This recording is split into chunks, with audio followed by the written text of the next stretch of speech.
He said that already. Yeah. So what's your nationality? Yes, he said black. Nah, hold on. What's your nationality? We already know what he is. What's your nationality? Yeah, bitch, you wanted to talk. So what's your bitch, you wanted to talk with your ugly ass. What are you? Knows this at this point. We have been. Everyone knows this. Anybody got a picture of Mother? I gotta see the person behind the voice. Mother. Yeah, so we're gonna do the whole. Oh, he speaks like a white person because he grew up in. No, I never said anything about your voice. I just, you know when you hear somebody speaking and then you see their face, you like, yo, their voice don't match their face. So I was just wanting to see your face. That's it. I'm not making fun of your voice, bro. Oh, I thought we were. Must be the accent that each other's face. I need to sit drill. Put up a kid photo. I hope Mother's blacker than everybody in this room. Mother is not black at all. He might be because he's Dominican. Why do y'all keep saying that? Stop handing her that. This bitch wanna be like Mother, let me see a kid picture. Yeah, that's trying to get a picture. A picture of you as a kid. Come on. No. Yeah. Why? You afraid? You afraid? Are you cross-eyed? Cross-eyed? Which one? Show somebody that like looks similar to you then. Are you cross-eyed? Do you look like Bad Bunny or do you look like Enrique Iglesias? Do you look like hold on. You all are aware I've met. Who's your celebrity doppelganger? Do you look like Ricky Martin? Who's your celebrity doppelganger?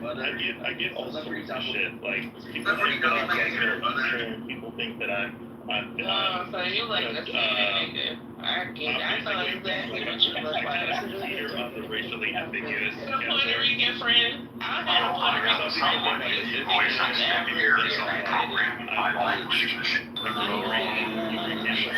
I tell you this, white people. All these descriptions, ain't no nigga never went up to nobody and said, "Oh, you look Egyptian." I mean, I think predominantly. Baby, you ain't got to tell me the way you sound, the way your politics line up, the way you make yourself. Were you born in Florida? The way you despise yourself and your sexuality. Blah blah blah. Mother. Yeah, bitch, I know you didn't grow up in the projects. I know you didn't grow up. I know you grew up. You don't have a You grew up in a trailer park, so you didn't grow up in the projects. That's where you grew up. I just wanted to say. Oh no, hold on. Can y'all let me read this, bitch? Okay, go ahead. I'm sorry. Shit. Bitch, I know you didn't grow up in no motherfucking projects. You grew up in the motherfucking trailer park. You're a bum. And then you moved to Miami and got with them white people and thought you was better. Ho, you are dirty. And every time I see you, when I feel like it, like I told you months ago, I'm going to read you, girl. You hate yourself, and you hate all those that are like you. I've been places. I've heard you say the things that you say. You won't ever play in my face. This won't be the face you'll play. Hey, sissy? Oh, get up. Come back. What you gonna say, Matt?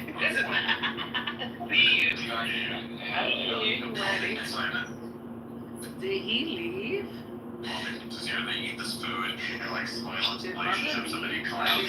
gonna leave because I've caught that bitch saying racist shit. This is how you know bitches be racist. I was somewhere and I heard her say some racist shit, and she knows I did. And I told her when she was there, I came on stage and I revealed myself, and I said, "Oh, okay." I said, "So you know it's hell for you." And so every time I see it, when I feel, "Oh, hey, racist, you back?" She's back. Yeah. You back? Why you ran, Bunny? Somebody's running from you. You just get bored. Why you ran, bitch? Why did you run? You always run. Yeah, bitch. Okay, you don't have you had to get off your landline? 11:11. They sent one of those like little robots again, and I have to go pick it up. Yeah, but that requires you getting off your phone. Do you not lose reception when you go in your elevator? I have an elevator, sweetie. Yeah, sometimes you lose reception. hold on. Y'all know Dick Ryan, Donald Trump ring, and guess what? God, I would move. Max, start over. No, don't start this shit up. I see Jamaica dancing. I'll just give her an opportunity to soft shoe out the room again.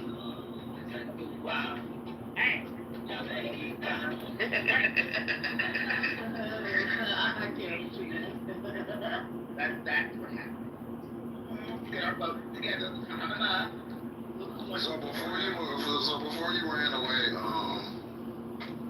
Miss Thing, we were talking about how you say racist stuff about black people and then come hang around them and try to kiki with us. And then you run when you're addressed about it. Hello? Yeah, I'm not even gonna waste my time engaging. I know you're not. They repeat the same shit repeat Yeah. The list has gone to shit. It was shit before. What are you talking about? Throughout the Ottoman Empire, Yeah, I know.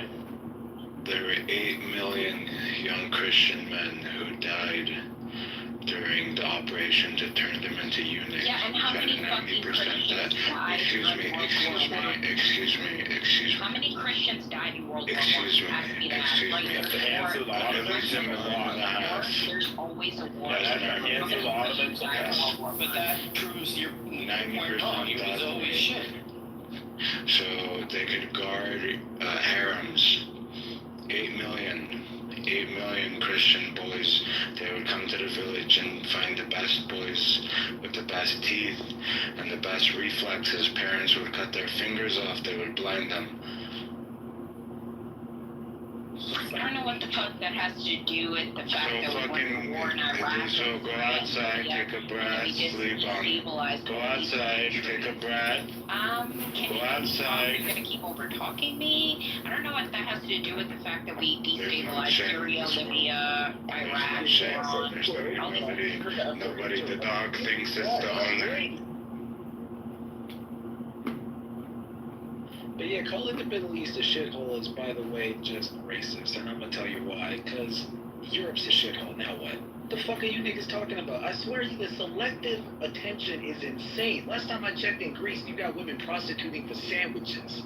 The hell? Yeah, all of the prostitutes in Greece I saw were non-Greek, so Hell, Yeah, they're mostly let's Romanians. play the deflection Olympics. I've never been with the prostitute, by the way, for I didn't say it was a shithole, I said it was Yeah, but in shit. Spain and Italy, what he says is kind of correct. Like if you go to the brothels and look at the streetwalkers, they're largely Romanian. So that is Yeah, true. money fixes. And who runs the countries there? Again, who runs those countries? Who are the politicians? The brothels are He holds a lot of money. You're saying a lot of money. You're saying Greece is run by the Jews? They're not run by the the brothels. Well, I think that's what she was They implying. all have the same masters. Even if you look at They all go France, to that it's wall. either They all go to that wall. They all sure, go but to if that you were to look at like France, for example, which is either number 2 or number 3 economically as a superpower, and militarily it's either considered number 1 or number 2 compared. Depends on who you're talking to. Like France, for example, they're recognizing Palestinian statehood. There's no fucking Jews running France. Like it's retarded. And yet, to the whole shithole thing, I'm like, are you blaming Jews for the Dark Ages? Or how about first rights when kings used to fuck dudes' wives when they got married? Like, the Western Europeans That's have this why habit God sent the flood according to the Bible, because they were first rights to fuck the wives. Yeah, well, the first rights is after the flood. That was The generation. Prima nocta. Yeah. If any of you fucking retards did your research, you would know that they're all controlled by the same people. They're all controlled by the Rothschilds. They all have to kiss that guy wall. They all have to kiss the wall in Israel. All of them do that shit, okay? What? All these, y'all are pretty retarded. I'm not gonna lie, y'all are pretty retarded. Listen. If the Jews are controlling y'all that good, then they deserve it because you motherfuckers are incompetent. But that's another thing. Well, they've been doing it for a long fucking time. No, because how do you justify what it is. colonization without the same logic? So to get colonized by the superior race, I guess. But that's not my point. My point is, Jews when are you the say, superior race, I agree. my point is, when you say shit like, "Oh, the Middle East was a shithole," it's like that's literally not the case. That's crazy. No one said that. I don't know where you got that from. Someone said it, and you've been. No, I said that the Middle East went to shit after Israel came to power in 1947 because after Israel became a nation. And you were not. You're not I letting. said it. You're not The letting Middle me East talk. is I already a said after that shithole before happened. that. After that happened, that's when everything went to shit. No, Iraq. All these countries, Iraq, they used to be fucking regular fucking countries. They used to be regular countries. 8 million young men. And they all got bombed. The best Wait, men. what country was Jordan prior to World War Let I? me explain what What country happened. was Jordan and Iraq It and was Syria prior to World part of War the I? Ottoman 90%. Exactly. 90% It was of functioning countries, Felicity Right, said. Cut off their genitals. let me break down this conversation. For 1,000 It's just years. like terrible communication. So Sorry. Felicity said the Middle East started becoming a shithole after Israel was created, and then other dude said it was a shithole before that, or maybe always a shithole. But his point was, and this is true, right, is the place did become, in truth, I think you might agree with this, it became a shithole after World War I, because at that point you had a serious vacuum of power, right? So that's not due to the state of Israel, that was due to the aftermath of World War I. Thank you, a reasonable person. Oh. Thank you, I agree. And so, So Felicity, what you happened can't put what World happened War when the I US on the state of Israel because Israel didn't started exist. bombing Iraq and Syria. So what happened with Syria and Iraq and Libya and all these countries and Somalia started getting fucked up? Wait, let's just like, pause for a second. And do you agree that it was after World War I that random lines were drawn in the sand that fucked up You gotta be a the fucking area with Israeli fucking spy. I'm actually Fucking American. Vince. I mean, No, you and I are both but you're a dual Jews. citizen. I- You're a dual citizen. I am not a dual citizen. I'm actually a third and a fourth generation American. American Jew. A lot of them wouldn't survive the bomb, right? You're a dual citizen. You're gonna go, wait, You're Felicity, the Mossad. you're going straight to dual citizenship as your explanation for my reasonable explanation of what happened in the Middle East after World War Yeah, because you gotta be a fucking dual citizen or I. Do something. you disagree with honestly. the history that I gave? Yeah, I fucking disagree with it. So what happened You after keep World War? You keep over talking me. You don't even let me talk. Because you skipped all the way to something You're about what fucking up. You I'm know that up. you're fucking Israeli. I am not. You're Do fucking I sound? dual citizen. What is your You're a evidence? dual citizen. What is your evidence of this? Damn black girl, you sound like you have no education. I am not a dual citizen. Fucking retarded. And you're I not was such a born and raised. Citizen. I'm not a dual citizen. What's your ethnicity? Me? Yeah, you can say what you want, but I know that you're Oh, a dual Jew is a citizen. Jew, but he's not a dual citizen. I am Jewish. I'm not a dual citizen. And I'm not a dual citizen. Well, yeah, You're Felicity, an Yeah, Israeli. neither one of us are dual. Neither one of us are dual citizens. You're fucking retard. every single time. Every What? single fucking time. Have you never met an American Jew before? My father fought in World War II. That makes you So a did mine. Sorry, not my father, excuse me, my grandfather. My grandfather was a Navy I had SEAL. one grandfather who fought in World War II and another one who fought in World War That I, both doesn't for mean America, shit. by the way. You're still a dual citizen. Oh, there's No, no. neither one of us are dual I've never. citizens. Let me tell you something, Felicity. I mean, this is no joke. I have never been to Israel. My Neither have I. parents have never been to Israel. My grandparents have never been to Israel. My cousins have. I know nobody in my immediate family. I do You know still work people. for their interests. You still work for their I mean, interests. I don't know anybody there. Interesting. Wait, so if we say the truth, I literally, I mean, I should say I don't know anybody. I've met Israelis before, but I literally, the last time I talked to somebody Israeli, well, actually it was probably on this app, but like outside of like random social media interactions, the last time I knew someone from Israel was probably in grad school. We're talking 17 years ago was the last time I shook hands with someone from Israel. And that's because he was in the same grad school program as me. And really outside of Wait, like you're not cordial, facade agent, dual yeah, and I was gonna say, and outside of cordial, like we're in the same. In fact, the two people I made good friends with in grad school, one was an Israeli, one was a Palestinian, and we became friends because the three of us would smoke. We all smoked cigarettes, and we would just hang out outside and smoke cigarettes. It was not a thing. I'm also a Jew, and nobody in my immediate But anyways, so family Felicity, I say this, you can take it or leave it. I am a 4th generation American on my father's side and a 3rd generation American on my mother's side. My grandfather on one side fought World War I, and the other one My fought World War family's II. been here And I since 1860. do not care. I have never been to Israel, and I really don't care. I mean, I care about it in the geopolitical sense of, like, we should all care about it, but, like, I don't have any interest in My it. white side of my family's been here since. But you're a Zionist, though. You're a Zionist. What makes you say I'm a Zionist? I can tell that you're a Zionist. You don't have to tell me. And what? You can lie all you want, but I can tell you're a Zionist just by the way that you talk and the way that you keep. No, actually, it's No, very. What did I care Dewey is about actually Israel? very nuanced and. I'll criticize Israel all day if you want. Criticize Israel Do you a lot want? of We can, things. I was gonna say I can I criticize actually Israel. argue with Dewey on a lot of this shit because I am one of those fucking true Zionists. That's not what I I will fucking lie for Israel and take their side on everything. I don't give a.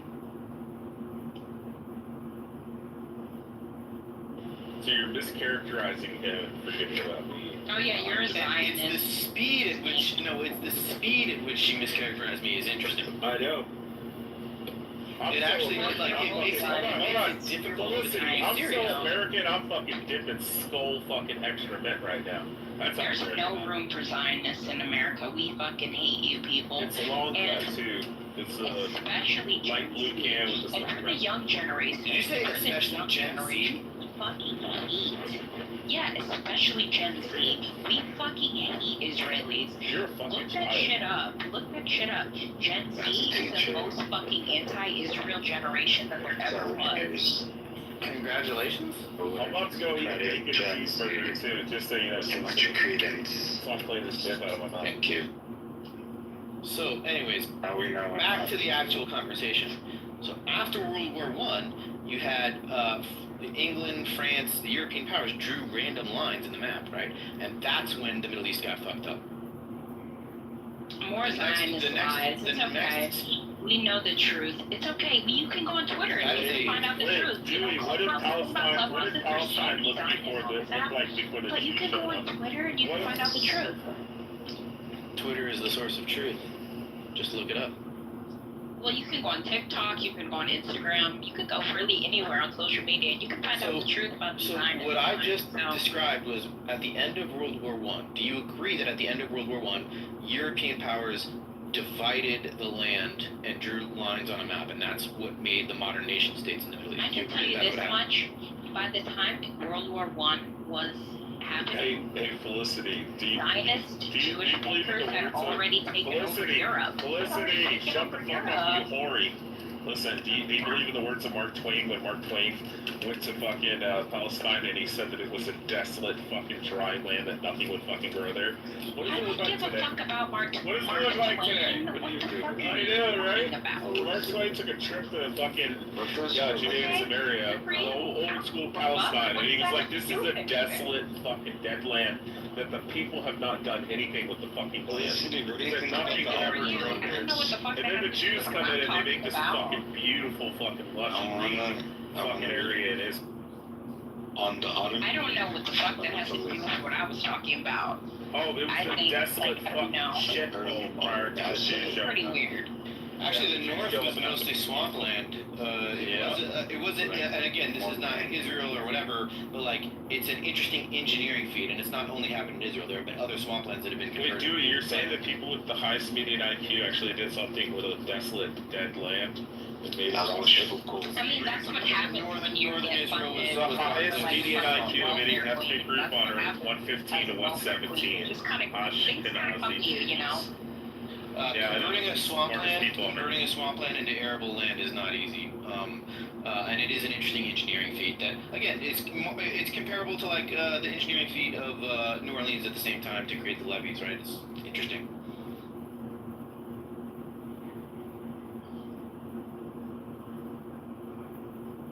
Which is to say, again, Felicity, just I'm not trying to cap for Israel as like some unique thing. It's just an engineering marvel, but engineering marvels like that happen all the time. China's knocking out bridges every 3 days.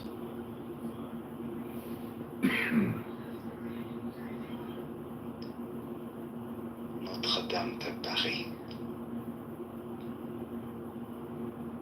But it is easy to Anyways, fuck argue. Israel. Oh, sure. I would say it's easy to argue from a historical perspective that at the end of World War I, was it the Balfour Agreement? Yeah, the Balfour Agreement. That laid the groundwork for almost the rest of the next century of wars in the Middle East. And that includes the creation of Israel, right? I mean, the creation, again, what I said was at the end of World War I, they started drawing lines in the map. Now, they didn't draw the line of Israel right away at that time. They drew it Did you know that 2 decades later. Did you know that, fun fact, the Warburg brothers, the Jewish Warburg brothers, financed the World War II? Paul Warburg financed Germany, while his brother financed the war in the U.S. So the Jews were financing both sides of the war.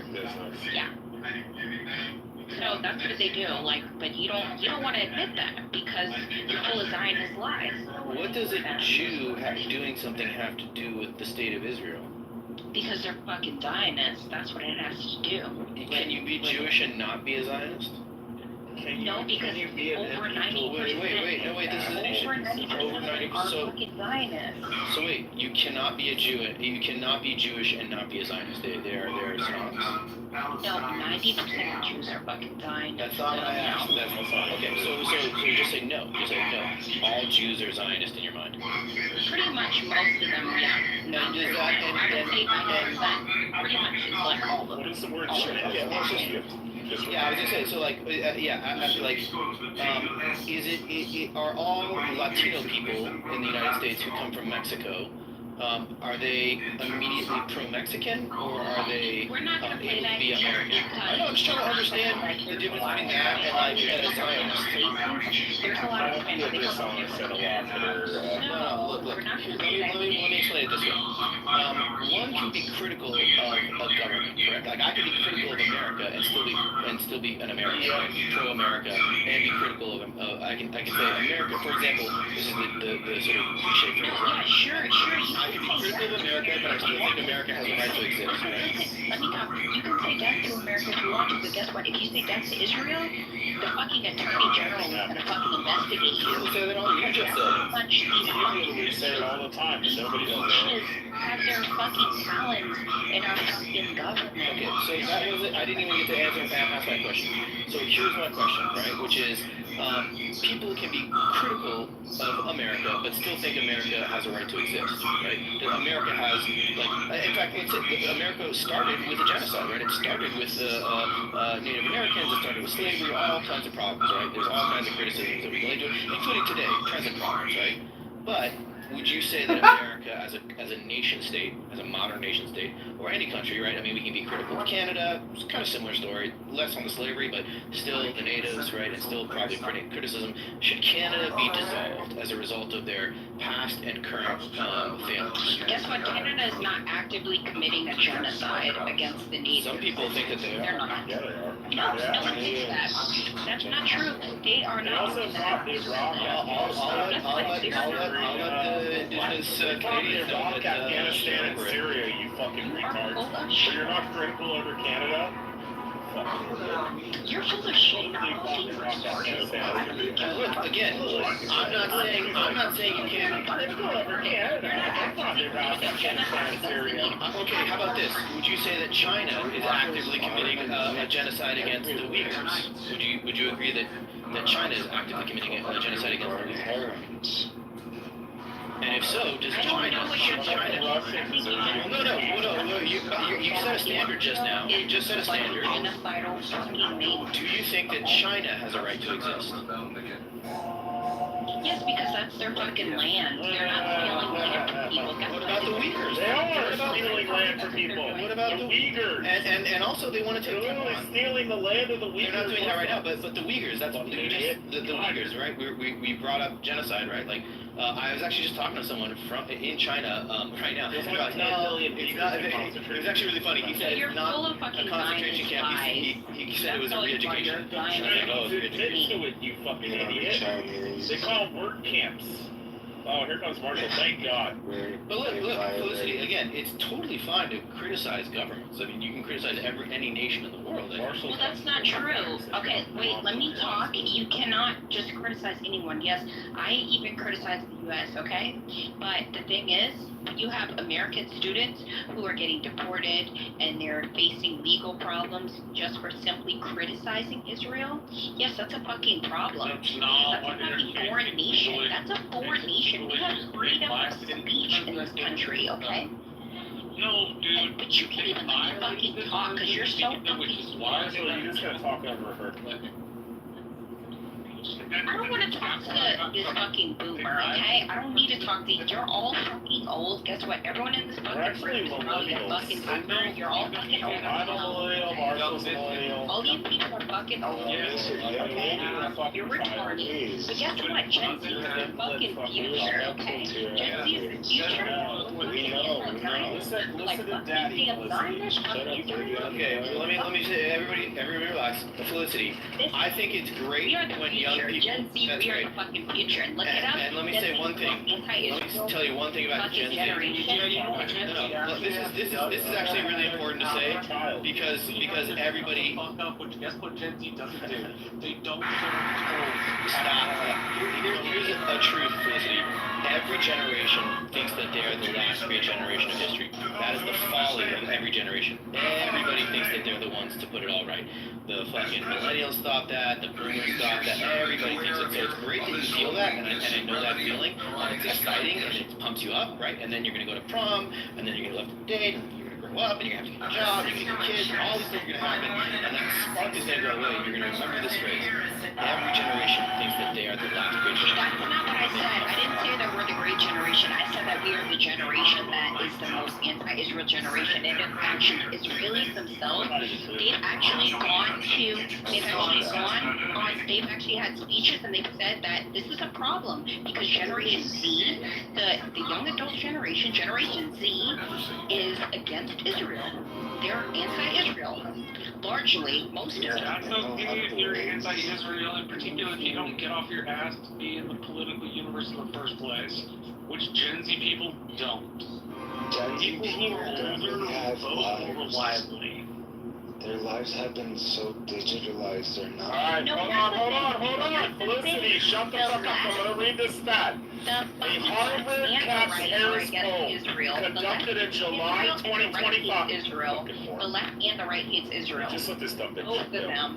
A Harvard Caps Harris poll conducted in July 2025 shows that 60% of Americans 18 to 24 Gen Z support Israel. Oh, compared to 40% who support Hamas. Wow. That's majority, Felicity. They're not anti-Israel, they're just pro-anti. Right, they need a cause. Yeah. And again, they'll grow out of it. Everybody grows out of it. Oh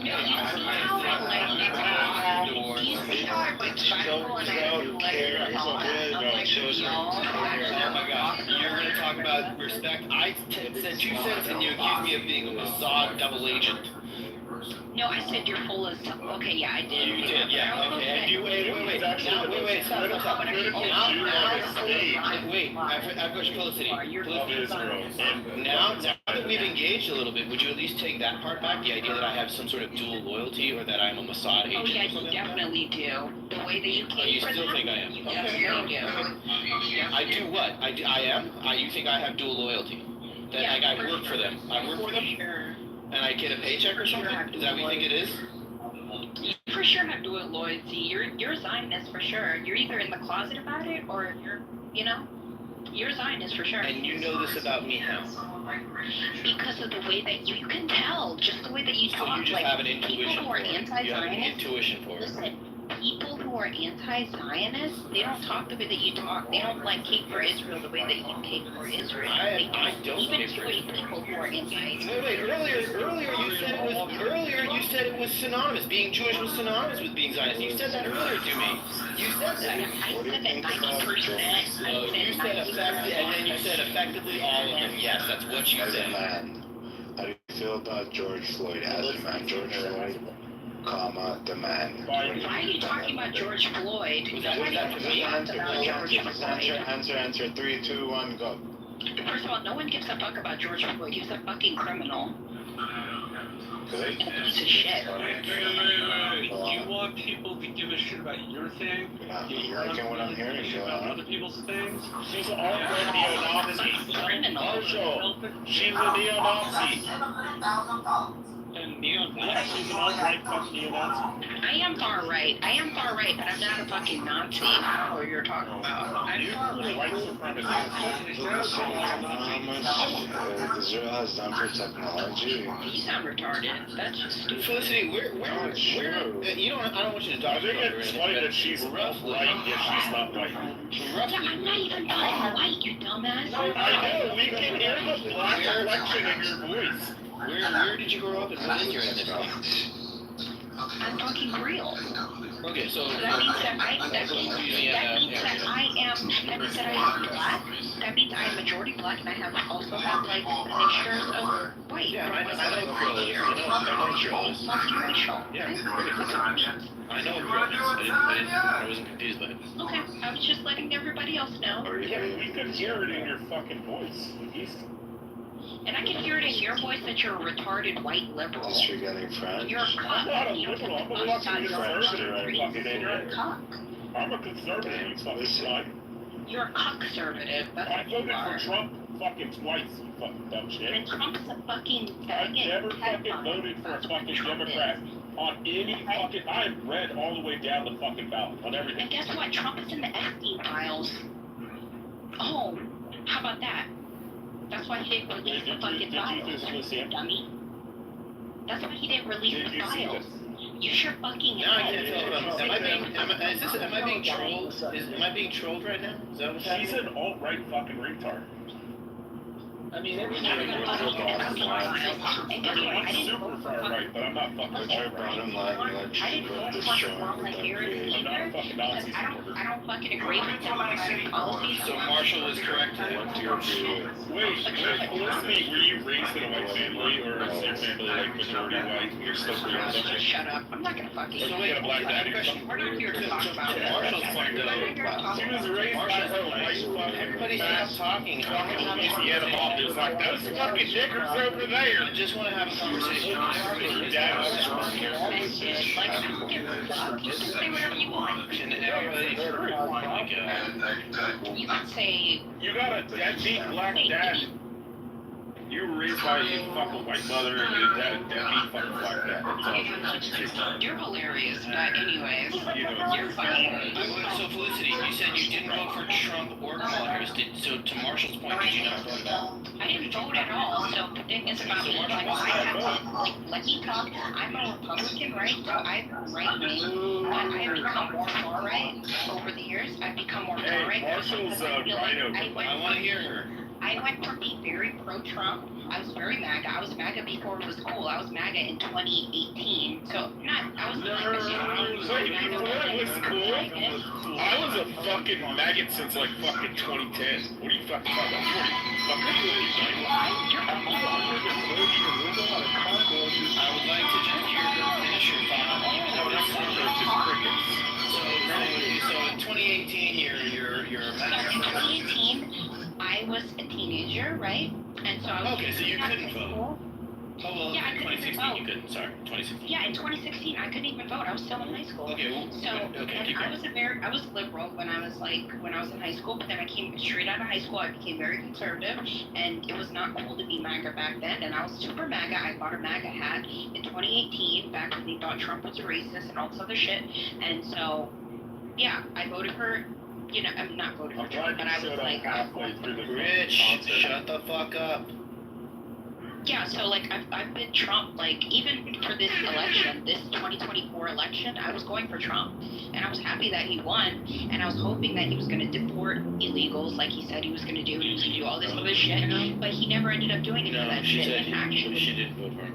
Where you are claiming to be a part of a powerful generation, yet you don't exercise your civic franchise in voting for hell. I don't even care about the fucking president. Like, Okay, you don't boomer. even- not even take your civic exercise out for some of your local shit, like a state house rep, who I don't know, health control shit like state taxation policy, which affects your pocketbook. Like, Listen, okay, it doesn't matter what you have to say. At the end of the day, Trump is not actually importing that many people. He wasn't even talking about Trump just now. if you are going to complain that shit's not going the way you want, yet you didn't avail yourself of the mechanism to help change it, then you're complaining for shit you should Listen, retard, how about you actually look at the Marshall, policies you know that why? Trump is doing? Marshall, The only thing he it's gives a because fuck it's the about is Jews. Israel. He doesn't give a Because fuck it's about the America. oh my god, on cue. getting off your He doesn't give a fuck about America. Open your fucking eyes. about what's Stop being a fucking, like, all stop being a dick sucker, okay? all of this, like, your generation is somehow awesome, falls right into my point, which is your generation doesn't vote, so they're gonna worthlessly bitch and moan and complain and tell everybody else that actually does the governing and actually does the civic shit what they should be doing. Guess who's not gonna fucking listen?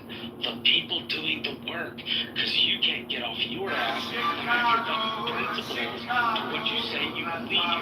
You're only doing shit when it's convenient for you, like yelling at You're a retarded boomer or Gen X, Actually, whatever. he's making a fair point. You're fucking old. You're old. I like when I made a point, I was a Mossad agent, and when Marshall makes a point, he is old. You're criticizing people instead of actually addressing the conversation. You are a scientist, so I'm right about both.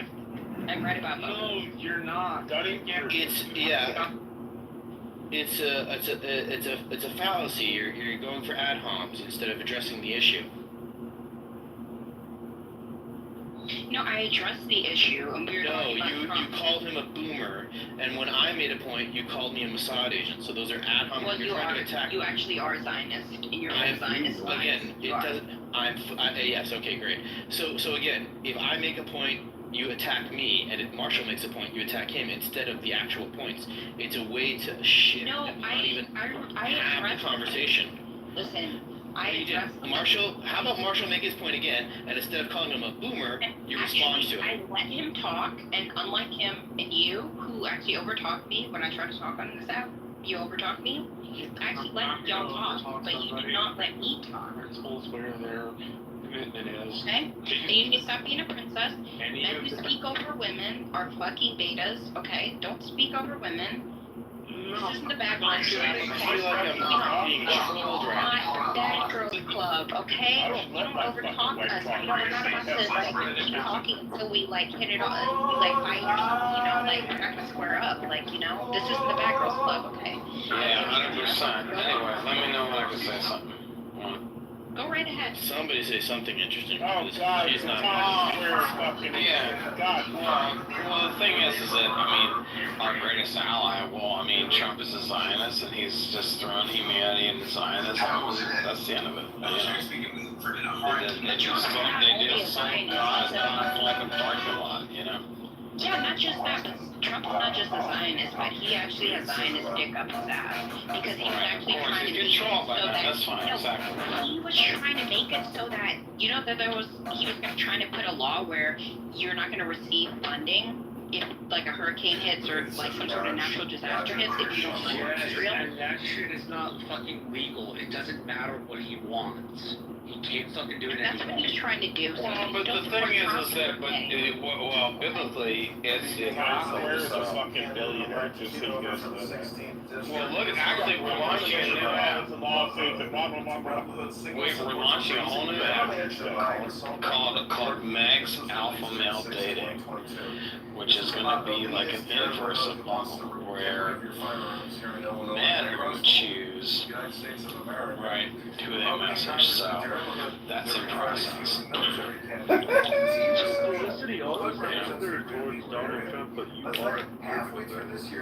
I am conservative. I'm very conservative. I don't really necessarily go for like the Democratic Party, but I think that Trump is a puppet. And I think that if you're the type of person, it doesn't matter if you go right or left. If you're a Democrat, and you like blindly serve someone who's a leader. See, how do you feel about gay rights? Now, can I talk? I'm just asking, like, for context, how do you feel about gay rights and gay rights? I don't care about it. Let them fucking eat. I don't give a fuck what they do. Like, I don't think that they should be adopting kids, but I don't give a fuck. Like, do what you do. I don't care. But anyways, can I talk? Yeah, if you blindly support a leader, like, no matter what they do, you just have no fucking backbone. It's like, because I supported Trump for the longest fucking time. I've been supporting him since I got out of high school. And now I'm like long out of fucking high school. Not super long out of high school, I'm still young, but... to support someone who's like his wife had a baby, right? What the fuck are you talking about? Oh wait, so you just don't know anything about She doesn't know. She's between 18 and 24 years old. She doesn't know. Oh, okay. She's like in fucking middle school. Like Donald Trump had sex with Stormy Daniels like right after wife gave birth to, I think it was Kitover. I think she was in like 6th grade at that time. I didn't know anything about that shit. Like, I'm not that fucking old. I'm sorry, I'm not. 11 years old and Wait, how about a guy that gets on national radio and he knows like he's running for president and shit, or like he eventually has like long-term goals? if you don't vote for me, then you're not black. Remember when Trump said that, Felicity? That was fucking July. I also. Well, I didn't say anything about it since you said it too. There we go. Okay, so I know that was a trick question or whatever, but... Do you remember when Donald Trump said he's going to have those nicknames vote Democrat for the next 200? I don't give a fuck what you say. That was You can say Lyndon whatever you Baines want to say. Johnson. You have to understand that I He follow the he fucking... also had a nickname for his dick. It was Jumbo. Good for you. Understand that I follow, you can say nigger all you want, I don't give a fuck. I'm not. Lyndon I Baines follow Johnson these said. fucking neo-Nazis. They say that shit all the fucking time. They'll say any fucking slur. So I don't know why you think that Why did matters Ray to me. run away when I started literally saying all the don't give a racist fuck. Democratic Felicity, what is your platform? Like, what is your point? Are you okay? What's your point? Like, do you think I give a fuck about that thinks word? that he's a god. You? Sweetheart, I promise you, I don't give a fuck about that word. It's stupid, it's a word. And I think Yeah, that if we you can know offend it because over a you're word, raised by your fat white fucking trailer trash fucking mom who hated fucking I black think people. that if you can offend Your it mom, by a your mom word, got fucked by a black dude, and then the black dude fucking ran out on you. alright, good for you. If that's how And you now you feel, call yourself whatever. Creole and you're just mixed race. So why are you being so mean to her? Because she's Where are you hot. from, Felicity? She's insufferable. Where are you from, Felicity, and what do you do? Figure it out. Realba, do you remember when Loki and I, Jacoby, I want to ask her. and we fucked your Excuse me, I'm asking her what she does for her work. Ray, do you want to see the picture Y'all of are your so dad funny. when your dad was in having prison, fun with Ray? my life right now. Show your white dad, Ray. Show your white dad while he's in prison. No, that's You enough of like, that. wait. Dot. The guy who's talking. Are you even white? Are you white? What are you? White. Well, me, I'm American royalty. German, Irish, and French. Realba. Why don't you Wait, shut the show fuck the up. picture? Everyone shut the fuck up. Show You're Irish, you're French, and what else? What of your else? prison. Show the photo of your prison father, Ray. Okay, what are you? Irish, French, and what else? English, German, and French. English, German, and French. Yeah. Okay. I was talking to Felicity and I was Remember when we asking fucked your her. grandma's dad? You sure you're not a gay rabbi? You know? Are you sure you're not a gay rabbi? Realba is the Israelite. You see that black guy down there? He's a fucking. Are you sure you're not a gay rabbi? I think that you're a gay rabbi. Do you see Realba? I'm convinced. What's your name, Realba? Gad. Oh, he's from the tribe of Gad. Right, Ray? Yeah. You're indigenous Native American Hebrew Israelite, right? I want to talk to Felicity and I want to I ask her know a you do. question. You're trying to risk her up because you're fucking retarded. You're worth $1 billion. We all know. Well, I got hundreds of millions of dollars in fucking lawsuits pending. well, that's a very good point. That's a great point, actually. Yeah, And where are you from, Felicity, and what do you do for your work? The New Times or whatever. Where is Felicity from? What does No she one do knows for I'm her work? here. Felicity is girl. Felicity is a young Gen Z person Rialba is who Korean. thinks that her generation is going to be the future. Felicity, what's your platform? What is your bottom line? I'm curious about Felicity. What do you mean by platform? Where's she from? George is half Armenian and British. Okay, that's great. You get a context here, visualization. Armenian genocide. You're Armenian. Actually, I had a great client was Armenian. It's a big deal, guys. I know. People don't talk about the Armenian genocide, do they? But who did the Armenian genocide, though? Today's meet with the I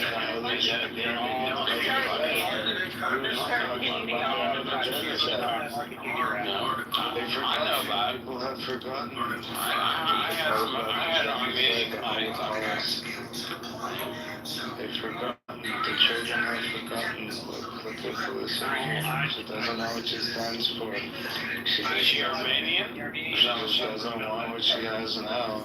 All I know is a faggot. Yeah. Ray, Jacobus fucked your grandma. Yeah, both of you get shot. He dug up your dead grandma and he fucked your grandma's mom. Yeah. You also have Easter Island. Oh my God! There's an Easter Island head. Look at it. Listen to this fucking cock. Ray, bring up a picture of your indigenous Native American fucking supposedly, half white, half black dad that was in prison. It is fucking. Yeah, my father ain't fucking white. He was in that fucking prison suit, like that fucking white or fucking. Listen, He's wearing like fucking. Those like fucking rubber like clumps and shit. Because you're kiting Like my this like picture of my dad. Hey, who's on the birth rate? Who's on the birth certificate for your father? Who's your father's father on the birth certificate? Remember when you showed us and it was blank because your grandmammy didn't know who the fuck it was that white man was?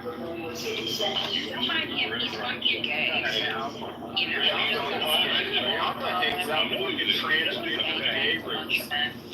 Rialba, every time we see you, you're in a fucking gay room. You're there with fucking trannies and shit. You're there with Dr. Adams and shit, the tranny lover, Dr. Adams. Oh, he's a training level? Yeah, he is a training level. And what is that fucking CPR that you have? Rialba, Dr. Adams has said that he is bisexual in the past. I believe that 100%. Oh, he is. I've never met. When I first came on this app, Adams was talking about he's bi. Yeah, And now he's supposed to be this, I'm a white straight man. Who is half black and half Jew. What do you think about Oh, Adams is gay for sure. There's no doubt Yeah, about Adams is that. half black and half Jewish. Oh, yeah. Rialba, did you know that Adams is half Sephardic Jew, half black? I don't give a fuck what he is. He's a fucking All I know is Yeah, he's one of the hot Jews right now. this motherfucker looks back. I mean, you hear the shit that we turn on son. fuck Adams. Adams is a faggot. He comes up on stage and talks about the damn days long. This dude right here, this Rialba, why are you always in trainers? Rialba, why is it every time we see you, you're always in a train room? You're in train gay rooms. There's a bunch of dudes talking about Maybe that guy's a tranny. Yeah, he's in a tranny. Yeah, he's in a tranny. Yeah, 100%. I'm in the training. I got you. Yeah. You sound like this. Just like your Abba Bivens. Like your Abba Bivens. Like fucking pedophiles. I'm convinced that just like they talk shit. Yeah, well, I don't know. One thing we know, I've been doing this shit before you were Felicity. I've been doing this shit before you were fucking you can't fucking hold kids. you are a I'm a master class fucking smart shit. I'm not here. Exactly. Shut your fucking half black, half white ass up. That's why you're deficient in mind. Shut the fuck up, Felicity. Look at all the gas coming out of Felicity. Felicity ain't got no power. She's fucking gassed out up against the fucking rope. This is Rich's only fucking You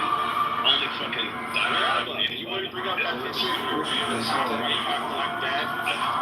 Bring up that picture now. Bring that picture up. Hold on, let me go through my thoughts. What's it called? Your daddy was up some fucking kids. Doc, are you a Christian? Is that a Christian PTR? Is your PTR like a Christian? It's actually Really unbothered. Ray Alma. I don't know. Is that a Jewish thing or is that a Christian thing? I can't tell. Can we get some fucking mods up in here to fucking Pepe doesn't care. He's enjoying it. Ray Alma, do you want me to bring up the birth certificate of your dad? No fucking fuck. Look at this. PP Herman.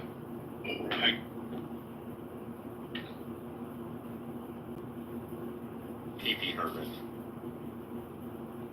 It's dirty Mexican. Ain't no Mexican. Mikhail's a faggot too. You're a kike. Pepe's a dirty Mexican. Fucking wetback.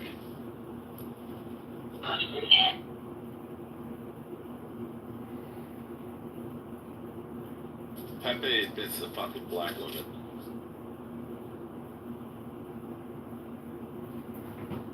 Oh no, he's gonna kick me now.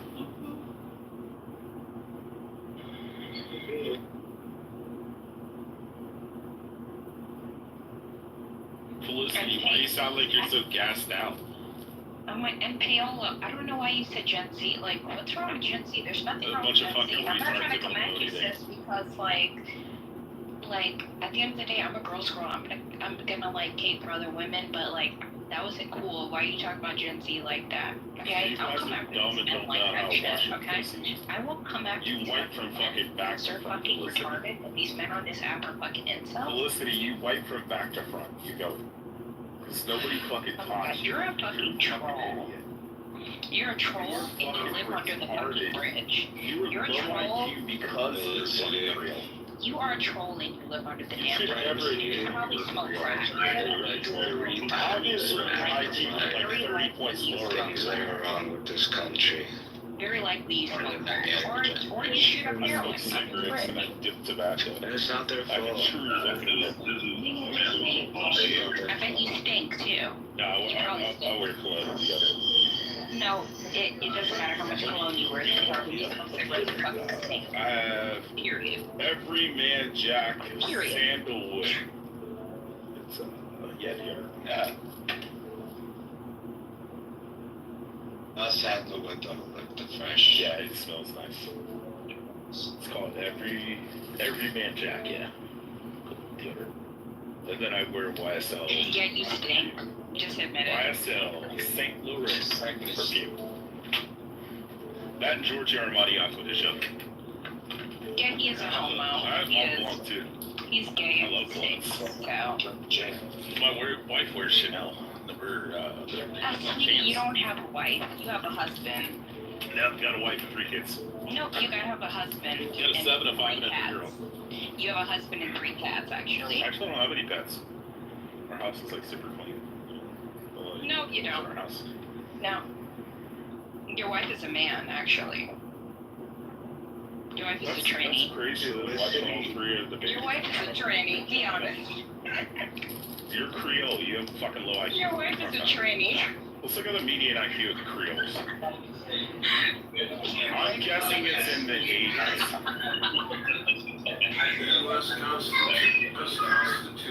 Real, but you're a black Hebrew, so I don't know what you're fucking laughing at. Real. Oh, he's mad because his wife is a tranny. His wife is a man.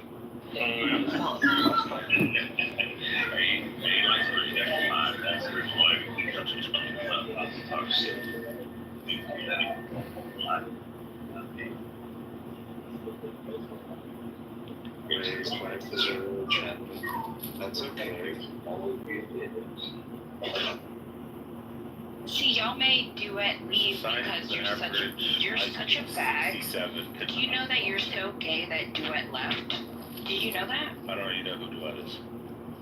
That fucking Zionist. The fucking Zionist chill. Dewey? Oh, you're talking about Dewey. Duet, Dewey, whatever the fuck his name was. He's not a He's a Zionist. Zionist. Yeah, he is. You're both Zionists, you're both gay, so. He's not a Zionist, actually. I actually argued with him all the time because You are both gay Zionists. Yes. my mom was always a Zionist. they're controlling. I don't. It just logically doesn't make sense to me. Why would they starve them? It's one thing if you claim and accuse them of like, being ruthless over their people and being rough on them and all those things, and being ruling in that sense. But why would they starve them to death? It just logically makes no sense. It's like a king just starving out his people and killing everybody in his kingdom. He'll have nothing to rule. So I don't have the numbers in front of me like everyone's prepared. No, I don't want numbers. I just want a logical. No, but I'll tell you logically, right? I'll tell you my logical stance. The United States and many other countries gave the Palestinian people hundreds of millions of dollars in cash, and they built. No, that's a lie. That was Wait, let him finish, Wednesday. Let him finish. So I do know what I'm talking about. I was there. I saw it. So. Oh, bullshit. If you please let him finish. Wednesday, can you stop coming up the mic, please? Let the Muzzy engage, man. So if again, I saw the money go out, and Hamas took the money away from the Palestinian people. The Palestinians, and they recognized, again, I know it's hard because Hamas is a terrorist organization, that if the Palestinian people would be so much better off if Hamas wasn't there, and there would be a two-state solution right now if we were able to, if Hamas wasn't in the picture. This is what I truly feel, that with regards to the starvation, Israel doesn't starve anybody. Israel wants to bring in, why is Egypt bringing in, open up their border to bring in food? Why is it only Israel? Why does Israel have to take care of the Palestinian people? There's a border with Gaza, and it's Egypt. Why is anyone angry at Egypt? And Israel's bringing people in. Israel's bringing supplies in. Where are the supplies going? If Israel was trying to deprive the Palestinian people, why would they be doing drop shipping? Do you want to respond? Or? Yeah. It still doesn't answer my question, Jesse. I hear what you're saying, and I have, we can get into those later. And I know Scotty has something he wants to say, but that still doesn't answer my question. Why? Just on the simplest level, like let's put out, just look on the simplest basic level. Why would Hamas kill off by starving its people who they need to have, like, they need to have a group of people to rule or govern or be ruthless to, in your words? Why would they starve and kill the people that they need to rule over? I don't get. Do you understand my question? I do, and I would argue back with you in a very respectful way that the Palestinian. No, you've been respectful. We don't agree with you, but you've been respectful. That's okay. But the Palestinian people were being starved before October the 7th. That's not true. That's not true. And look at the poverty. Look at the housing. Look at all the things. The poverty is. You just said that Hamas stole how many lots of money did you say? How much money did you say they stole? Hundreds of millions. I said hundreds of millions. I cannot verify. I can look at the UN. I can look at all the UN. They didn't have to steal hundreds of pounds because Benjamin Netanyahu was giving it them. Benjamin Netanyahu's government was giving them hundreds of millions of pounds, so they didn't have to steal any money. What money did they have to steal when they were giving them off the Israeli government? Okay, I don't agree with your facts, but that we're gonna respectfully. The link is in the chat. No.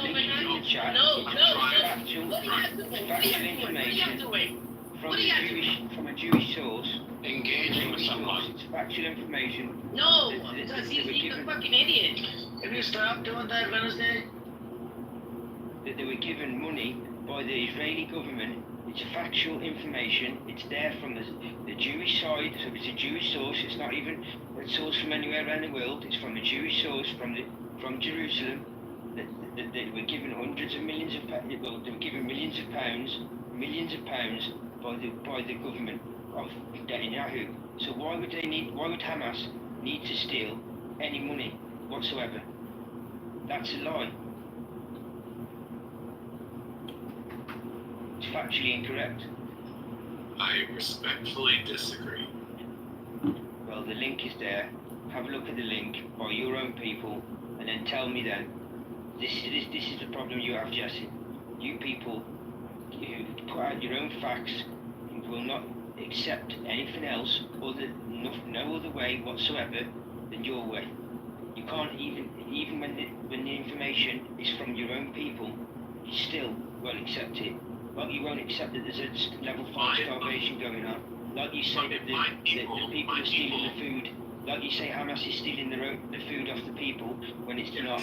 It's a terrorist. It's a gang of people out of that was released and given guns and weapons by these Benjamin Netanyahu's government. It was him that armed them, and it's them that's taking the food, and then they're making out that it's Hamas. These are the things that you need to know. You need to know these things, but you won't even accept it when the sources are independent. And they weren't being starved before October 7th, Jesse. That's just not true. They were put on a low-calorie diet by Israel. Right. He said. Yeah, I know. Yeah, he said that's. He said, look, they lived in poverty. That doesn't mean they were being starved by Hamas. They weren't. That's just. Yeah, but no. But he said they were being starved by Hamas before October 7th. That is not true. It's not true, bro. And that's not even a claim that Israel's making. Nobody has made that claim. Nobody has made that claim. If I make one clarification, Jesse, I'm about to play a 1 minute long clip from Ehud Barak, that's a former Israeli prime minister. He said, Netanyahu, why did he fund Netanyahu? I mean, why did he fund Hamas? Why did Netanyahu fund Hamas? Right? Listen to the testimony, and he even has the testimony of, the chief of Shin Bet and chief of IDF commander. Just bear with me. I'm going to play it. I know you don't have, you're driving. You're probably not able to look at the link. But, it's better to listen to the clip. And this is a testimony of former Israeli prime minister saying about Hamas. Deliberately boosted Hamas to try to prevent a Palestinian state. So he deliberately, systematically, even told his own record, whoever wants to avoid the threat of a two-state solution has to support my policy of paying protection money to the Hamas. So what we did, with the permission of our Prime Minister, is to let Qatar to transfer a huge amount of money in cash, probably more than $1.4 billion. By doing it, we increased the power of Hamas. We did everything in order to make sure that Hamas will go on controlling Gaza, and Palestinian Authority will control the West Bank, so they will fight each other. Netanyahu maintains that Qatar money was to avoid a humanitarian catastrophe. Having helped to build up Hamas, Netanyahu has now vowed to destroy it. He fed the beast, and it exploded in our face. If you base your national security strategy solely on force, then you need to win 24/7 forever. That was the testimony of commander of IDF, Shin Bet, and Ehud Barak. Can I ask you to believe now? Can I respond? Do you believe now, Jesse? Yes, let him respond. What are you going to respond, Jesse? I believe that 1.3 million is 1.4. 1.4 billion. Billion or billion? Billion. Not million, billion. I don't believe it. I don't believe it. Okay, and so you don't believe in Ehud Barak? That's a former Israeli prime minister. But he's a competitor. It's like telling Joe Biden. It's telling Joe Biden that Trump is a god. I put the article. Trump to pieces. The Jesse, Republicans. Jesse, have you seen BB Files? BB Files, Netanyahu acknowledged that he did fund Hamas. Okay, you go watch the BB Files. It's available on Telegram. How long ago was that? The BB File, that's a documentary that came out in 2024. It's available on my Telegram. I uploaded on there so people can watch it for free. And literally in in the BB Files, the cops are interrogating Netanyahu and his wife, and he literally says, I had to allow the funding. I did this. I gave the funding to Hamas. And there's an article from Times of Israel. The Shin Bet gave him, alerted him that not to fund Hamas twice, because this money is about to be used for military wing, which means for weapons and a whole bunch of other crazy shit. That's why. So I would suggest you, Jesse, please, I would, this is Ehud Barak. This is not official government. You're still not going to believe it, Jesse. Can I maybe provide others? We have Netanyahu himself in May 2025 publicly admitted to it. Ehud Olmert, former Israeli Prime Minister, also referenced it in the 2023 interview. Joseph Borrell, the EU Foreign Policy Chief, in January 2024, confirmed it. Yossi Cohen, former Mossad Director, Herzi Halevi, also traveled to Qatar in 2020 under Netanyahu's orders to ask Qatari officials to pay payments. Gershon HaCohen, a former Israeli commander and Netanyahu associate, remarked in 2019, open quote, Netanyahu's strategy is to prevent the option of two states, so he's turning Hamas into the closest partner. Openly, Hamas is an enemy, covertly it's an ally. And Bezalel Smotrich, finance minister under Netanyahu, referred to the Palestinian Authority as a burden and Hamas as an asset. So, Jesse, I'd love to hear your opinion on all of those officials, some of which are political allies and some of which are political enemies, and some of which are neutral parties. Thank you. I will need to. Now, Jesse. No, I don't believe now. I have to review the facts and see this with my own eyes, and I appreciate you sharing. But the truth is, Jesse, are you in the Epstein files? Oh my God, yes. I went to his island. And because I have to know, because you love Israel, and you're Israeli, and you're Jewish, there's a big chance you might be in the Epstein files. Let's be respectful. Listen, he's being respectful. I don't know why we're going down this road. Yeah, let's just talk let's just be as civilized as he is. I don't think you should joke about being on that island. That's really disturbing. Nah, yeah. No, I legit think he might Let's get to the facts. If he supports us. We were talking to something else, but I don't know what I'm saying. Yeah. Stick to the facts. Let's just. Jesse, it's okay. I'm a Zionist Jew. I can speak to the. Mazzy, how can you stick to the facts when you won't Hold on a second there. believe nothing? Shorty. Hold on, Shorty. You're right, Scotty, but we're like saying the Epstein stuff and just like taking stabs at him. We're better than that. Let's just. I'm not better than that. I don't care. I think he's in the Epstein files. Let's stick to the Netanyahu. I want to teach Jesse about the Hasbara. It's okay that we funded Hamas as Jews and as Israelis. It's perfectly fine. Netanyahu thought he was doing the right thing. We had a BLO problem. That was resolved. And now there's a Hamas problem and that's getting resolved. It's perfectly okay. That Netanyahu funded Hamas. I think Hillary Clinton admitted that America funded Hamas too. It's perfectly okay. We can own this as Jews and carry on and still maintain our integrity, our legacy, and our dignity. It was a good move. Hey, what's going on, dear Prince? Are you alright, bro? Yeah, I'm good. Hello, Prince. This is Alex. So Jesse, I suggest you to look into a lot of these facts. I mean, and the recent news came out that the Lieberman charged, right? That's in the Knesset. He said we didn't know Netanyahu was giving weapons to ISIS, Abu Shabaab. That's been stealing the aid from Palestinians and selling the aid for triple the cost. It was reported in the Times of Israel. Yeah, Victor Lieberman. ISIS is not an enemy of Israel. This is what, listen, I got you. ISIS is not an enemy of Israel. ISIS is an enemy of Palestine. So it's fine. That's a convenient partnership for Israel to be partners with ISIS. You know, you're always haranguing us in this room. Everything Israel does. I have a question. Sure. Jesse, are you there? I'm here.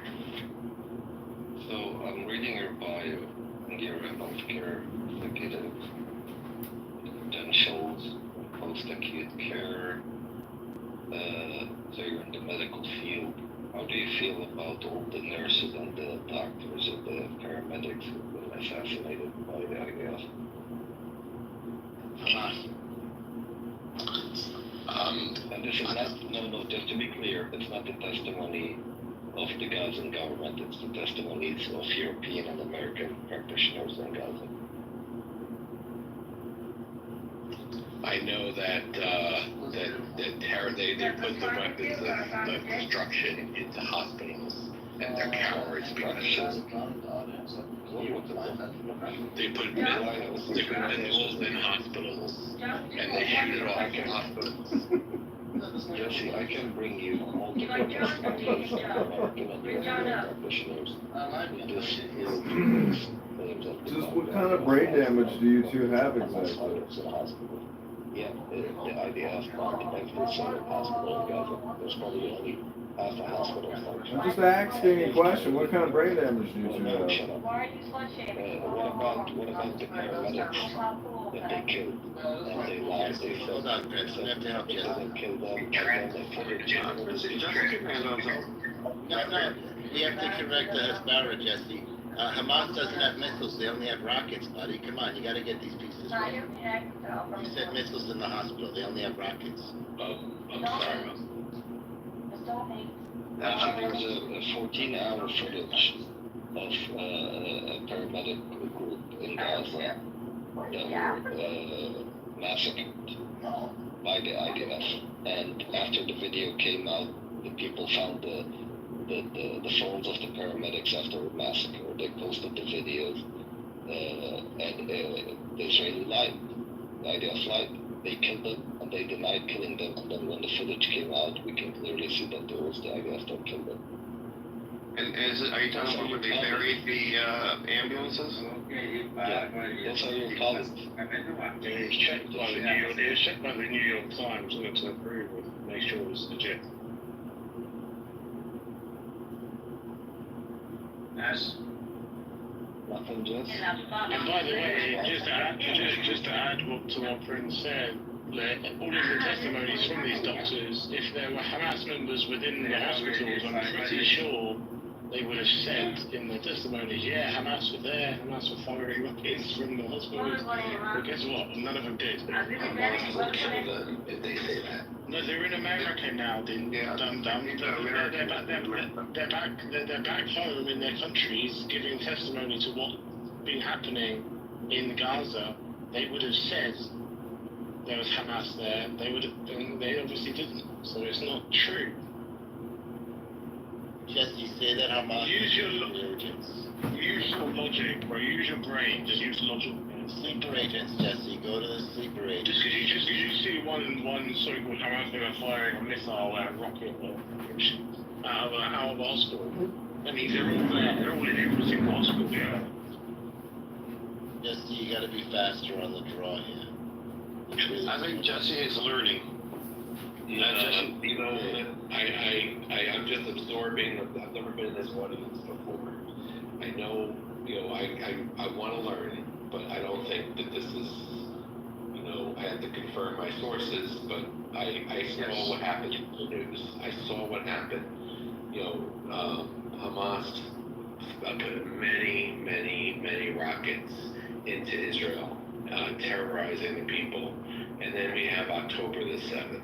And October the 7th made my mind crystal clear of, destruction and hate and raping women and total destruction. So, and Israel's now cleaning up Hamas to free the Palestinian people. That's not true, dude. Jesse, do you know that before, real quick, do you know that before October 7th, more Israelis died from peanut allergies than they did from Hamas, quote-unquote, Hamas rockets? I think that's ridiculous. I think that's... No, go look it up. Look it up. It's true, Jesse. They make it seem like it's, all these rockets are going in and killing people, thousands of rockets, but they're mostly caught by the Iron Dome system, and the ones that aren't fall in, areas that are not populated by anybody. So you can look this up. The statistics are available from Israel and from the U.S., from the European Union, and they confirm this. Regarding the, you said it makes it crystal clear to you. You've gone through the mainstream media, but we're giving you legitimate facts that you can research yourself and see if there's a different narrative, and see if, the mainstream media narrative lines up with facts that are verifiable, not just claims that are being made. And you're in the healthcare industry, right? So you could make a claim, but verifying that claim is what makes it a fact. You know the difference. So take what we're telling you and verify them, and see if they're facts, and then make your mind up. Figure out why Hamas. I'm happy to do that. I'm happy to do that. Especially with Prince mentioned about the ambulances. They buried those ambulances with the people, with the EMT workers in the ambulances. They buried them. Buried the evidence. Where are the hostages? What's going on? Well, you gotta ask. I mean, does Israel want the deal? They've been offered multiple times. Hamas has offered to exchange the hostages multiple times, and Netanyahu said no. They've given us back. And they have, yeah. But Netanyahu is saying, the hostages are not really our priority right now. And this is something you could look up to. And if they didn't want to give them back, they wouldn't have given them back. They would have just killed them, right? Or they would have just not told anyone about it. They killed a third of them. Israel killed a third of them. No, I'm saying Hamas.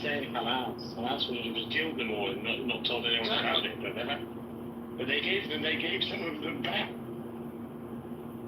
And they were in better condition under a siege and under war than the Palestinians that came out of the Israeli prisons. Yeah, you can look at these videos and see the Palestinians and what shape they were in. It looks like they were starved, while the hostages in Israel, they were released. That is not correct. They were fed. No, go look it up. Not true. Come on. It is true. The only time you're getting your sources from, but Can you play what I sent you? This is video. It's on video.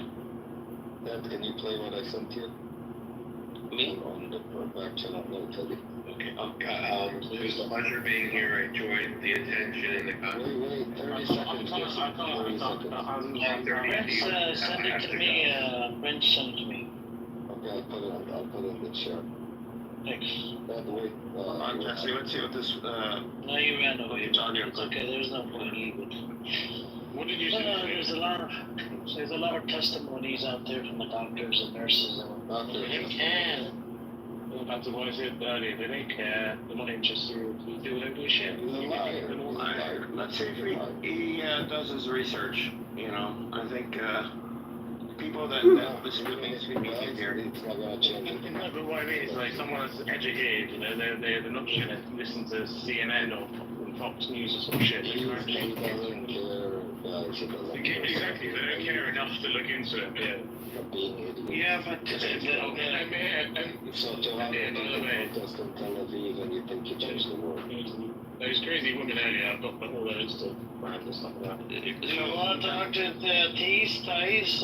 Let's bring her up if you want to come. The mainstream media is pretty powerful still. She left. Oh, you did? Okay. She's got. I've heard started in Charlotte. Some Brazilian Jew, I don't know, she's Brazilian Jew. And Prince is like, wait a minute, a little sexy right now. She's Sephardic Brazilian. Black Rabbi was doing Oh, you should have heard what Black Rabbi said earlier. I had to leave the room. What he said? Edward, I got him, got the clip, and then I moved it down. I didn't even bring him up anymore. What he said? How can you know you were in here? Piece of us, you were in here, remember? I didn't hear him say it, but I heard that. I thought it was something else. Okay. No, we didn't. Yeah, you said it was shocking. What are you talking about? You said you were shocked. No, I said I didn't hear him say it, but I mean, I remember talking about. I thought he said something else. I don't know what you're talking about, Chucky. You just said that you can't believe what Black Rabbi did. You had to leave the room. And then I came off the mic and said, what did he do? I didn't know you guys were referring to what he said about I see what you're saying. I thought he did something else. Okay, I got you. I thought you meant like you weren't a part of him saying it about the prophet. I'm like, wait, you were here. No, I thought he had said something else. Because I left shortly after that too. I mean, that is. And he said, well, that's how we are right now in Israel. That's how everybody is in Israel. And we'll make up our own religion. It's pretty sick. I could say, honestly, I've never heard any Jew in real life or on this app. He definitely said we'll make up our own religion. No, he did. He also said the thing, what he said about the prophet also. Prophet Moses. He's a force. I could say I've honestly never heard any Jew ever say something like that about the prophet. Never. Never, ever, never.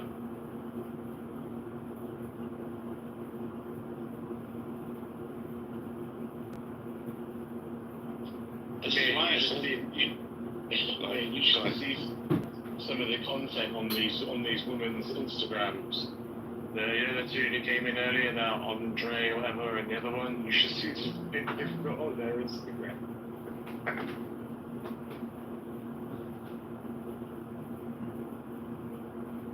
One of them's actually quite popular. Is it? Are they having naked? Put the link in the chat. Maybe we can invite her back, or she's not here. No, because I like these new punching bags. I'm tired of freaking same old Zionist fucks on this app. Yeah, she's got 35. I need some new ones. I asked Sam to see if he can bring somebody on here. And let's see if we can entertain some of these new Zionists. Do you have the, where's it? Where's Instagram? I'm gonna put it in. Is it the Andrea or the other one? Yeah, both of them. Both of them. Okay, send it to me on Telegram or something, and because I need some new Zionists. I'm tired of this old one, man. And the Black Rabbi, I think I probably might end up blocking him in the future. Maybe we need to have our own Instagram page, tailored for Zionists to bring them in. Therapy room for Zionists, therapy space for Zionists.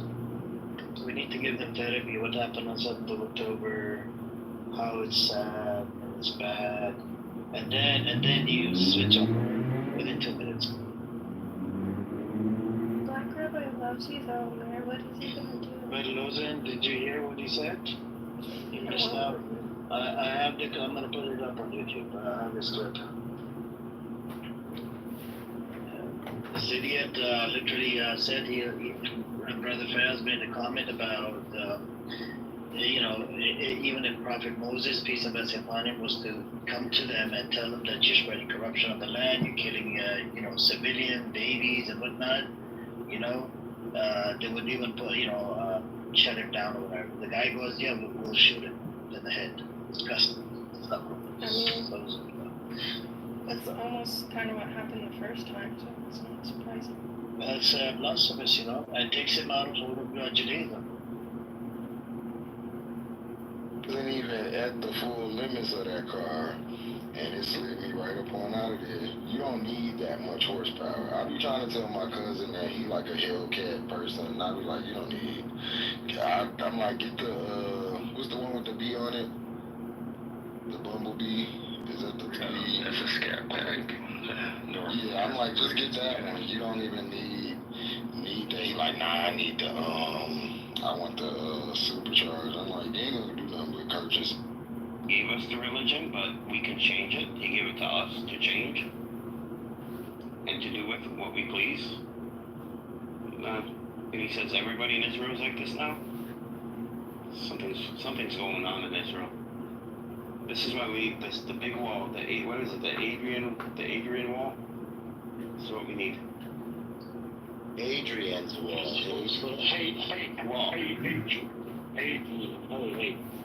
Adrian. You said Adrian, right?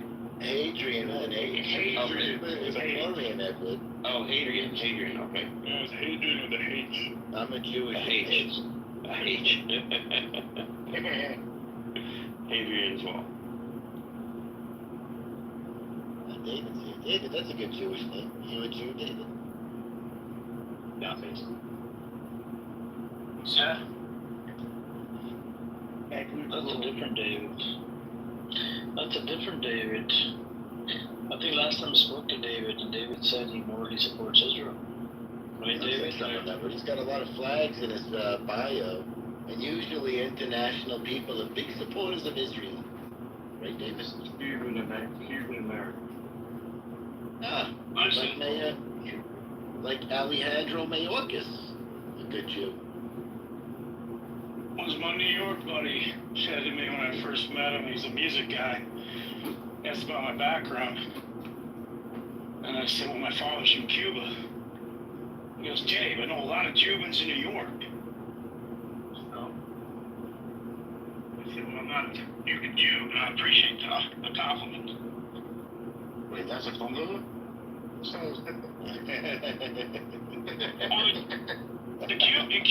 Cubans had a reputation.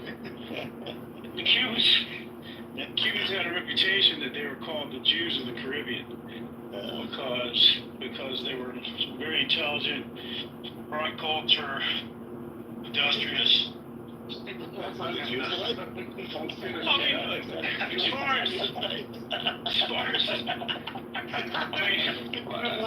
they had their own country for 80 years and they're still using American weaponry. That's a new. It's the only country in the Caribbean to give a black eye to the American imperialists and get away with it. So Israel did that. What does that tell you? Israel's in a different part of the world. We did that in 1960. How's that been working out there? I agree. It has worked out horribly. Yeah, how's for the Cuban people. It's turned out horribly. There you go. David, do you still support Israel morally, or you change your position? Well, that's a kind of a loaded question because I support Israel's right to exist. Now, whether or not the policies are necessarily something I support. I mean, I think I side with a lot of the Israeli citizens that. Why can't they not dismantle Israel and they can live together, coexist with each other? Why can't they not do that? Well, how good is that working out for you?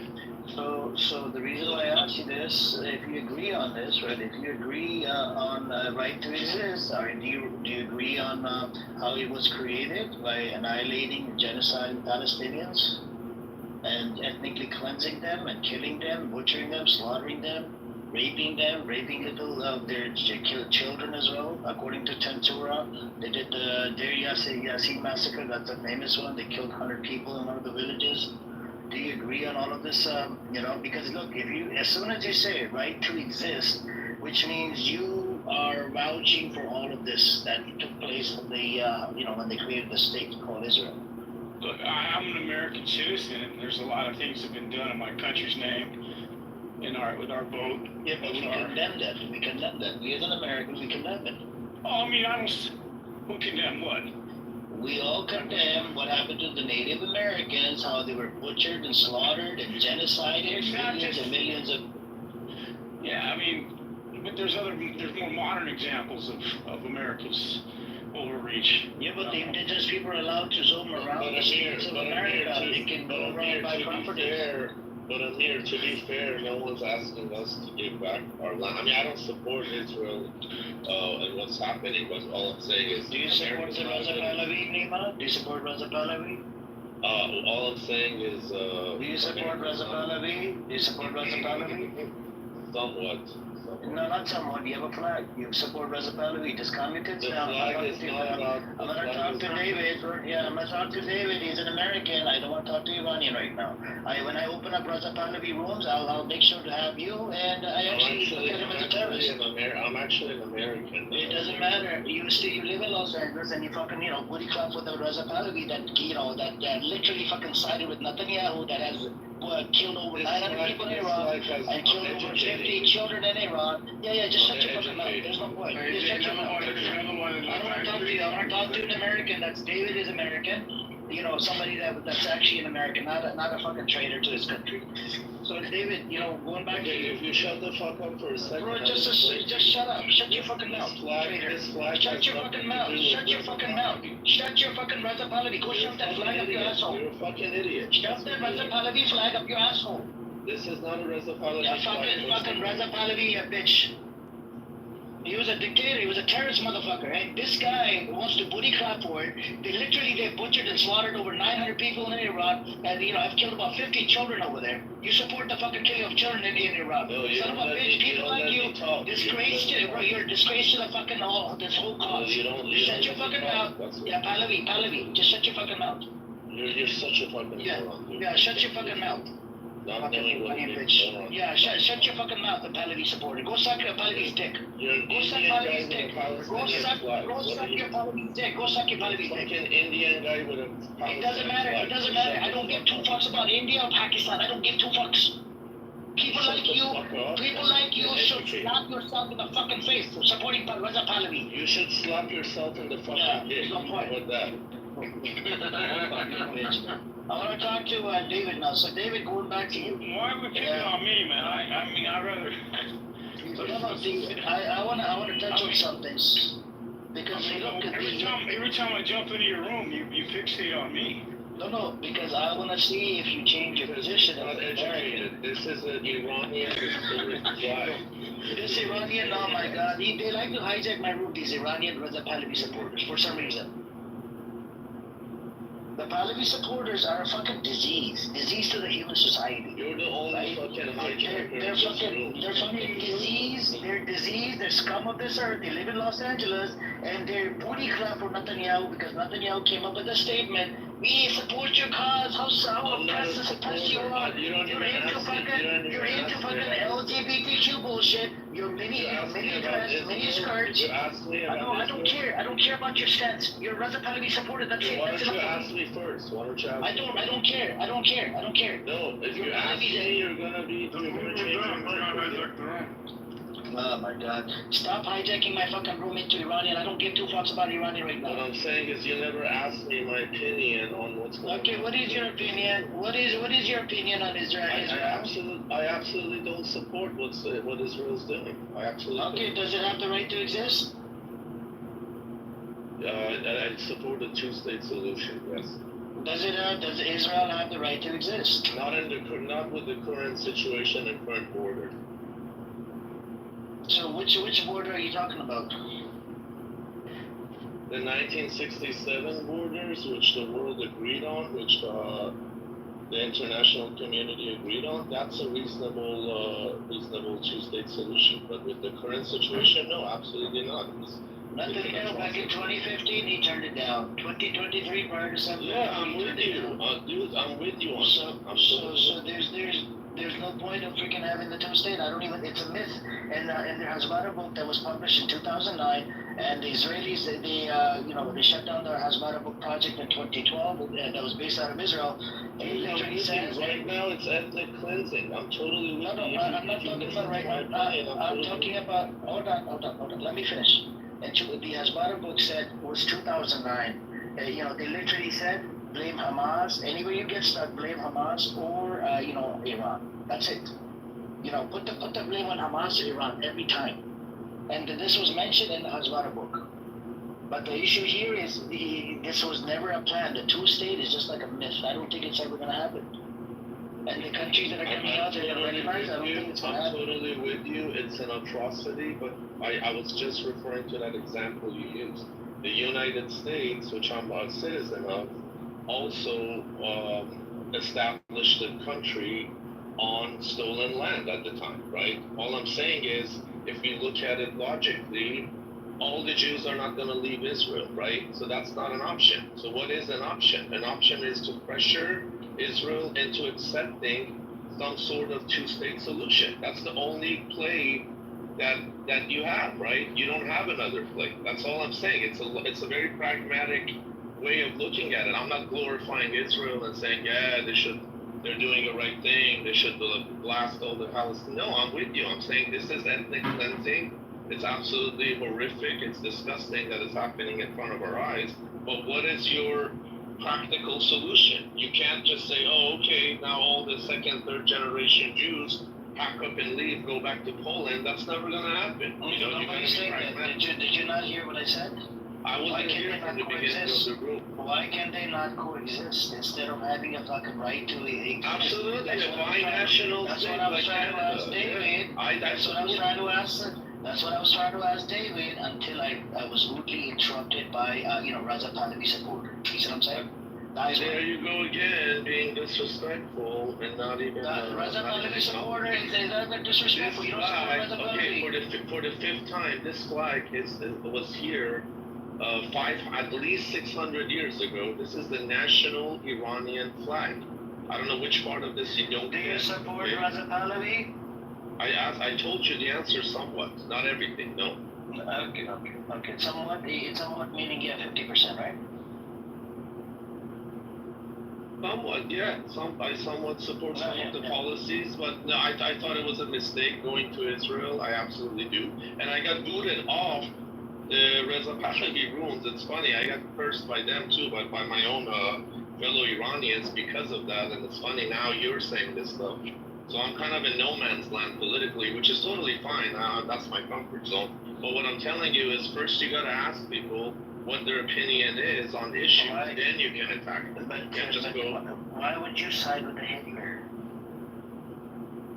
Who do you mean Hitler? There's a Pahlavi? Raza Pahlavi literally fucking sided with Netanyahu, and he supported the attack on Israel. That was a tactical mistake. I told you very clearly. Hold on. No, that wasn't a tactical mistake. People that live in Los Angeles, especially the Raza Pahlavi supporters, live in America, they all supported this fucking thing to attack the Zionist criminal, Zionist entity. Not all. Don't use the word all. Majority of them. Have you been on Twitter Spaces? Go check on Twitter Spaces. I've been on Twitter Spaces. Is that all of the Iranian community in Los Angeles? It's not.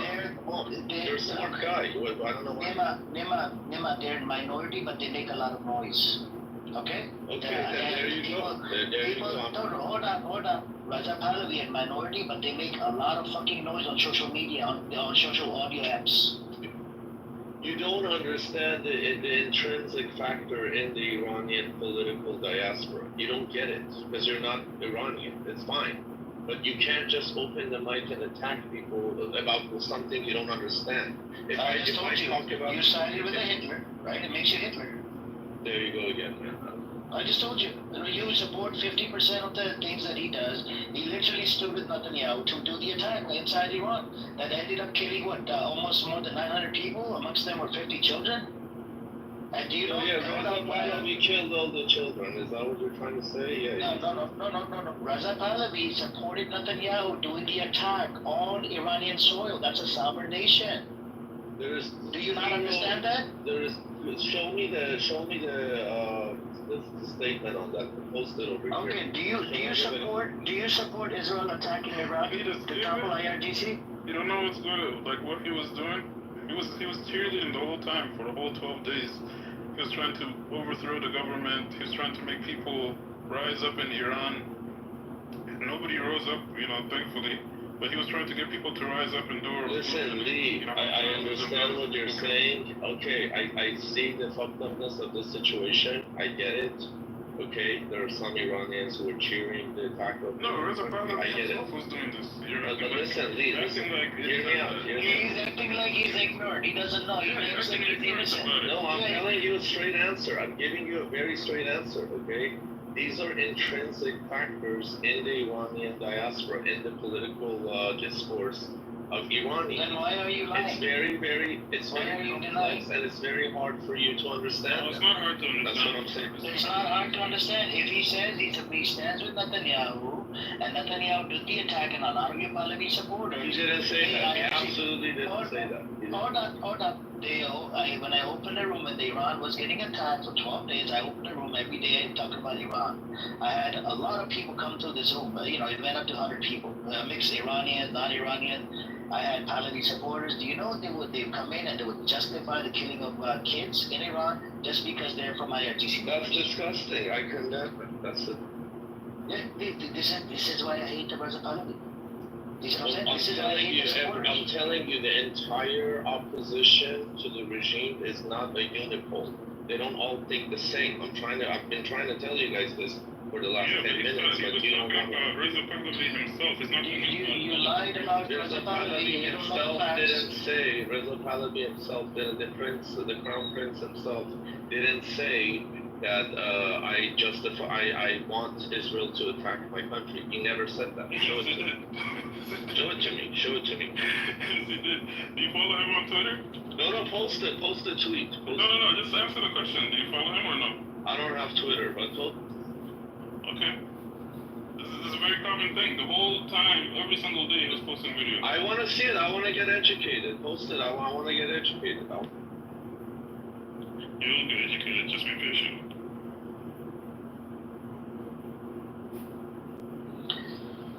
Yep. Anyways, so David, what I was saying to you about the indigenous people, they're allowed to move around, right? They're allowed to move around in America. They can do everything. They can buy properties, do whatever. But the people that are indigenous to that land, they can't come back inside. Even the UN resolution says this. So that was what I was trying to do, right? Now, when we say right to exist, are you pretty much supporting the Zionist entity? You could probably make it clear that look, we could do two-state solution, but what they're doing is a fucking genocidal shit that they've done. I mean, look at how in bed we are with the Zionist entity. Trump literally gave threat to the FEMA. We're going to take away $1.9 billion if Canada, if they boycott Israel in any shape or form. He gave threats to Canada. If Canada recognized Palestine as a state, we're going to have a tariff war. This is how we're in bed. You should be asking, are you a MAGA, David? Are you a MAGA supporter? No, I'm not. But you voted for Trump, right? No, I did not vote for Trump. Okay. But we should all be asking this question: what's in this Epstein file that's so connected to Israel and freaking the America? Like, what's in it? Well, I don't know. I'm not. I can. There's a lot of smoking guns, and we can all kind of, we can all kind of divine what's going on with that. And I don't think this evidence is going to see the light of day, if you ask me. I don't think it's going anywhere unless the Congress can get together and act on this. We saw what Mike Johnson did. He punted. He closed the office down, said everybody go home, take an early vacation. There's nothing to see here. But, as we know, the podcasts, the influencers, the MAGA right, they want to see what's in there because Trump campaigned on this. He campaigned on this, the whole QAnon connection, the Hillary Pizzagate. So we finally have something that's real with real teeth to it. And the main culprit that's sitting in prison alive gets moved to a minimum security prison in Texas. So what does that tell you? She's cutting a sweetheart deal. The prison she's at, there's a policy where they're not allowed to sex traffickers or sex offenders in this prison. So how are they getting around that? So anyway, look, it'd be bad for Trump if he was in those files and those saw the light of day. it would, he would have to be impeached. And, you know, I don't know. But he has already been impeached, like multiple times. Right? I know, but he wasn't removed from office. There's being impeached, there's being removed from office, so. Did you support, like, the Democratic Party, or, like, did you support Kamala? Well, I didn't always support Kamala either, but see, I live in California, where we're bordering on a failed state with policies that are just all over the map. A homeless problem, the Democratic Party's siphoned off billions without any answer to where the money's going. Meanwhile, all the homeless around my area is still percolating and not being handled. We have the World Cup coming next year, and then we have the Olympics after that. So my city's got a lot of work to do to fix what's happening here. And you're in Los Angeles, right? Yeah, in LA. Yeah, I've been Los Angeles too. So am I. Yeah, We can all go out beer or something. No, I'm good. Thank you, Nim. I don't support your position respectfully. I actually hate, from the bottom of my, bottom of my heart, I hate Raza Pahlavi supporters. But you hate Trump supporters too. I hate, the MAGA supporters, MAGA supporters are questioning everything now. They're questioning the Epstein files. He's getting a lot of smoke from the MAGA supporters. They're questioning a lot of shit that Trump is doing right now. And when he said about the FEMA, they started questioning him on the FEMA thing as well. How the fuck are you going to take away the funding from FEMA? Look, Trump's... I get it. Listen, I voted for Trump, but I get it. A lot of the things are not good. Yeah, absolutely. If we talk, you'll see that we actually agree on a lot of stuff. But when you shut down communication by labeling and attacking the other side, you're not going to get to any resolutions, because that's what this platform is for. So we can talk and kind of learn about each other's. I get it. But, I didn't vote for Trump or Kamala, and even for Green Party I didn't vote because she wasn't going to win anyways. But, you finish, David, what you were going to say, and then, well, I'm just saying, look, we either care about the rule of law, we care about, the railroading of little children and the trafficking, or we don't. And we're not even believing the victims. I mean, the victims know what happened. Why is the Queen of England cutting a big check to exonerate her son, right? And then the woman who received those monies ends up committing suicide. She got $10-11 million. She committed suicide. So, anyway, it's just a bad look. It's just a bad look. And Trump's going to be 80 years old. He's this would be a horrible legacy that he would leave. This would crush everything that he's been trying to do in a second term. And I don't think the MAGA faithful want to see it happen. As much as there are those on the right that want to find out the truth, because they don't think he's in there. So. Yeah, but the DOJ said he's on it. He's in the index. Yeah, in what capacity? Right? Are there photographs? Are there actual witnesses saying I was with Trump and I was 15 years old and I was on that plane with him? I mean, what's in there, right? And they've already redacted a bunch of stuff. And in Bondi, this is Trump's private law firm. This is the Department of Justice is basically doing his bidding. And if she had any balls and was following the Constitution, she would go where the evidence takes her. This is what lawyer does. They don't find out the evidence and they crush it and suppress it. That'll get you disbarred in any court of law in America, right? But Trump has all the power as the executive, and he's got a Supreme Court in his back pocket that backstops his behavior. So he's kind of got a huge immunity blanket hanging over him right now. And what do you think he's going after, Clinton? What do you think he's going after, Oprah? He's going after all these personalities He's trying to take everybody off the scent here. So it's not going to work. I don't think it's going to work at all. I think when the Congressman can meet. Think about the Russian hoax all over again. We remember the Russian hoax, right? There was no Russian hoax. Russia What influenced about the our election. evidence that's now coming out that the Obama administration was planting stuff? What about all the evidence coming out? How do you know this is not one of those witch hunts? You know, I'm just asking. I don't know. I'm just asking. Like, how do you know this is not one more of those Trump witch hunts that we're so used to? Well, I don't know if you guys have seen the memes that are coming out, the history of Trump and his relationship with Epstein. He was on Howard Stern, and Howard Stern exposed him in an interview about how he's a predator. And he was joking about it. And I don't think his daughter was on the show in this particular case. No, it was the same time that, you know, he said, like, you definitely know something about that because you're a predator, and he was like, laughs it off, and his daughter laughs it off. Yeah, he owns a pageant, teenage pageant in Russia, and they said that he would just walk into the dressing room unannounced and walk around the girls like it was no big deal. Yeah, there's a quote of himself saying that.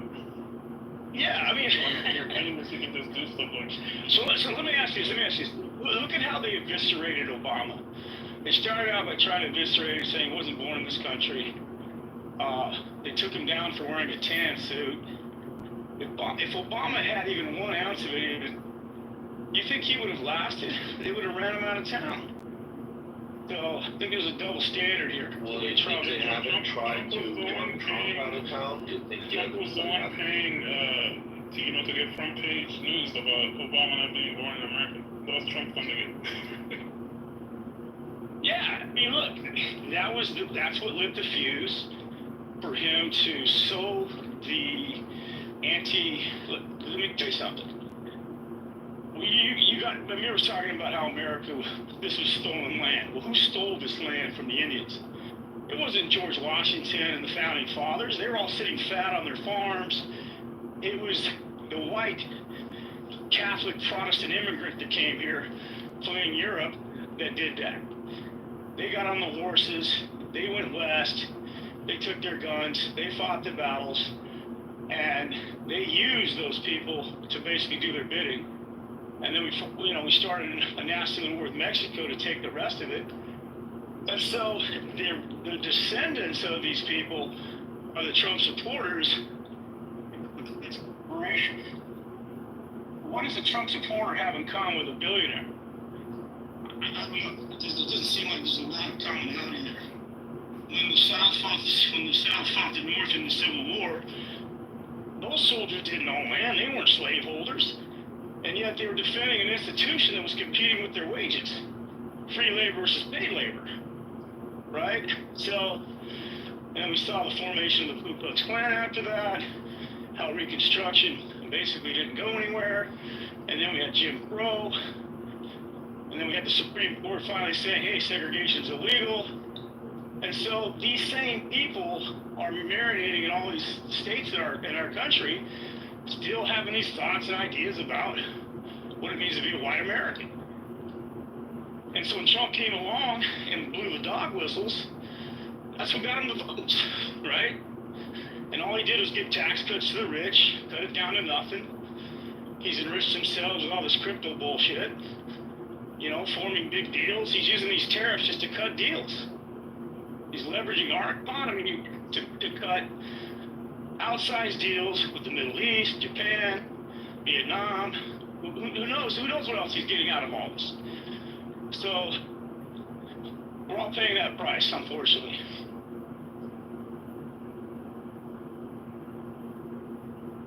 Yeah, but the way take the videos to put in the chat. He also got them to invest billions, records, trillions of dollars in the U.S. economy. And he also rearranged all the horrible trade deals we had with everyone. I mean, there are multiple sides to each story. I mean, if we want to go one side They to said another. they promised to invest. And it was the Middle East and I think Japan, Taiwan. Securing investments, yeah. So I mean, I get it. Listen, I get it. There's a lot of letdown, you know, on the MAGA movement. There are a lot of things that aren't clear, especially when it comes to the America First movement. I mean, I'm frustrated too at times. I don't think we should support Israel tooth and nail. I think there should be a fine line. Like, there should be a line in the sand. I mean, like, American interest comes first, and whenever Israel's interest does not align with our We need to interest. part ways with Israel. We need to part ways with Israel. Yeah, absolutely. If the interest doesn't align, absolutely. Yeah, so up till 2018, the aid package that we were giving them, only Israel was able to use that money in cash for their own personal expenses. Only Israel. But other countries, they get treated like shit. And Israel is the one that gets the most money. You know? And I think it's disgusting. Yeah, I mean, I think there's even a law in the books, don't quote me on this, but we have some policies or some laws in the books that forbid us providing aid to countries that have nukes or consider nuclear powers. So we've always pretended or looked the other way or haven't really elevated the knowledge of Israel's stockpile of nukes. We don't know how many they have. Some say we do. But I think there's a policy in our Congress that was written to address that. So, but let's face it, look, Israel wants unchecked power in the Middle East. They want to be the hegemonic power in that region, and they've picked apart and taken apart all of Iran's proxies, and Iran's next. If Iran doesn't get its act together and somehow, you know, get their nuclear program exposed and brought to the fore, Iran's running away with they know what they know. Unless they get a nuke, they're going to continue to be targeted the way they were. So I don't know how you answer that. You know, there's 90 million. Let me ask you something, David, or I'll ask the panel in the room. Do you think the Islamic Republic has helped the Palestinian cause in the past 46 years? It hasn't. Which Islamic Republic? Because there's four of them. Which one are you talking about? The Islamic Republic of Iran.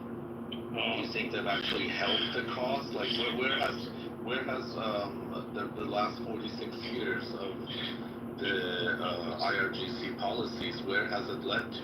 Like, think about that. It led to them not being wiped out. Who not being wiped out? The Palestinians. Well, what's happening right now is this. They're still not wiped out. Yeah, here's the who was that guy? Not Senbar, the other guy. Who was the other? Hania. Yeah, Hania got assassinated in north of Tehran, dude. North of freaking Tehran. Hania got assassinated. The RGC generals got assassinated. Yeah, the Yemeni got assassinated. Yeah, but everyone dies. Everybody got assassinated, exactly. Everybody close to the Islamic Republic of Iran in the past 2 years got wiped out, got assassinated. Where has this led the Palestinian cause? It doesn't mean it's a victory for Israel. It doesn't mean it's a victory for Palestine either. It doesn't. No. You're looking at it in a very. Show me the right way to look at it. Yes, you're looking at it very simplistically. These people, they signed up for these roles, right? They're not going into these roles saying, I'm never going to be assassinated. They're going into these roles knowing there's a very high possibility that they will be assassinated because there's people before them that were assassinated. Even the leaders of Hamas, I think the one that was in the wheelchair, I forgot what's his name, I think Sheikh Yassin or something like that, he was assassinated. He was in a wheelchair, right? The Israelis, they keep assassinating their leaders, and new leaders take their place over and over and over again. Fair enough, totally fair, but what has this done for the cause? Tell me about the cause. The cause is still alive. The cause is still alive 77 years after... Are Palestinians better off than they were 10 years ago? And honest answer, are they? Yeah, 10 years ago, nobody cared about Palestinians. So this is what I'm saying. You're asking very. Okay, so you're saying the global awareness is a win. That's what you're saying. You're saying the awareness. I get it. You're saying the Just PR. 1 second. Just 1 second. You can't just ask a question and then answer the next one. You're right. The question you're asking is their situation better than it was, right? You're acting like they're just ordering food at a drive-through, right? You're asking for your rights as a human being from people that don't believe in equal rights for all humans. Okay, these are supremacist people. So you're asking, is their situation better? 10 years ago, nobody cared. Nobody outside of Palestine, for the most part, cared about Palestinians.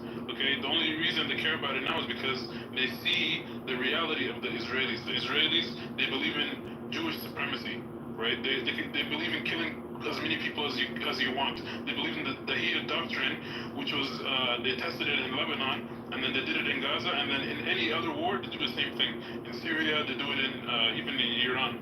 This is why people know about Palestine now, and the new generation of Westerners, they hate Israel, they hate Zionism, and this would have never happened 10 years ago. I'm absolutely with you. So there's more awareness in America and around the world. Absolutely, the public opinion is shifting, and that's all very good. I'm totally with you on that. Okay, and I'm totally with you on the whole. The leaders didn't sign up for this to, live comfortable lives. They signed up for this knowing that there's a chance they're going to get assassinated and lose everything. Totally with you on that. I totally get all of that. But what I'm saying is, on the ground, for Palestinians, for statehood, for independence, for them to have the right to self-determination and all of that stuff that they rightfully deserve, by the way, which I support that. Has the situation gotten better on the ground? I'm not talking about leadership or positions of power. I'm just talking about the average Palestinians and the right to statehood and self-determination. Yeah, that's what I'm saying. Like, there's no country in the world that just, just by protesting and, doing everything peacefully, they got the right to exist or, became a country. Everyone had to fight for that right. For example, Algeria, for 135 years, they were under French occupation. They even became part of the French state. And the French soldiers, what were they doing? They were stripping women alive, getting them naked, hijabi women, people that, women that love their modesty, they would strip them naked. They would kill the men, take their skulls, take it to France and put it in a museum, for 135 years.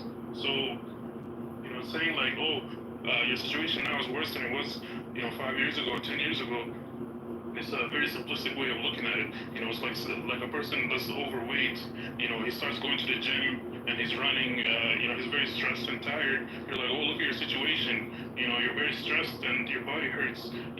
Wouldn't it be better for you to be on your couch, eating chips and, drinking soda? So any freedom movement you see throughout the world, there's always casualties, Algeria, about 1.5 million people have lost their lives. Look at India, lost a lot of people over there as well, millions of people, right? Even during partition plan, whatever. Look at, how the black folks were enslaved in America. They've lost lives as well. They did violent attacks and whatnot. Where else? In Canada, there was freedom. Every country in Africa too. Congo, 10 million people were killed by Leopold. Yeah. Namibia, the Germans, they practiced their genocide in Namibia before they did it in Germany and Poland. All of these countries, people have to suffer. But, thinking like, let's just sit comfortably. You can even look at the West Bank. The West Bank is not fighting the way that Gaza is fighting, right? Where every day they're taking more and more land, kicking people out, taking their houses, every single day in the West Bank. But Lee, I totally get it, but what you're, from my understanding, what you guys are saying is this is a transitional point, okay? This is part of the struggle. The struggle is alive, it's moving, and this is a transitional phase. But what I'm saying is, you're looking at all the cases of struggles against an imperial power which have prevailed at the end.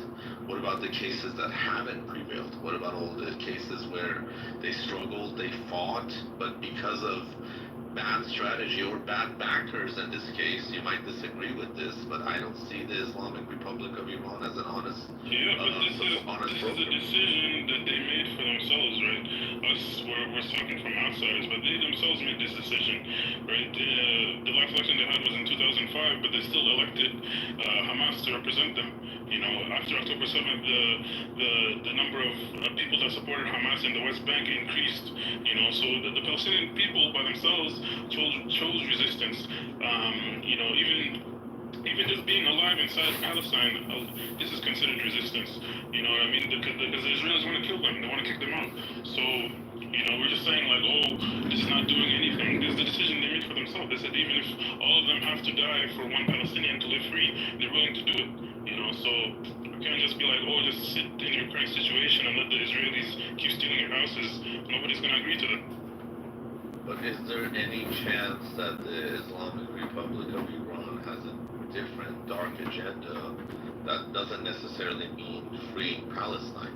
Is that a possibility, or do you completely have faith in a regime that brutalizes its own people for the past 46 years, has the highest rate of execution, highest rate of political prisoners, highest rate of... So if there's spies out there, should they not be executed anymore? What was the question again, Amir? In Iran, if there's spies out there... No, I'm not talking about spies. If you're a college, if you're a dissident in college, dude, I'm from there. This is what I'm saying. There's a lot of stuff. There's nobody spies in Iran? Not the college students? No, of course there's spies. There's spies everywhere. But what I'm saying is, you don't have political freedom to even criticize your own government. You don't have that. You don't have that luxury. If you talk freely, there are people on this app. Can you criticize here on anti-Semitism? Can you say anything against the Jews? You can. The blowback might be horrible. You might lose your job. No. People getting arrested at the college universities, literally getting deported. Now, that's horrible. No, but that's from the federal government, nothing to do with the university. True, absolutely, and that's shameful. I don't support. No. You made a claim that you don't have the. If you say anything hold on, Lima. Anything you say anti-Islam in America, he doesn't. Nothing happens to you. You say anti-Christian, nothing happens to you. As soon as you say anti-Jew, you have a problem. Absolutely true. You see the difference there? Yes. So respectfully, we don't have freedom of speech in America either. Absolutely, you're right. 100%. Then why would you say that the freedom of speech criticizes the government? I'll explain it. Absolutely, I agree with you. The Jews are a protected class in America, 100%. There are things you can't say against Jews and Zionism that you can't say against Christians or even America or wherever. You're okay to say that, but against Jews, yes, they're a protected class, and that's a long discussion why. We can talk about that some other time. But what I'm saying is the amount of repression inside Iran, okay, for the Iranian citizens, the lack of leadership. Right now, the water and electricity goes off for 4 or 5 hours in most of the provinces, okay? The lack of misuse of funds. Not because of the sanction that have been already put on Iran for the last 40 years? Let me finish this point. That's a good. We can talk about that, Z. But let me finish this point real quick. The amount of misuse of funds, corruption, political repression, okay, that happens inside Iran. This is what I'm trying to explain. That it's not all rainbows and butterflies. Nobody said it's a rainbow and butterflies. It doesn't happen in America. Yeah, it doesn't happen in America. That funding is. So there's no comparison. There's no comparison. We gave $66 billion to Israel. Did I agree on it as an American? Absolutely not. I didn't agree either. Did you agree on it? Okay, so you don't see that as a corruption? There's absolute corruption here. There are a lot of problems. And so I don't understand with these Reza Pahlavi supporters. I seriously don't get it with the Reza Pahlavi supporters. No, it's not Reza Pahlavi. Listen, hear me out. This is your mentality, right? When you look at America, you live in the West, right? Because of certain things, you've been privileged, whatever. You want to talk shit about your own country, but if you do the comparison, they're both in the similar basket, by the way. No, but hear me out. I'm not saying anything bad. I love my country and I want it to be free and I want to go visit. But all I'm saying is the situation. Free is a like very what? dire Can you give us an example of a country now that is considered free from your own point of view? No, but see, That doesn't have a this is- corruption or You're doesn't have an absolutely right. elite Listen, class you're that is preaching to the protected? You're absolutely right. I'm not saying every other country is like a paradise and Iran is hell. I'm not making that claim. What I'm saying is for you to understand why so many of the people inside Iran are disenfranchised, why they support what they support, is because of the dire situation inside Iran. And until you live that, you're not going to understand it fully. We live that. We are from all over the freaking world that we have to deal with the same problems with different faces. The only difference between Iran is that in the face of the world is saying no to the Israeli. What was the condition when Iran and Turkey was the allies 40 years ago? See, I'll tell What you. was the I'll tell you condition? why. I'll tell you why. See the sanctions you mentioned. Why does a country, even if you want to destroy, even if you have these crazy apocalyptic ideas, okay? Let's put ideology aside. Why would you chant it? Why would you bring people to the street, burning flags, and saying what you want? Why would you show your cards? Why would you be like, of course they're going to sanction you. Of course they're going to starve you. Of course they're going to humiliate you. They control the cars that they can control, which is the economy, is from the outside. But the strength of Iran, But that's what I'm saying. See, they're giving them the just fuel. a moment. Yeah. The fuel has to be when Iran was bending over to the foreign governments, when they were under the Pahlavi and there was an alliance between the Turkeys and the Irans and the Israeli, and the first people to promote Israeli statehood was the Iranian. Israel was the best friend of the foreign. It was cool, but all the money went into the freaking Shah, and the rest of the population was eating shit and getting tortured in the prison. Not true. That's not true. Really? So the prison system that was under torture for anybody against the Shah. Yeah, Remember? I'll explain it to you. There's an interview with the Shah and Mike Wallace, and he talks about the Israel lobby, literally point blank. YouTube it right now. Mike Wallace and God, the Shah. it is just like the king in Egypt, Farouk. They were all He talks about it. Listen, he talks about it. The Shah was not a bend over backwards supporter of Israel. He actually did pay money to the Palestinian resistance. Look this stuff up. I'm not making any of this up. Look this stuff up. Okay, the Shah had a very balanced. Excuse me. The Shah had a very balanced approach to the region. Okay, he was. It wasn't balanced. It was just like the rest of the region for the most part, like the sea. But look at it today. Like the Look at Gulf it today. area. Where is the resistance right now? Was it What do you granted mean? by The the U.S.? resistance exists. Was it granted by the U.S. By the West, Nima? What The was Shah? planted? The Shah? Absolutely not. His father was the king. He became the king legally. Absolutely not. What do you? By the West. No, his father was the king. His father was the king. In the constitutional monarchy law, the son, the eldest son, becomes heir to the throne. The father was the king. He became the king. There's no. So he wasn't a dictator. He never killed anybody. Nobody got assassinated. Nobody got executed. Didn't they kick out Mossadegh? Didn't they kick out Mossadegh? Democratically elected. Oh, I'll tell you the Mossadegh debacle. Legally, the Shah had the constitutional powers to remove the prime minister. So the Shah signed the paper to remove Mossadegh. He refused to leave. He ordered the parliament to be dissolved, which he didn't have the constitutional right to do, and that's where this whole debacle is. And then the military legally removed Mossadegh, and they didn't even kill him. He was under house arrest, and they didn't even execute him. So no, that was not a coup d'état, because he was the legal head of state.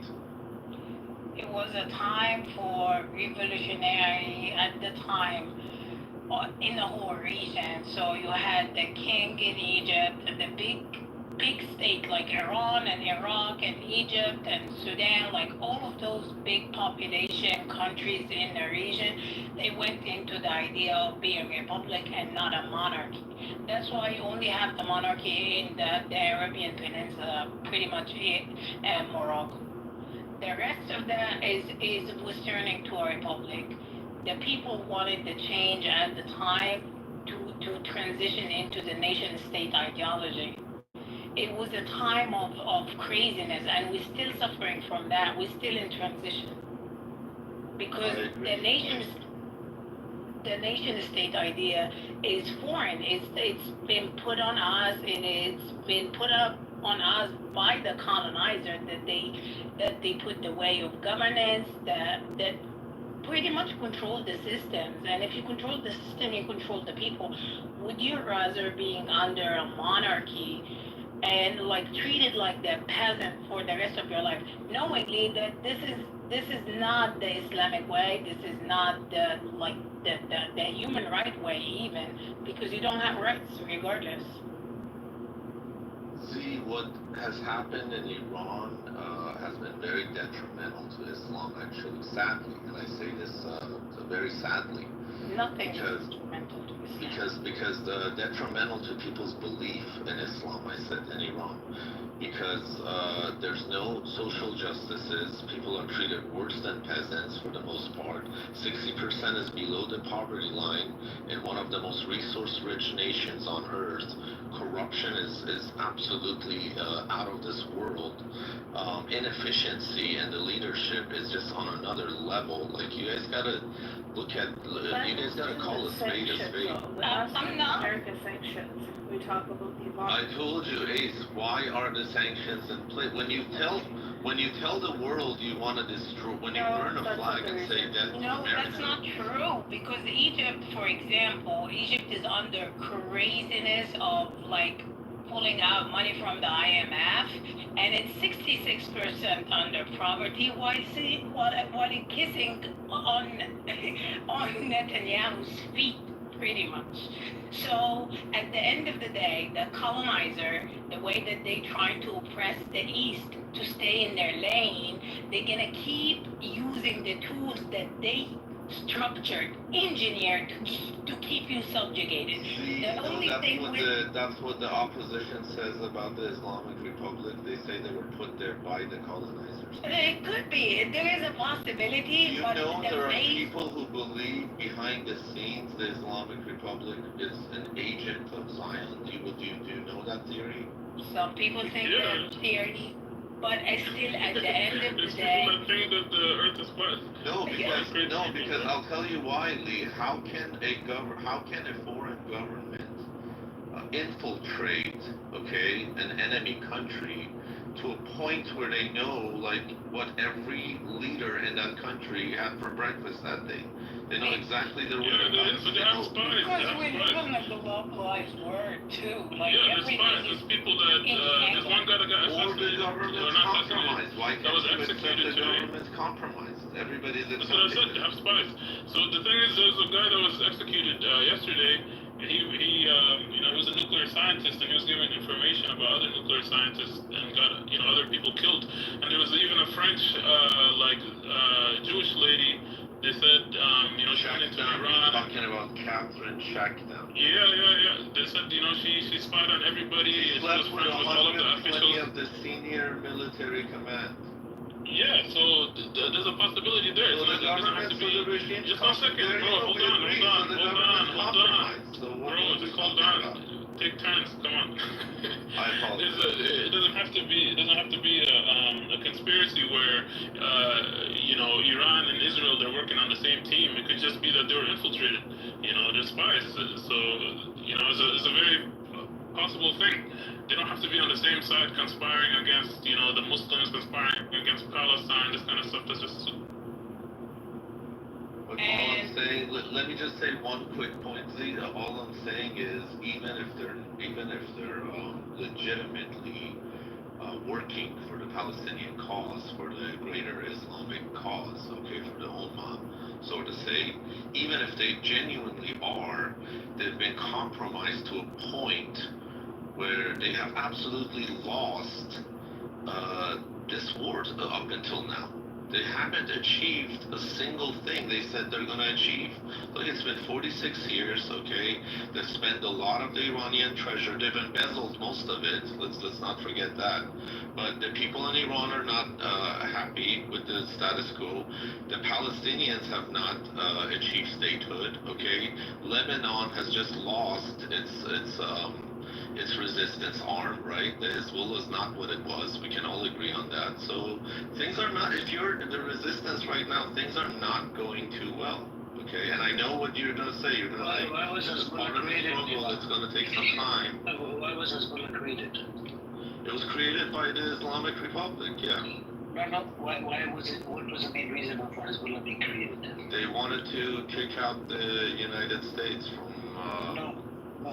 It was created in 1982 to kick out the Israelis. They were occupying the fucking southern Lebanon. Well, the U.S. was there too, the barricades and everything. Yeah, but look into it. It was because of Israelis. These Israeli motherfuckers, they're always going to steal other people's land.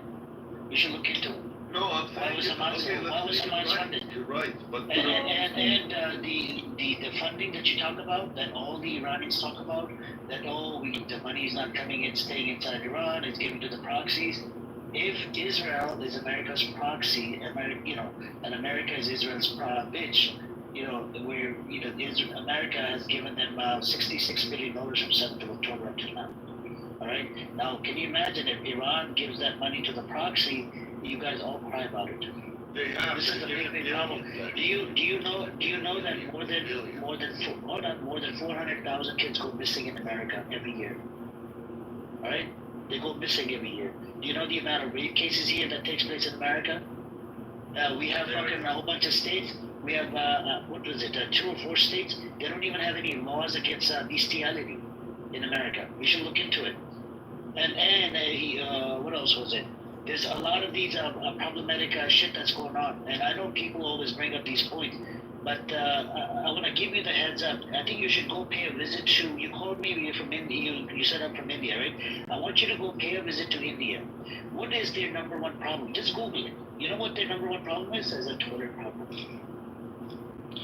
Well, when they come into the pro-pally spaces, right? They never cry about their fucking, how the people might oppress and suppress. Go look into the Indian problem. That's a third world country. Right? Do you know that they actually gang raped a pregnant girl over there in India? 6 or 7 guys. Right? And they would fucking gang rape a whole bunch of women over there. It's not even a safe place for women inside India. Right? And how Muslims are being, not just Muslims, Christians, Muslims, and a whole bunch of minorities getting oppressed and suppressed in India. But the issue with the Pahlavi supporters is always number one. We have a problem. We're always crying. Motherfucker, they have to. Iran needs protection from all over the place. It's a fucking country that has a whole bunch of sanctions on it. Do you know I lived in Saudi Arabia for 10 years? You talk about your Iranian, how oppressed and suppressed you are, right?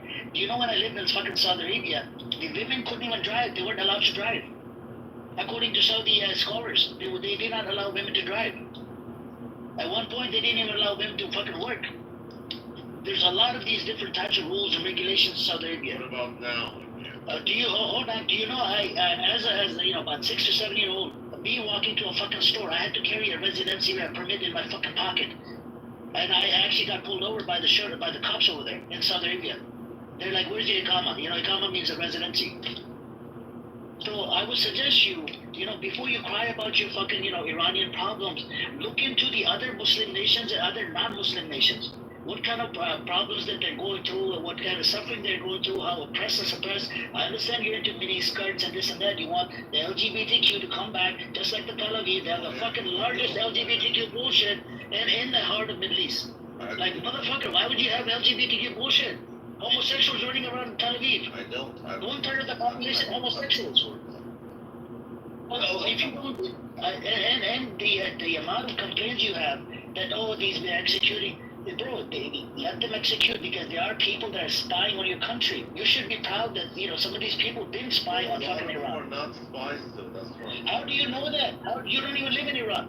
How do you know they are spies? I have relatives. How do you know they're not spies? Go and tell me. I've lived there. I've lived there before. And I lived in a whole bunch of countries. If the country says it's a spy, what do I do? If Find your a way country to has get been a lying report. to you, American government lies to us all the time. What do we do about that? They even use Afghans to spy, so there are American government.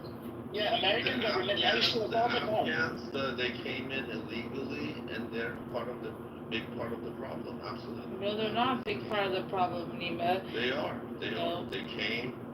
They saw. They conquered. They just came millions. What do you mean conquer, dude? Like it will conquer what? If you know the history of Iran and Persians, it was Afghanistan, Nima. No, it wasn't. So if anyone conquered, you guys conquered. No, you're not Persian. You're different. You just. Oh, you Persian. So what? You are the descendant of Israel? I'm not saying we're better or worse. I'm just saying we're different. So what does that mean? It's different how? You have wings? No, we have a right to have a homeland just like everyone else. What's a homeland? That sounds very Zionist stuff, yeah. It's not Zionist. Everybody deserves to have a country. It is. So What going back to the topic, right? So Nima, I think you should go live in Saudi Arabia, live in UAE, right? I've been to and I've actually stayed in some countries. It's a freaking paradise. What are you talking about? Yeah. Okay, it's a paradise, but prison planet. What are you talking about? Before it wasn't a paradise. Now it's a paradise for people that are pedophiles that moved from Israel to over there. It is. There's disgusting. And do you know?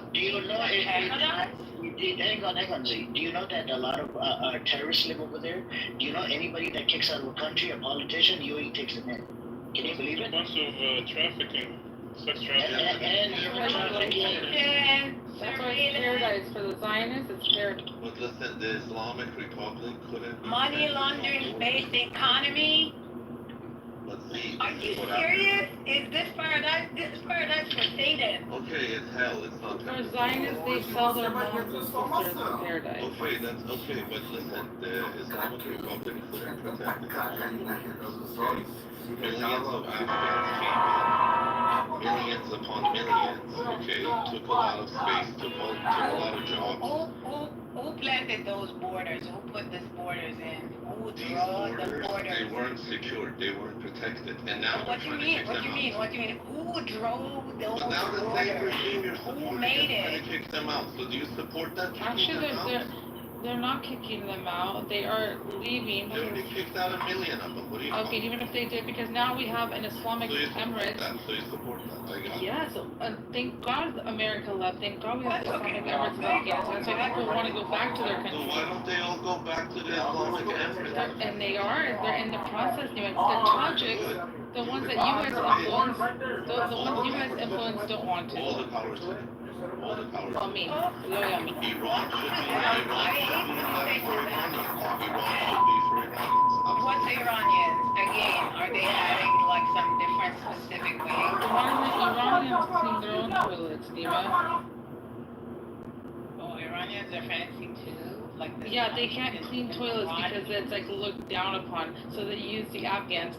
They like starve the Afghans. They beat the Afghans. That's why I want Afghans to leave. So and that's why they're leaving. Degraded. Without Afghans, you guys wouldn't have water. That's why I don't want Afghans, because I don't want them to be degraded. Exactly. So they used the 20 years of war to subjugate the Afghani people in Iran, like the blacks in America, like an apartheid. Even Z knows more about Afghans than you do. And Afghanistan, top tier people, they stand resilient in front of the Soviets, in front of the freaking Even go do some research on the Pashtuns, then you'll start crying. Afghans are amazing people, all the power to them. I wish nothing but the best, but Iran is for Iran. But thank God, it was the Afghans that defeated Israel. No such thing. Is it the Aryan gene, the white gene, being European, being white? No. Your Tajik Afghans are, not the Pashtun Afghans. You gotta get the. You have like 60% of Iran is Is that what you're talking about? The Pashtuns? Is that for you? Yeah, the Pashtuns are way. We'd rather have them than the 20-year government. We'd rather have the Taliban. They have more ghairat. You might know. Why are you you might in not. the U.S. then? Why don't you get a ticket and go? I was there. I'm only here for a little bit. Then I live in Afghanistan, Nima. Oh yeah, great. What's wrong with Afghanistan? They pretty much killed the poppy seed field after they took over in 2 years. Why don't you oppose this? Zero freaking poppy seeds. The Shabazzi boys are liberated. See your double standards. See your double What do you standards. mean? Now you won't oppose the Islamic Republic. It was Nima's people that created the Bachabazis. Nima himself is probably a Bachabazi. The Bachabazi was an Afghan thing. No, Nima, go do some homework. You know about Afghanism. You know about it. Afghanism. It's Not the Taliban, no. Not the Taliban. Not the Taliban, Nima. Do you know that they actually banned, child bride? That was under your guys' regime. No, that was under Afghanism, yes. poppy fields, child brides, and Bachabazis. The child brides and the Bachabazi was from you guys, Nima. I can't talk to ignorant people. You don't fuck. You just don't want to embrace your totality. You just want to stick on one thing and think, oh, she wants Iran. He wants his mom and sister to live with I don't want Iran from the Iranians. It's every liberation or decolonizing systems that they consider themselves European. Same freaking crazy idea, just like the Turks. After Ataturk, we are European, we are white, we're not included in the freaking. I'm saying. There is no such thing as a homeland. The home is given by Allah to all its people, whomever is believing you. Reza Shah is not your homeland, Nima. Reza Shah, the Shah, those were all puppets, Nima. That's why they're blessed with, the current regime. Well, yeah. So you don't know about your Shah? You don't know that he was like a sitting puppet of America? We didn't lose the fucking war. They freaking hit that heads down. Really? When the Shah himself said it? How's it puppet? He keeps saying Iran for the Iranians. Aren't those Iranians living in Iran? Half of They say those are like Chinese people. No, but we have. Okay, so the Iranians, they are Iranians, right? They are in Iran. 40% million Afghans just came in the border illegally. Okay, fine, illegally. Yeah, but aren't they getting them out? Are you not aware of They got $1 million out, but they're still. I don't know, where is your head? You guys went through one little bomb from Israel and you guys all fled to Afghanistan. So imagine 40 plus years. Oh, really? Do you know how many Persians came to Afghanistan with that couple bombs of Israel? Oh yeah, I mean, come on. You know why it's zero? Because you're not allowed to go to Afghanistan, okay? What do you mean they're not allowed to? Iranians are not allowed to travel. There's so many of them, even. I don't have the exact numbers, but I can get you To prevent this issue, you should feed a variety of insects that have been gut-loaded with fresh fruits and vegetables. The percent of population of Iran is Turkish, another Twinkies, Arabs, seriously. So, really? So up there, Iran is not the people like me. You understand that the Americans are So can Iran, as a sovereign nation, have proxies all around the world as well? Absolutely. So why do I get to hear from the Pahlavi support majority of the time? I'll tell you why. Proxies. I tried giving very logical answers that people don't accept. Okay?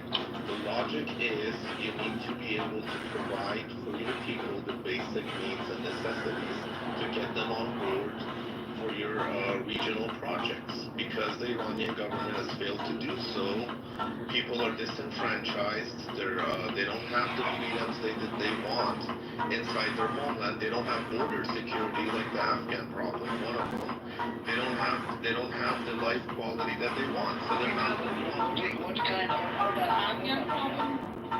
What kind of problems are you talking? What kind of freedom do you want people? Can you tell us? I just told you one main issue where people have, okay, 8 million Afghans illegally crossed without the heritage issue. I'm not talking about border, I'm talking about what kind of thing that That's one of the issues. You asked about issues, right? That's border, what are you talking about? That's border security. I'm talking about Major issue. what kind of thing that they Because you made another claim before, right before. You said that they don't have, what was it, what was it, sir, that he said they don't have the electricity, water, the financial aspect of it, and I was. Yeah, so. Right. The basic Iranians like a higher standard of life because they have the Yeah, because they have to wear Gucci and Louis Vuitton walking around the streets, right? No. They have they have the resources, land resources. They have the human resources. Why does Cuba not have it? Why does Venezuela not have it? Why does Iran not have it? That's their problem. Why America doesn't have it? You gotta ask a Cuban about Cuba's problem. No, because how many homeless people? How many homeless people in America? How much is the marginalized people in America? What about the border problem? I don't fucking care with the GDP that it's fake by a fake economy. I'm talking about the real problem for the real people that you just mentioned. It's an American problem as well. Why the American empire has so many proxies.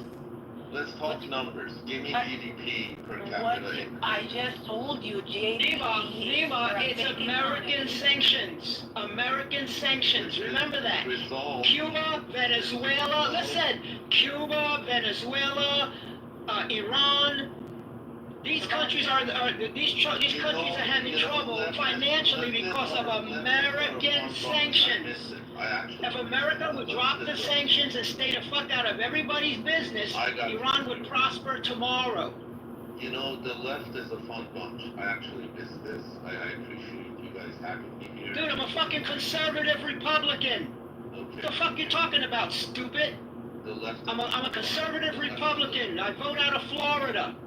Oh, I got you. The left is a... Yeah. My whole family's fucking Republicans, stupid. Yeah, but you're trying to... But the thing is this. If I lock you away from... Let's say you want to come to Walmart, and I lock you out of Walmart. No, listen. Let's say... No, listen. Let's say you want to go to Walmart to provide for your family, but I lock you out of Walmart. And then I say, oh, look at your family. Your family's so poor because you can't shop at Walmart. You're like, thank you for not letting me shop. America's sanctions, dude. If America dropped the sanctions tomorrow, gave Iran back its, $600 fucking billion, whatever they froze, they would be doing fantastic. The same with Cuba. The same with Venezuela. America. It comes back to America getting in everybody's business. Yeah. And then no, American sanctions. Money, dude, it's a bully. Like it printing the reserve. Do you know what big bullies they are? They would burn Afghans when they go to Iran. They would burn them alive. So you're against the government in Iran? No. Not the government. I'm telling your people. That's how racist you guys are. The Pahlavi supporters, like you guys burn Afghans. Are you not aware of that? We burn Afghans? Oh yeah, you guys. Here, let me show you a couple links. For 40 years, we've been hosting you guys, giving you homes. Actually, no, Nima. You guys use them. If it wasn't for the Afghans, you guys wouldn't have streets. You guys wouldn't have homes. You guys use all the labor. Palestine, okay? Our treasure has gone to Lebanon. Our treasure has gone to Afghanistan. Everything came from our treasure.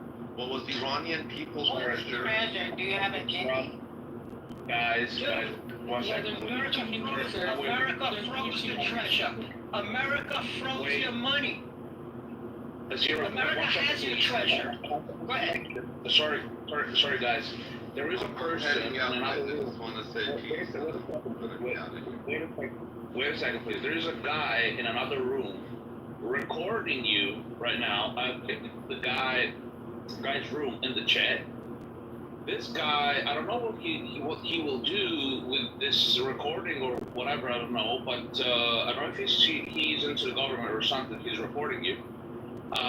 He always has his mouth full of freedom of speech and this and that, but when people express themselves about Palestine, Israel situation, he's recording you. He's reporting you to somebody. So what have I said? So what? Tell him to report Marjorie Taylor Greene.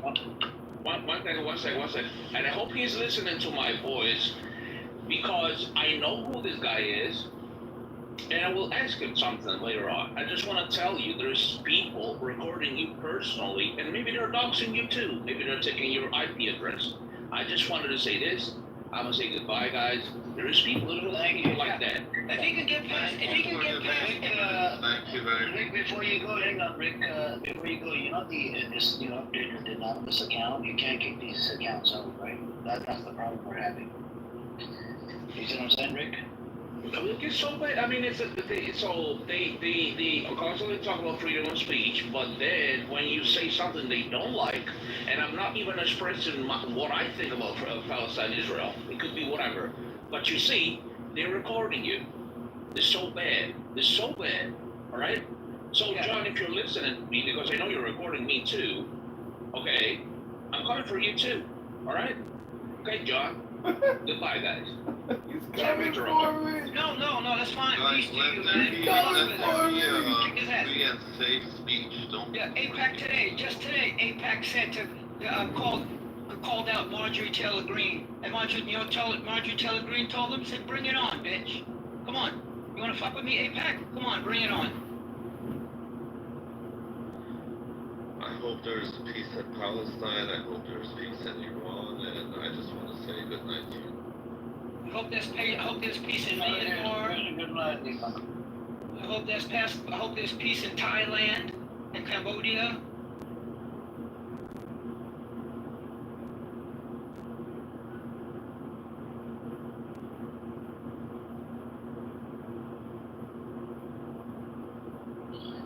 Anyways, I think that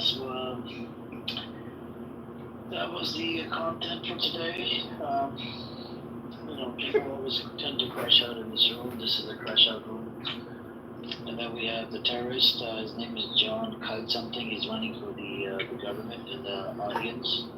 Ace, if you were to send them cease and desist letter, what do you think about that? Do you think it's a good idea? How big of a lawsuit can we file on this guy? His name is John, the guy that's with the alien account down in the audience. You have to first find his address. Oh no, I have his information. I have his old information. Do you state that you do not consent to being recorded? Do you say that, Amir? Yeah. Do you have that written somewhere? I don't have it written, but it's in violation of Clubhouse. You should have it in your profile. I do not consent to being recorded without my permission. Yeah, but he doesn't listen. He doesn't listen. Yeah, but it'll help when you do a civil lawsuit against him. It'll help you in court. If he's got any money, if he's got a car or something the judge will give you. Whatever he owns, he'll give it to you. I think the small claims court will be enough. I don't even have to take him to big court. Yeah, it's No, it's civil court. You just go straight to the civil court. Yeah, Anything over $500. Yeah. Small claims is under $500. And this guy, you want to sue him for at least $1 million. I'm not lying, man. I'm not joking, man. That's how you do it. That's how you teach people a lesson, man. Do you mean a small loan, zero? No. It's a small loan. Isn't statement on other spaces? Yeah, he's running a room. He's running a room. He's benefiting. He's using you and people on the space and on other platforms without their. He does it with all the rooms. He's a record. He's got about 30 phones. Yeah.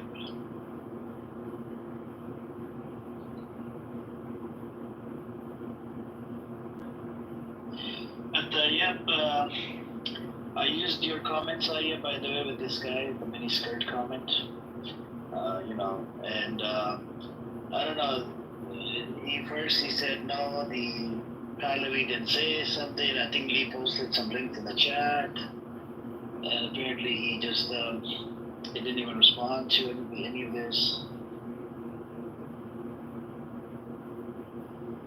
And he was clearly confused. He was clearly so confused, and he was just trying to play both sides, Yeah,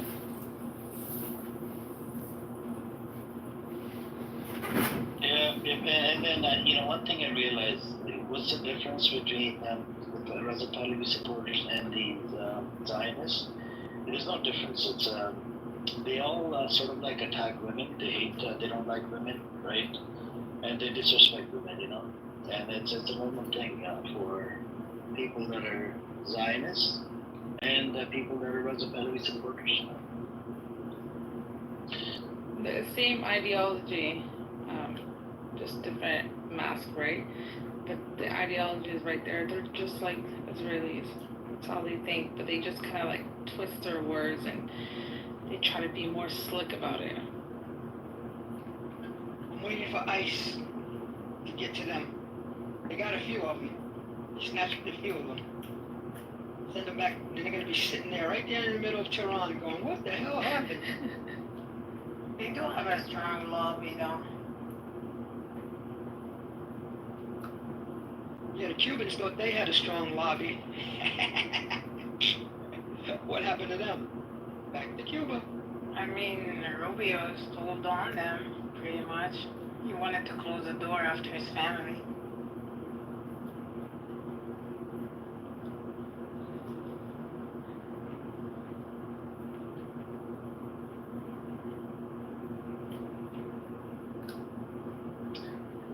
Anyway, so that's where we're at. And we had the Iranian dude, Black Rabbi, did blasphemy today, so the punishment is moving forward. They can't do that. And we'll just sit in the audience, not looking at the target idiots. So that's the highlights, huh? It was actually a few of these. There was the first one was in the morning. I think I kind of cooked somebody, and then there was another crash out. I think this was like the 4th or 5th. What's up, Renix? How you doing, bro? Did you want to say something, Ren?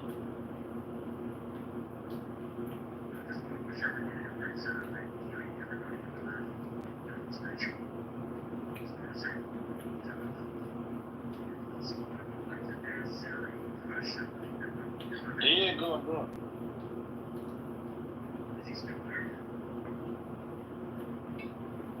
Zero, are you there? Zero?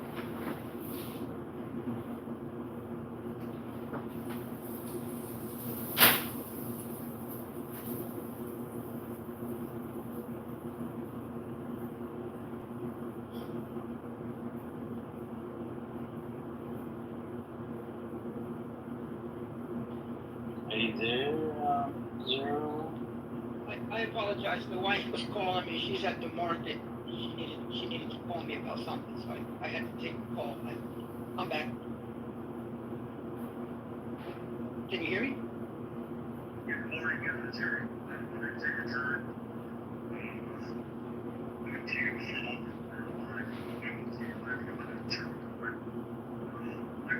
Southeast Asia. I ask you a question about life in Southeast Asia and what's the transition with the United States living in Southeast Asia? Well, I travel the world, so I mean, it's just one other place. You know, I've been to Europe and I've been to Africa and Asia, but it just so happens that my wife, my second wife that I married back in 2009, she's from Malaysia. She's an Indian.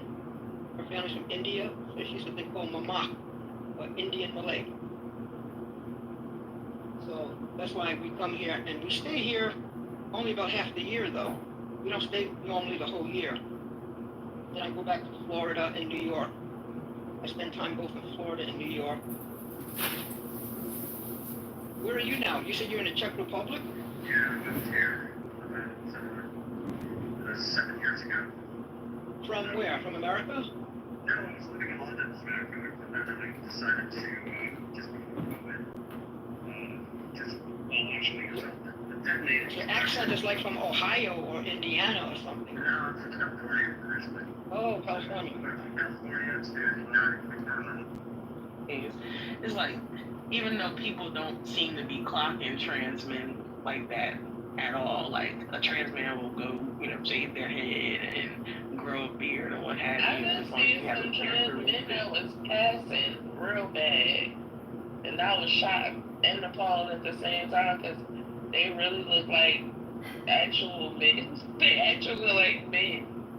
Well, I don't know. I no shade. Passing trans men. No. No shade to your, dissertation. And I don't know. I just feel like this becomes a slippery slope.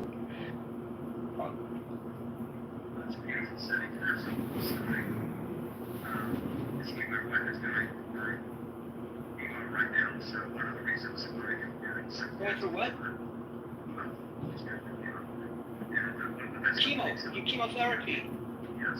One of the best Oh, wow. clinics, one of the best clinics in the world is here in Chicago. It's called the Trauma Center. So Okay. we've got that kind of health issue regarding the nasty disease. I highly recommend that you look into the Trauma Center, which is one of the most reputed clinics in the world. Is that one of the reasons why you moved back? Yeah, you chose to go there? It started, I just wanted to be in state is higher than our tuition. And a lot of places you can't find in the country, so you have students. She has, I think the number one destination. I know she's weak, but she's stable. But, so you have students. I think the number one destination for. Did they give you a stage? A stage? It's coming, slave us. Oh, okay. I have a good friend back home right now that's he's on morphine. He lost an Eastern slave. I understand what I'm talking about.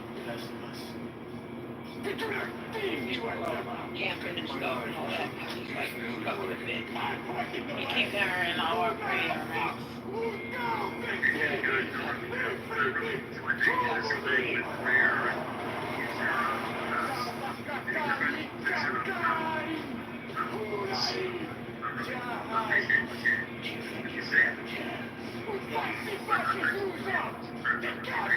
So you were asking about why is it like over here in Asia? Why are you guys thinking about maybe?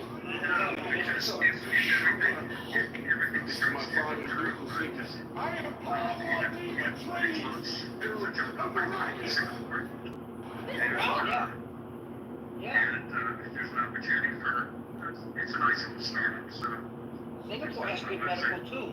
They have very good medical. Exactly. So we're considering this shift, and I've been in Singapore for about 3.5 years in the early 90s, and I don't know whether it's changed or not. I mean, Oh yeah, it always does, man. It always changes, man. It's like becoming a lot more modern than even in the 90s. Much more modern. You know, even now, like the hospitals have nurse robots. They have robots that are nurses. Yeah, everything's becoming automated, like just like in China. Yeah. Right? Yep. Still can't drive. You know, can't drive. Just got the COE, which is very expensive. You have to be a Singaporean to get a license to drive. But everything has transportation to get to and from that. I don't know what it was like in the 90s. Yeah, you can get around pretty well over there. Nice place, man. I got visit. Probably more, 10 times, not 10, but 4 times more expensive than Malaysia. Malaysia has good hospitals too now, down in Kuala Lumpur. Malaysia's really moving up. It's become a, what do you call that, medical tourism. They do a lot of medical tourism now in Malaysia. Article 6 of the U.S. Illinois Good Job for Congress. You want to look into that too. But again, like you say, just cross over the bridge and you're in Malaysia. What is it? 3.5 hours, 4 hours by train. well, yeah, it depends upon the traffic, yeah. For sure. Because it's the busiest bridge in the world. Every day, millions of people cross one way, going both ways. It's the busiest bridge in the world. But yes, about 3.5 hour ride to KL from Singapore. Yeah, another question I wanted to ask you. What do you think about this Bondi bounty? The jury set for 50 million. Oh, she put a bounty on Maduro. You mean from Venezuela? Yeah. Did you hear about that? Did you hear about that? No. I heard of this. There's a bounty on who? Maduro, the leader of Venezuela. Oh, the American? Yeah, Pam Bondi. Friggin' retarded people, man. They're all, none of them understand how to run a government, but they're running this place into the ground. It's funny, man. Maduro. Like, what's she gonna do? You know, who's gonna bring her Maduro? You know? It was at 25 mil, now it's up to 50. So she's 50 mil.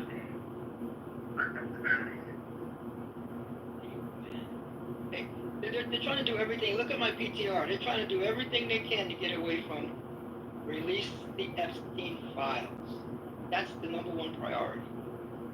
Everything else is just trying to throw smoke screens. You know, we're going after the Clintons. Obama is this. Just go after Maduro. Hey, President Trump, what the fuck are you doing up on the roof? Did you see him up on the roof of the White House, walking around? Yeah, Look. He's going up on the roof. He's doing everything he can to get people away from release the Epstein files. Give us some names. You don't believe there are hackers out there that should be able to penetrate the system? I'm waiting. Yeah. Yep, WikiLeaks, man, the old days, the old, Julian Assange days. I'm waiting. Somebody's gonna drop a video or an audio or some pictures, something. Somebody's gonna drop it. I'm just waiting, man. That's gonna be something to see. Yeah, thanks, sir. If you don't mind, I just... Yeah. I'll try to follow you back right away. But we wish your wife the best, man, that's for sure. You know, we don't want to hear somebody suffering because cancer is horrible. My father died from cigarettes. He died from cancer. So it was very ugly.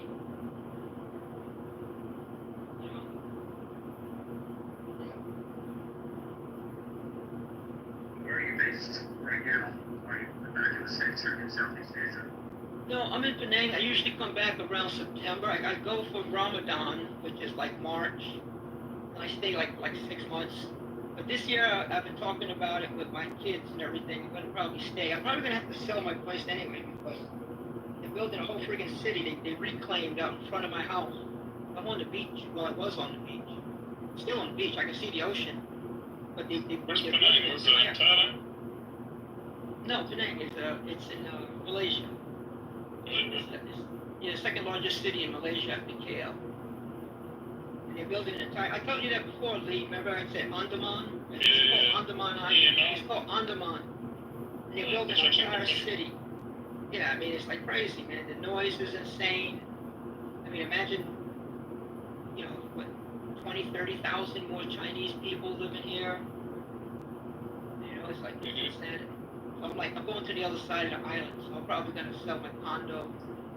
And I'm going to start looking for a place. So I'm probably going to stay this winter. I usually go back in September, but I'm not going back this year. Yeah.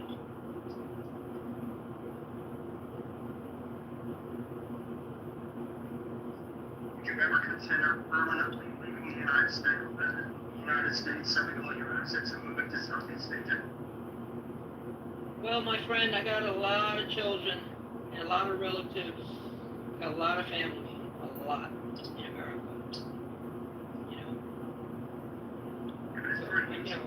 To get on a plane, it's so accessible right now, Tom.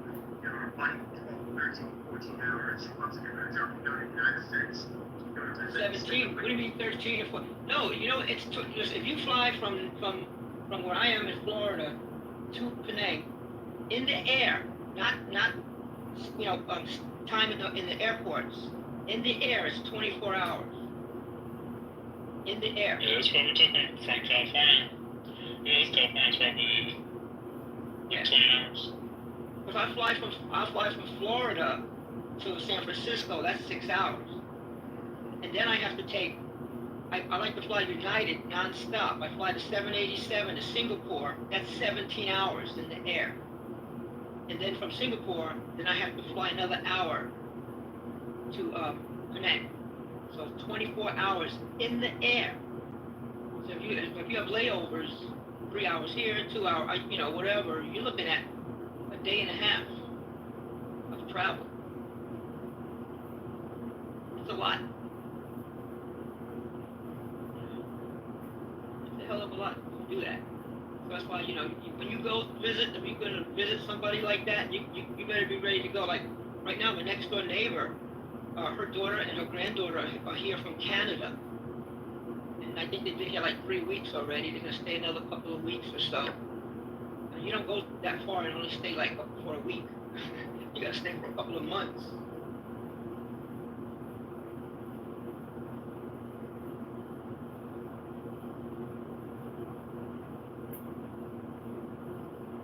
Good place, man. Singapore. If you can go to Singapore, I wouldn't complain.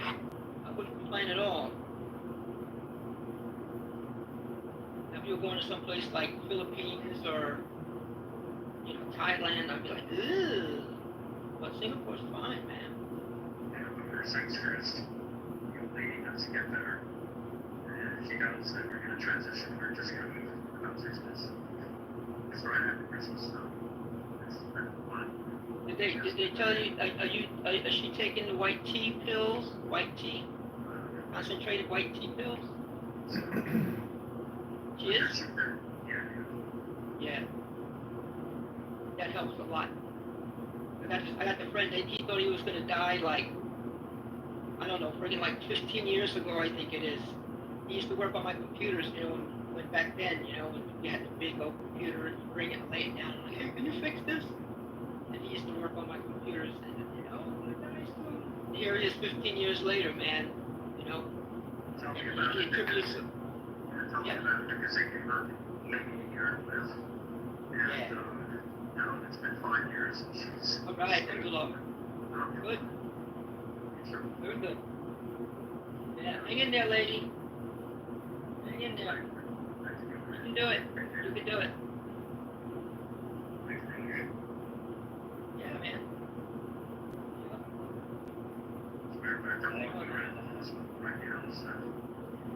Oh. How old's the baby now? How old's the baby? No, the baby. Did you say you had a baby? No. You said you had a child. No, I have a son. He's 13 years old. He was born here. Okay, yeah, 13. Yeah, okay, yeah. He's 13 now. Well, he's still a baby, right? That's funny. My wife's niece, right? When I first met my wife, when we married in 2009, she was like 4. Now she's in college, and I still call her the baby. Where's the baby? How's the baby? She's like 20-something years old. Yeah, definite. Well, I got 16 grandkids. Well, almost 17 now. I have another one on the way. Not me, but my son does. 17, yeah. 17 grandkids. But my wife, her family over here is like in the thousands. We're like in the thousands.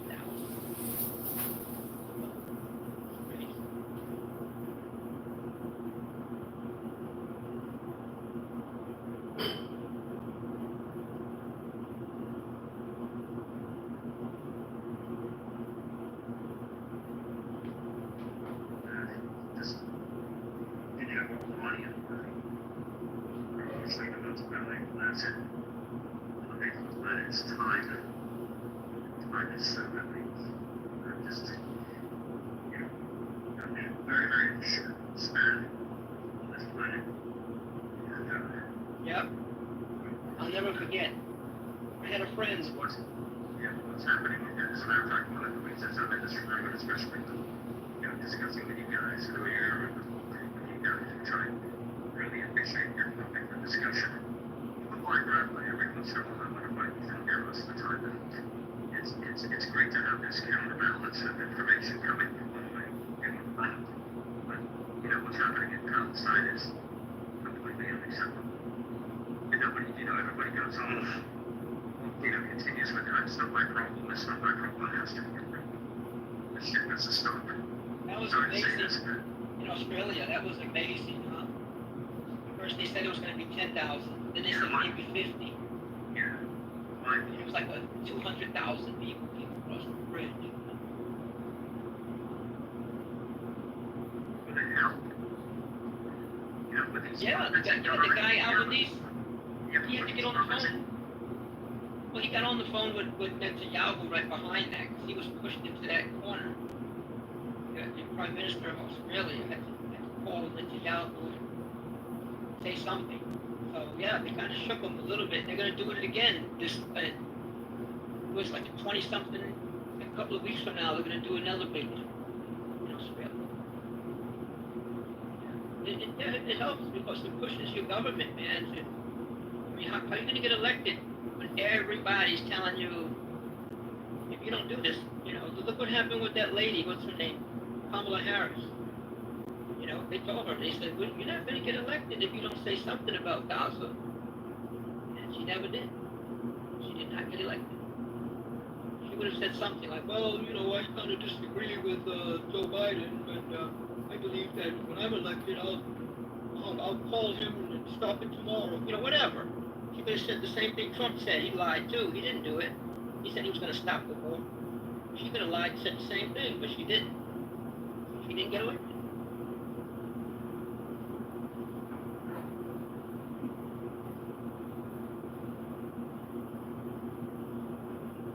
Well, the mayor, that's my position.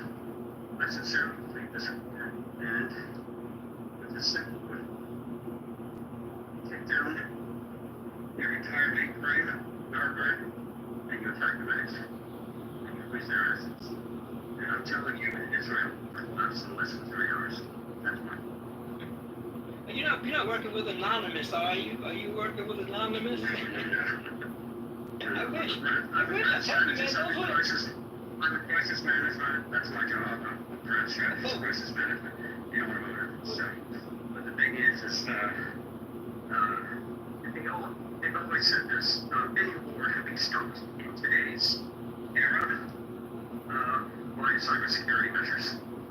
If you have the access to the mainframe, any mainframe, you can shut anything down. Rance, can I ask you a quick question? Can we start this war with the ChatGPT?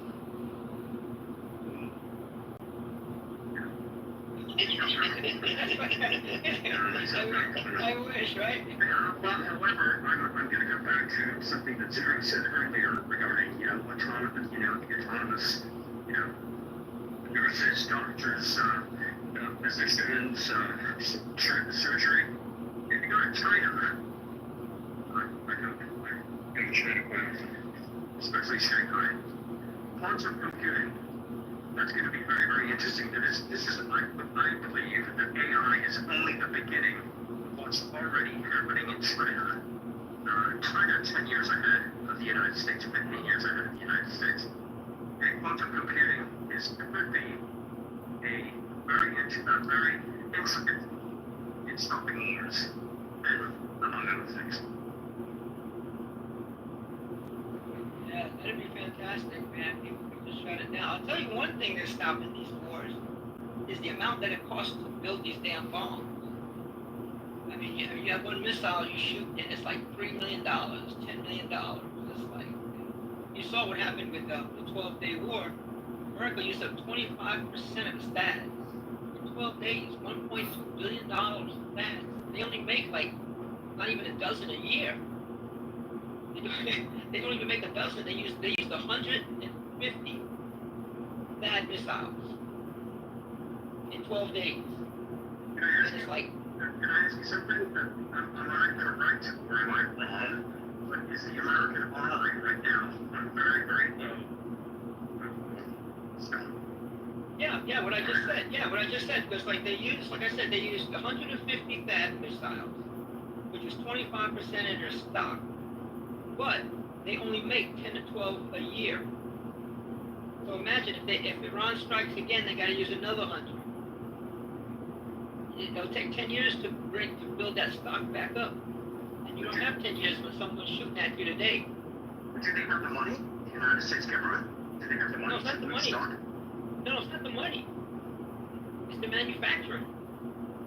You have all the money. It's like if I have only 2 guys that can work on my car, I can, and they're busy with 20 other cars each, or whatever, or one of them sick, or whatever. And I said, I'll give you $50 million, just fix my car tomorrow. You still can't do it. Right? I'll give you 100 million. You still can't do it. It's just not possible. You see, it's not the money so much. And then it does come down to the money once you do have to build it back. Because it's like, well, at the same time, that costs what, 30 million or whatever, or 15 million per missile.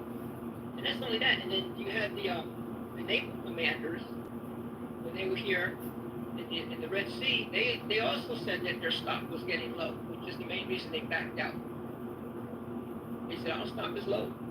So if you don't have what you need, just like this guy, what's his name, Netanyahu, oh, I'm going to occupy all of Gaza. And the fucking general, the last one, and now Zamir, says, with what army? With what? How are you going to occupy? I'm telling you, we can't do this shit. All of our guys are sick. They're all dead. They're killing themselves rather than go fight. 100,000 reservists said they're not coming back anymore. All their equipment's been blown up. And they're telling them, with what? Occupy what? With what? You don't have it. And I don't care. You can throw $50 billion into this. You don't have. Look at Ukraine. You're grabbing people in the streets, chasing people. People are afraid to go to the store because vans pull up and grab them and throw them into the battlefield.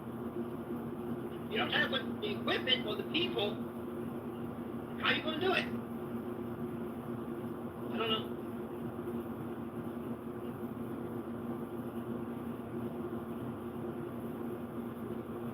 How do you think this whole entire mess is going to end? If it ever will end.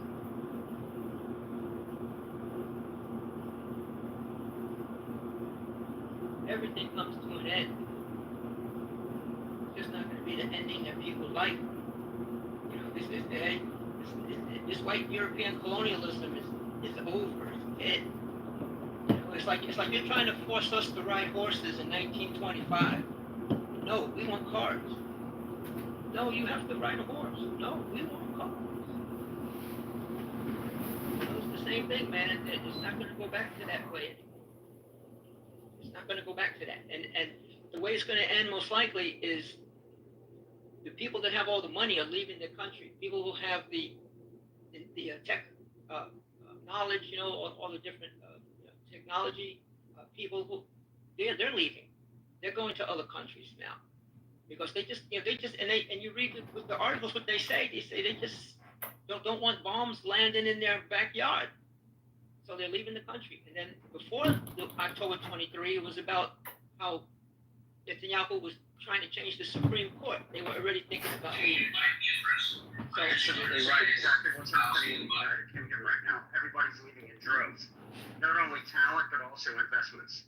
Tech, fintechs, crypto, the whole nine yards. Everything's headed where?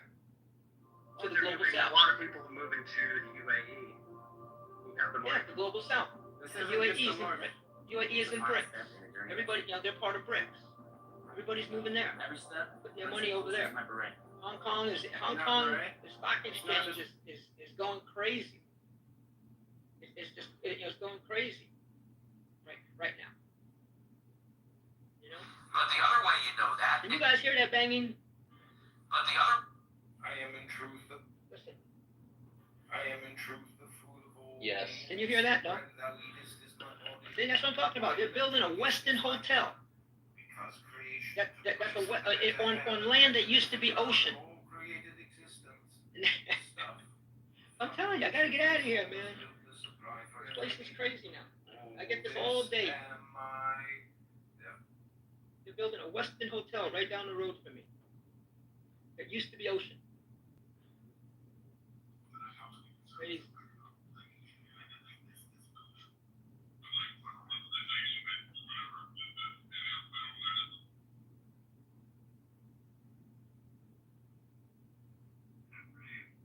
Yeah, so how it's going to end?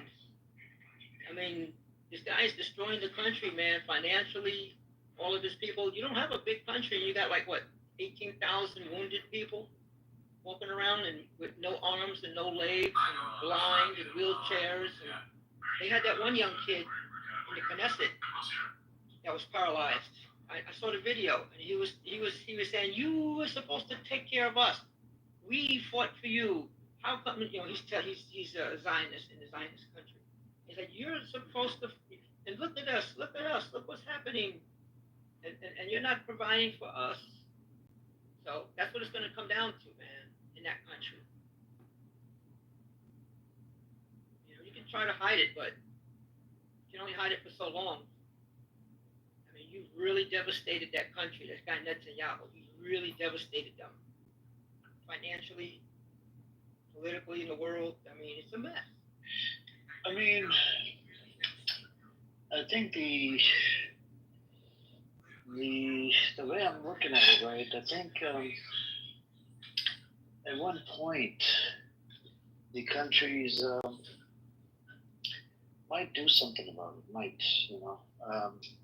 Either the country leaders, but then the country leaders. I don't think the country leaders. Maybe the people inside these countries. Maybe I think probably people inside Egypt. They might do something about this. I think. Because there are people inside Egypt, they feel really bad for the Gazans, right? And they're right across the border, they can't even go across the border. So there's a highly likely chance of them, maybe protesting or doing something at the border, I think. It just needs a little bit of that, and this is why the protests inside Egypt are not allowed. You can't even wave a Palestinian flag. So there's a possibility. You never know. If not Egypt, now Lebanon, they already went through with this, right? There's a lot of people that got killed, so they're probably not gonna get in there, right? And maybe Syria, because Syria has this animosity with Israel because they kept on bombing Syria out, took over the land, and I don't know. Anything's possible at this moment. If it does happen, I think it's going to create problems for Israel. And it's a teeny bitty country, these nations, they could do it. Like Francesca Albanese, she said it in her statement that they can, the Navy ships, they need to, start going over to Gaza, help the kids, help everybody, people out. And if they do go there, probably like 10, 20 of those heavy rockets, hypersonic, and Israel is finished. The whole government is done. They're going to run away to bunkers. Even their bunkers will be done. And, they can just come in and take over. That's it. But America might get involved, and because of America, that's why a lot of countries do not want to get involved with Israel. If America moves away from Israel, then it's very easy for anybody to take down. Even Hamas can take down probably Israel, I believe. And these 7th of October attacks, they keep on crying about it. 7th of October, 7th of October. Yeah, how many 7th of October attacks have taken place on the Palestinians? Since 1947 up till now. It's too many to count. And then the first time they get to face the 7th of October, oh yeah, it's a big deal. It's this. They literally arrest people and take them as hostage under administrative detention without due process. And a lot of times your families can't even see you. Your lawyers can't even see you. They're restricted, and they get abused inside Israeli prison. They get beaten, they get raped. They even freaking torture them by breaking their balls. Like, who does this?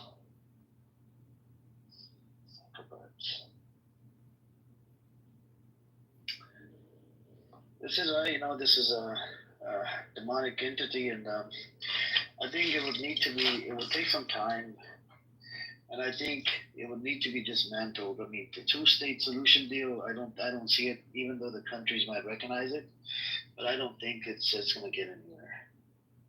I think it's just a bullshit plan from the jump, because the two-state, they've been talking about it since early 2000s.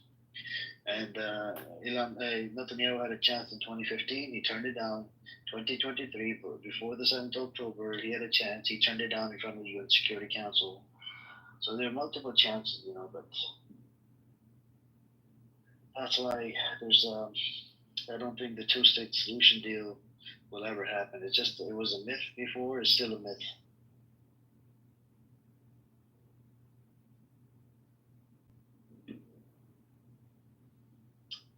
Yep.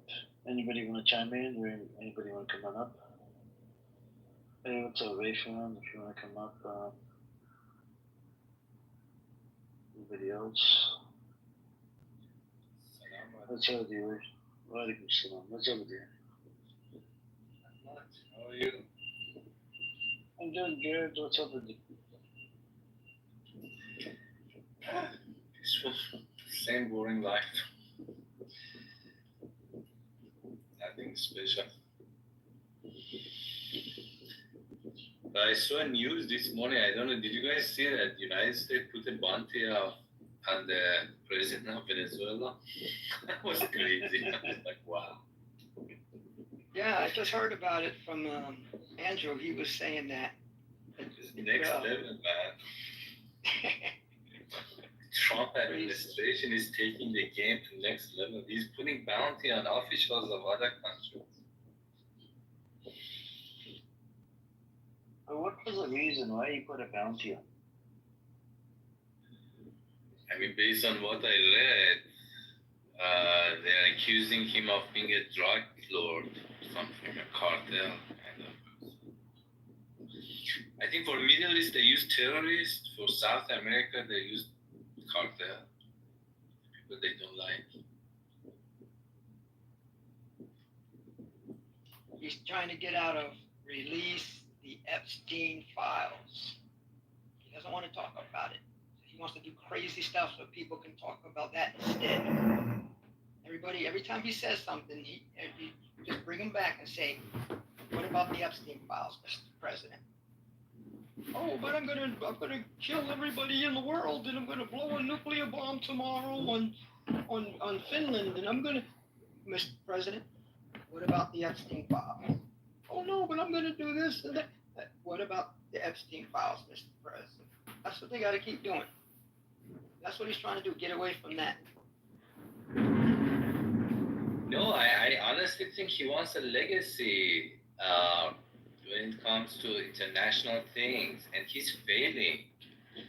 And right now he's right after Russia, because with Iran he failed, with China he failed. I mean, the economy of China didn't even fail tariffs, and Iran didn't sign any deal with him, and he lost it. I mean, what can he do to Iran? Right now he's after Russia, so he went after Modi, which was crazy. He's putting tariffs on India, and this Venezuelan guy is a Russian ally, so he's going after Russian allies. At least with it, I think that's the lowest hanging fruit for him, because both Russia and Ukraine do want to finish that war. So he's after Russia, and I think he's doing this crazy stuff. But I don't know how it will work out. Yeah, I don't know if anyone ever studied war, the World War II. But if you go back and you look at the Barbarossa, when the Nazis attacked, the Soviet Union, I mean, they practically won this thing. I mean, they had like millions of Russian prisoners. They were all the way at Moscow. I mean, Russia was getting their ass kicked like you never seen, man. It was worse than I've ever. When I was studying, I thought that Russia, fought in the, yeah, but they had to just. I mean, I'm surprised they didn't lose. I mean, people in Moscow were leaving. They knew that the Germans would take the place in like a day or so. And then Stalingrad, and then all of a sudden, what's his name, Zhukov, the general, and then he turned it around, man, and they just started kicking German ass. So the Russians are used to that. They're used to losing and losing and losing, but still winning. They'll lose, but they'll still come out the winner. I don't know.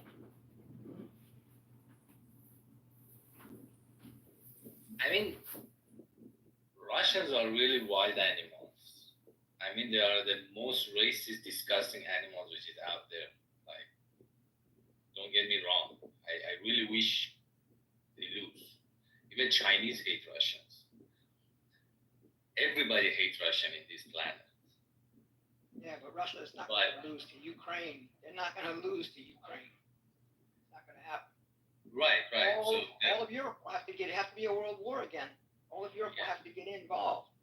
But the policy that, what Russia wants, this is actually, again, goes back. So technically, this war is not about Ukraine. So Russia and I think ExxonMobil, they had this agreement because Russian's oil industry is bankrupt and it's really out of date. And their production is just going down because they don't have technology. It's a corrupt state. Russia is a corrupt state. It doesn't have technology. It's not like China. And ExxonMobil was working with them with their oil. And Obama was the one who sanctioned Russia. This is like after that Russia attacked Georgia, if you remember, after those sanctions, and they forced ExxonMobil come out. So the first Trump administration, his Secretary of State was the CEO of ExxonMobil. It came to power to actually fix that problem because ExxonMobil do want to access to those fields, but the United States absolutely doesn't let it happen. So the problem of Russia is really not Ukraine. It's just poking everyone to get access to oil technology. And it doesn't seem West wants to give it to them. So I think Russia will lose over time because Russia doesn't have anything. Think about it. With all the sanctions, plus the $500 billion that they froze of Russia's GDP is still greater than all of Europe combined right now. It's like fucking wild. You're telling you, man. Russian GDP? What? Yeah, man. These guys are growing like crazy. Their GDP growth is like 4 point something or 3 point something, whatever it is. It's insane, man. They're making money. That's why they're trying to stop India and others from buying Russian oil. It's not going to happen. No, but the technology is outdated. No, the technology is good, man. They got some of the most dangerous hackers in the world. Absolutely. Yep. No, their old technology. They're not a player, for example, offshore drilling and they really do want to go to North Pole. You don't have those kind of technology. But they're one of the largest oil suppliers in the world, friend. You know that, right? They are, but they don't like for example, Iran has a lot of reserves, but cannot pull it out. And the thing about the oil well is that it dies. So you really need to have technology to keep oil well alive. So Iranian oil wells are dying. Russia's oil wells are dying too. You need technology to keep oil well alive. Otherwise, very fast, you start losing money off a well. And you just have to... But my friend, China is backing that. I'm saying China hates Russia. Everybody hates Russia. No. China, isn't China an ally of Russia? In a sense that China is fighting with US, so in that sense, the enemy of my enemy is my friend. But Russia gets the technology from China. Everything happens through China. I would be surprised if China give any technology to Russia. And do you know that they Russians produce are very aggressive, aren't they? Wait, friend, do you know that Russia produces 5 times more weaponry than America does? Yeah, China is very advanced. The level No, not China. I'm talking about Russia. Russia produces 5 times more weaponry than America does. And they sell it to anybody. Yeah, anybody can go to Russia and buy it. Possible. I'm not questioning the... Yeah, you know the AK-47 is from Russia. It's a pretty famous weaponry that's been used by... Yeah. Those are those are from. They used to be great, man. They used to be like I was reading that in after World War II, I think in 50s or 60s, the there was this thing coming orbiting over the U.S. sky. That was the first satellite they shoot up. So everybody, United States, was scared to shit. That Russia put an eye on the U.S. They were the one. They literally were the one creating the technology of satellites. They were great, and right now they are in this misery. Honest.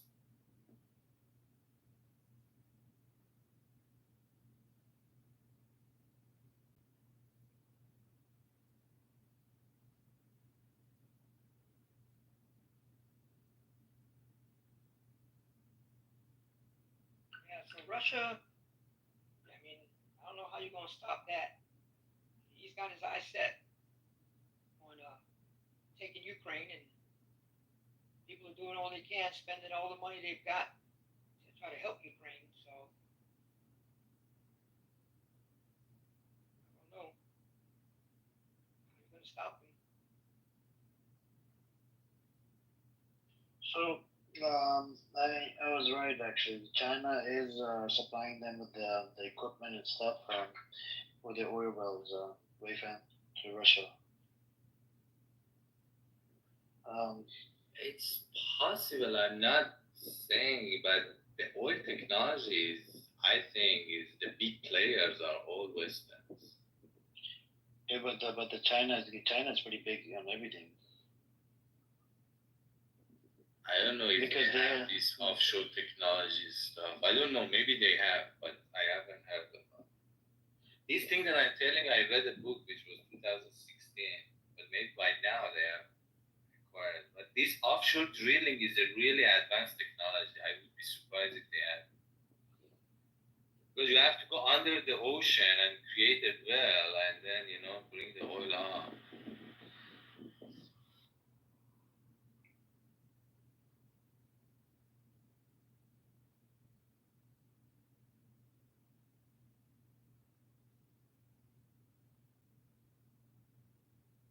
The thing is that I'm sure if they are given the chance, they can develop it.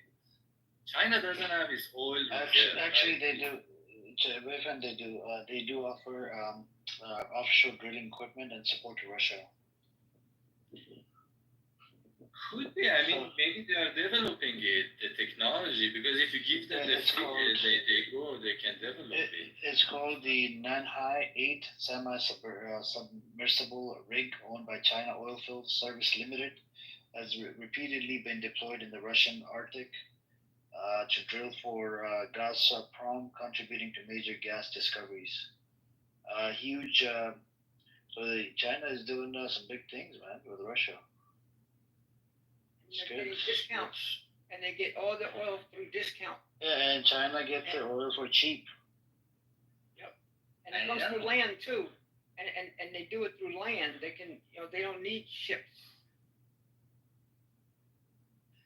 No, I'm sure if you give them the well, they will develop the technology. Not that they have the technology; they're developing it. You have to put your engineers and let them figure it out. Do you know these that Russia is technologies are already developed?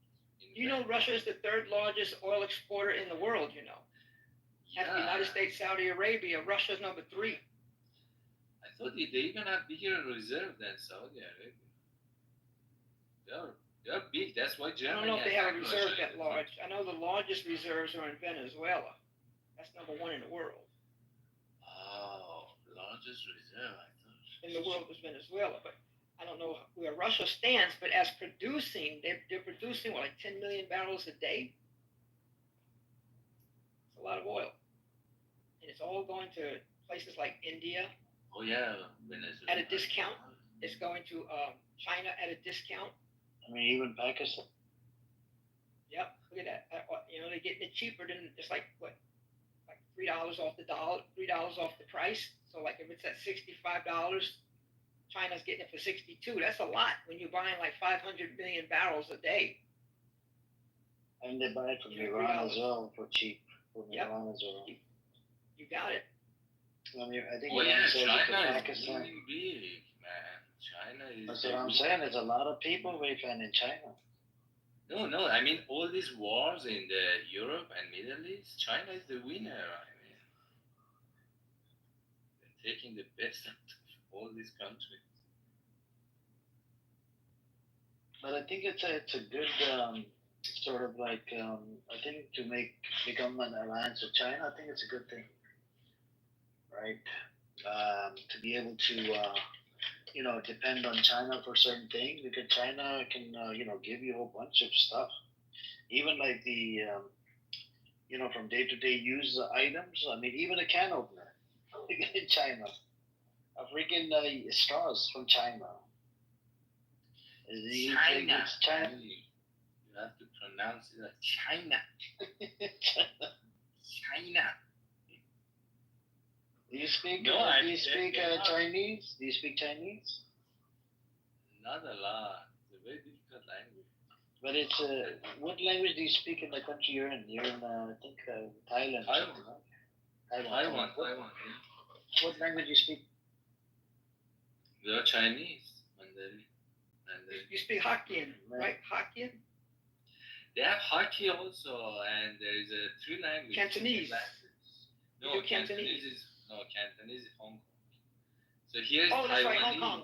Yeah, I apologize. Yeah, right. So here Taiwanese and Hakka and Mandarin, but Mandarin most. Mandarin, yeah.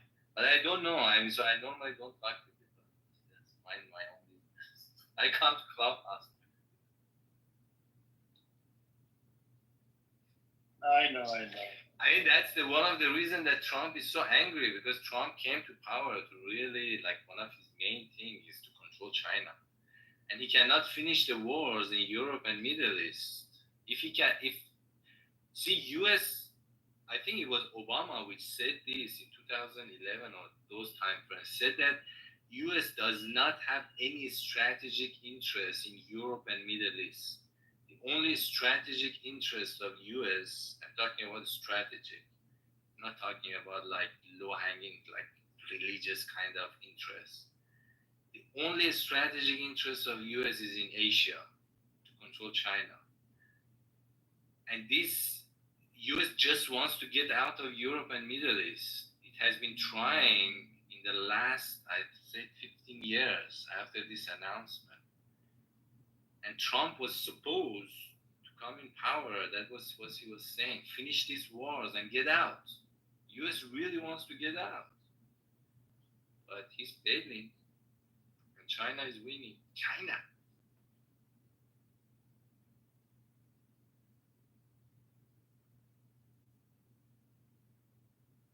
I mean, the reason that Russia attacked Ukraine is this, because U.S. said we don't care. Maybe this was 30 years ago. Russia would not dare to attack.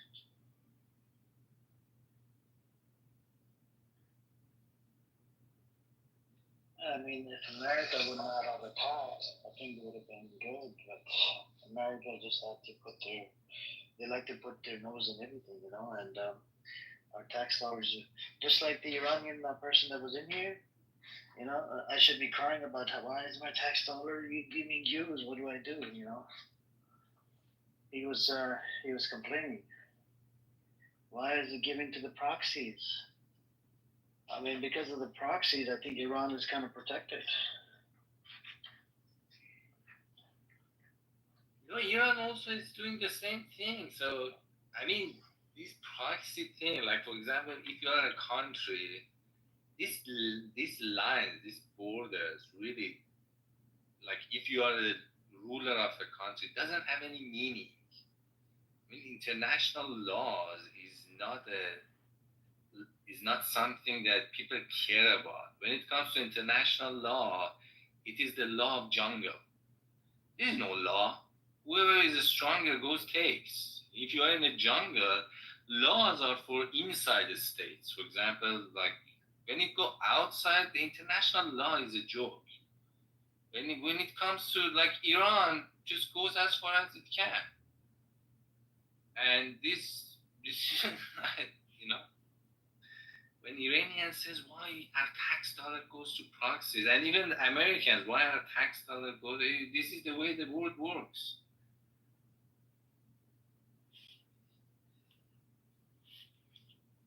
And Iran was really taking over Middle East, and Iran is taking over the Middle East. I mean, this is why Israel is so pissed. US is living and literally in Middle East. I don't think anybody can compete because Iran has the population, Iran has the money, and has the geography. You cannot compete with that. Saudi Arabia has money, doesn't have population. Turkey has population. But I don't see them taking over. I mean, Iran, They to me, will. that's just as much influence in the Middle East as Turkey does right now. Right now, because US And you is might as well there. say Turkey is taking over the Middle East because Turkey is No, just Turkey as doesn't much have influence. money. Turkey doesn't have money. Does it? And Iran Turkey, has more than Turkey? I don't think so. Iran has gas and oil. Turkey relies on Iran for its gas. If Iran shut down the gas pipes, Turkey dies. All the gas of Turkey is from Iran. You need to have natural resources. If you want to be a power, you cannot rely on your resources on other countries. So Saudi Arabia and all the Gulf states rely on their population on India, on like, I don't know, other Arab states. They don't have population. So you need to have these three components. You need to have the resources, population, and land. The only country which in Middle East has this is Iran. And once United States leaves, which US is saying that they are leaving, Iran will take over. It's just a matter of time. Israel doesn't like it. There is a slang in Persian. It says that it will burn sooner or later. It's just a matter of time. Simple math. I don't see Iran wanting to take over. That's the thing. I mean, it's not a matter of 1-0. They'll support people. I mean, they'll support other groups just like everyone else does. You know, France will support somebody, and other countries, Venezuela will support someone. Brazil will support somebody that they think, have a similar, perspective. And so Iran, I can see them, helping Lebanon, the people of Lebanon and the people of Syria a little bit. But I don't see them trying to take over like Saudi Arabia or Oman, I don't see them trying to take it over.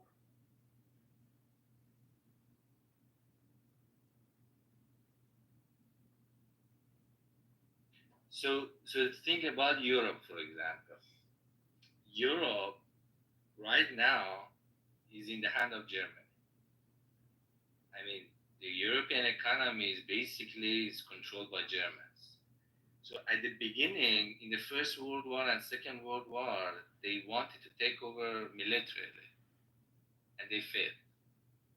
But eventually they took over. Right now, Germans kicked England, British out also. You see, they are not part of the European Union. They just kicked them out. This is the same thing. Iran, after the revolution. You talk about England voluntarily left. Yeah, sure, voluntarily. They are voted out. Yeah, definitely. Because they were. Anyway, the point I'm trying to make is that Europe is now belong to Germany. Do you disagree with that? Yeah, I do. Or you disagree with that? Europe belongs to the fucking Zionists. That's the problem. And we're all suffering now. Look at Europe now. I don't even recognize it anymore. They're destroying it as we're speaking. What's left because of the fucking Zionists, and they're creating agendas, Fuck Israel. Oh yeah, that's a different story. Yeah. I'm talking about like country, like the effect that Zionists have on the politicians worldwide. The Zionists are like in charge of money and stuff. That's a different story. And that's why Hitler wanted to, wipe them out. But he knew they were evil. They were very, very bad for humanity. He knew it. That's why they needed to go. Really, they need to go. Look how horrible. I don't know, sir. I don't know what life is like in Taiwan, but here in America is shit. Europe is shit because of the fucking Zionists. It's so bad. I'm telling you. I'm a bit older than you. I assume. I've seen a better Europe before. Now, don't even bother coming to Europe. It's so shit. Again, I'm totally against what you said. I like Jews, and so I'm not going to Hitler was like had a reason. He was a fucking racist. The reason that he killed Jews has nothing to do with the Jews are bad. And he just like he wants. I'm not going there. The point I'm taking is about Iran. So Iran, for a long time, wanted to take over militarily, and right now he has changed his approach. He wants to take over by like the way that Germany took over Europe. But you have to understand, like just look at the map. Iran is the only country which has resources, population, and land. So the same as Germany. So he will take over.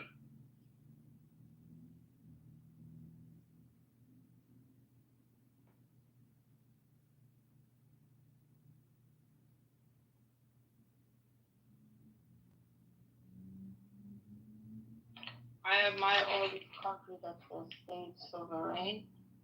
That I don't know what they did, that they never been taken by the Zionists. You know, like Iran, China. They have the Freimauer. Freimauer is the same fucking Zionist, just a different name. Whereas Russia, North Korea, I don't know how they did to stay away from all this Zionist shit.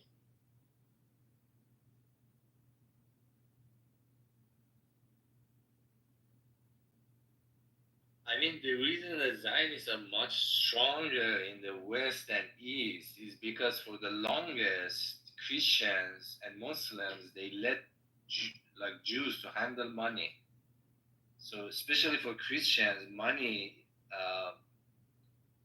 handling money was a bad thing. Was like if you do that, you go to hell. So they historically have control over money. And when you have control over money, it's the golden rule, gold rules.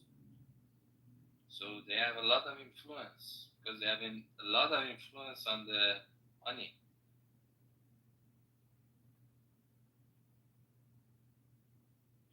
But in the East, they don't. In the East, I don't think they have that much control over money.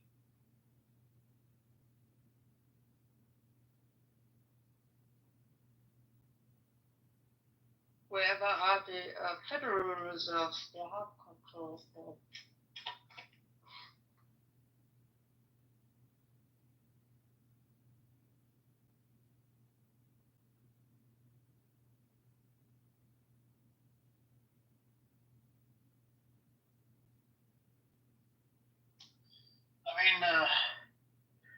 I think that China would actually definitely need to get involved, but I think it's gonna take some time because China would need if China was to get involved in Gaza thing.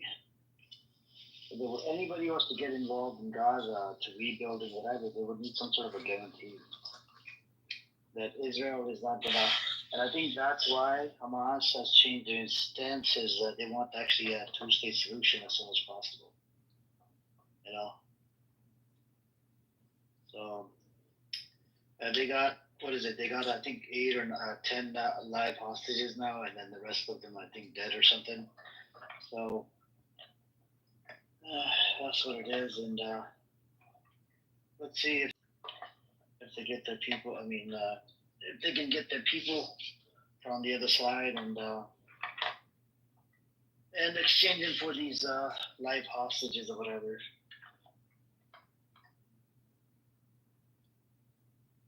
But it's sickening, you know. These demonic people, they don't care about their own hostage. It's better to just kill them. Yeah. Didn't I give you a link where that was it Palestinian? This doctor came back and he just testified what he's seen at demons with those Israeli hostage came out, was waving a white flag on the IDF didn't care, they still shoot him.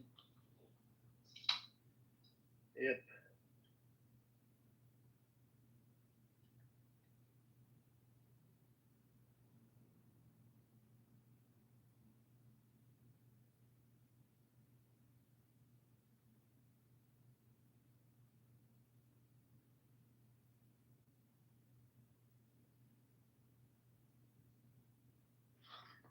I like what you said. I like what you said. Deep demonic people, indeed, indeed, and they need to be joined. They need to leave planet Earth so planet Earth can heal and save humanity.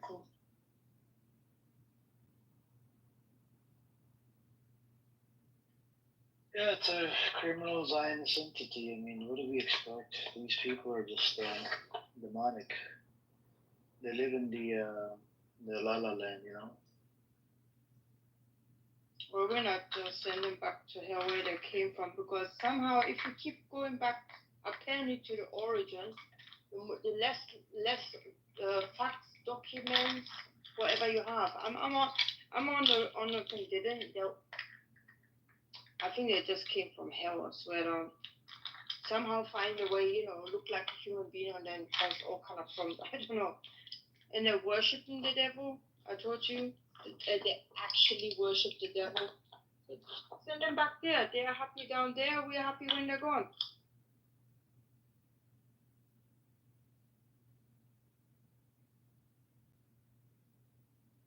Hey, what's up, Layla? Assalamu alaikum. Wa alaikum salam. How are you? Alhamdulillah, what's up with you? Well, nothing, just finished work. Yep. Yep, they're about to occupy the whole thing, and let's see what happens. Is that confirmed? Yeah, I mean, it was passed in the Knesset there. It's 75% is already under occupation, just 25% more to go. But he was crying in that article about. What usually happens in that case? So the Gazans now, what's going to happen to them? I don't know. So according to that Times of Israel article, Trump did say about the what is it called? According to Axios, Trump did say about Mitch. There's a lot of noise from the microphone. Yeah. So according to Axios article, it talked about that Trump is worried about getting milk to the babies. About the mothers and the babies. I don't know. That's the only thing he's worried about. And they did talk about the humanitarian aid part, I think, but they don't have a proper plan, right? But the issue is GHF is literally funded by, and he said he wants the Arab nations and European countries to come and help America, with this aid and whatever. He doesn't want to be real responsible for it. Even though he provided them weapons here, go kill more people. Yeah. America is basically complicit, is responsible behind this weaponry. So are they planning, just so I can get this clear, are they planning that, like, they're going to occupy whole Gaza and build, in Gaza and have just like Tel Aviv and Israel? I don't know. So there are 22 Knesset members, right? They had a bill. It was passed by the defense minister for them to go survey the land, northern Gaza, how they're going to build settlements in the future. So by the looks of it, anything's possible. Once they're in, they ain't leaving. Yeah. And they're going to try to get the hostage, but I think the hostages will be killed. It was never about hostages. Yep. It's never about the hostages. Correct. They don't care. They just want to kill. And they don't want to be stopped. There's been a protest inside Israel who were against that, and they want to get the hostages back. Can I say something? Why now? Why not 5 years ago, 10 years ago, 15 years ago? No, they don't really care. Now they can see there was destruction for Iran, and the world are standing up and hated him. Now all of them going no protest. Ridiculous. No, they've been protesting before the 7th of October against. It was in minority, a smaller number against Netanyahu. And suddenly the 7th of October happened, and you know, and the rating for Netanyahu went up. Even the leftists that did not want Netanyahu, they sided with Netanyahu because he was fighting Hamas. And then now the rating kind of went down, and then it's getting picked. So every time he fights Hamas, they all agree on it. This is the problem with these Zionist criminals, the baby killers. So they did protest, but now they're, but they have a problem with internal affairs. And Leila, those people that are protesting, against genocide, whatever. One thing I don't get, right? The Israeli settlers, they're literally, having their kids lay down on the road to stop the aid from going into Gaza. Jordan complained about this the second time. Yeah.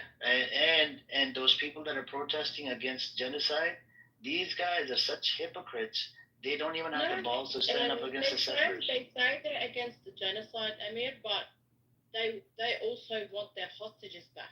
That's the whole thing. It's not like they don't care about the. They don't care about the Palestinians. Yeah. But they have to say we want peace. We want this war to stop because we want our hostages back. They don't care about the Palestinians. Did you see the images? And there was also a video of one of the hostages where he's also starving, and they made him dig his own grave. Yeah. That triggered them. That pissed them off. Yep. They come in here. They talk about that all the time. Yep. I'm like, Gaza, and you're starving Gaza, so. Yeah, no. They said that it's Hamas starving them. The guy that handed them a can of beef. I went back and forth with Samson. Remember that idiot Samson? Yeah. He goes, how come that guy was healthy? That guy was buffed up. I said, do you think that I didn't know he was, whether he was taking protein shake, protein bars. We don't know about that. I don't know. These people that come up with these weirdest fucking arguments, I can't believe this. Oh my god. That's what it is, but I was having a chat with someone today who's into this whole IT business, and we're talking about the next steps for AI. They're going up there. Like they're actually AI is gonna replace doctors, educators. You can walk down the street and see an AI where you think it's a human. Does that make sense? So I asked a question, and he's like, so it's going to obviously become a big thing, but then it's going to crash down eventually. I'm like, what about in regards to wars? And, how's AI going to play a part in that? It's like each country, they'll set it up into their own, they have their own setup, how they want it to run. And that's it. AI is just, it goes by codes and by numbers. And, So it's going to be very, very interesting that this is going to come up, especially because it's big in America. How it's all going to, maybe they're going to get AI to, build Gaza again for them. You never know. You mean they're going to have a large enough 3D printer? Oh, yeah. 3D printer. That's wild. I like to see that. You've seen a 3D printer, right, Zero? Yeah. I have a house idea I'd like to build myself. If I could borrow that printer, please.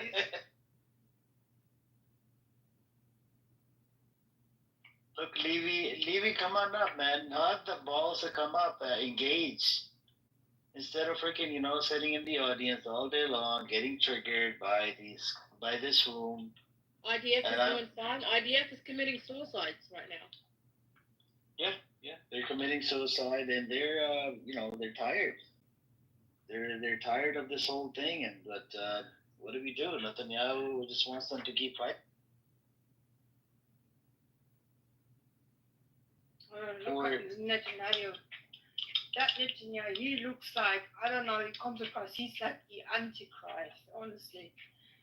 All the characteristics that he has. They were calling Trump Antichrist. Yeah, I think both. I think kind of both of them. Which one is the one? Both of them, I would say. I don't know. I have to feel that guy is the Antichrist. Trust me, and he is the worst being that ever walked on planet or will walk ever on planet Earth. Yep, but there could be more than one Antichrist, you know. We just don't know which one is it. But Trump is tired. You know, he wants to get out. He's like, what do I do? He was asked, "Are you okay with that?" Trump wants to enjoy his time being a president. He only became a president January this year. He's a dicker. I'm going to show the deep state. Yeah. What does it? He licked the asses now. Oh my God. I don't know. They should really, shoot him in the head for that. Honestly, if something happened to him, it's only fair. Trump literally wants a legacy.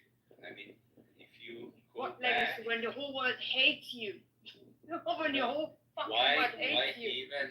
Why he even ran for presidency? It was a dinner in White House, and Obama specifically made fun of him in front of so many people. From that moment, Trump is obsessed to get a legacy to prove that he's better than Obama. And Obama has a couple of legacies. He has a legacy with the healthcare that Trump couldn't do anything about. He had a legacy with Iran, which Trump came and fucked it up. But Trump doesn't have any legacy. Like first presidency ended up in COVID, and this presidency doesn't seem it's going anywhere. Is it true they can only run for being a president twice only? Yes. Okay, that's so this is his last time. And yeah, because FDR was 4 times, and after that they put it in the constitution that it's limited to 2 times. So Trump he wants to go down in history. Nobody wants to change the constitution, Lisa. You cannot. He wants to change it. Yeah, he wants. You have to ratify by 2/3 of states, and it's impossible. Trump is a hostage. He's honestly a hostage. I mean, they got something on him, right? I mean, can you imagine? Yep. So we have FEMA here. Yeah, we have FEMA here. He wanted to put the $1.9 billion, right? The FEMA disaster organization. You cannot boycott Israel. Like, because of the disaster, so many millions of people can be killed, right? He wants to hold the money, if you boycott Israel, we're going to take the money away. And then even relate to, and then he had to walk back on his statement 3 hours later. And then Canada said that we're going to come, we're going to recognize Palestinian state. He goes, if you do that, we're going to, have a tariff war. Like, what's on those files? I think there's something on the file that connects Israel and a lot of the politicians together. If it was to get released, oh my God, the hell will get loose. And what else was I going to say? Oh yeah, the Ghislaine Maxwell, the sidekick of Epstein. She was actually told. She was sent to a minimum security prison. I wonder why. Are they going to kill her, or what's the deal?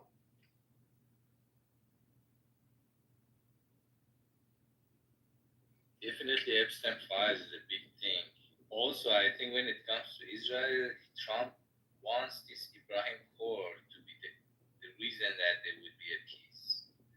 So, like any states and going against this, like for example, if Canada recognized Palestine without U.S. permission, is basically against Ibrahim Accord, right? So that is the challenge that Trump has right now. Trump really wants a Nobel Prize, wants Ibrahim Accord, wants something to go down the history, not down the toilet. So he's going down the history as the next Hitler, I think. Not only that, no, even Trump Americans. is a big fart.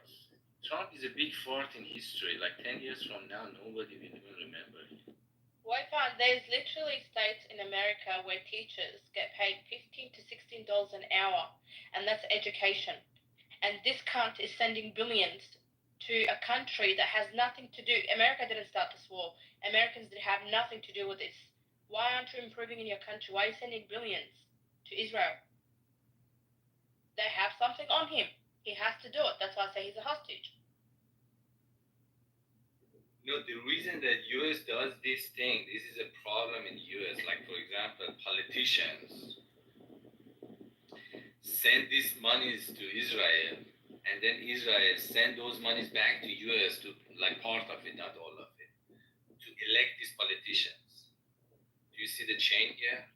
So in US, politicians really, in order to be elected, they need to raise money. That's how, for example, in Taiwan, for politicians to be elected, they have to raise a signature. You have to go and gather signature. But in US, you have to gather money. So if you don't gather money, you don't get elected. So you don't even go on ballots.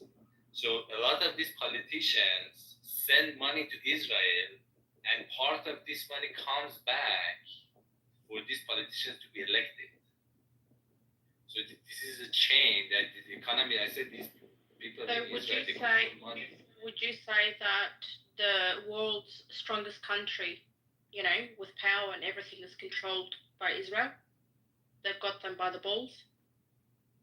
I wouldn't say they got them by the balls. I say they know how to play the game, the US politics games. They are really good at playing these games. Other countries can play this game, like Saudi Arabia can play this game. I mean, they are doing pretty good. I mean, right now in Middle East, I think Saudi Arabia, look at this MBS. He's literally a person which did, what did he do, Khashoggi? That, for any politician, that was the end. But right now, he's doing very good. I mean, Saudi Arabia, because they're doing the American politics. You have to play American politics. And Jews play pretty good. I mean, Israelis. I want to distinguish between them. It's not like if Muslims start playing the politics of US, you can easily change the direction. I don't see it as Israel is taking United States by balls. I don't see it that way. I see that they know how to play the game. It's a game. US politics is a game. You just have to play it. Whoever plays better wins.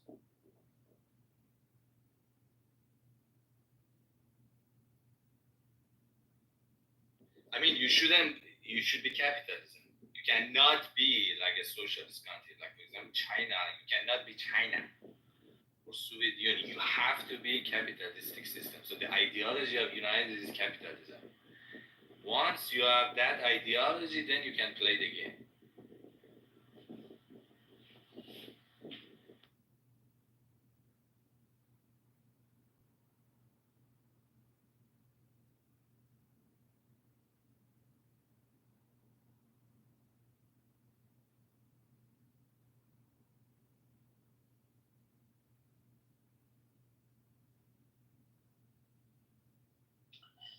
Yep, I mean, you have to play your cards right, you know. If you don't play your cards right, especially, you know, at the government level, it could go sideways. And if it does happen, but a lot of these nations are coming out. They're about to recognize the Palestine as a state. But I don't know. Where do we go from here? What's next? I just don't get it. What? I mean, I don't so think is Benjamin Netanyahu cares about other countries recognizing Palestine as a state. Like, he's gone way too far doing stuff that no one agrees on. Yeah, no, I mean, he did. They did have. They got scared and they start calling them, like, even Germany wanted to recognize the Palestinian state. They start calling them Nazi, whatever. It was in the reporting times of Israel. One of the ministers. So what they did an emergency annexation plan in the Knesset. It's a non-binary, right? Um, it was just for the shows to see to get a reaction out of America and see what America is, how is it going to respond. But then Trump, his campaign when he was, going from state to state. There's this lady, Zionist lady. She actually funded his campaign $100 million, and she wants Trump to help them annex the West Bank. And Arkansas, the state of Arkansas, they already passed a ruling. They're calling the West Bank Judea and Samaria. And in the Americans, in the Congress, there's a bill. If it gets passed, they will call it Judea and Samaria. And yeah, Mayor, how you doing, pal? What's up, Mark? I'm Harrison, if you remember. Yeah, what's up with you? How you doing? Yeah, I'm doing good. I'm looking for Ludwig for a long time. Yeah, I'm not sure. You can probably find him in other rooms. So what I was saying was, in Arkansas, they passed a bill. They're calling the West Bank Judea and Samaria, and they're calling what else did they? Oh yeah, they what was it? Oh yeah, they even built a little area called white supremacist land. I guess God promised them that piece of land, right? So there's about I think 70 families or 100 people are living on that land, and it's just full of nothing but the racist, white supremacist piece of shits that are living there. And I think people like El Normo, right, and people that are not from that land, and they are from Ukraine, Poland, or whatever, they should just live with these people. Arkansas, and they respect the white people, and that's the way to go. But anyways, that's where we're at right now.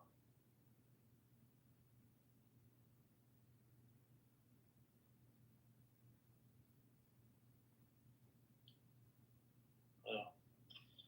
Yeah, by the way, maybe. Did you hear about Benjamin Netanyahu sanctioned Australia? Yeah, he told me. So what is the sanction for? Well, Australians can't travel to Israel. That's pretty much it. No, but why did he do the sanction on Australia? Because first of all, Albanese was one of the countries recognized in Palestinian state, and also that the 300,000 protest at the Harbour Bridge really triggered everyone because he allowed it. That's funny. Seriously, that was it? Yeah. Damn, I was dying to go to Tel Aviv. Oh.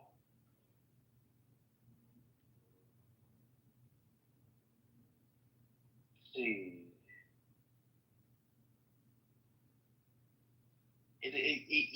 There's officials.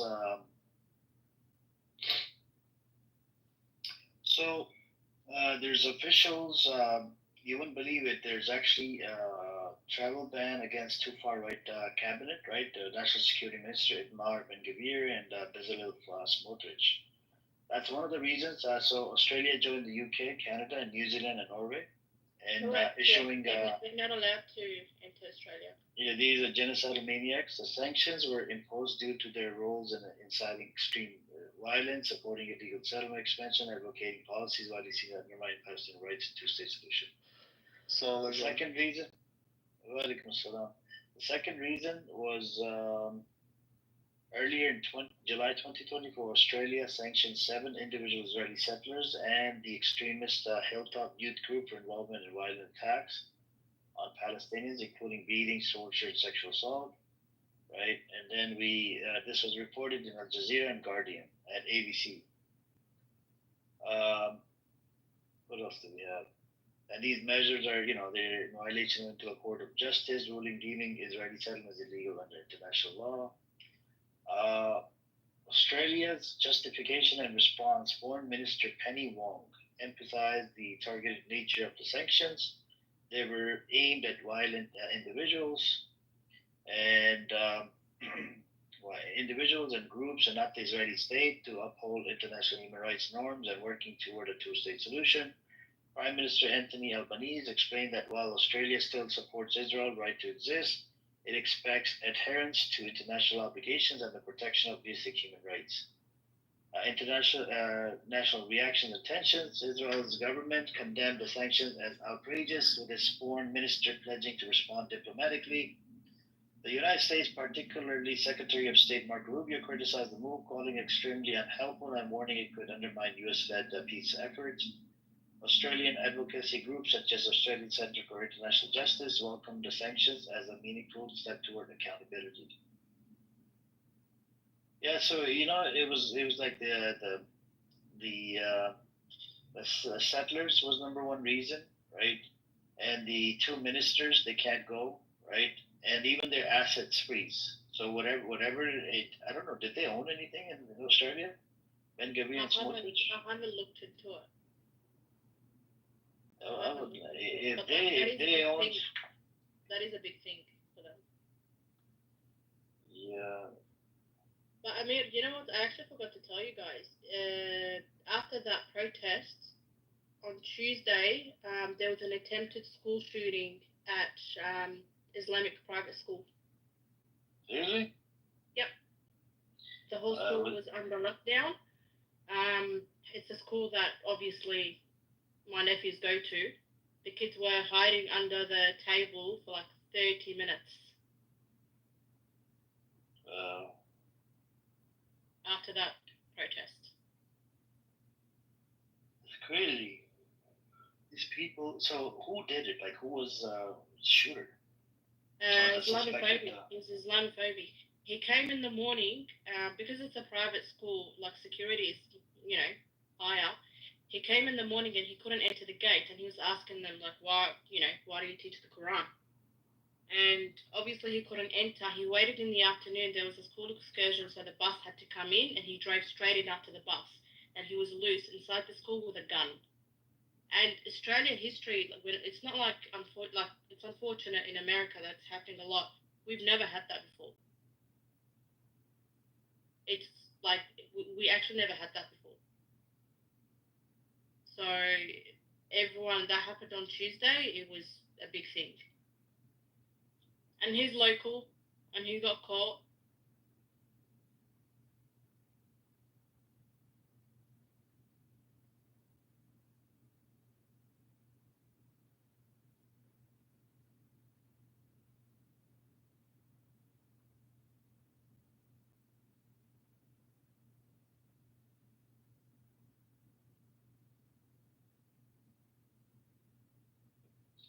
So Australia did the. Now that shooter was. You said that was Islamophobe. Was he a Jew? We don't know yet.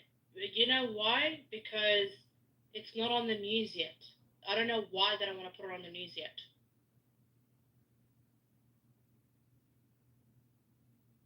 The whole school was under lockdown. None of the parents could enter. Easy, it's Islamophobia. That's why it's not on the news. Oh, I'm waiting. On Monday, I'm calling the news myself.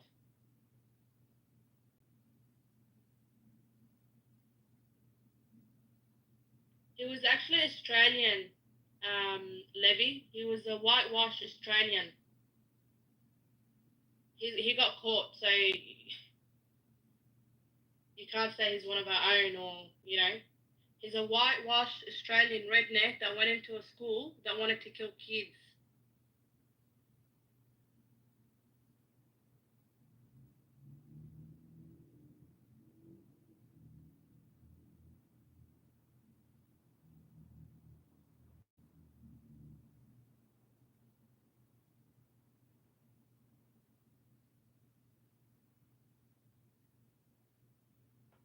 So you say this is happening right now? It happened on Tuesday. Layla, you said it's happening right now? Tuesday. Oh, Tuesday it happened. Yeah. So they got him. Oh, yeah. So they got him. Yeah. No, nobody got hurt then. No, thank God. Yeah, right? Bunch of maniacs out there, man. They're all out there.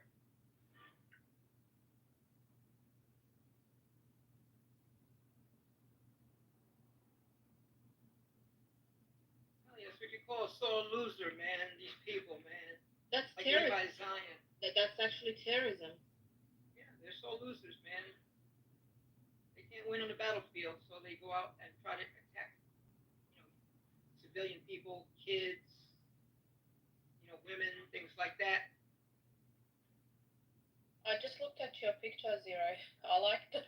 I like it.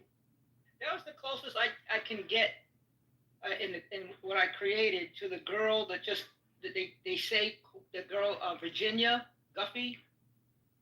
You know what I mean? The one that they say that she supposedly committed suicide in April, which is bullshit.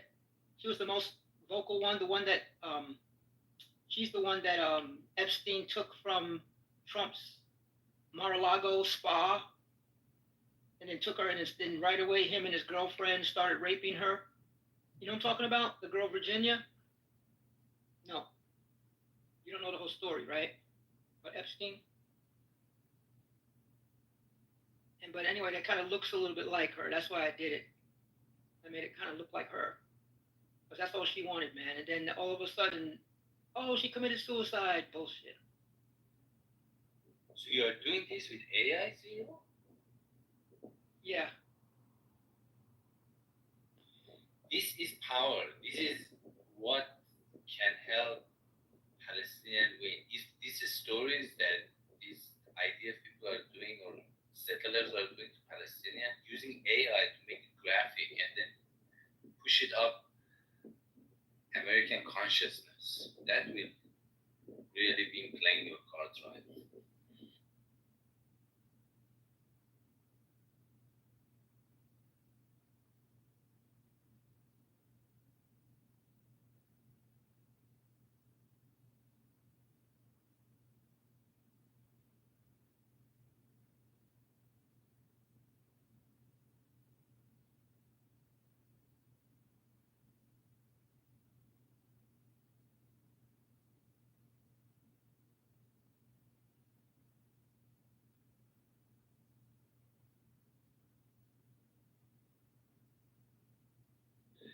I mean, as an idea, I don't know, it's up to you. Like, if you can advertise, like, each person has a little talent. Like, somebody provide a story, somebody bring the AI capability. Like, I know some computers, but somebody which can organize these strengths together. And you can make videos and just keep pushing it into YouTube and advertise for it. I think that is what will win eventually this war. Who is on the right side of history?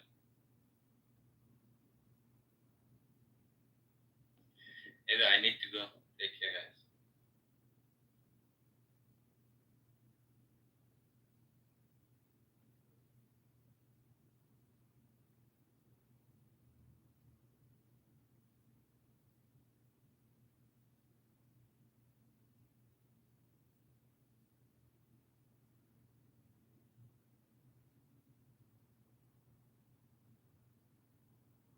Oh, by the way, also that girl Virginia Guffey, she's the one that what is King Charles's brother Andrew had to pay the millions of dollars to. That's the same girl that he had to pay the millions of dollars to her. Oh, interesting. I didn't know that. Yeah, for the Epstein thing. Yeah. God, these sick fucks, man. Yeah. Yep. Also, a little bit of an update. Amir, I was not expecting this from Starmer so quickly, but he's right now speaking out against Israel's invasion plan.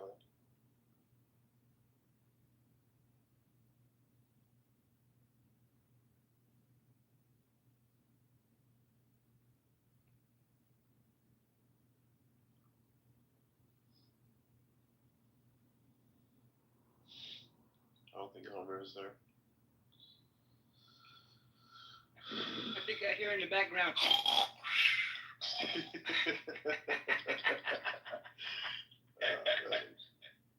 I know, man. For him, it's only like 1:30 or something over there, but yeah, people on the East Coast, it's like 4 something. You're in the States, right, Sam? Right yeah. now? I'm in I'm over here. Texas Central. Texas. Okay, so you're at like what 2:30 or something? It's 3:30 for me. It must be like 3:30. 5:30 for you, right? No, I'm in Asia right now. I'm at 4:30 in the afternoon. 4:30 in the. That's crazy. Yeah, 4:30 in the afternoon. Man, every time I get into this room, you guys make me miss Singapore so much.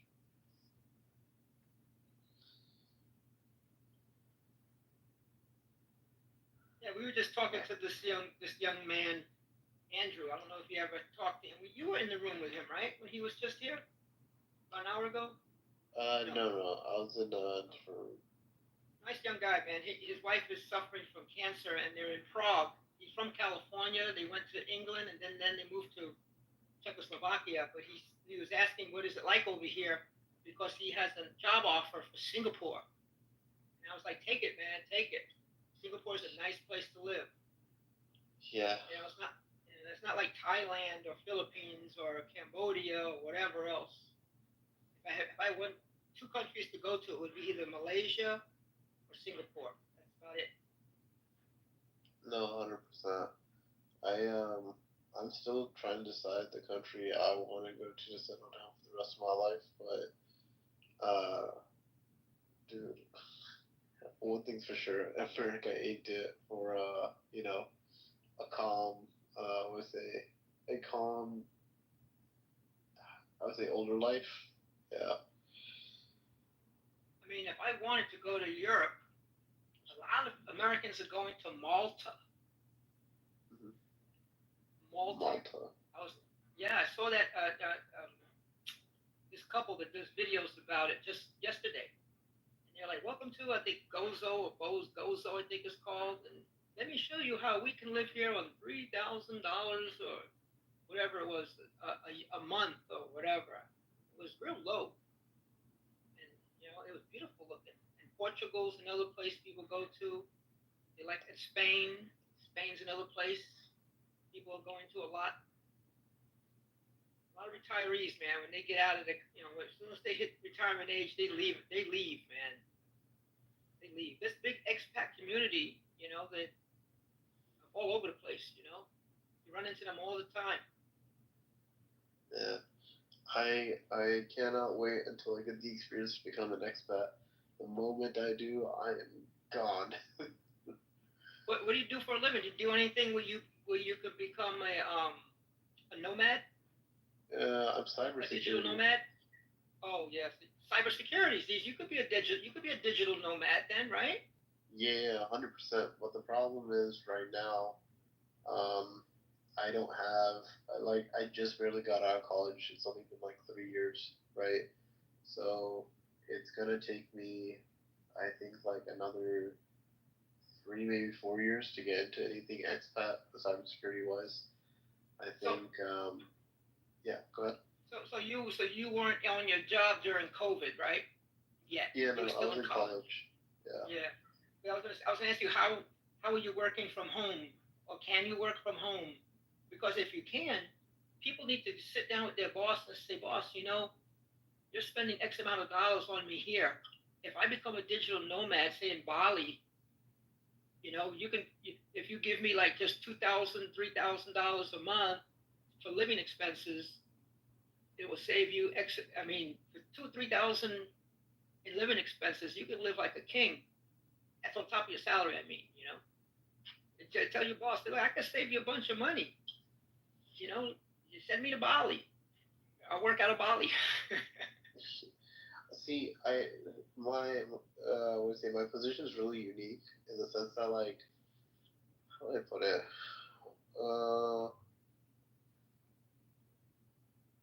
I'll put it like this. So my company does work with Israel. Okay. So right now, it's a lot of the workforce that I was working with for the past like 6 months, especially that in Israel, have been laid off, right? So especially like with my bosses and everything, they're recalibrating to figure out like what they want to do, everything like that. They're just keeping work from home for at least people in my team because, you know, uh, they said we deserved it. As for expat, one of the reasons why they chose me was because of my U.S. citizen designation, and they got kickbacks for it. So they don't want to let that go.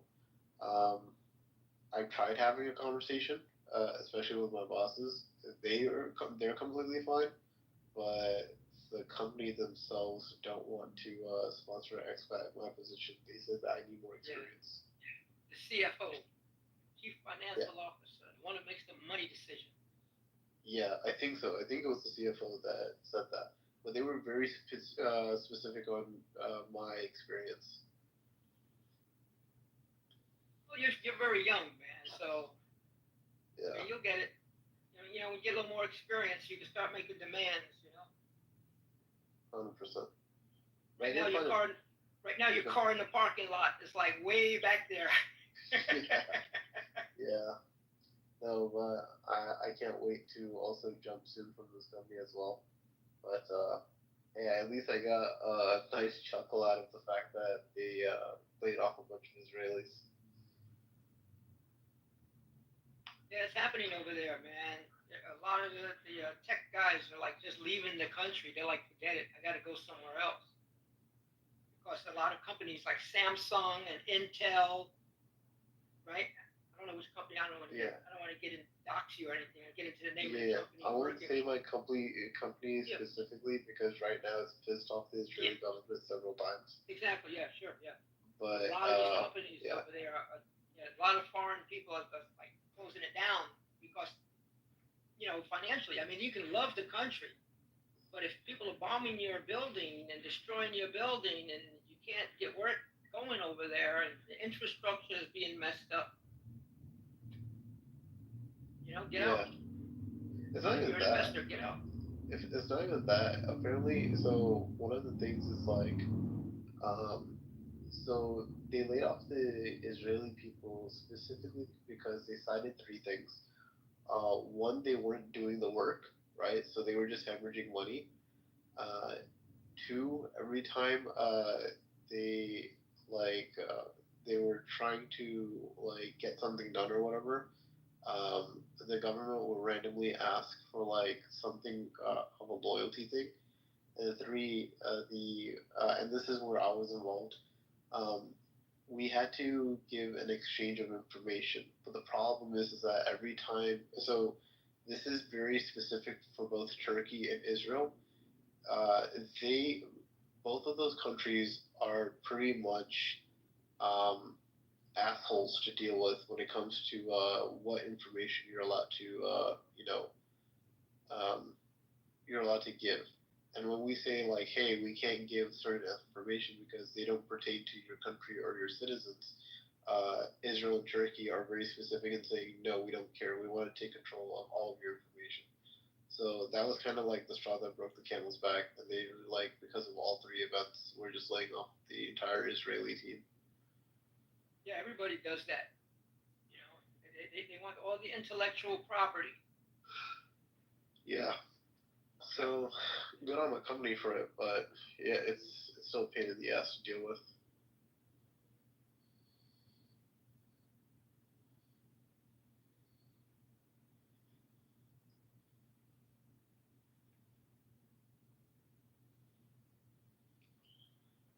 What's up, Kevin?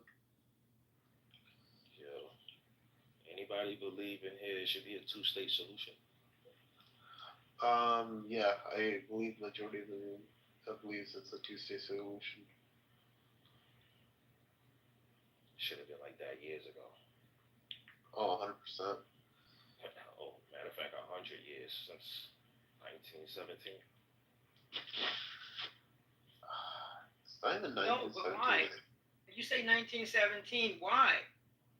In 1917, it was one place, and everybody was living together. But then you have the no. But 1917, those people were at home in Europe. So why would it be a two-state with people who live in another land? It's like if right now I say, no, let me just finish this. okay, let me just say I have my country here, and I call somebody in Japan and say, hey, you Japanese, come over here, and we'll have 2 states. Why am I going to do that? You have to just deal with the inevitable, right? We all know Britain is the cause of a lot of shit that's going on around the world. Okay, India split into 3 countries because of who Britain, the Middle East carve up with the French. Okay, they the cause of that. After a while, you just have to see the writing on the wall. You can't stop it. So just agree. They should have just agreed to it, but they didn't want to. So now we in this mess, right? I don't believe the Zionist Jews should have came over there and take the land. You know what I'm saying? With the help of a superior country. You know what I'm saying? And then the British just left and said, oh, they can't deal with it. So they just left it up to the UN. Before it was the League of Nations. You know what I'm saying? So now you get a state that becomes a state. I mean, you get a nation that becomes a state in 48. Then you get the 6-Day War in 67. Now you still got this mess.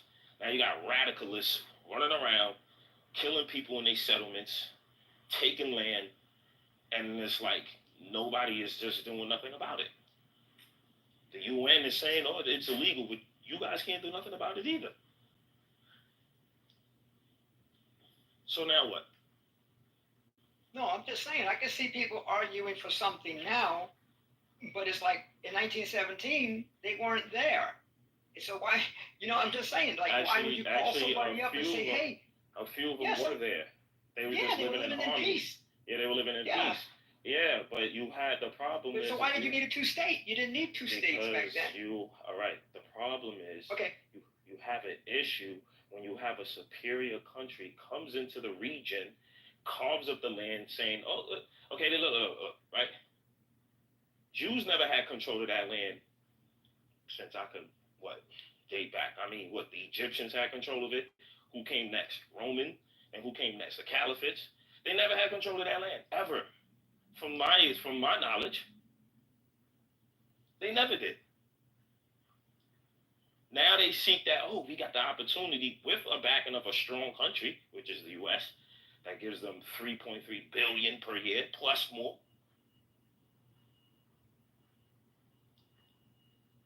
After a while, you just gotta have to give in, like every other freaking country did.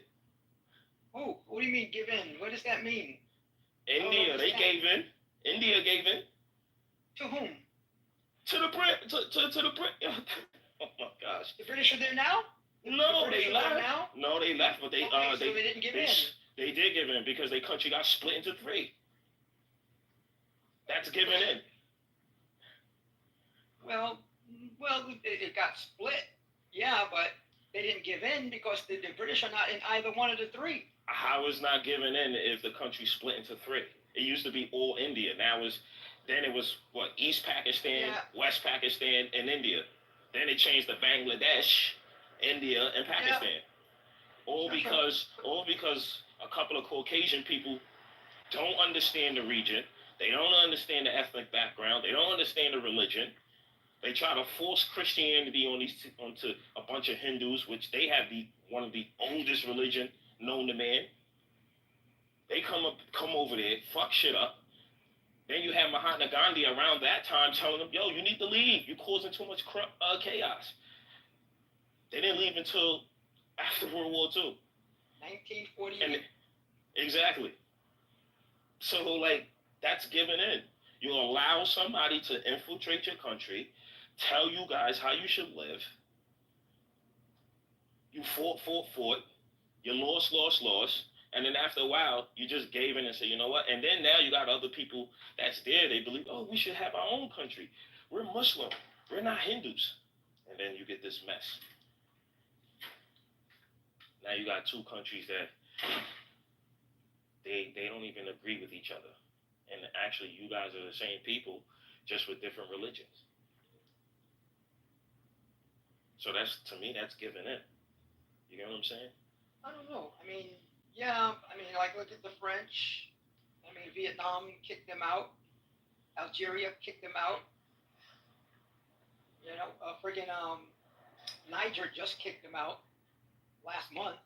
Right. So and then you have a situation ongoing right now between Cambodia and Thailand, arguing over border dispute. All that it's European carve up, creating a line, and then they leave the area in disarray, and then have the locals fight over for what?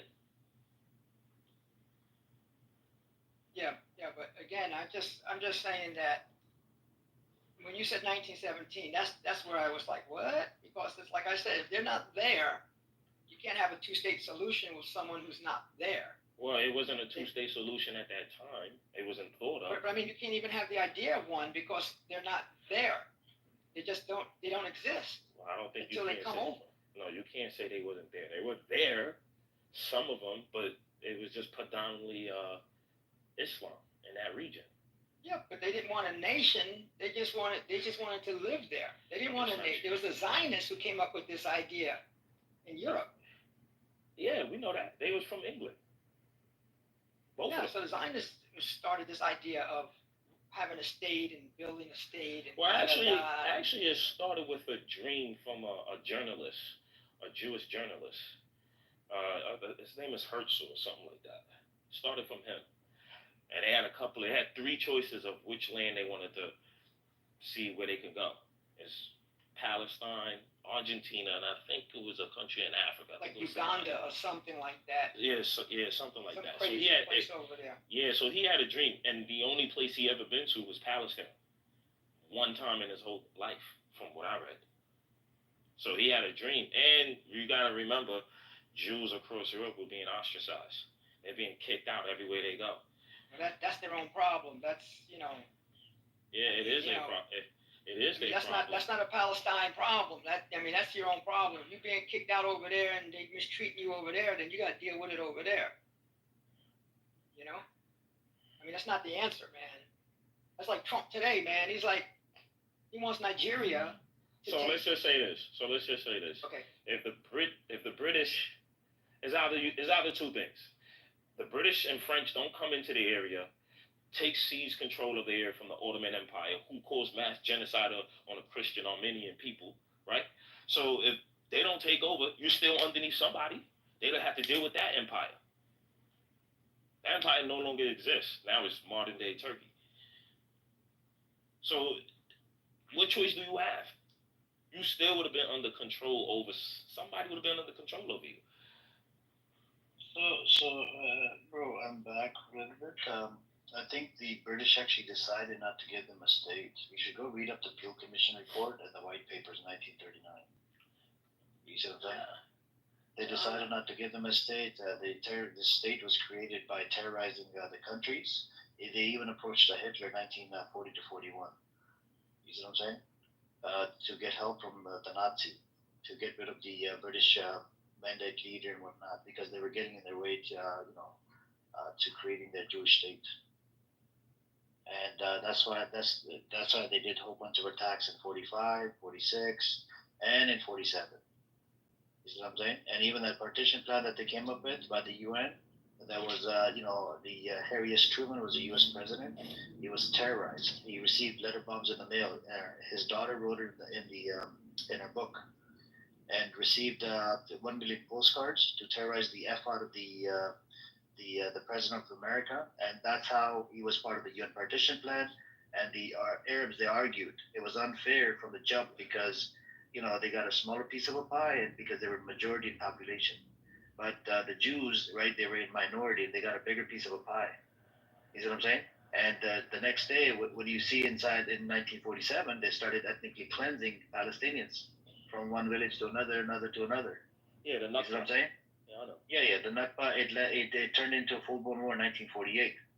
You see what I'm saying? But if you look at the Zionists, they always bring up this point that, oh, no, it was a war, they fought, and we won the war. Even the war wasn't even freaking equal, because the war, they had less than 40,000 soldiers on one side, which was the Arabs, and some of the Arabs didn't even have proper uniforms. They didn't even have the proper equipment to fight the stupid war. And all these other Zionists, they actually were trained. They worked for a whole bunch of other, fighting, whatnot. They had the weapons and whatnot. They had access to a whole bunch of shit. The French and British just. You see what I'm saying? The French and British just messed that area up. The French and then Syria. And guess what? after they won the so-called war, the UN mediator comes around. His name was Bernbot in 1948. He comes around and he wanted to, mediate the situation between the Arabs and the Jews, right? He writes a whole bunch of reports. He's trying to communicate with both of the parties. He was on his way back to his office. He gets assassinated by who? Jewish militia again. And this is how IDF was formed, from Jewish militias. Right, but So, you think if Nasser would have still been alive, you think he'd have,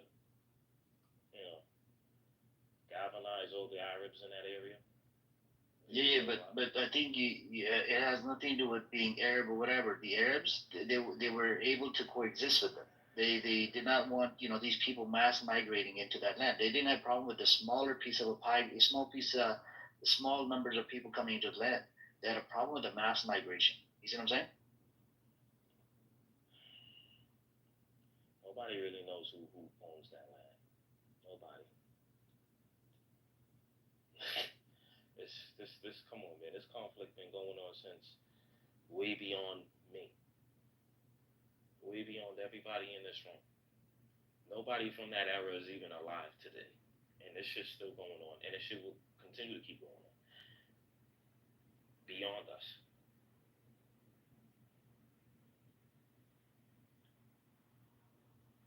Now you bombing Iran, you know what I'm saying? You're doing all this extraness. You're bringing America into this freaking mess we shouldn't even be a part of. You got idiots in Congress who don't know anything, like Ted Cruz. He's out there quoting the Bible saying that, we should protect Israel. He don't even know what the fucking shit means. You know what I'm saying? So, I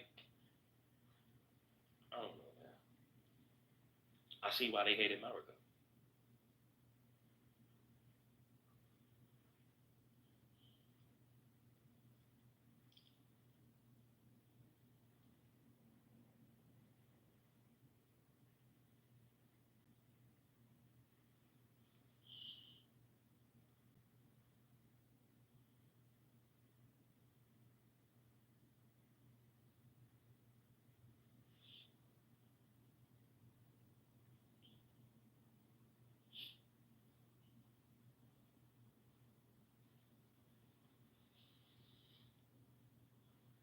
Disgusting, man.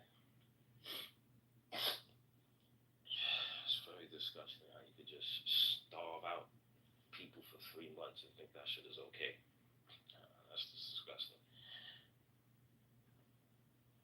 If these people so believe in God, then God will punish them. If they so believe in God, because you don't do that to shit to people.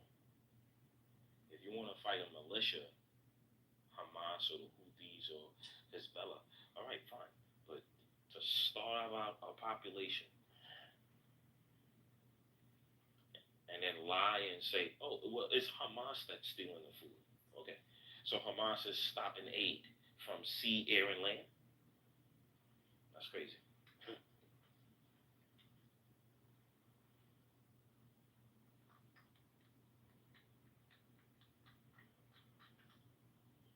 The thing is, when you say for 4 months, that's crazy. It should have been never that long. Yeah, it was 3 I'm months. surprised we just sitting back and watching like it's almost every other day. Because America aids this foolishness and has been aiding this foolishness since 1967.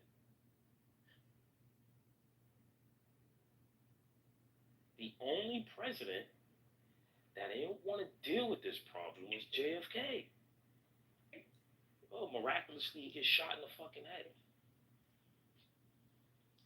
You know what I'm saying? Every other president after him, they enable this shit. Talking about we got close allies over there. What? What is over there that you want? Oil? You do business with Saudi Arabia. So, what's the problem? You topple a government. You want a regime out there, man. You topple a government. You want a regime to like you because you want to put a puppet government to agree with everything you say. And once they say no one time, they terrorists. They do that shit to every country. That's how they got Patrice Lumumba out of presidency in Republic of Congo. No, for serious though, like, where y'all see the world going headed in the next 10 years? Israel is going to forever be in war. And sooner or later, aid is going to stop. Countries are going to get fed up. You have a few that's getting fed up right now. They're going to get fed up, and then you guys, they're going to be isolated, and you're not going to get any help, and then you're going to be crying. That's why mainstream media cannot criticize them, because now they call you anti-Semitic. We can't criticize you for. How are we anti-Semitic? I think that's changing. Nah, it's not changing yet, because people are going outside of mainstream media. It's starting to change. Until CNN, BBC News, Fox, I don't think nobody listens to that no more. Yeah, I'm pretty sure there's still a lot of people that listen to There's a bunch of old heads that's only doing that. Yeah, did you hear what Marjorie Taylor Greene was said about that? He said that Fox, who's lying to the what do you call the boomers, Republicans, and CNN, who's lying to the boomer, Democrats. She knows, man. Marjorie Taylor Greene, she knows. Yeah, but is she lying? They're lying about it, caught up on that. She only likes it when they talk good about her. That's what they like. As soon as they criticize you, they full of shit. Oh, they this, they that. Because they've been criticizing her, both. You know what I'm saying? So now she's coming back after them. But she's not wrong on what she said. You cannot starve out a mass majority of innocent people that has nothing to do with what Hamas is doing. You can't do that shit, man. Don't give a fuck who you are. And then they want to throw out, the Holocaust. We've been mass genocide in Poland, Auschwitz, and Warsaw. Okay? Nobody's complaining. You don't hear the Armenian people complaining when the Ottoman Empire did it to them. They don't complain, and that's one of the oldest Christian countries in the world. Nobody's complaining. They just go on with their lives, and that's it.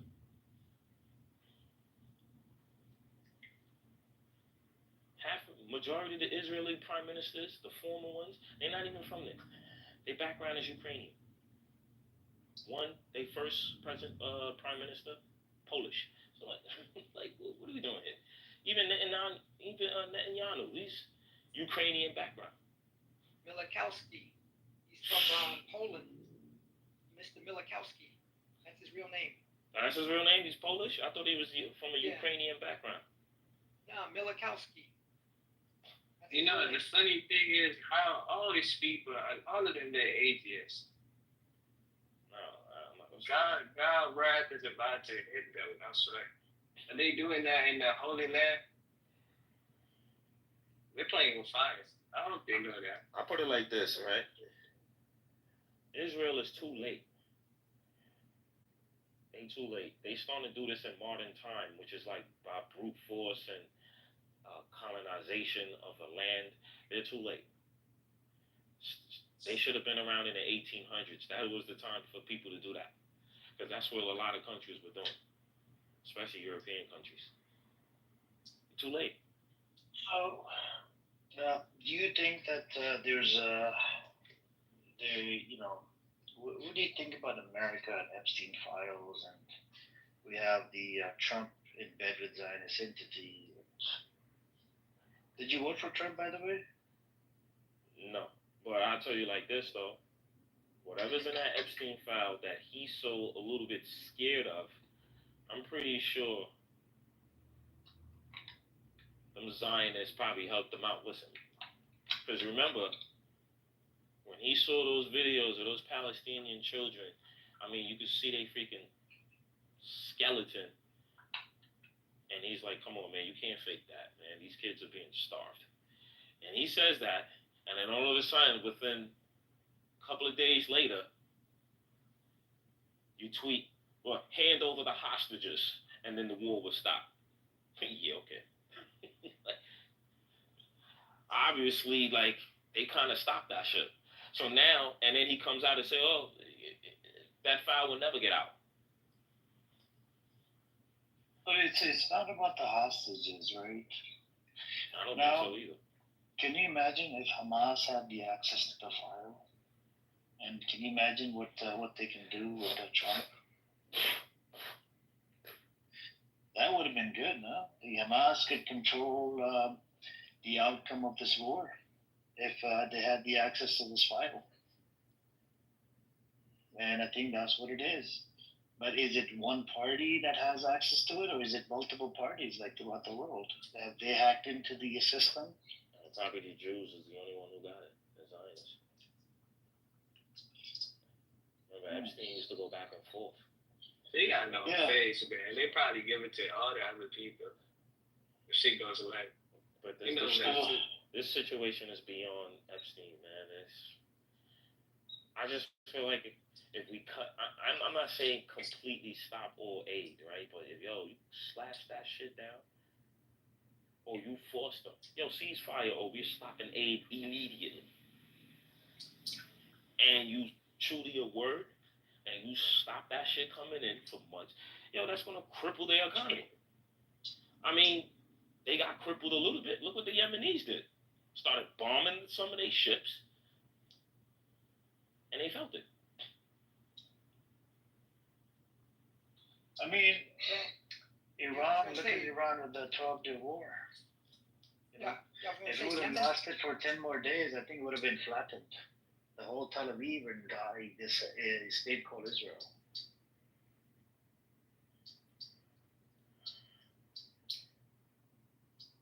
Israel doesn't want to tell America that they have nuclear arms. You don't think that's fucking weird? Every other country is listed that have nuclear arms, even North Korea. America knows they got it, bro. Yeah, but you're supposed to tell. You're supposed to say something. They know, but they're trying to blind their eye to it. Every other country is on the list. How many countries have nuclear arms? Okay, so we have Pakistan, we have India, we have North Korea, we have China, we have England, Russia, America. Israel's the only one that's lying.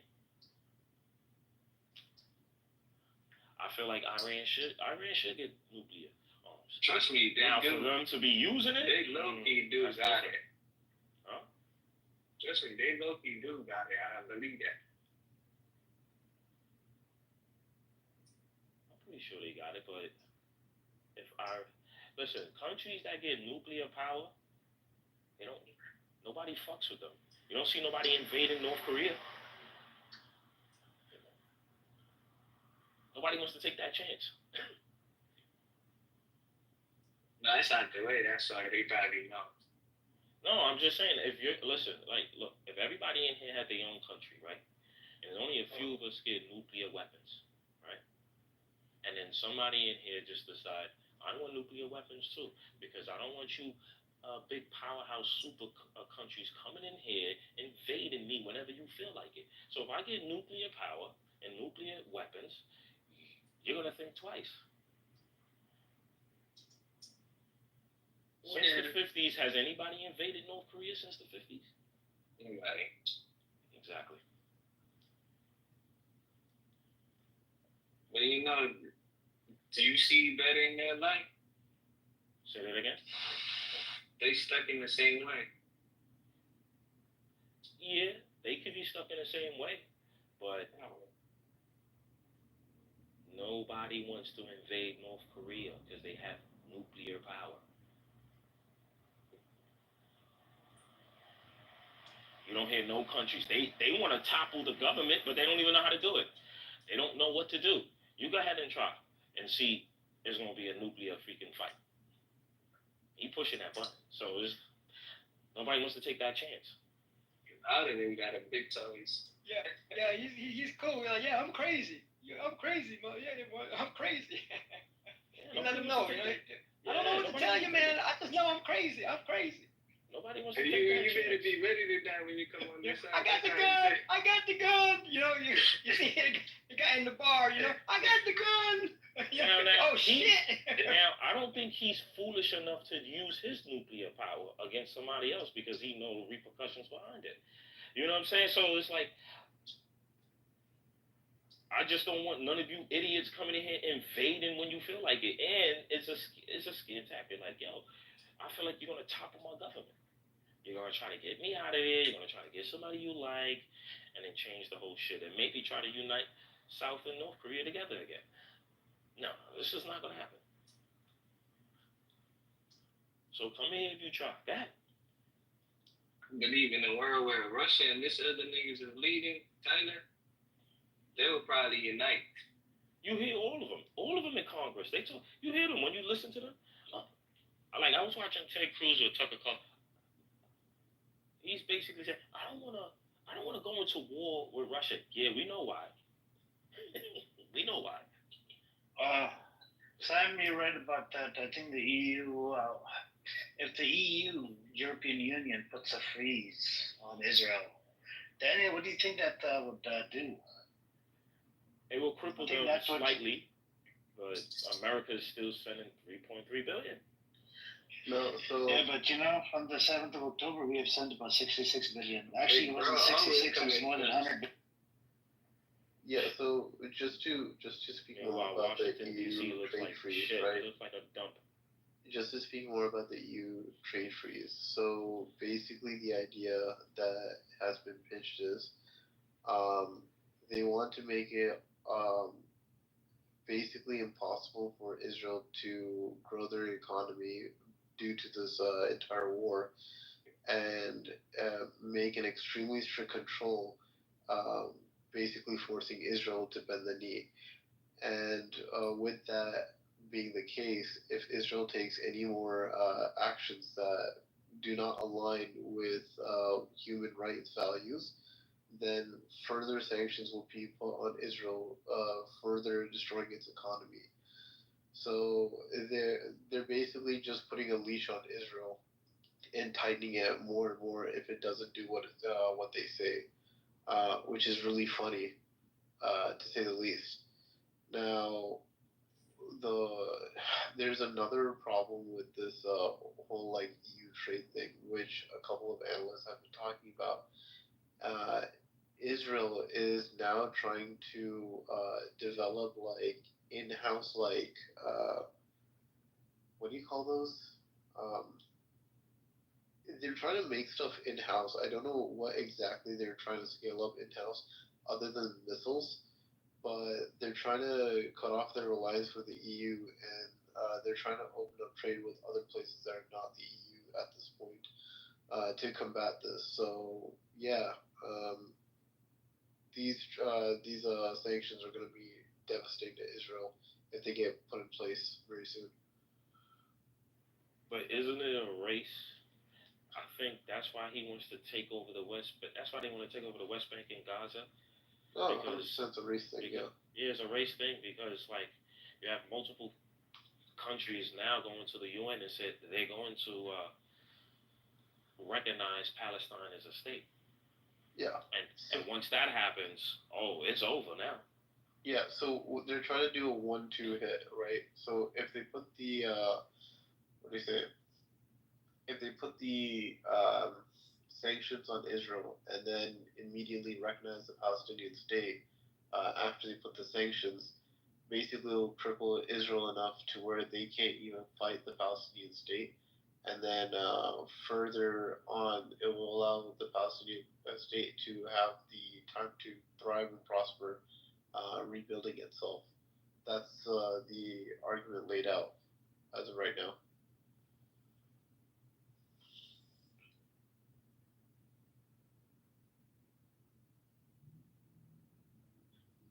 Daniel, what do you think about that? Sanctions on Israel. You think Israel will stop? No, I don't think it will stop. Now, if they do put sanctions, right? If they put permanent sanctions on Israel, what do you think about that? I think Israel will have to suffer. The EU is anti-Semitic. There's a lot of countries in they're part of the European Union.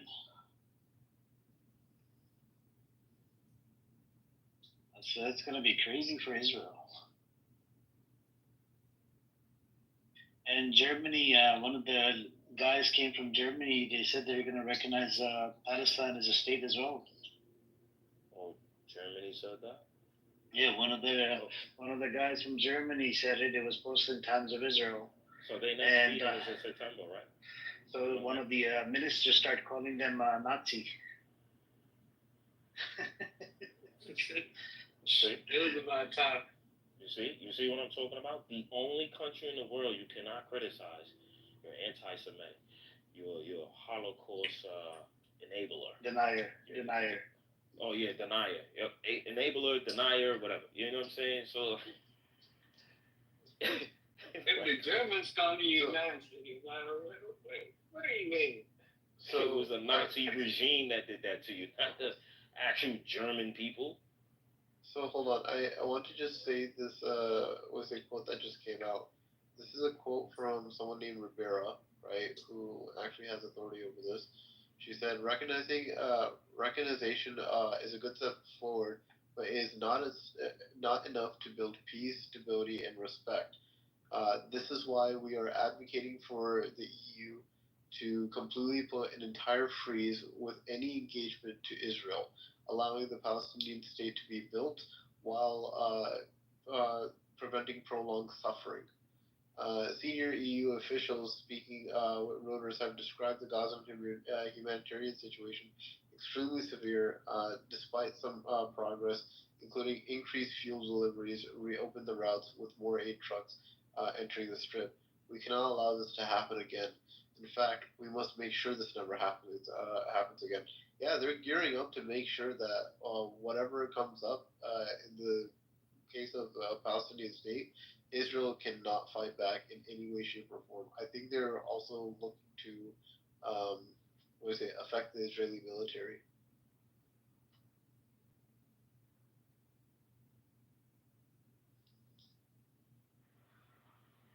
The question is, why did it have to come to this? Or this could have been addressed in '67. Because of Israel's unique ties with America. No, I have a feeling still. Yeah, but the Gaza Strip was bigger than this. Okay, it was looking like an L shape from the maps of the old days. You know, and then once after the 6-Day War, they took more land. Yeah, so I'll just explain this, right? Israel's history with America, especially after Israel betrayed the USSR to be with America, is what kind of really started off and kicked off, especially with the involvement of Robert Maxwell, right? May he be cursed in his grave, and may God put him into the deepest pits of hell. So he essentially made it to where that the lobbying groups were putting money into the hands of the politicians that would support Israel, so on and so forth. The understanding being that as long as there is a understanding of foreign policy that benefits Israel, right, then they will continue to get funding. This is an idea that Robert Maxwell called his political child, right? And because of this, and politicians wanting to win and reseat themselves, despite whatever party we're talking about, this is how Israel has kind of blossomed under the American government skies. Now, with this being said, however, that does not mean that it was always going to be immune to pushback. In fact, a lot of the things AIPAC does is it manages the view of Israel in the eyes of the Americans, while other lobbying groups in other countries does the exact same thing. They can't always protect all the news that comes out, and I think what's basically happened is that there has been a insane tsunami of information of what the hell Israel has been doing to the point where people are able to see it, and these guys can't make them go away fast enough. There's not enough bullshit they can spew online to flip the narrative the other way. And mind you, everyone before Trump has basically told Netanyahu, you need to calm your jets, you need to cool off, you need to walk back some things you've done so we can continue to do this systematically in a proper manner because they wanted to do it slowly. Trump, being the idiot that he is, sped it up, and now everyone can see it for what it is. So they're gonna lose everything just because they sped it up out of nowhere, and that's how it came to this. So I do want to respond. Sam, by the way, U.S. was the first country to recognize. I'm talking to the Sam down in the audience, the Zionist Sam. U.S. was the first country to recognize the Jewish state. You got to get your facts straight, instead of bullshitting. Since and even the UN partition plan, the U.S. was part of it. Amos is here. He's actually a Nazi. Yeah, let's talk to the Nazi. What's up with you, Amos? How you doing? Good morning. Are you okay today, Amos? It's gonna be shouting match again. You never answer any questions. I ask you a whole bunch of questions. You never ask. You never answer a single question. You always ask, who pays me? Why I get paid? Am I pooping? I poop here. I shit here on this fucking app. So if you don't answer me, why should I answer you? You never answer. I do answer you. I gave you a whole bunch of answers. You never answer me. Who pay you to sit here all day? I gave you the answer. You're just a Nazi. What do you want me to do? That's the answer? Yeah, well, I gave you the answer. Who pay me? Nobody pay me. So you waste all your day to quarrel with people here, to block people, That's it. to shout on people. That's your waste of time in life? You're wasting my time. You don't answer any questions. I'm wasting your time. I don't answer to any dummy person. You never answer any questions. You never answer any questions. You expect me to answer what you want me to answer. Yes, I ask you yes and no question, but you never answer any fucking questions. There is no yes or no for the It's neither yes or no question. It's a yes or no question. No, that's what you want. It's not what I will. Okay, I'm gonna try again. Is Israel starving kids? Is Israel starving kids in Gaza? No question, don't ask. If it is yes, no, and I cannot respond. Is Israel? You give me the exam only to say yes or no. That's the only opportunity. That's the only thing, yeah.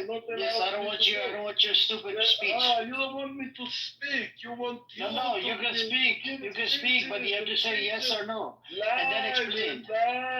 Lies. You can explain. Stop acting like a fucking Nazi. Actually, worse than a fucking Nazi. I'm a Nazi? You're worse than a Nazi. I am a Nazi? You're worse than a Nazi. I am a Nazi? No, worse than a Nazi. Worse than a Nazi? What? Yeah. What do if I'm worse than a Nazi? Yeah, you are worse than a Nazi. What about you? Did you look in the mirror this morning? Did you look in your... You look in the mirror yourself, a Nazi? You look in the mirror yourself? You kill people? You want to kill 20,000 babies to save your fucking 20 hostages? I don't know what you're on about, man. Let's say that you represent the Palestinian, even that you sit in a house, in an office, in the States, with air condition, coffee, leg on leg, you sit and speak. You're not in Gaza, you don't have any connection with them. But you think you are intelligent, yes? You think yourself. I know I'm intelligent. You're more dummy, liar. It's a yes or no question again. Is Israel starving children? There is no yes or no question. Is Israel starving children?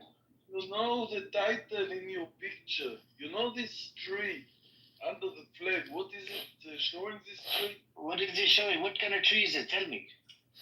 I think you don't know. I know what is this tree. No, I know what is this tree. What is this tree? Tell me, what tree is this? I'll tell you after you tell me. It's an olive tree. Olive tree. This is an olive tree. It looks like Jolani's tree. Yeah, it's not Jelani, it's olive tree that you steal. Your people, they steal even the fucking olive tree from the West Bank. The chief, the settlers are a bunch of fucking thieves. They don't even leave the olive tree. They literally take it out of the root. And I actually try to look into it. And guess what they use? They bring in the equipment to fucking take it off the root. How the fuck would you take this tree out? You know, like they're fucking thieves. And they're allergic to olive trees, by the way. You stupid dummy, if you represent... You are a fucking dummy. You are a fucking dummy. Hamas or Hezbollah or Houthim, I don't know what to call You're them. Kahanis. You know, you're the Kahanis. Who do you represent? But let's say that you represent them. They choose those Palestinian leaders, by the way. It's not the Palestinians, it's the stupid leaders. They choose in a war. In a war, violently, you know, I'm stronger than you. You can say lies and lies in this room, but in the real life, I'm stronger than you with my airplanes, with my tanks. Even there is, you know, what is Amos? With your tanks, with your American tanks, American money, American begging America. Do you know what is Amos in the My tax dollar, American tax dollar. What is Amos in fucking dummy? I ask you a simple question. Let's see if you know what is Amos 1 in the sky. In the sky, not in the ground, on the sky. What is Amos 1?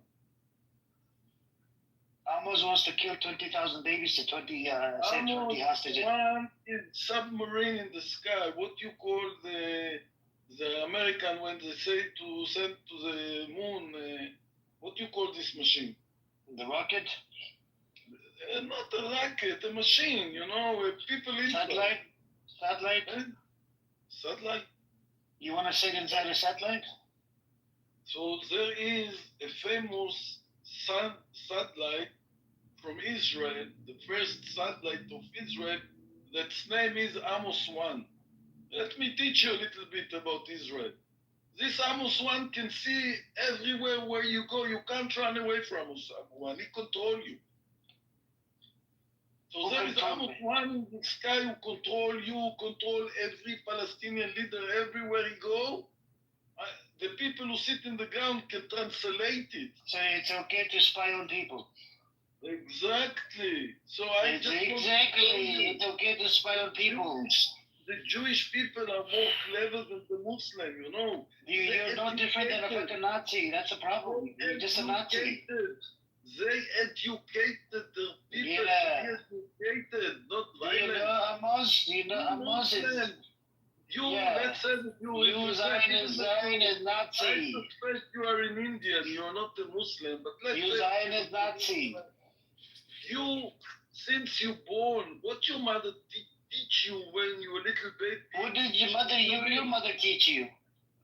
What she teach you is... What did she teach you? To kill Palestinians? How to fucking rape Palestinian kids? How to rape and how to kill. What is ISIS did? What is ISIS is literally funded by fucking Israel. What in the 7th of October? 7th of October. What happened before the 7th of October? Did you kill people? Did you kill innocent children? 75 years. They didn't learn nothing. 75 years. So what happened in the 7th of October? What happened on 7th of October? Hannibal Directive happened. Hannibal Directive happened. 20,000 children. Yeah. The testimony from IDF. IDF was told not to show up at the border. You forgot about the testimony, huh?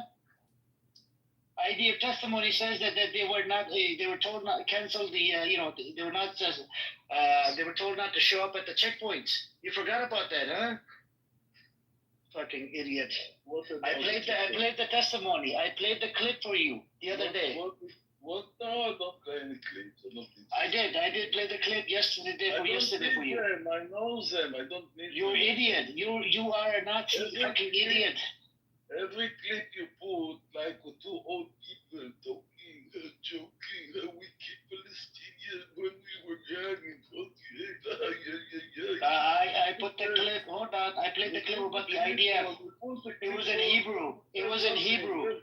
Then you clip a soldier, and I tell you that my nephew was together with this soldier in the same place, even in How do you know?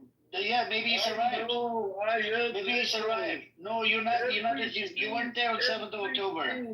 Everything you think you know, I know better than you. You were not there on 7th of October. Stop. As I told you. You were hiding in your kibbutznik. You're so dummy. You're so stupid. Were you driving a taxi on 7th of October? I'm the 7th of October was Saturday. Nobody's working on Saturday. Okay, so you were sitting home. You were sitting home. You're so dummy. You're so dummy. You weren't going at the rape party, dancing with the girls? All the morning, till the night, give evidence. Give evidence that you don't know nothing about. You didn't check the evidence. I did check it. I check it. Hannibal directive. Nothing. Hannibal directive. So dummy, so stupid. You are a dummy, stupid fucktard.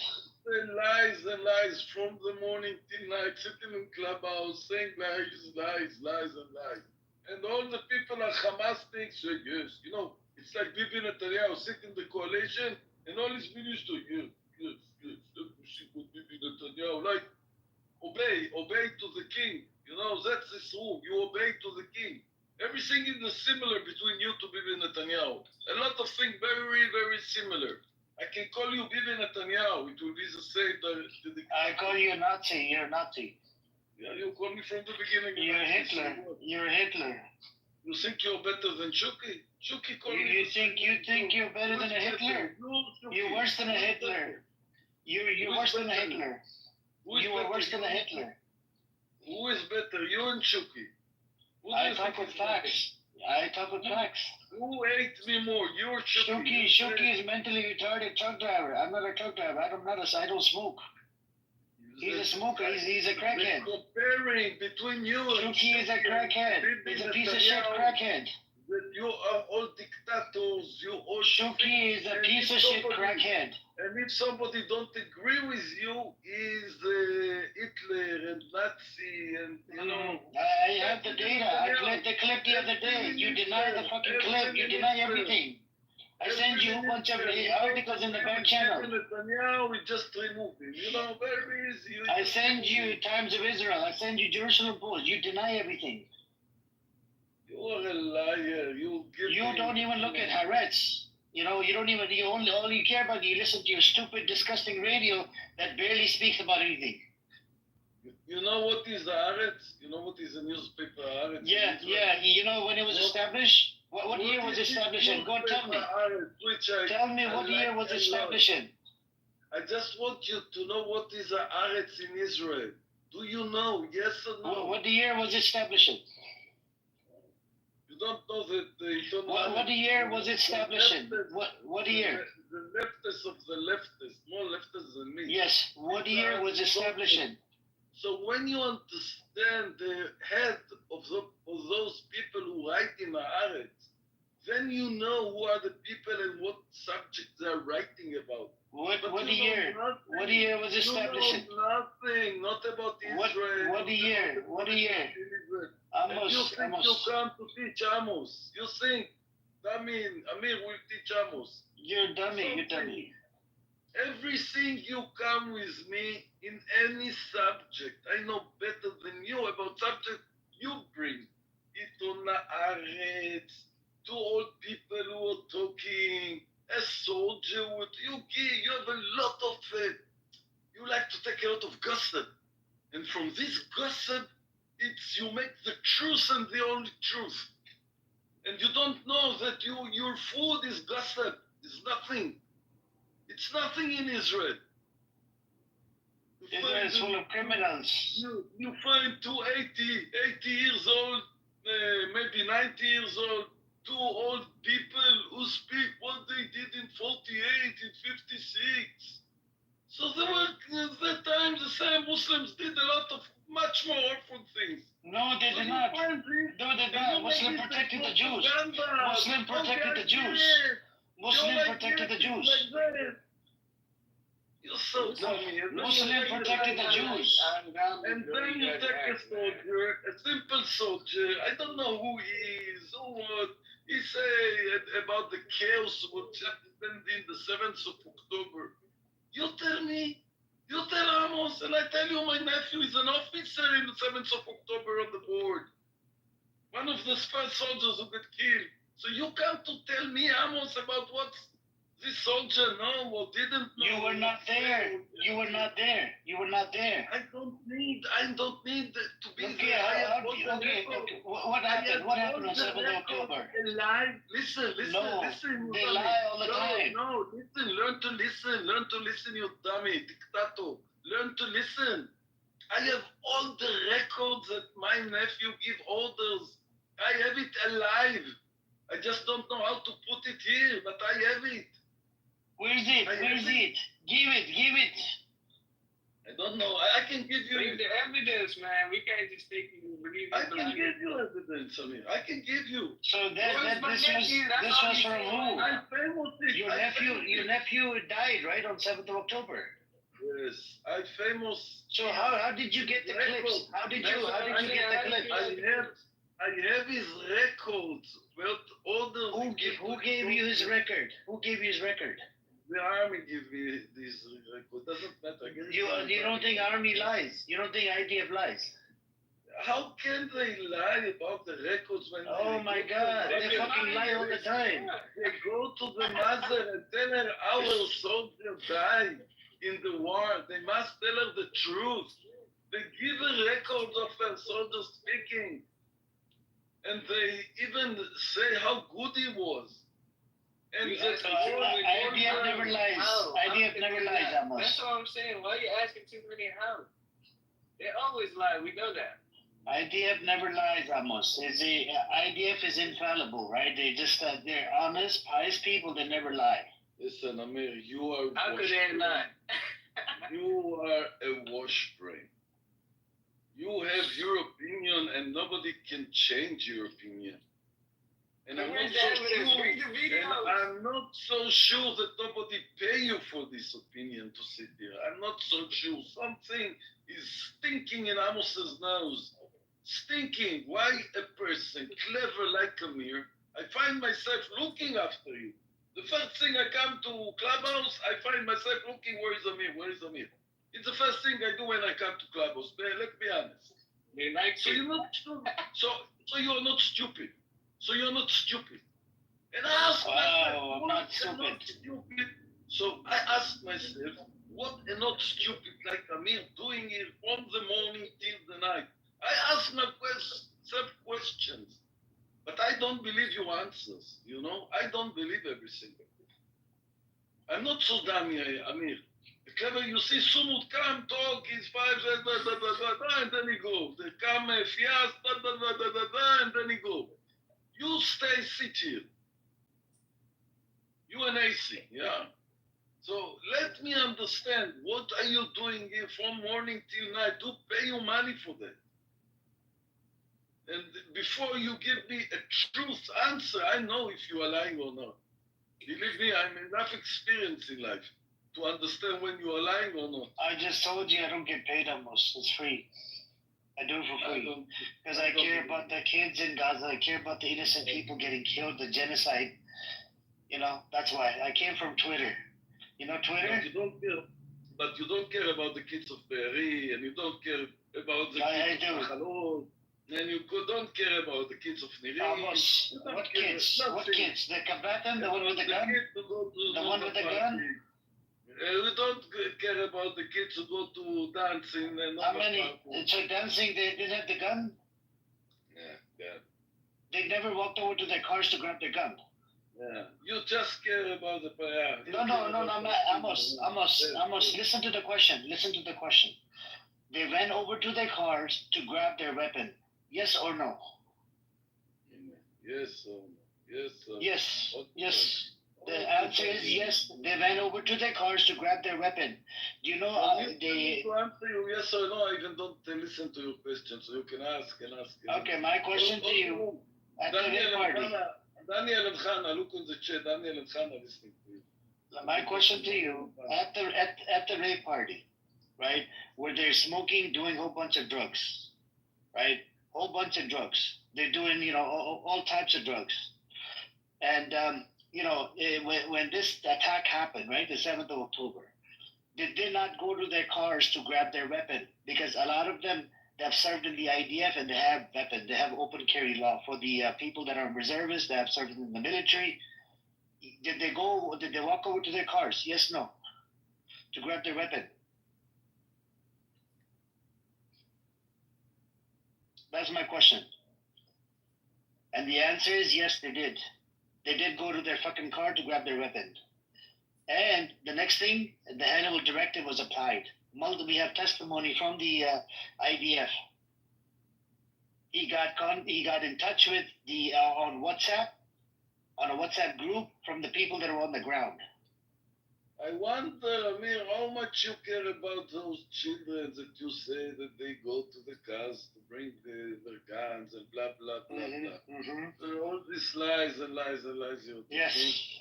But I wonder if you care the same about those children of the Palestinian. If you care all the children or only one side children? No. This is the problem. If you have served in the military and you have a weapon, you're a combatant. This is what you don't get. Majority of the people, the Israeli Jews, they have served in the military. You tell me how many children under 18 were in the party of Nobel, no? How many were there? How many children that at the party? Hold on.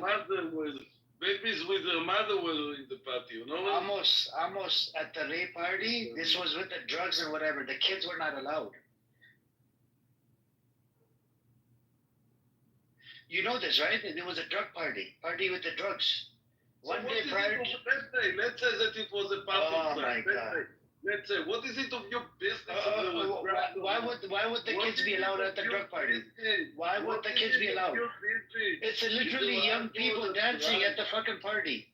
So what? What is it of your business? So it wasn't the kids. It was combatant. They had fucking weapons. So you want that you explain that those kids were drugs? They were smoking drugs. And they were doing drugs. So they're out to kill them, to rape them, to murder them, to cut them. No rape. What is it? Can you give me the name of the victim? Can you give me the name of the victim? Who got raped? Give me the name of the victim. Give me the name of the victim. Who got raped? It's written over there. No, I need to know. Can you please give me the name so I can look into it? Because I don't know who got raped. Can you please give me the name? The stories, after they killed them, how they cut their breasts and how they cut their head and what they did to the body after they kill it. You stupid. You say, I'm a Nazi. Yes, I'm a Nazi. Can you give me the name of the person that got raped on 7th of October? I don't know the names. You don't know the fucking name, then why are you making a claim? Well, there is a movie they took from the body of the Nukhba. Give me the name of the person that got raped. I tell you, there are movies of all what I said. This movie, where did they make this movie? From the body of the... Can you give me the name of the person that got raped? The cameras themselves about... Okay, can you give me the name? Fucking no name. You just making shit up. I don't know the names. Why should I say names? Oh, okay, you don't know the name, then shut your fucking mouth. You don't know the fucking name. How many get killed there? 1,500? How do I... No. Hold on. It was almost, it was 1395 first, and then they went down to the figure 1195. You know those 200 are Palestinian civilians. All right? Your people killed the Palestinians with the Hannibal directive. The bodies were so burnt really badly, they couldn't even tell which were Palestinians versus the Israelis. And out of the 1195, 500 of them were fucking IDF soldiers. 695 were civilians. Hold on. So who caused to this chaos? Who caused it? Who caused it? What do you mean who caused it? Who caused it? Your people did. Netanyahu did. Netanyahu told them not to show up at work on 7th of October. Did you hear the testimony? Do you want me to play it again? I heard the soldier about, he didn't say that they get orders. He just said that he want information. The only record you have is a soldier who asked questions, that's all. And he didn't get any answer, by the way. I heard what the soldier said, and I heard about what is testimony about one soldier. At least I can identify another soldier I know. Yes? Can you give me the name of the person that got raped on 7th of October? I say, why you have only one soldier? You know how many in Gdud, in a Pluga? You know how many soldiers? We're all, only one soldier you give me, that's all. Believe me, if there was What's up, Maximilian? Together with the Magaz. Who is this schmuck? Is he an Israeli? This guy is Israeli. He's a kibbutz snake. He lives inside Israel. Israeli, that partially makes him okay with his ignorance. But I really want to ask this guy. I don't know you, Amos, right? But I am Jewish. Did you say Amos? I think. Pardon? Amos. I thought he said Amos. Maximilian, this is your picture? Maximilian. Pardon? This is your picture on the title? Is it cute? Yeah, you don't even have a picture, and if you want to make fun of my looks, I have a joke for you. Do you want to talk? Do you want to talk serious? Do you want to talk serious? You know what I'm going to say, yes? Okay. Yeah, that's because and I have a good response for you. Would you like to hear it, Anus? Yeah. You want to hear it, Anus? Yes. Okay, here it is. You know what a trans person speaks in Israel? Hebrew. You schmuck. You know, you put the Nazi in Ashkenazi. And I think you don't even like to have serious discussions. The thing that really bugs me, besides you just insulting my looks, and I have long hair, and I'm more masculine than you. I'm 77 years old. You probably don't even have hair. You don't even have hair on your dick. Did you listen, Angus, do you want to have a real discussion, or do you just want me to tell you what an asshole you are? Do you want to have a real discussion, or you want me to tell you what an asshole you are? Do you want to wait a minute? Can you say something? Can you say something intelligent? Can we have a back and forth that's semi-intelligent? Thank you. Now, I want to make a statement. One condition, we have the same time to talk. Yes, okay. We can even have, if you like Amir, seems like a very reasonable fellow. How about he keeps 1 minute or something, you say what you want to say, and I'll say what I want to say. What do you think about that? As long as you let me say what I want to say. I will, I absolutely will. But with Amir, are you going to... Amir, will you talk? Yeah, let's just speak. I don't have to time you guys. Amos, let him speak for 1 minute, and then you respond back, okay? So go on Maximilian, and then when you're done, just let Amos respond. I actually like you to actually time it. I like this official. No just guessing, okay? Okay, all right. No, really, Amir, I mean it. Cool, let's do it. Okay, I'm going to start with my statement is that Amos, as an American Jew, I feel that you have a view of the world which is making it more dangerous for Israel, that makes it more dangerous for me as a Jew, and is having a 180-degree opposite effect on myself, especially as a non-Israeli Jew. What you guys do there and how you look at it, I might think it's full of it, but I'm not feeling, I put America first. I do not think that Israel comes first before the United States as an American. We're going to have differences. I can understand you want to do what you want to do, so to speak, in Israel, but I also feel like it's kind of I guess I'll say it, it's very ignorant. It's hard for me to imagine that the Israelis think that you guys did not know what was going on at the border before this attack. It's been said, and I believe it, that even a cockroach can move on that border. And Israel goes in and kills people inside of Iran, far away inside of their government, and then they don't know they're going to be attacked. So I think that's obvious that the Likud and the Greater Israel, which I find abhorrent and terrible personally, is in control and pushing their agenda. And I also believe that the Netanyahu and you'll probably call this a conspiracy theory, but nevertheless, I believe they've got. It's time. Okay, go ahead. Well, thank you. All right, Amos, you got a minute going, Amos. Bring people I don't know. That they like to speak and speak. They're so lonely in the house. There is no wife, no children to listen to him. So they come to clubhouse, speak and speak and speak. So many nonsense. I'm Jewish, American.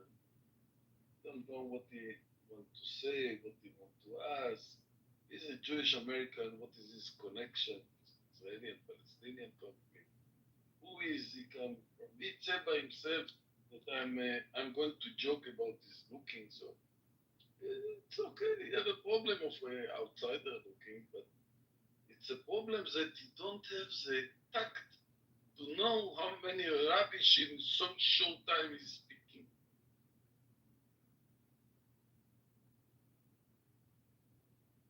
Are you done, Amos? That was your response? That's it?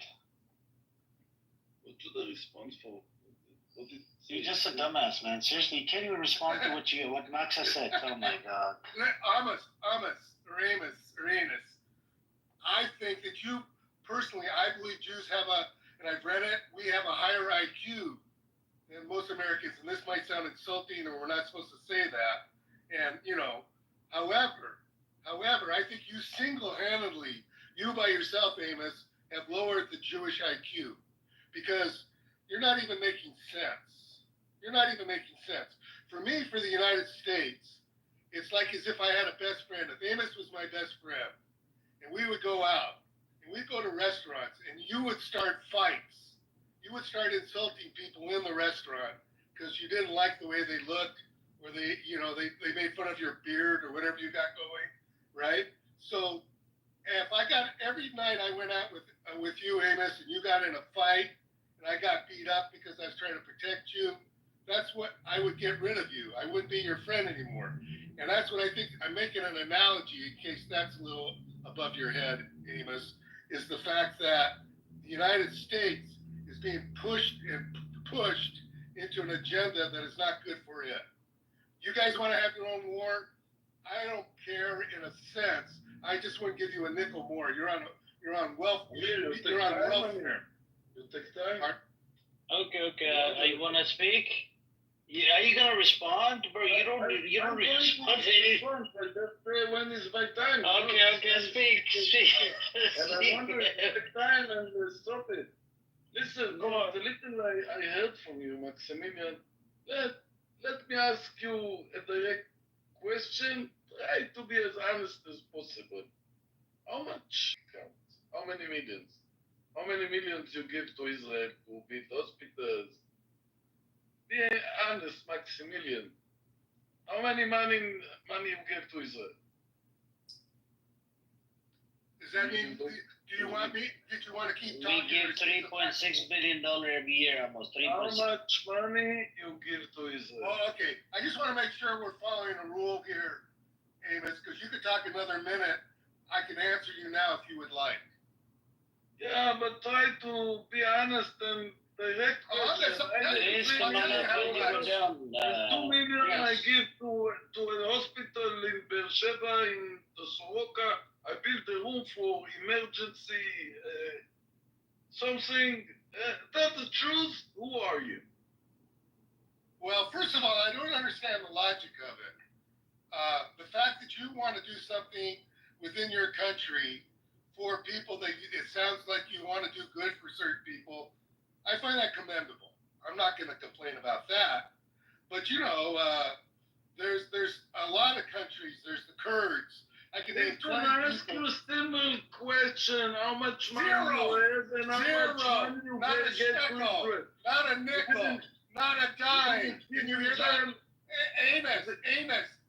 So I didn't give Israel 1 shekel. That's all. That's a direct, not a philosophical question of 1 hour. Say, Amos, you're wrong. I have no money. I'm a bus driver in the United States. I didn't give any shekel to the Israelis. Say, can you say it loudly and clearly that you didn't give any shekel to Israel? Hey, Amir, would you do the 1 minute with this guy, because he's clearly a schmuck. He can't follow rules even. I think he has Alzheimer's a little bit, and maybe we shouldn't pick on him. I don't know, man. This guy, I've been trying to get an answer. Well, you're like a martyr. You're like the Mother Teresa of Palestinians. I've been trying to get an answer out of him. I don't even understand what you get out of talking to individuals like this, because you can't even make a coherent. You can't make a coherent thought. And I tell you now. He's trying to come up on now. Just unmute and come on. Let me 1 minute. I don't need more than that. Okay, go on, Amos, go on. With my experience, all those rich Americans who give Israel money, they think they have the right to be rightist and Zionist and try to curse me. And then I say, who are you? Who are you, Maximilian? That you come with a strong opinion for America, against America. What you connected to the conflict? Keep your mouth shut a little bit. Even that you're 77, usually I'm looking to all people as a clever one. Not you, Maximilian, you dummy. Okay, are you done? Okay, go on, Maximilian. Well, first of all, I've given zero to Israel. Let's put it that way. I'd rather give money to a homeless cause in the United States than any money to Israel, first of all. And first of all, it doesn't make sense to me what you say. First you tell me I'm a millionaire, then you tell me I have no money. I'd like you to make your own decision about that. And I'd like to see the top of your head to see if you have any hair. But aside from that, your lack of testosterone and your lack of, you just don't have good logic. You know, I understand you're emotional, but it feels like I'm talking to an hysterical woman or a teenager that's not making any sense, that just wants to insult me. You know, I understand you have a difficult situation, right? But take care of it yourself.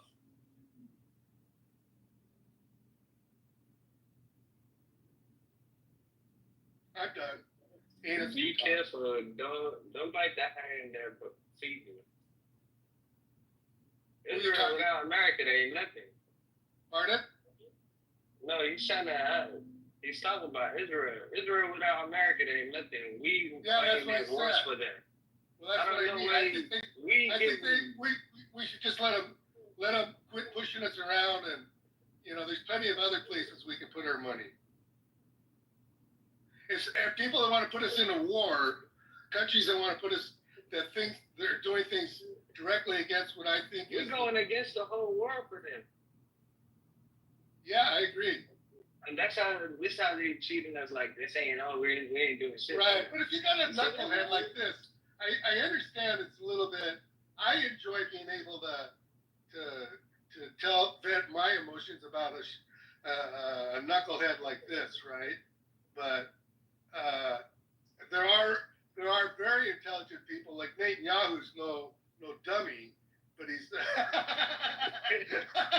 but I wouldn't trust him with a 10-foot pole, right? So this guy's just an unfortunate person that's emotionally like a little teenager. This is a problem with this guy, right? Apparently, Amos, this is what happens with the Jewish people that don't support Israel. Yeah, right? Then you consider they don't stand. Yeah. The self-hating Jews. They wrote it in the chat for you, Max. So these people, Daniel is an atheist. I don't even know how he's a Jewish person.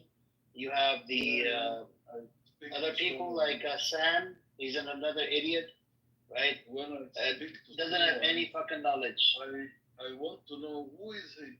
Who is the man I'm speaking with? And I want to know who is Maximilian. You don't answer any questions. Why do you lie all the I want time? to know what is profession, what is in a pension now, what is he doing in his pension, if he is married, if he has grandchildren, he has something else to do instead of sitting in clubhouse and argument about things he don't understand nothing about. I wonder what is a 77 years old American, Jewish American, it doesn't matter, it can be Christian or Buddhist or whatever. What is of his business? What's going on in Israel? Why not between Russia and Ukraine? Why not in I'm against that also, by the way. But Sudan? What well, do you understand? Because you're Jewish, you give yourself something to attack Israel, maybe. Who are you? Well, tell me something about yourself. Married, children, grandchildren. What you can do? I've been married for 35 years. I've had 35 years old? Yeah, 77. I got married when I was 42. So, Anus, I don't even understand your line of thought. It's like basically you're saying somebody has a different opinion of you and your country, and the majority of the people in your country might be in favor of that, but at least 10% of the people in Israel probably think like I do, I imagine, and you probably think they're stupid, right? Would I agree with that? You only imagine. Oh, okay. There's like 10. There's 10 people you in the chat. At least 3 people are cursing you in the chat. So, who are you? You don't read the chat. I read the chat sometimes. What I can read it, but I don't care about the chat. They know you better than me. I see you the first time. I see you the first time. I don't know you, but I see how people cursing you. Well, you make a lot of statements. Well, what other people think is irrelevant right now, too, Enos. I mean, I don't ask you. I have no idea what your sex life has been over through your life. How many people have reviled you and don't like you in business? Whether you've done any real business in your life, whether you've worked as an electrician, whether you've been a plumber, whether you're a geophysicist, I don't know. I'm just talking about your idea. I'm a bus driver. Well, my gosh. You know, why are you on such a high horse? Why are you talking as if that's some kind of special position that gives you a right to talk, and you're talking about, well, what am I? Am I whatever? I don't know. I tell you what. You're implying I'm a homosexual. I tell you what. I live in Israel. I live in this country. I live in the United States. Since the day I born. Since the day I born, I live the conflict. I agree. So you're Jewish in America. What you connected? Maybe you have some relatives. So what? You live in America. Stay in America. What's up your business? Well, in America, if you think, listen, go to Biden, shit. You won't even let me talk. You ask questions, but you won't let me respond. Can I respond? Okay. I agree with your argument. I should have nothing to do with Israel, and Israel should have nothing to do with us, in the sense of us giving you all that money, right? If you agree that it doesn't make sense for me to give an opinion about Israel, then you should think that Israel should have no opinion or not need the help of the United States. Why do you care about the United States? Why do you care that you want us to help you? Because you're not strong enough as a country without blackmailing the United States into doing stuff they do not want to do. That's my opinion. That's not in our self-interest. I understand you as an Israeli wanting what you want to do. I don't care about that, or well, it makes sense to me, right? But it's out of proportion the fact that the Congress and is all bought off by and influenced by, it's clever, it works, but it just sort of creates more of the stereotypes of Jews. I think it's working against you, and I think why do you think it's just the poor little Jews, and that's why the whole world that used to be kind of supportive of the Jewish nation? What's the point? Pardon? What's the point in the end of the sentence? It's finished sometime. Yeah, you're complaining. Do you want to go back to the 1 minute? Yeah. Maximilian, to add to your point, Amos, do you know that Maximilian, he's a Jew, okay? Thanks to Netanyahu. Hold on, I'm not done. Hold on. Thanks to your criminal Zionist entity, anytime you kill a baby or mother or father, do you know what's happening throughout the world? They're starting to hate the Jews because they're looking at that the Jews are killing the babies, killing everybody. Unlike yourself, this is what's happening. Okay. So, and hang on. Jerusalem is a holy place for all the Jews. You see what I'm saying? And it does. You don't own Israel. Okay, so calm your tits down. If Maximilian tomorrow, if he wants to do Aliyah and get a citizenship, he has as much right as you do. Okay? Okay, mute yourself, Amir.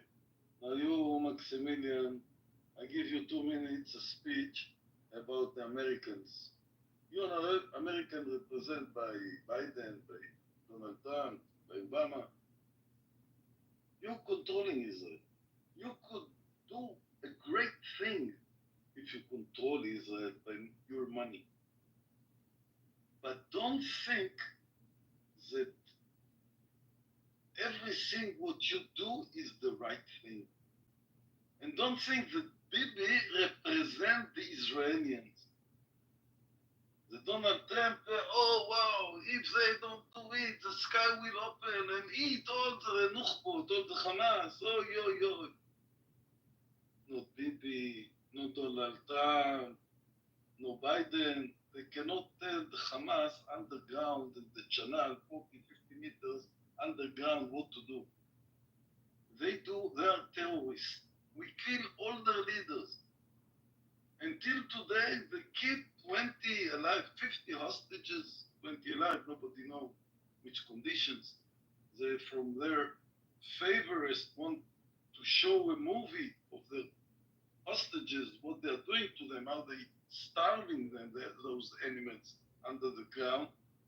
So they bring outside the movie to make us fighting each other against the other. But you as an American, with a lot of people say, now Donald Trump will tell Bibi, Donald Trump, the airplane of the Israelis were going to attack Iran. Donald Trump said, Bibi, take your airplanes back with all your bombs and don't bomb Iran. So Bibi tell the airplanes to come back. 50 airplanes were on the way to Iran and they turn around without attacking Iran. So if Donald Trump would say, Bibi, take all your IDF outside in Gaza and come to agreement with the Palestinians and push more Bibi than the Palestinians because he cannot control the Palestinians. He can control Bibi Netanyahu. And I don't know who are all those Jewish American advisors he had around him, but he make a big mistake. He make a big mistake that he let Bibi do what he wants. But now he sees the results of what he give a free hand to Bibi. Bibi want to go out tomorrow and take all Gaza. Who give education to these 2 million? Who give them medicine? Who give them food? Who give all those people? No, this we don't do. So this clever person do exactly what he want. He give Ben-Gvir and Smotrich to keep us coalition.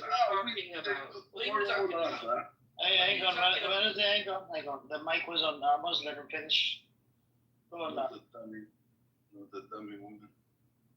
So if Donald Trump was clever and he had a good advisor, we tell him to start push a little bit more Bibi than the Palestinian, which he had no control on.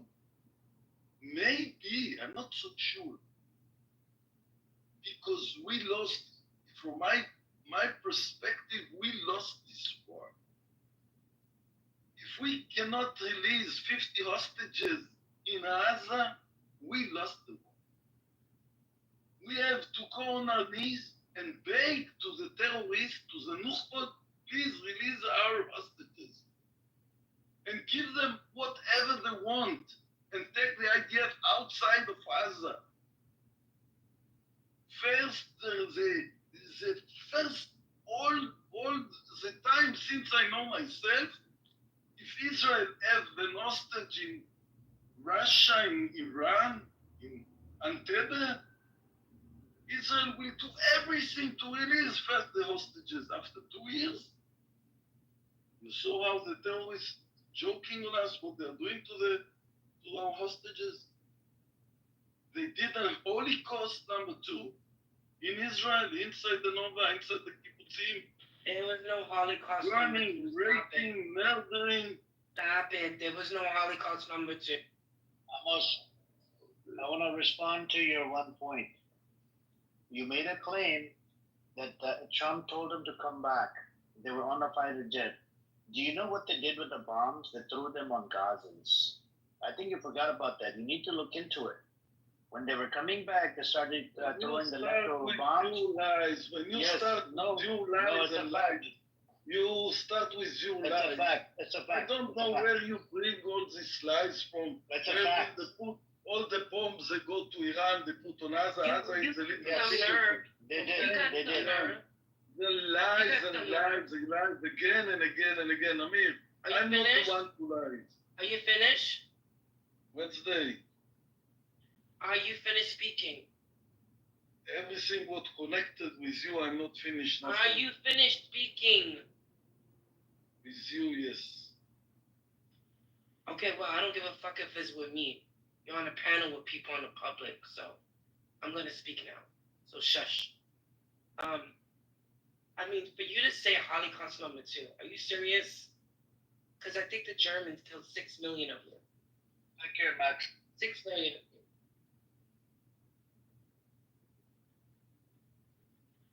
I mean, that's ridiculous that you are just grandstanding and exaggerating. And if Hamas is such a terrorist group, why did Maximum, bye-bye. They all going, bye-bye. I said shut up. Why did Bibi Netanyahu hand them money since 2014 through Qatar? When he didn't have to directly hand Hamas money. He could have worked through a third party like the UN, or they had so much data, so much face recognition, has a whole record of every family living in the Gaza Strip. They could have gave that money to the civilians instead of handing it to Hamas. So you're the ones that are working with terrorists. If they're such terrorists, why are you working with them? There's other ways of giving that money to the Gazan civilians in the Gaza Strip.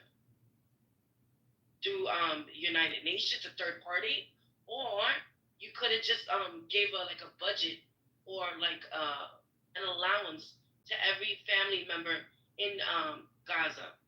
You guys got so much information. Like, oh, Hamas was the acting government in the Gaza Strip. That's weird. That's weird, because you just gave money to a fucking terrorist group. That's why when Amir says it's a self-inflicted October 7th, it is.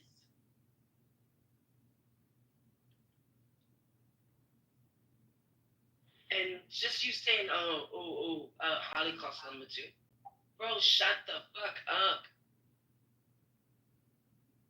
You're projecting what happened in Nazi Germany, which was a horrible thing that happened to the Jews, to the Gypsies, to people of color, because they killed black Germans too, people with disabilities, to the Arabs.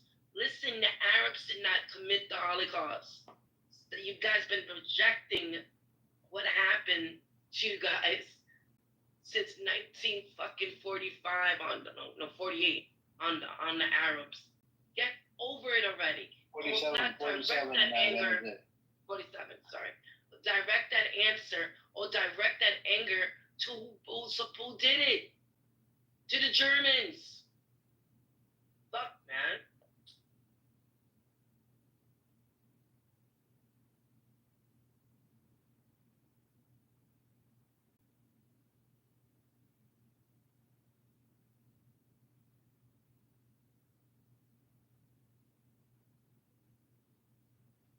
Your people are doing Holocaust to the Palestinians. I agree. You don't know that, huh? More than 60,000 people dead. And and it's like you learn from the Germans. Y'all obviously learned something from the Germans. Or living in Europe for so long, you guys learn how to be colonizers. If you say this is your holy land, this is your land that you guys lost 3,000 years ago, y'all left and became monsters when y'all came back.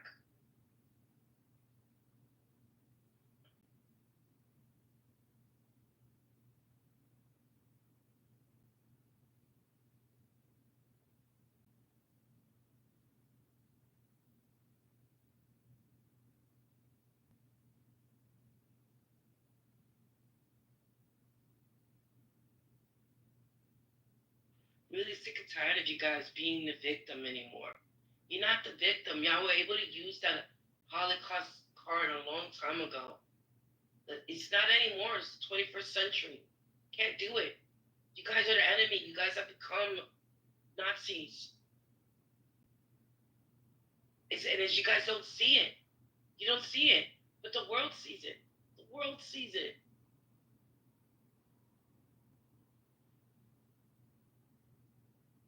And then you guys gonna high behind everyone being anti-Semitic, everybody being anti-Semitic.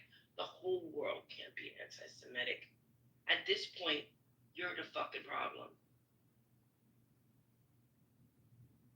You wanna respond, Amma? You have to respond to every lies and every crazy woman. No, that's not a crazy woman. Don't be misogynist. Don't be misogynist. Don't be misogynist. You just had a whole fucking monologue with fucking lies. Talking about Holocaust number 2. What? Compared to what? Compared to what? You're gonna compare October 7th to what happened to you guys in Nazi Germany? Are you fucking kidding me, bro? Tell me something, Wednesday. Where are you right now? Are you fucking not? Are you fucking kidding me, bro? Where are you right now? Why the fuck you care, bro? I ask you, where are you now? What is the secret? I come to you Why out. do you care? I wonder. Why don't wonder anything about me, sir? What city in Sir, the United of all States people to wonder about, don't wonder about me. Be a married man and wonder about your wife. Such an odd question to ask a single woman when you're a married man. Did you open the room? Such an odd question to ask. Did you open the room? Such an odd question. Such an odd question. I was trolling you. Get over it. Get over it. Oh my God. It was a troll. Oh my God. This is why you can't, Amir, this is why you can't give old people some kind of, you can't troll them this way. Because I'm going to forever hold this down. Can you explain to me what did you meant when you opened the room? You're like a dog that's been abandoned for years. Can you say, what did anybody you mean? shows any affection to you? Oh my God. When I open a room, I was trolling you. You threw me down to the audience. So I wanted to fucking troll you. Yeah, get over it. Yes, get over this. God, Jesus. Dummy, you're so uneducated. I'm a dummy. So stupid. You're the dummy. But I am glad that you admit it. You admit that you guys lost. Almost 2 years. 2 years you still haven't gotten a loss. It depends who am I talking with, you know. The only reason your economy is doing okay right now is because it's an active war. When you look from outside, and the United States keep on giving you money. And the United States keep on giving you money. And the United States keeps on giving you money. When you look from outside, when the United States giving you money, but I think Trump trying to do some stupid shit when it comes to FEMA. I think that listen, you can't out-talk me. I'm a woman. I'm a woman. You can't out-talk me. I'm a woman. I can talk for days. I don't care when you look for outside. I don't care. I don't care. I don't care. I I don't know care. you don't care. You come here just to lie, to say rubbish. You It's not a understand lie. what It's not rubbish. So when You're I say so we go, brainwashed. when I say You are we go brainwashed. to an You are American person, brainwashed. You are that brainwashed. You're brainwashed. You brainwashed to think that the Israelis are brainwashed to think you guys are better than everybody in the world. I asked you the question, and you couldn't answer me this question last time. I said, as an atheist, how do you feel that other religious Jews feel that they're superior to everyone else, that everyone is a goy, and you couldn't answer me that?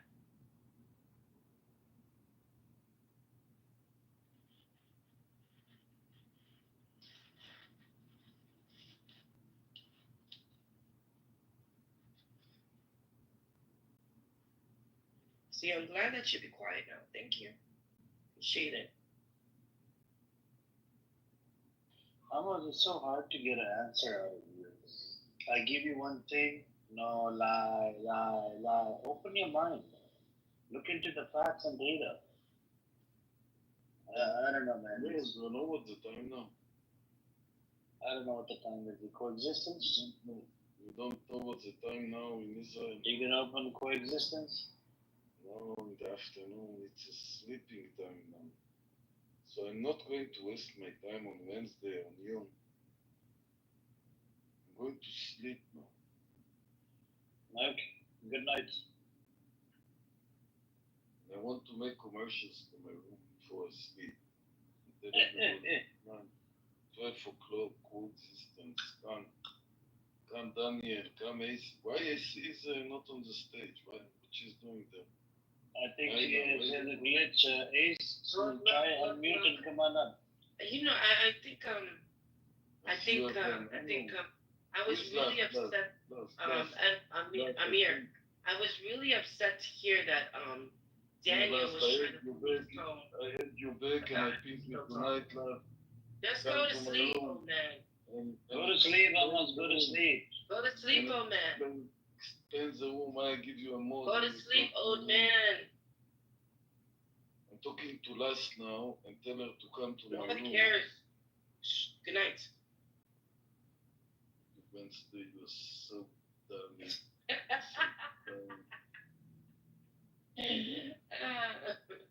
Who is last, Amos? Who's last? Last, I gave her a moderator in my room. And she finished the room. But I don't know, is this the same last? She finished the room? What do you mean she boomed the room? She closed it. Suddenly I find myself without a moderator, down on the step, not in my room. I would have boomed the room. Amos, is this the same last or is it different last? I think it's the same. Are you sure this is different last? I think it's the same because I had her back now. I was so angry. Yeah, but this last is I think maybe it's a guy.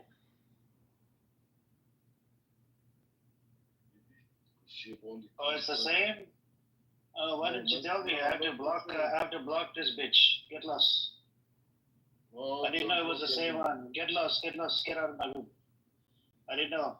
Because she accused me of fucking whole bunch of words in the back channel. She called me a whole bunch of names. Get lost. You already did. Yeah. Out of my room. Get lost. Block. Yeah. Because I don't want that bitch coming in. She attacked everybody in my room. She attacked me on the back channel. That I follow her. I come to the room. I am a creep. I try to flirt with her. Fucking bitch. I said provide proof. She doesn't have any proof. Fucking bitch. Cunt. I've never heard of No. She literally called me a pedophile and a whole bunch of shit on the back channel. I said, fuck you.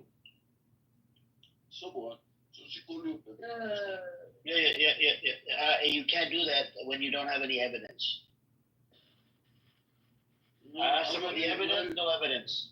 You know how many Israelis call me pedophile? So what? I don't care. I'm not Amos. I'm not a lowlife like yourself. Fuck that bitch. That was last, right? Yeah. She's trying to do the same thing to me, bro. And she's trying to. I think she opened a room on your name. She called you pedophile or something, right? She sent me a message and it was like a paragraph. It was mad long, trying to abuse me. And I was like, oh, join the queue, honey. I've got a lot of admirers on this app. You know what I mean? You know, this isn't the first. And then she tried to like screenshot it. And I was like, like read the whole thing, bro. Send the whole thing. You know what I mean? There's nothing. She just tries. She tries, man.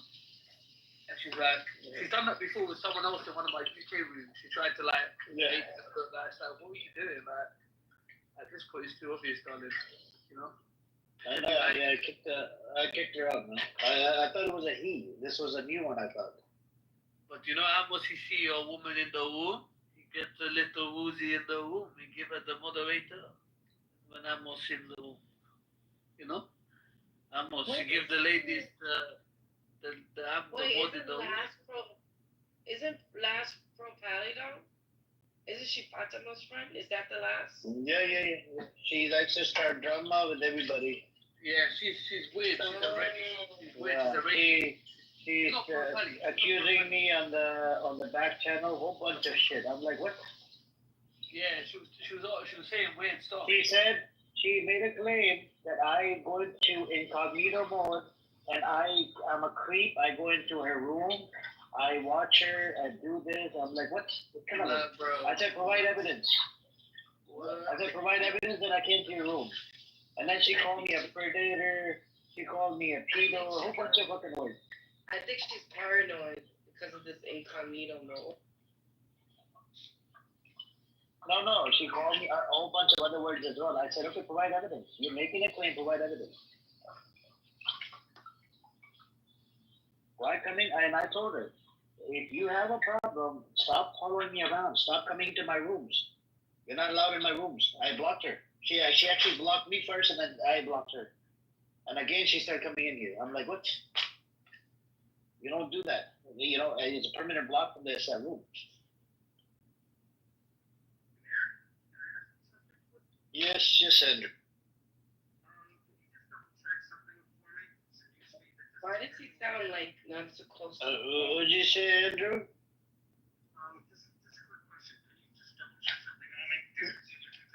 We can barely hear you, bro. We can barely hear you, Andrew. Oh, can you hear me now? Yeah, a little bit better, yes. Alright. Could you just double check something for me? If BB has taken full control of Gaza in the next week, following week, it's just a mistake. If Netanyahu doing what? He's taking full control, military control. Yeah, it's approved in the Knesset. This room was open based on that. I actually posted a Times of Israel article. Yesterday, they were saying on Thursday it's going to be approved. It was yesterday, and today, yesterday, my yesterday time, California time, they approved it. So they are going to go in there. So 75% is already under occupation, and they're gonna come in and take over another 25%. Trump was asked, "Are you okay with the occupation?" He said, "I'll leave it to the Israelis." And the humanitarian aid, Trump is worried about those mothers that are that have to give breast milk to kids, babies, or whatever. And what else was it? Yeah. What's up, Free? Assalamu alaikum wa rahmatullahi wa barakatuh. Brother, Germany just announced that they're placing an arms embargo on Israel. Seriously? Yeah, I don't know if you guys heard it. Germany. It just came. Oh, you know when Germany turn around? Oh my God. Yeah, they said we're not gonna approve any weapons to be sent out to Israel. Because those guys have been cucks, those are the real cucks, right? Isn't Daniel from Germany? Isn't Daniel in Germany? Yeah. Oh, by the way, Daniel, stop trying to control Edward, okay? I know you're fascinated with him, and I don't understand how you try to dictate how someone needs to speak and police tone someone. That's so fucking weird, bro. Aren't you married? Stop police toning people. He was telling. I heard Daniel. You were trying to tell him to critique Palestinians and Palestine and Hamas in this room. I mean, have you ever done it yourself? Have you ever criticized and condemned the idea? Never. Right? And then you come in here, you want us to fucking condemn everything. Yeah, fuck you and fuck your condemnation. We don't give two fucks. You would never do it. I want to add this. Edward is a straight man. Yeah. Okay, he's a straight man. Whatever you think about him, he's a straight man. Leave that man alone. So Leave that man leave him alone. alone, bro. You're a married man. Stop it. Shit. Crazy, man. He's stalking, man. That Daniel, he be stalking, bro. He's stalking. I'm watching you, Daniel, man. I see the way you talk to men, bro. I see the way you talk to those men, bro. Yesterday he was calling him. You see? You lucky I didn't catch you calling him bitch and all this.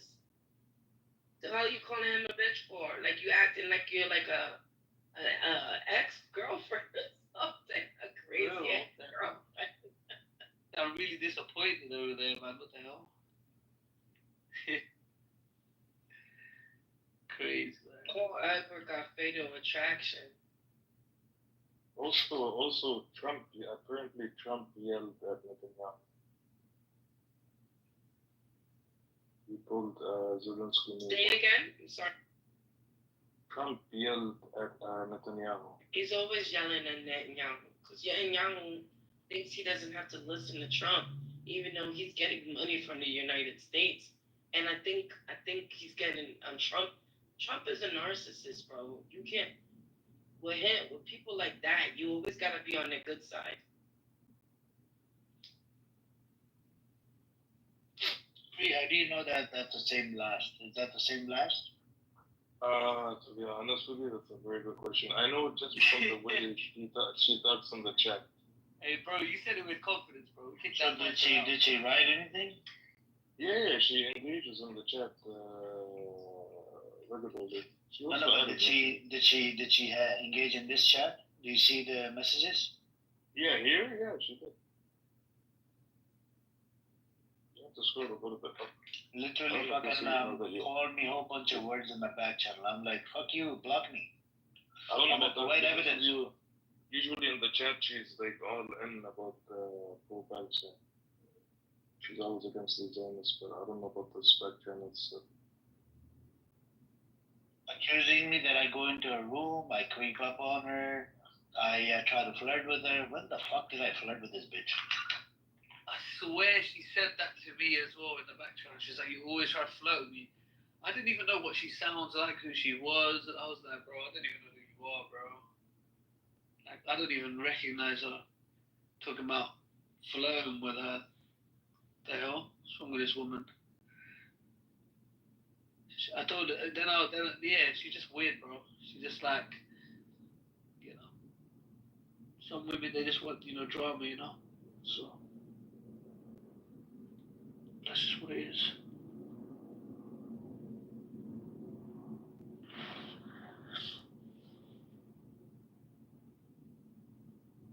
Well, she has to be weird. She hangs around Fatima.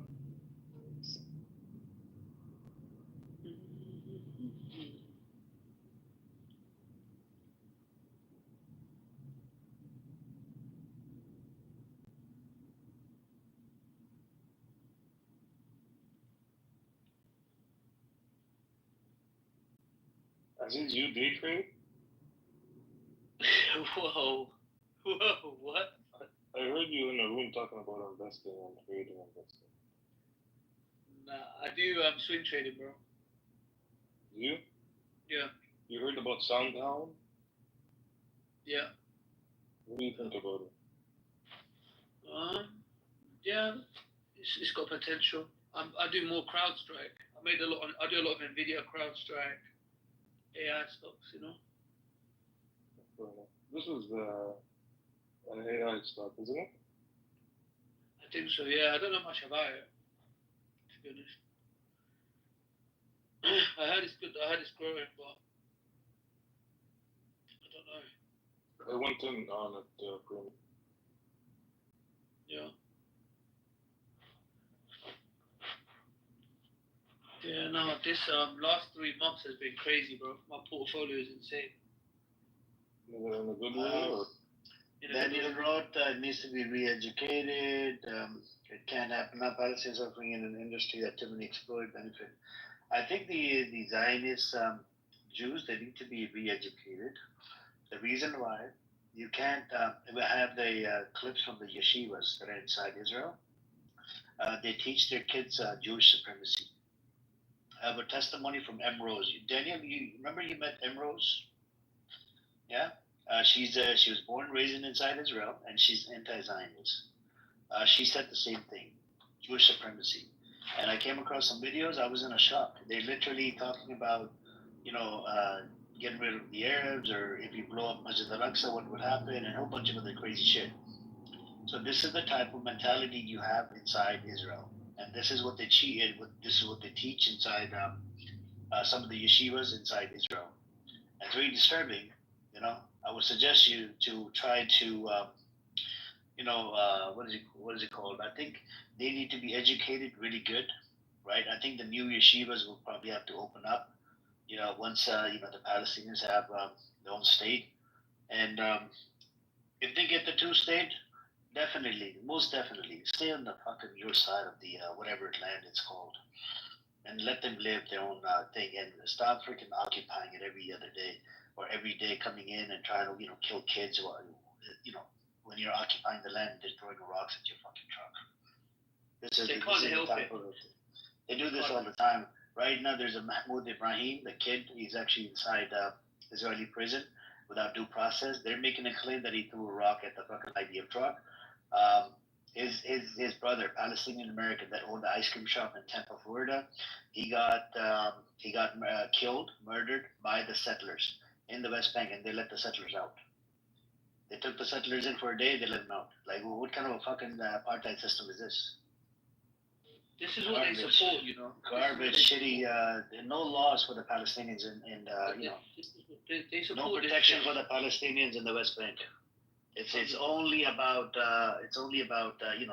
fucking Israeli settlers and Israel, and that's it. You should look into it. That kid, he was 18-year-old kid, right? Tampa, Florida. He's a Palestinian American. He was sitting on his porch with the stupid fucking settlers, these criminal, Zionist fucking settlers. They came in his property. They started first trying to steal the tree, and then they started setting up a caddy, and then he called them out. He said, "Get lost." They start beating the shit out of the kid, and they beat him to death. And guess what? Even the ambulance wasn't even allowed. There were so many fucking checkpoints, ambulance couldn't even make it over there. And the kid actually died. It's such a disgusting, what happens with the Palestinians in the West Bank. You seriously need to educate the settlers. And actually, as a matter of fact, all of you guys are fucking settlers. This is why Amos was saying yesterday that we have to sleep between 2 to 4 or something. We can't go out, it's bad for our skin. It's because you're not from that fucking country. If you were from that country, you'll be able to, go out and do what you need to do. You're from Ukraine, Russia, Poland, a whole bunch of these fucking countries. But they're never gonna learn. And you have the Arab Jews. You have a problem with them? They're actually Arab Jews, I know you probably titled them Mizrahi Jews. They used to discriminate against Mizrahi Jews as well.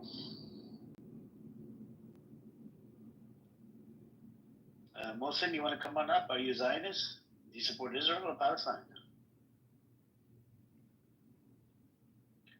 What's up, half of Israel has turned on the country, let's be honest. They realize they don't think it's a democracy.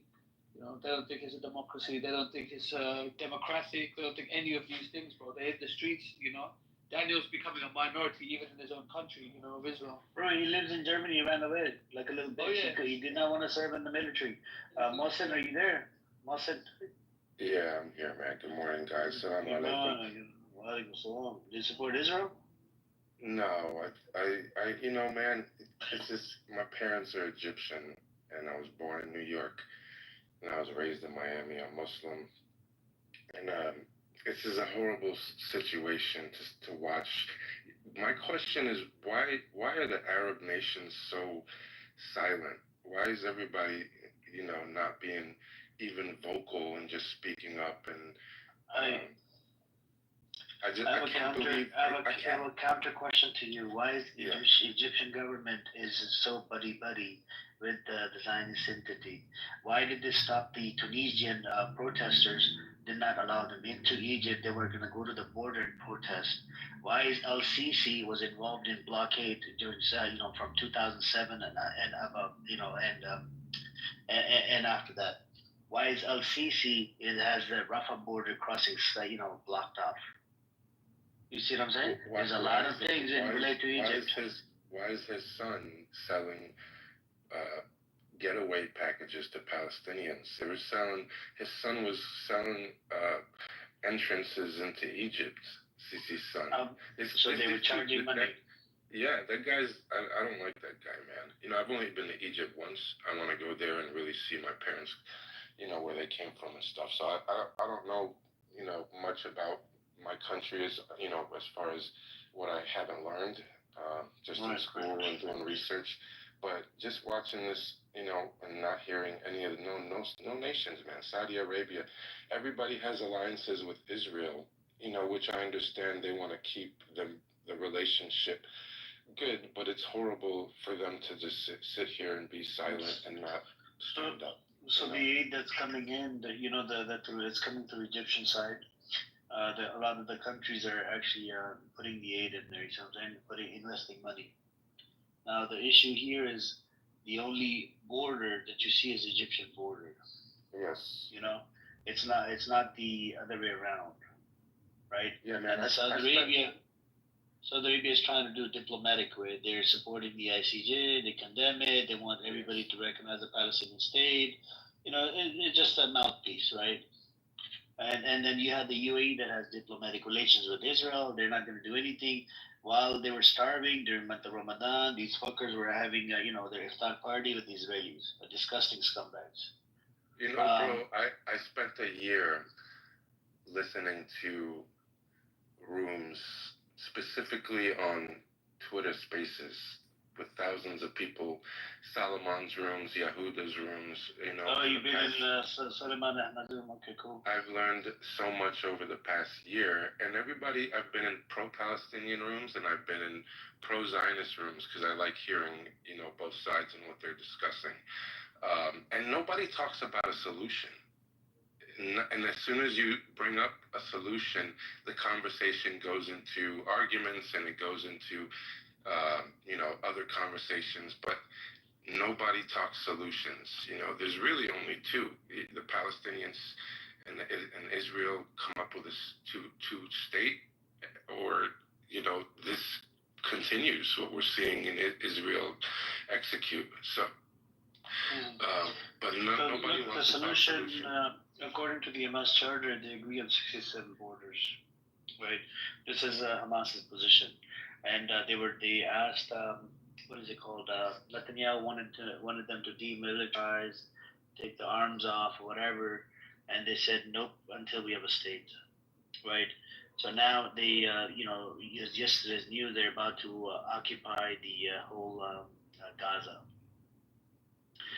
So they're going to occupy. It was already under occupation, 75% of it. Now there's another 25% that was left. They're going to occupy the whole thing. About 3 days ago, in the Knesset, 22 of these psychopaths, genocidal maniacs, they were trying to pass a bill, a resolution or something, to go into Gaza, to tour northern Gaza, how they're going to build settlements or whatever. That guy Katz, the defense minister, he came out and he said, I'm going to, and he actually approved it. And I don't know if they already went inside or not. 22 out of fucking 34. This is how genocidal maniac these people are. They're already thinking about building settlements in the, northern Gaza. So the solution is Hamas charter says 67 borders. Netanyahu denied it twice, once in 2015, once in 2023, right before the 7th of October in front of Security Council, UN Security Council. Yeah, I read something where Trump has a partnership for like a Riviera hotel resort over there. Oh no, that was What's the term? That was satire. The creator of the video came out and he said that it was satire, and he came. I've been in the entertainment industry for almost 15 years, guys. I start on my educational doctorate degree this month. I went to film school. I've worked with hundreds of celebrities over the years, music videos, commercials, and documentaries. Did you have photo? Yes, that's me. My Instagram is disabled right now because of a reality show I shot. That something happened, so I'm getting my Instagram back. But what I wanted to say is the power of media is, I can't tell you guys how much influence media accomplishes, the messages that we put through the media. I worked on The Apprentice with Donald Trump when I was in film school. I have a contract with Live Golf. I'm at Trump's golf course once a year, working the tournament, and I live 10 minutes from his house in West Palm Beach. I ride by his house on my bicycle, and I talk to his Secret Service all the time. There's no kind of, with the exception of people like Solomon, there's no Muslims. The media, we need to push more and put more. The influencers and the power of social media is very important in letting people know and showing. And I think that there has been, I don't know, on 100% scale, 60 to 65 compared to the Zionist media. And it's very hard to control.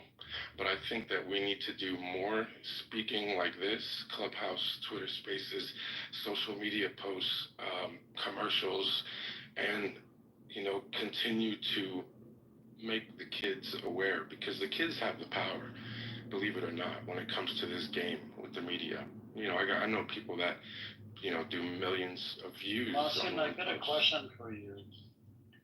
Yeah. I mean, you know all the talking points. Why don't you get Suleiman Ahmad on CNN? Well, Solomon had an amazing speaker yesterday, a journalist. So he's working his way to where he can leverage his influence. You see, I had to learn about that in my industry. You get the influence, but you have to figure out how to leverage the influence in your favor to create longevity and consistency and residuals and all kinds of stuff.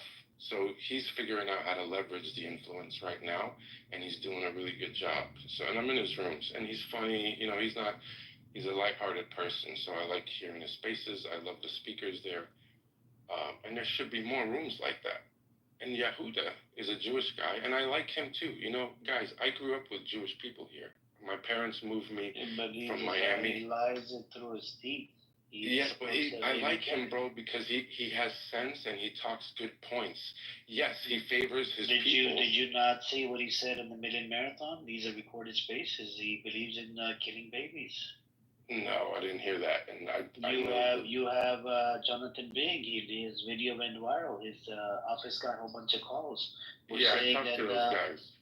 Yeah, but they're Zionists, right? The Zionists meaning that they're baby killers. What do you expect? What their space died when they left Clubhouse. Okay, do you want the Jonathan Bing's clip? I'll put it in the chat for you. You can listen to it. How he supports the killing of the babies. I'm not a fan of Jonathan or his partner. What's his name? Yehuda was used to co-host on Twitter. Yeah, I just hear on Twitter. I just hear Yehuda on Twitter. That's where I heard him. I never heard him on Clubhouse. Yeah, he's a genocidal maniac. He used to, and then this one Egyptian guy. He was undercover. He called himself intelligence or whatever. He was working for Egyptian government. He stole a bunch of money from women on Twitter, and then Yehuda used to co-host with him on Twitter Spaces, and then that guy disappeared because a whole bunch of women opened up spaces on that idiot. He was stealing money from women. I think Yehuda realized something, and I think his spaces are more discussion-based and hearing people out now compared to then. And Jonathan Bing and those guys, I had a conversation about them managing their brand for that room. And Nelson and him, I don't know. I didn't like the energy ideology. So we just kind of went our own ways. But So you yeah, I worked didn't with agree. Zionists? No, I didn't. We didn't do it. That's what I'm saying. Hey, but Yehuda is a Zionist. Yeah, I never worked with him. That's what I'm saying. I was talking about Nelson and Jonathan Bing. I had a conversation with Nelson about managing his brand, but I did not do it. I didn't do it. I liked those guys in the beginning, and then when I heard some of the things they were saying, I just didn't agree with. And yeah. And the Yehuda was the same. There's a whole bunch of recorded spaces. You should go listen to a whole bunch of what he did on Million Marathon. Yeah, I've heard. Shit. Yeah, Yehuda is another piece of shit, garbage. He came on this app as well, and then he disappeared. Where are you from? I can't say because I got death threats for running these spaces every day. I was big on Clubhouse for years, man. When this thing opened, I had rooms, thousands of people in them. We used to have all kinds of different topic rooms and networking rooms, and I used to do celebrity interviews. Yeah, this was during COVID times. Yeah, those days are gone, man. Yeah, it was fun. It was fun. We had fun on this app back then, man. But yeah, now I just jump on, man. I just jump into topics that I like. I look, if there's nothing going on Twitter Spaces, I come on here. But you guys, I appreciate you guys letting me speak, and I appreciate you guys having a conversation about this topic as well. Salam alaikum. We talk about the solution all the time, also, but I mean, look, if you support the state called Israel, right, the Zionist entity, and if you want Israel to exist, that actually makes you a Zionist, right? Now, if you say you want Israel to exist, which means you support how the state was created in the first place. In 47, you had the ethnic cleansing happen after the Arabs denied the partition plan, and it turned into a full-blown war in 48. And then after they called it Israel, whatever, right? They kicked out a whole bunch of people, women, a lot of people. They even raped little girls from one village to another, and then they they even did when they called it Israel. Right after that, there was a war.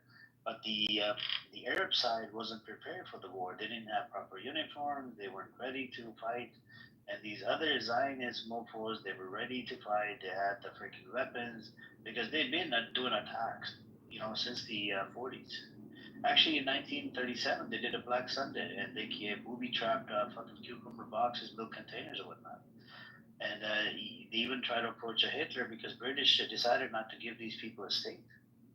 After the Peel Commission report, the white papers, they decided not to give these people a state in 1939. You see what I'm saying? And then 10 years from that day, it was supposed to be a Palestinian state, not a fucking Israeli state. And this is why they approached Hitler in 1940 to 41. It was a Lehi Jewish militia gang. And, then it turned into a shit show. The Nazis, they denied it. They're like, nope, I'm not going to help you, whatever. And then they slowly started doing a whole bunch of these attacks. The first attack they did was, I believe, 44, 45. And then 45, 46. Even in 47, they actually killed, two commanders from the British Mandate. Even the U.S. president was fucking terrorized. They sent letter bombs to the U.S. president, Harry Truman. You should do voiceovers, do a YouTube, and you should put all of this information on YouTube and make a bunch of money, and just have a documentary channel and just teach people. No, everybody knows. You know what else? A lot of people are well aware of it. Yeah, but I'm saying if you can just, if you like doing that and like having these discussions, you should monetize it. I was gonna say too, a lot of my friends that are Jewish that I grew up with in America, in Miami, they don't support this. So would you consider them Zionists as well, or no? The people that don't support this, because there's some Jews that don't. Do they support Israel for a right to exist? I think all of them do, yes, because when all of the makes him a Zionist. Got you. Okay. You see what I'm saying? So now, let's say you come across somebody, a Jewish person, that says it doesn't need to exist or whatever, the way it was created. So that person believes in political Zionism. So that believes in religious Zionism. Is that the same as a Jewish person that thinks a two-state is fair and wants to just live in peace? Yeah. But if they say the right to exist, for Israel, then that makes you Zionist. Now, if they go two-state solution, that's a different thing. But you have to keep in mind political and religious Zionism. So some people, they believe in religious Zionism, that are protesting, that are anti-Israel, because this is the way the state was created. It was created, which goes against their scripture. You see what I'm saying? So the people that believe in religious Zionism, they believe in the end times. That when Mashiach comes in, and they're gonna go back to their homeland. That's a different story. That's like for the end times. You know what else was very interesting to see? I mean, when October 7th happened, there was a lot of influence for the Zionism, even now, but then more. But then look what happened probably somewhere around 3 to 4 months ago. I feel like there was a lot more people that were realizing what Israel was doing and started speaking out more, even in public. Somewhere around 3 or 4 months ago, everybody started waking up and they're like, man, this is not right. It's got to stop at some point, right? So now it's even more, awareness, which was very interesting to see. Yep. I mean, so look, on this app, right after the 7th of October, everybody was, pretty much, they were looking at Hamas as terrorists, Palestinian terrorists, blah, blah, blah. And then as soon as they start doing more and more attacks to schools, hospitals, and this and that, people started changing their positions. And now this app is a majority pro-Pali. The pro-Israeli side is like, you could say maybe less than maybe 100 people or 200 people, or maybe 500 people. But the rest of the other rooms, even the black spaces, they're, majority they support the pro-Pali because they see it resonates with how the black folks in America were enslaved or whatnot, how they were treated. That's how Israel's treating the Palestinians for over 70 years, treating them like fucking slaves, treating them like shit. Yeah, I go into random rooms and I hear, excuse me, I hear a lot of people blaming a lot of things on Israel. Even if it's not related to Gaza, just direct relation to our, politicians and just political and APAC and all that stuff that's going on. And there's a lot of just white Americans that are not, in favor of, being partnered with Israel in any way. So there's a lot of those spaces that I'm hearing people speak up on, or not on, against Israel. I'm just curious to see where this is all going to end up, because you got Donald Trump coming in here, and, I supported Donald Trump for a long time, more as an entertainer. The fact that he wasn't a politician, he was more of a businessman. I wanted him to have more of an Elon Musk approach when he came into this position, but I think his emotion carries a lot of his conversations and statements and actions, which is very dangerous for us here in America. And 6 months into his presidency, or 7 months now, he's upset a lot of people. And I'm very curious to see where that goes. We got 3.5 more years with him.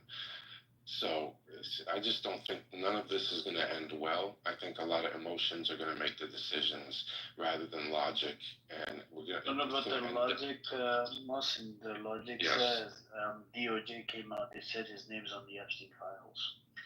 The logic says they just moved Ghislaine Maxwell to a lower minimum security prison, right? Why did they move her over there? Do you know at that minimum security? I heard that they're not supposed to allow the pedophiles over there, and she's a pedo. How is a pedophile allowed at that minimum security prison? You see what I'm saying? You know, and- my son's mother's a police officer, and my son's in the Coast Guard. Oh, nice. Right. So, well, I guess, but hearing this, what's going on, and having, them being, part of that scenario, I don't know. I just don't like what's going on, man. And here in America, I'm in West Palm Beach. So the other day they grabbed the kid up. They grabbed the kid up, and he was born in West Palm Beach, and they detained him. So now they're grabbing people that are not even illegals, that are born here, that have illegal parents or something, or maybe they were citizens. Like my parents came from Egypt in the 70s and became citizens. But now Trump has made it where you can get deported even if you're citizen or a son of a citizen or whatever. So they're grabbing anybody up on the street if you look a certain type of way or talk a certain type of way. It's crazy here, man. 100%, bro. I'm in Los Angeles, so that's a normal thing. I lived there in 4 years. I came back last year. I couldn't stand that place, bro. I had to get I had to go, bro. I was in but the weather is nice. Bro, I did not like. I liked visiting there, but I don't like living there. I was in North Hollywood, like the Hesby. I lived at the Hesby. Oh, North Hollywood. Okay. Yeah, by Magnolia. Okay, nice. Yeah, I think the Epstein thing. It's a big thing, man, with the Epstein, and I think. Do you know that Ehud Barak, the former Israeli prime minister, visited Epstein island more than 30 times? Have you been in diligence rooms on Twitter or no? On about what? About Epstein? Yeah, he's been breaking down that case, and what he does that's pretty cool. He uses Grok, and he has Grok as a speaker, and he asks Grok questions, bro. I mean, super detailed questions, unbelievable. And Grok is such a dope, awesome, amazing invention. It's so much, it just knows how to articulate exactly what you want so many different ways. The information data bank that it has is incredible.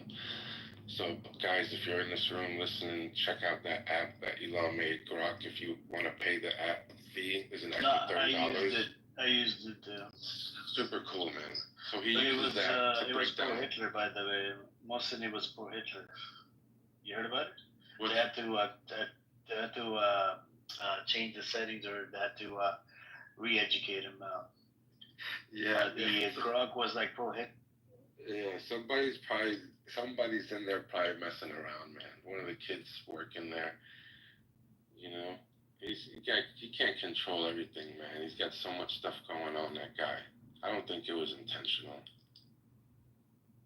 No, I know, but the thing with Twitter is there's a lot of Jew hating. Over there they just directly call it Jew. They don't even use the term Zionist anymore. This is another thing, but the thing is, in America we got a lot of them. They're evangelical. They're Zionists. They support the state called Israel. And there's a lot of even on this app right now we have a few Jewish people. They don't support Israel. They come into this room all the time. There's a bunch of them. I've met a lot of people like Jewish people like that. Bro, I'm telling you, I grew up with Jewish people. I have never had any issues with Jewish people. Like I've had friendships from the age of 10, and just normal. To me, they seem like white Americans basically here. And I've never had any issues, no arguments, no fights. I've made money with a lot of Jewish people. I've never been treated a certain way as a Muslim, Egyptian Muslim. So I just, to see this and for them to see this, it puts a lot of Jewish people in bad scenarios. A lot of Jewish people had to leave a lot of countries, Egypt, and a lot of countries, they had to go back home to where they know that they're safe. But I think, what Netanyahu's doing is, by extending this so long, is really putting them in a very, very bad position, Jewish citizens. Yeah, but you said they had to go back where? Back to America or wherever they came from? Well, it's probably to Israel, because I learned that my friends told me this too, and from a young age, uh, a lot of Jewish people, Israelis in general, they're taught to always support Israel, their land, no matter what. It's embedded in all of Israelis, citizens, and so they'll always support their land, their home, and they'll visit. They like to go back and stuff. So I think when all this bad stuff is going on, a lot of Jewish people left Egypt and a lot of different Arab nations and went back to Israel because of this, or came here to America. Yeah, but the thing is, if you look at the historical facts, there's actually an Iraqi Jew. He wrote a book, how they were brought into Israel in the first place, right? They did fake attacks. Mossad did this. Their Zionist buddy did it, and just to scare the people, the Jewish folks, to move from Iraq to to Israel, to populate Israel. That's from the first place. Now, in the indoctrination, yes, they do teach Jewish supremacy. There's yeshivas inside Israel. They teach them that they're above everybody. They're the God chosen people, right? They're above the Arabs that are living there, and it's crazy, right? This type of mentality, they need to change this mindset. And but if you look at the historical facts, it's just like their narrative is, oh, we went to war and the Arabs lost, and and we took over the land. They don't realize how much that is a big of a lie, because the war happened in 48. In 47, that's when they started ethnically cleansing the Arabs, the Palestinians, out of their own homes. Even the Jewish neighbors, they sold them out to the Jewish militias that were ethnically cleansing them from one village to another and the third. So all I'm saying is there's this context to it that they never mention. And then they'll bring up the point, oh, we bought the land. Motherfucker, how much land did you buy? 6.6%. It's available all over. If you Google it or ask Grok or whatever, it'll tell you 6.6% land was purchased. Not the full 100%, not the full 50%, not the 75%. And the British decided not to give these people a state because they terrorized everybody on that land, British and Arabs. So what I'm saying is it's just scary. How from that point to now, it went from being Palestine on the map to being Israel. At what point did everything go wrong for them?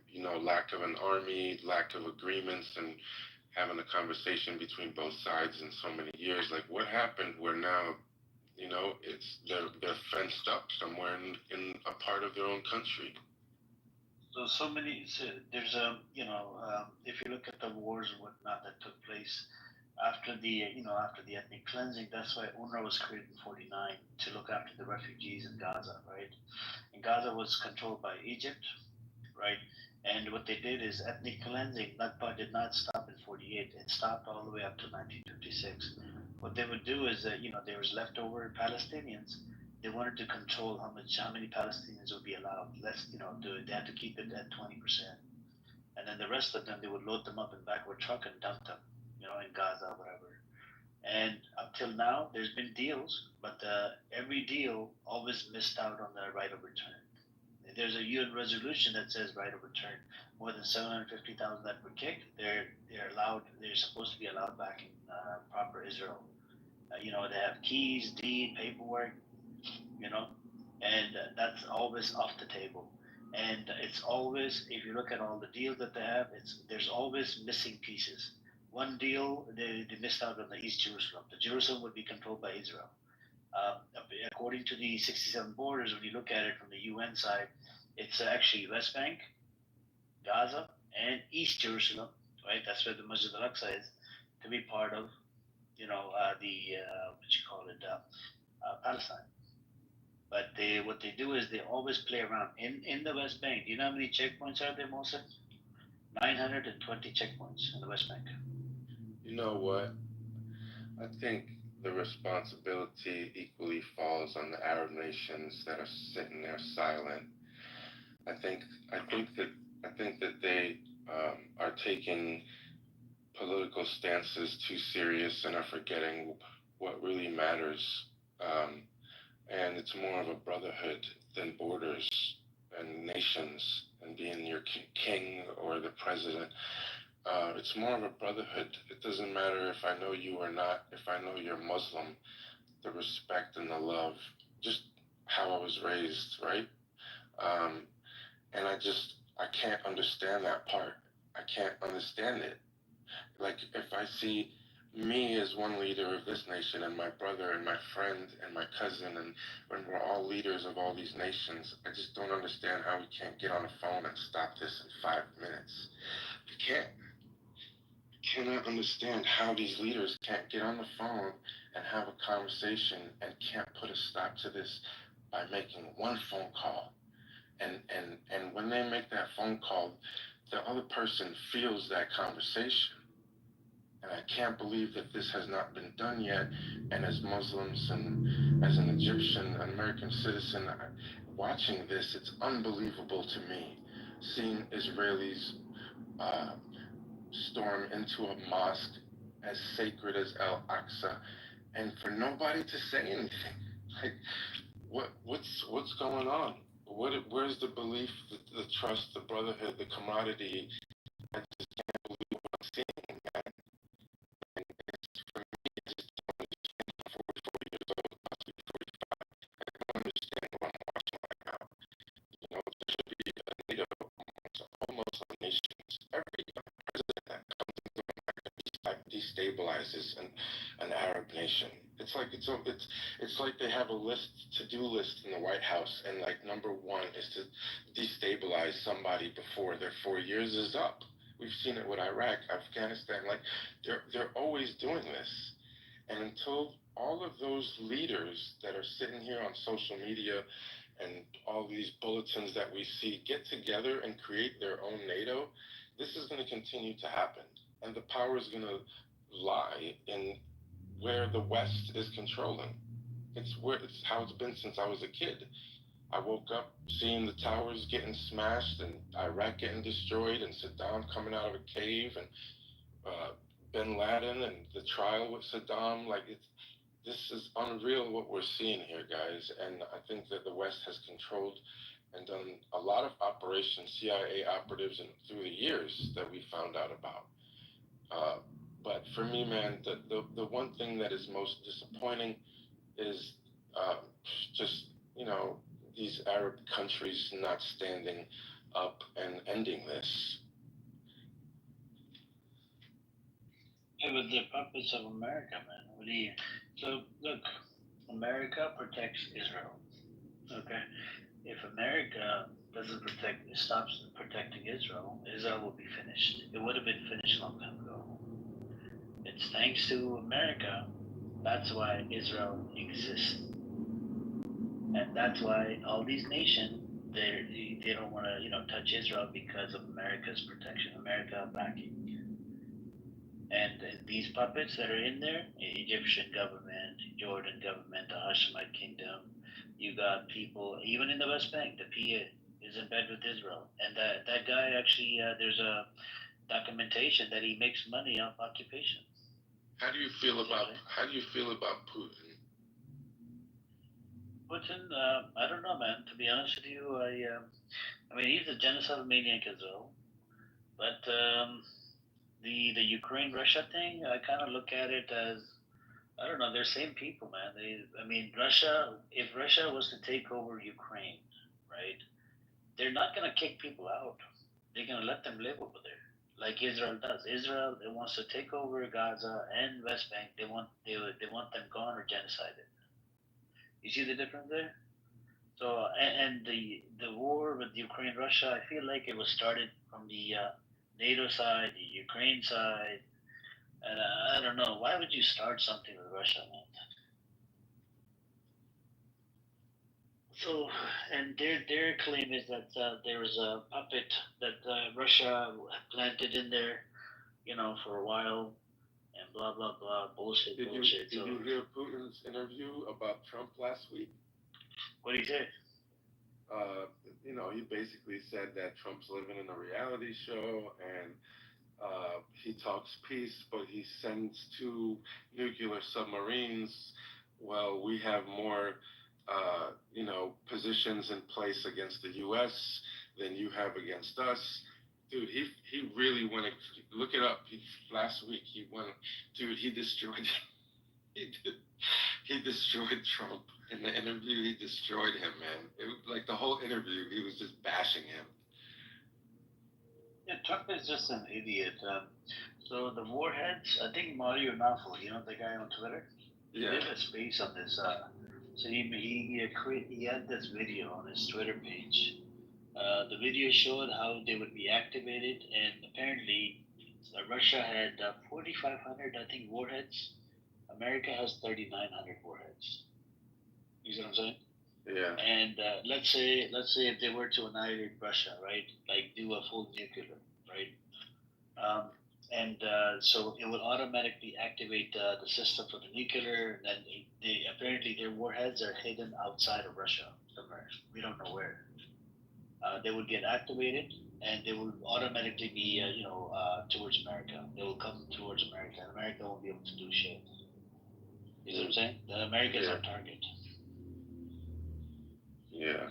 And Russia produces 5 times more weaponry than America does. Yeah, Putin's not playing, man. He was the head of the KGB or whatever they call him, and then he became the president. Intelligence.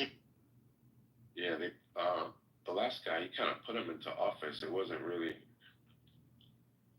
democracy kind of scenario. It was just like, hey, let me introduce you guys to Putin, and then boom, he was the president.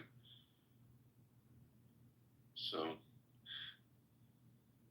I think also that Israel wants that Gaza's portion of Gaza because they want to do that canal, like how Egypt has the Suez Canal.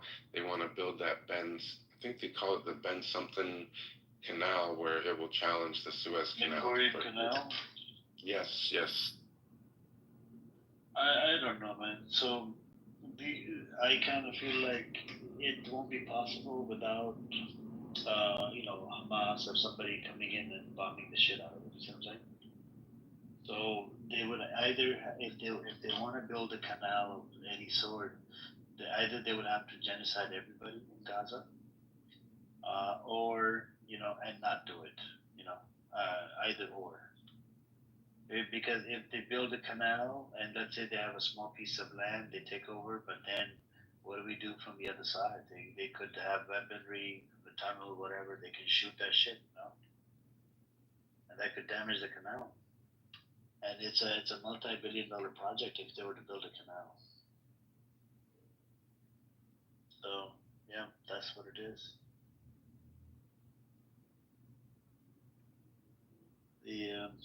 The solution, I believe, I wish it was possible for one state, right? But who wants to live with the rapists, man? These Israelis, they came out with a survey. 82% of them, they want to expel Gazans out of Gaza, right? Israeli Jews. They did another survey. 56% of them, they want to kick the Arab Israelis out, the Palestinian Israelis out of Israel. There's another survey that says 64% of them, they agree on what's happening to people in Gaza. Right? Now, if you look at another survey back in 2015, same fucking problem. In 2015, there was a survey was done by Pew Research, and it's the Israeli Jews. They wanted the Arabs out, and it was at 48%. You see what I'm saying? The discrimination level in 2016 against the Arabs was about 72%. You see what I'm saying? And then there's another survey that was done in 2022. The discrimination against the Arabs inside Israel was at about 37%. And now after the 7th of October, I'm sure it probably went up to 80%. How do you sit down at a table and negotiate with people like that? That's what I'm saying, bro. What do we do? And I look at them as rapists. They're fucking rapists. They want people, they want Hamas to put down the weapon, Palestinians not to resist, and just, bend over and get raped in the ass. That's all they want. They've been raping these people. Like, I'll give you a recent story. About 4 or 5, this was, I think, last week. A Palestinian American from the same place where you're from, Tampa, Florida. This young kid, he was 18 or 19. No, actually he was 20, I think, or 19. He actually owned an ice cream shop over there. You probably know him, man. You're in Florida, right, Mohsen? Yes. So this kid, 18, 19 years old, he was sitting on a porch inside in the West Bank, right? And he's chilling, whatever. These settlers, they pull up and they start, messing around with the trees that had in front of the property, start building a tent or whatever. And then he told them to get lost or whatever. They started beating the shit out of him. They beat him to death, and he died. The ambulance couldn't even make it in time because of the fucking checkpoints and a whole bunch of shit that was in the way.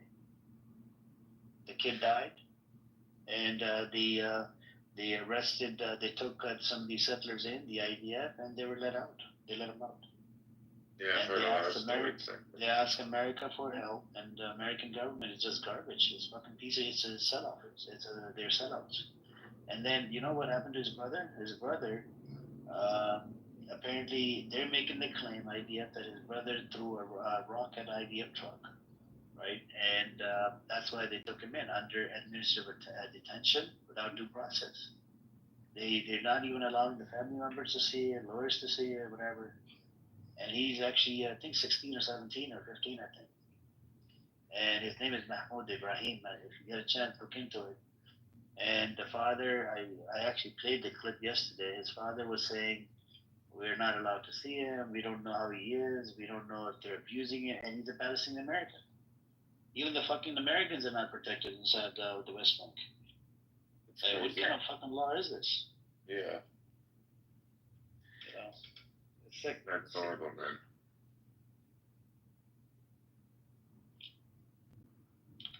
Hey, welcome, Christ and Matt. You guys want to chime in?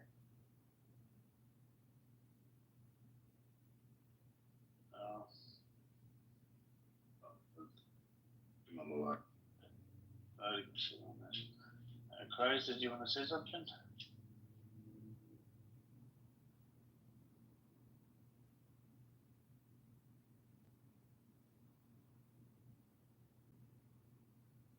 Anyways, I think she's busy.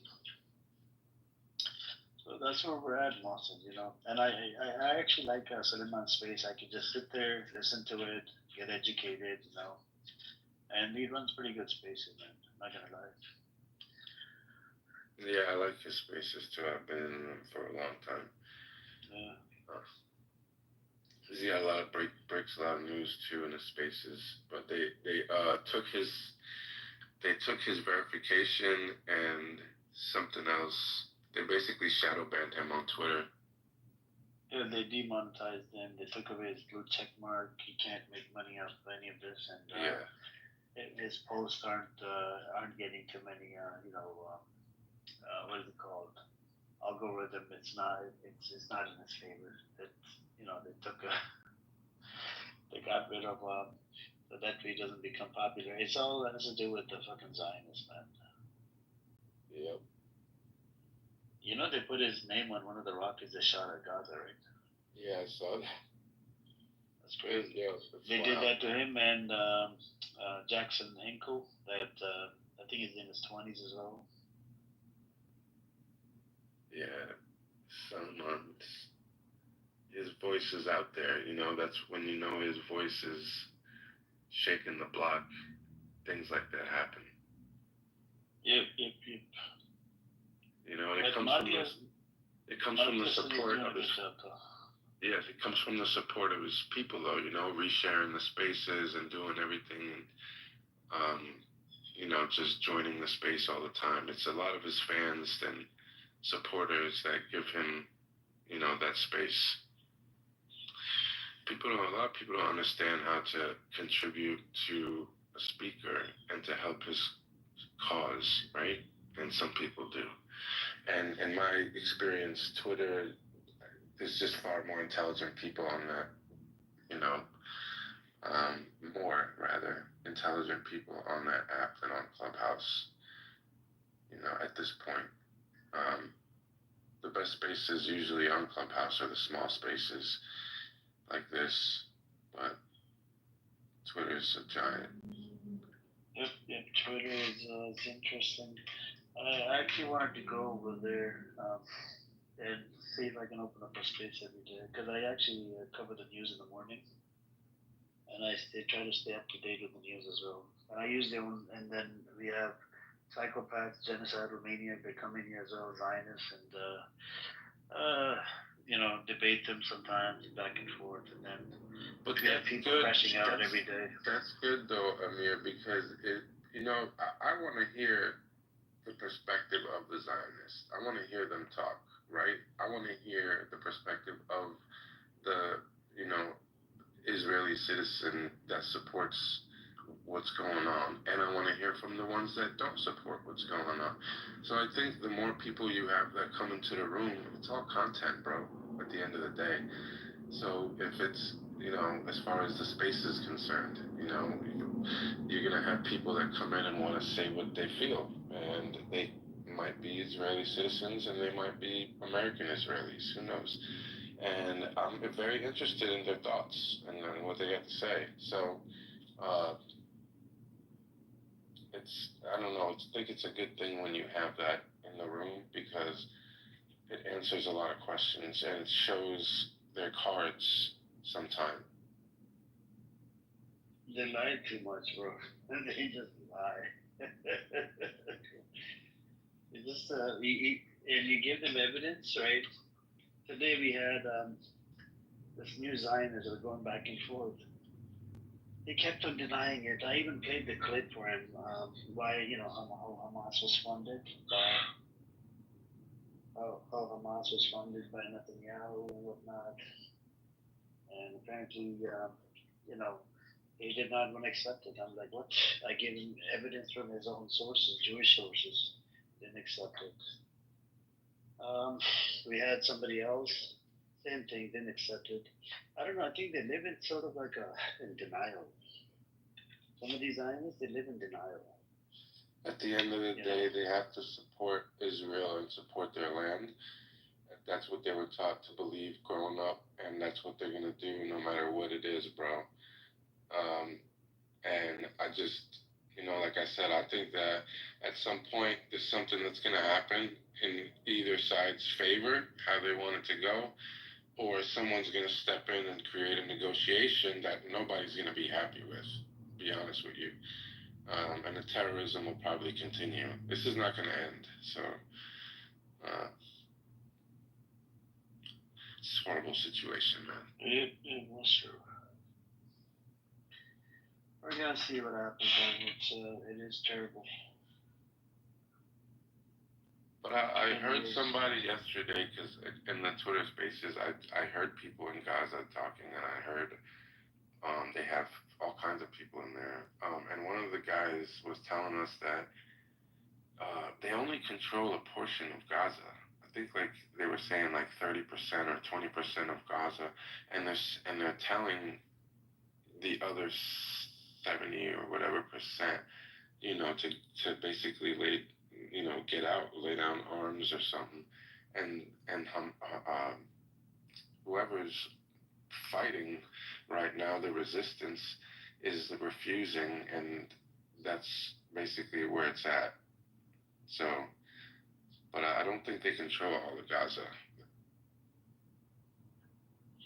Yeah. So let's say even if they were to put down their weapons and surrender, do you think that the Zionist entity will let them live? No, it's gonna be bad. Bro, there's about 4 members. They came out and they said we don't give 2 shits about the hostage. Yeah, it's gonna be bad, bro. Yeah, it's just a bad scenario, no matter how you look at it. It's just bad. And nobody nobody wants to step in and take action, which is even more confusing. That's true. And that's where we're at right now, man. I don't know. Hey, welcome, Nazi. How you doing today? Assalamu alaikum. Walaikum salam. Yep. So, Nazi is what it is, my friend. I mean, we had look what this blue guy wrote in the chat. He's half German, half Israeli. Right? Look at what he wrote. He goes, just wanted to say that without lies, Palestine dies.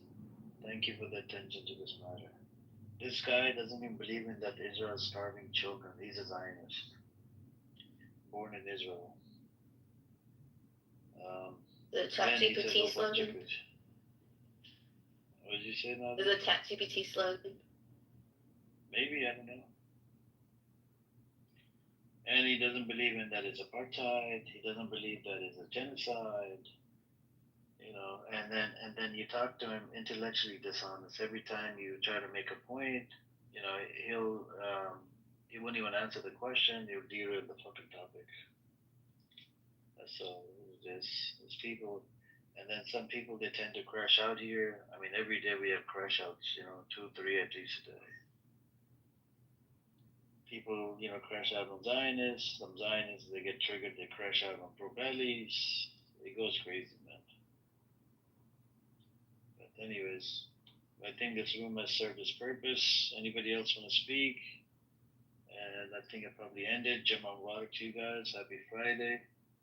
And I think I'm going to head to bed now. Anybody want to speak? No? Alright. So it was nice meeting you, Mohsen.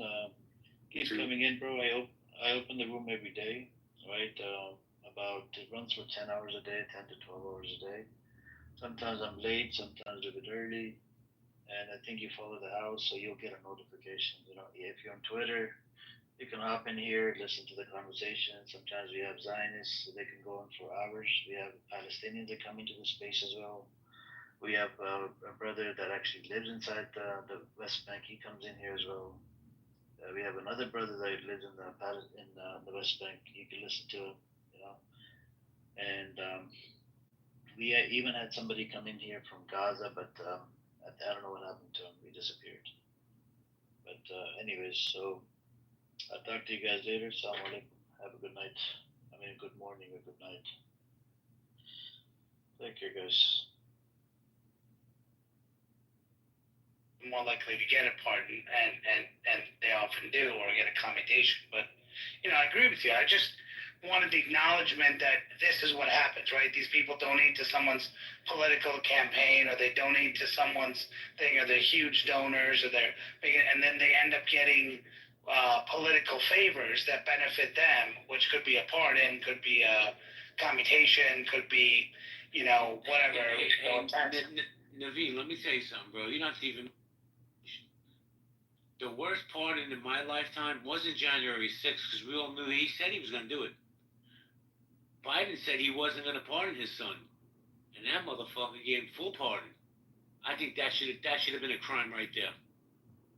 Well, I mean, but also given what we found out now, and the fact that Tulsi Gabbard and others have disclosed that the Biden administration was aware, pardoning someone like Adam Schiff and members, you know, of including Brennan, Clapper, and others, makes you understand. I mean, you gotta understand that, JB and Marshall. I'm wondering your thoughts on this too, because it's fascinating to me that, you know, he pardoned all these people. They're like, oh, that's because Trump's going to go after them for no reason. And then now the info comes out that there is a reason to go after them, and you know, and he went to try to pardon them. So I mean, you know, it is just you know, that pardon power. I actually agree with you, JB. I think that Congress should have the ability to, just like they review senators, right? They should provide advice and consent on pardons. But do each pardon may take Senate a lot of time. Maybe you say, hey, you know, every 2 months or something, we review the pardon, something like that. I don't know, just a thought. No, go ahead, sir. But you saying that because Tusi came out with all this stuff that has been litigated 10 years ago, right? There's nothing new there. So it's like, yeah, he pardoned those people because he knows how Trump is. So there's no new information. What was litigated? What was litigated? The Russian collusion thing, or Russia Gate, or Which court litigated it? Because you said it was litigated. So which court? I'm sorry, investigated, not litigated. Maybe bad choice. Okay. And did you read any of the Tulsi stuff? Because some of the people, like the Durham Annex, was hidden. Those facts were hidden, never provided. So I mean, if you looked at it, the Durham Annex clearly calls out some of these things. And not all the facts were litigated. Not all the facts were investigated. Okay, and that's the point that comes out, saying like, hey, what was provided to us? Even Mueller came and said there was no collusion, right? And was answering. If you read the Mueller report now, in light of all that you got, you can see that Mueller was basically saying, I need to find a way to try to pin Trump to this, but there's no evidence to show it. But I need to find a way. So let me try to find a way. Naveen, let me ask you a question, man, because you and I have had a million discussions. I know where you stand, but I want to ask you. I want to see if you're going to be honest. Let's see if it passes the smell test, right? In your opinion, is Donald Trump a criminal or have a criminal mindset? In your opinion, be honest. Criminal mindset. He has a criminal mindset, right? He's like yeah, a I mafia. said criminal mindset. Yep. He has like a criminal mindset. That doesn't mean he's a criminal. Criminal mindset doesn't mean he's a criminal, but criminal mindset, sure. So he runs the government like a mafia boss runs his family. I think he runs everything like mafia boss runs family, and I think in some ways that may be good, and in some ways that's horrendous. Well, I think allocating. I don't know the exact number. I'm going to guess $90 billion for ICE. That's a criminal mindset. ICE didn't need $90 billion. They could have taken 75 and taken another 15 billion would it be, and put it in other places that needed it. Like, I know this is going to sound stupid to some of you people, but to cancel PBS, public broadcasting, they couldn't find the money for that, but they're more worried about fucking Pedro coming over from Mexico. That's some bullshit, bro. Just my opinion. And it's 150 billion for ICE, right? Isn't it? Am I wrong on that one? I don't know the exact number. Well, it's for USCIS. Hold on. To be fair, it's for USCIS overall, which is all the immigration processing, not just ICE. But people say it's for ICE, but it doesn't specifically. If you look at the legislation, you look at the proposals, none of it does actually say ICE. Hey, Naveen, let me ask you a question, just between you and me, because nobody's listening to us, right? They couldn't have taken, let's say, $1 billion out of that, just $1 billion, $1 billion, and hired some new judges to expedite the process, or no? Well, that's the problem. That's the problem is, he's saying moving forward. So Trump's mindset is the people that came under Biden vetted it all, right? And there's some reality to that. If you want to go to this immigration discussion, I'm happy to have it. But, these people weren't vetted. And there's proof of it. I mean, you take people from South America, many of those countries don't have the proper vetting system. So if you call and say, I'm here with, I have Pedro here. He says he's from your country. We don't know if he's there. Oh, I'm there. Well, we don't have any system to verify who he is.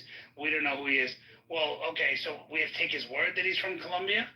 Okay, so how do we know where this guy is from? And so now we'll let you in. Okay, now you're in the country, you're our problem, right? So the view is get everyone out, right? Moving forward. Now look at the legislation that passed in the big beautiful bill.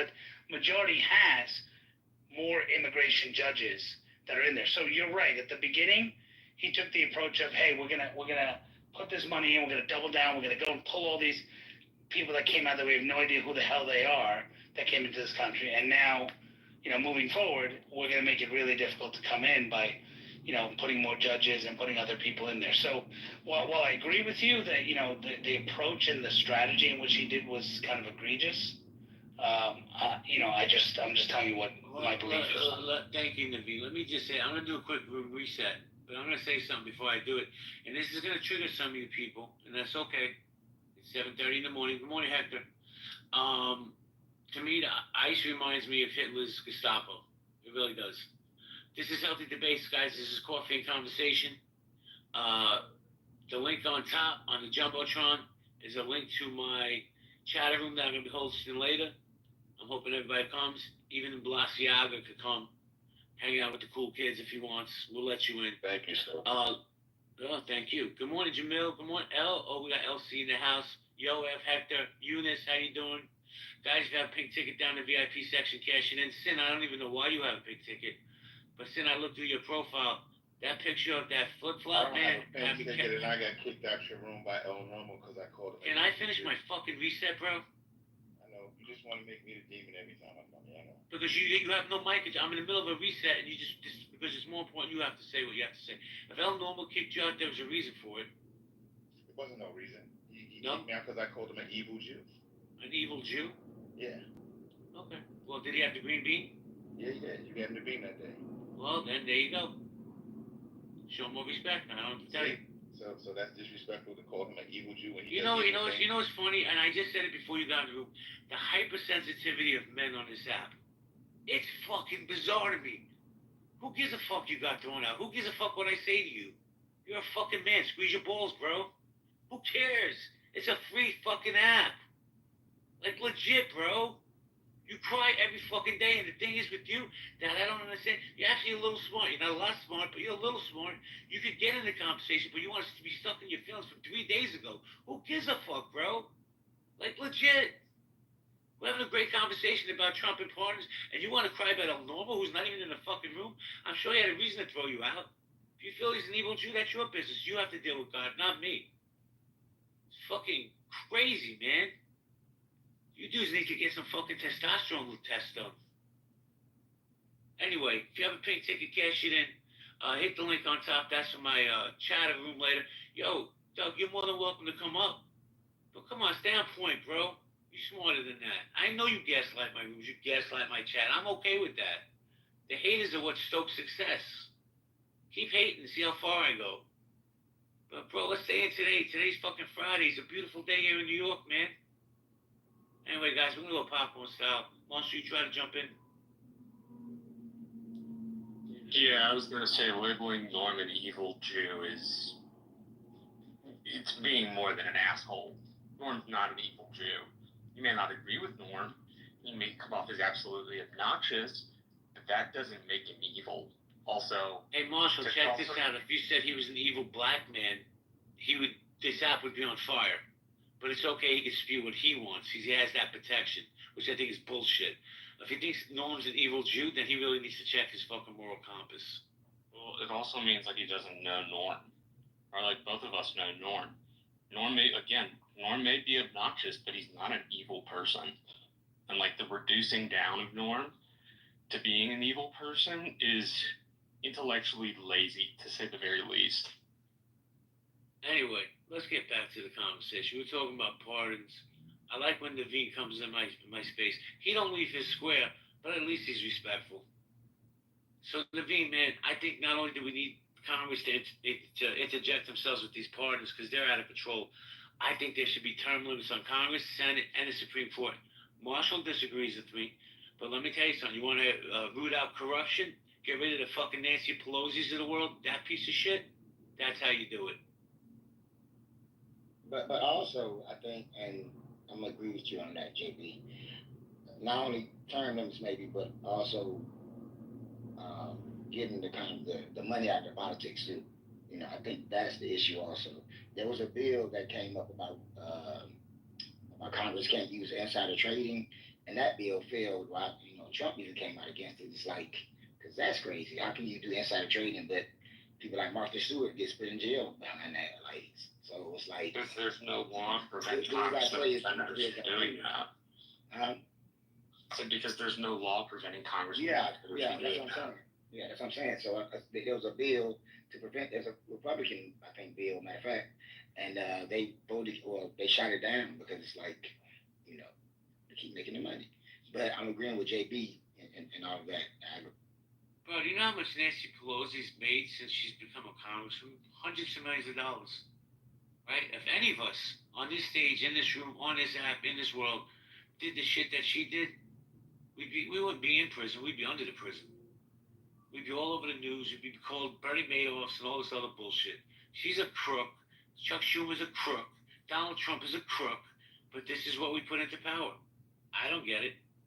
You know, now we got this idiot man Dami. He's going to run the largest epicenter of the world in New York City, and this city's going to burn down. You people think I'm being hyperbolic? I'm not. He's already said he's going to slash all public services by 25%.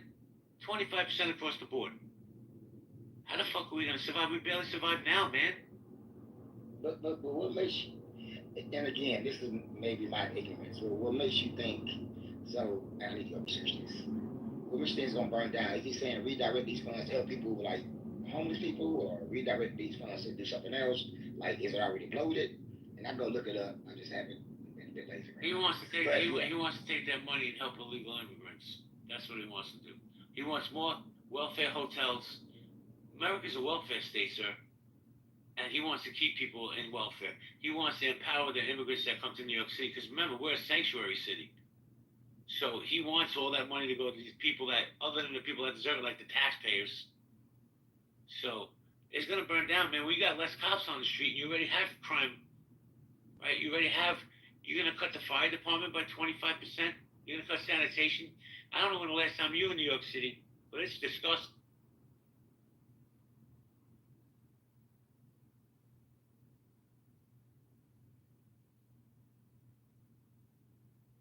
I haven't been in New York in a while, so you got it on that one.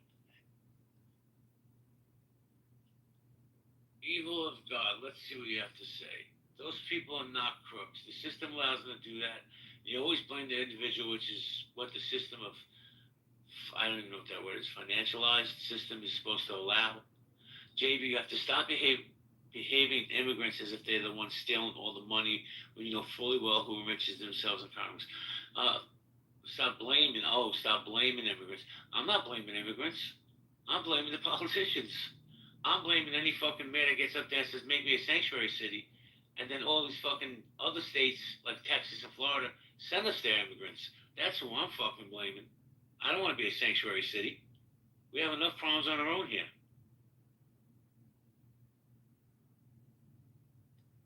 Yeah, that stuff like the busing may have come off as distasteful, but when you're shipping them to cities that are sanctuary cities,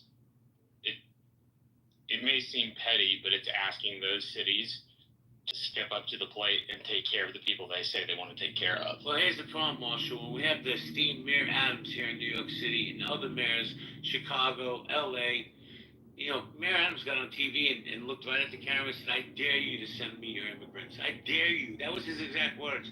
And you know what the governor of Texas said? I got you, bro. I sent bus loads and plane loads of immigrants and just dropped them on the fucking street. And you know what happened? Adams thought Biden was going to supplement the money. Biden's like, I'm not touching that. And now the fucking money comes out of New Yorkers' pockets. Listen, we need immigrants in America. Everybody knows that. You got to be a dummy to say otherwise. But to give them debit cards with $15,000 on it, brand new iPhones, 4-star hotel stays. I want a fucking free hotel in Manhattan. Not gonna happen. I don't know, man. I think things are out of control, and I think Donald Trump is doing it the wrong way. I think some of that money could be allocated for other things. Also, Donald Trump is basically doing it as a distraction, and he said the criminals, right? There's no way you're gonna get 20 million people out of the country in 4 years, unless he's not planning on staying. Unless he planning on staying. Let me say this. So like, there's no way. But there I've is been in New York City. I've been in New York City my entire life, right? I've circled the sun many times. I've never one time been attacked by a fucking criminal migrant. This is a dog whistle that Donald Trump likes to blow, and people fall for that shit. No, I'm agreeing with you on that. You know what I'm saying? But I'm saying what he said is the criminals, but then you're going after people working, people at Home Depot, people at schools, you know. So that's what I'm saying. That's the red herring. Because, of course, not to distract, because, hey, my tariff's not doing that good. This is not doing that good. So, hey, what is the biggest issue? Immigration. Well, yeah, but immigration is a big deal under the Trump administration, partially due to the fact that Biden let in 13.5 million people, which is a larger number in population than half the states in our country. Meaning 50% of the states have a population below 13.5 million people. that's where you got the backlash. Had Biden not let so many people in, the backlash probably would have been so Marshall, strong. can we have the real conversation about Joe Biden? Because the truth is this. The truth is this. We all watched that debate. We saw that decrepit old fucking weekend at Bernie's guy stumble over his words. And I don't want to hear because he has a stutter. He's lost in his head. The Democratic Party should be ashamed of themselves that they would put that man out on that stage. A. B. He hasn't been like this just yesterday. He's been like this for the last 2 or 3 years. Who is really running this country? Were those really his policies? Because they use that auto pen quite a bit. Now, Donald Trump's batshit crazy in my opinion, but sometimes they'll say something lucid that makes sense to me. I do believe they abuse that auto pen, and I do believe Joe Biden was running the president, not Jill, his wife, because that dude was walking into curtains. So the Democratic Party better fix themselves real quick, else we're going to get another 8 years of Republican administrations. Guess what, JB? I would have voted for Weekend at Bernie's over Trump still. So, okay. But you would rather look, the auto pen thing, whatever, I guess that can be litigated or talked about, Wait. But You would rather have a guy like 2 million or 3 million, not 13 million. You know what I'm saying? So that would have raised it to 30 million immigrants or 40 million in the country. So I don't think that's the case. So and the numbers come from what they can do is create a pathway, at least for the people who've been here 20 years, I think. And there was a bill, remember, that Donald Trump sponsored by a Republican, that Donald Trump told them not to. Yeah, but the Langford bill was horseshit. It screwed over my area and it didn't do what it was supposed to do. It just decent try for the Republican and decent try for the Democrat, but it was not a good bill at all. It would have impacted the Rio Grande Valley substantially in very negative ways. I'm looking for where'd it go? My brother, who works on Capitol Hill, sent me this little synopsis of it. I'm looking for it. Where'd it go? But there were mistakes, though. They shot it, and Donald Trump, and they were all in for it, though. Is that not a... You'll have to repeat the very last part you cut out in my mic. If you don't mind repeating. Sorry, I said, was it not a fact that all the Republicans were for it? It was gonna pass, and then Donald Trump told them not to.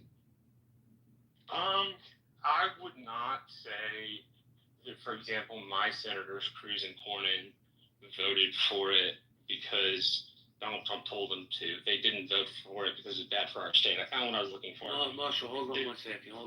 Marty, are you there, Marty? Yeah, man. Yeah, do me a solid. Read that article real quick, and when you're done reading it, let me know because I want to talk about this. Yeah, Marshall. Yeah, I'm just gonna say, I found this thing my brother sent me. At a low end, we would have had to accept 5,000 people a day. At the high end, 8,500. Except it doesn't end with the 5,000 or the 8,500. They still have to process 1,400 asylum claims at the ports of entry, even when it's shut down. POTUS can suspend the shutdown at any point he thinks it is, quote, in the nation's best interest. And the automatic shutdown thing only goes for 2 years, although, as I said above, it's not a shutdown. Chris Murphy somewhat famously said, quote, the border never closes under the deal. Changes to asylum processing for judge to mid-level career DHS employee. Basically, a line officer with their supervisor can grant asylum, which are supposed to go before a court is the reason it's not a good idea. These people immediately get work permits and are on a pathway to citizenship. Unaccompanied children from non-contiguous countries are in that 5,000 and 1,400 number. And it mandates catch and release for large classes of aliens, which is how the law refers to some of these folks. Language is literally shall release, not may. It means you, shall in law means you must do something, may means you have a choice. And so this is a shall release. Does not substantially raise credible fear standard, the thing you need to pass to get an asylum claim, and does nothing about the settlement agreements that require the release of the unaccompanied children before a settlement agreement. Anyway, that's just a few of the things in the Langford compromise bill that were just not good for the Rio Grande Valley in any way, shape, or form.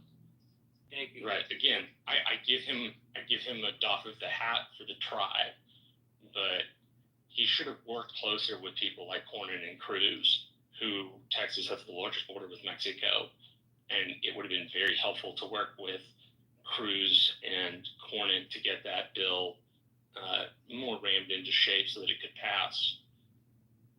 Well, So I'm going to say this, Marshall. Thank you for that share. Ted Cruz is a piece of shit, in my opinion. Guys, a Zodiac killer without a beard. Yeah, he's a fucking weirdo.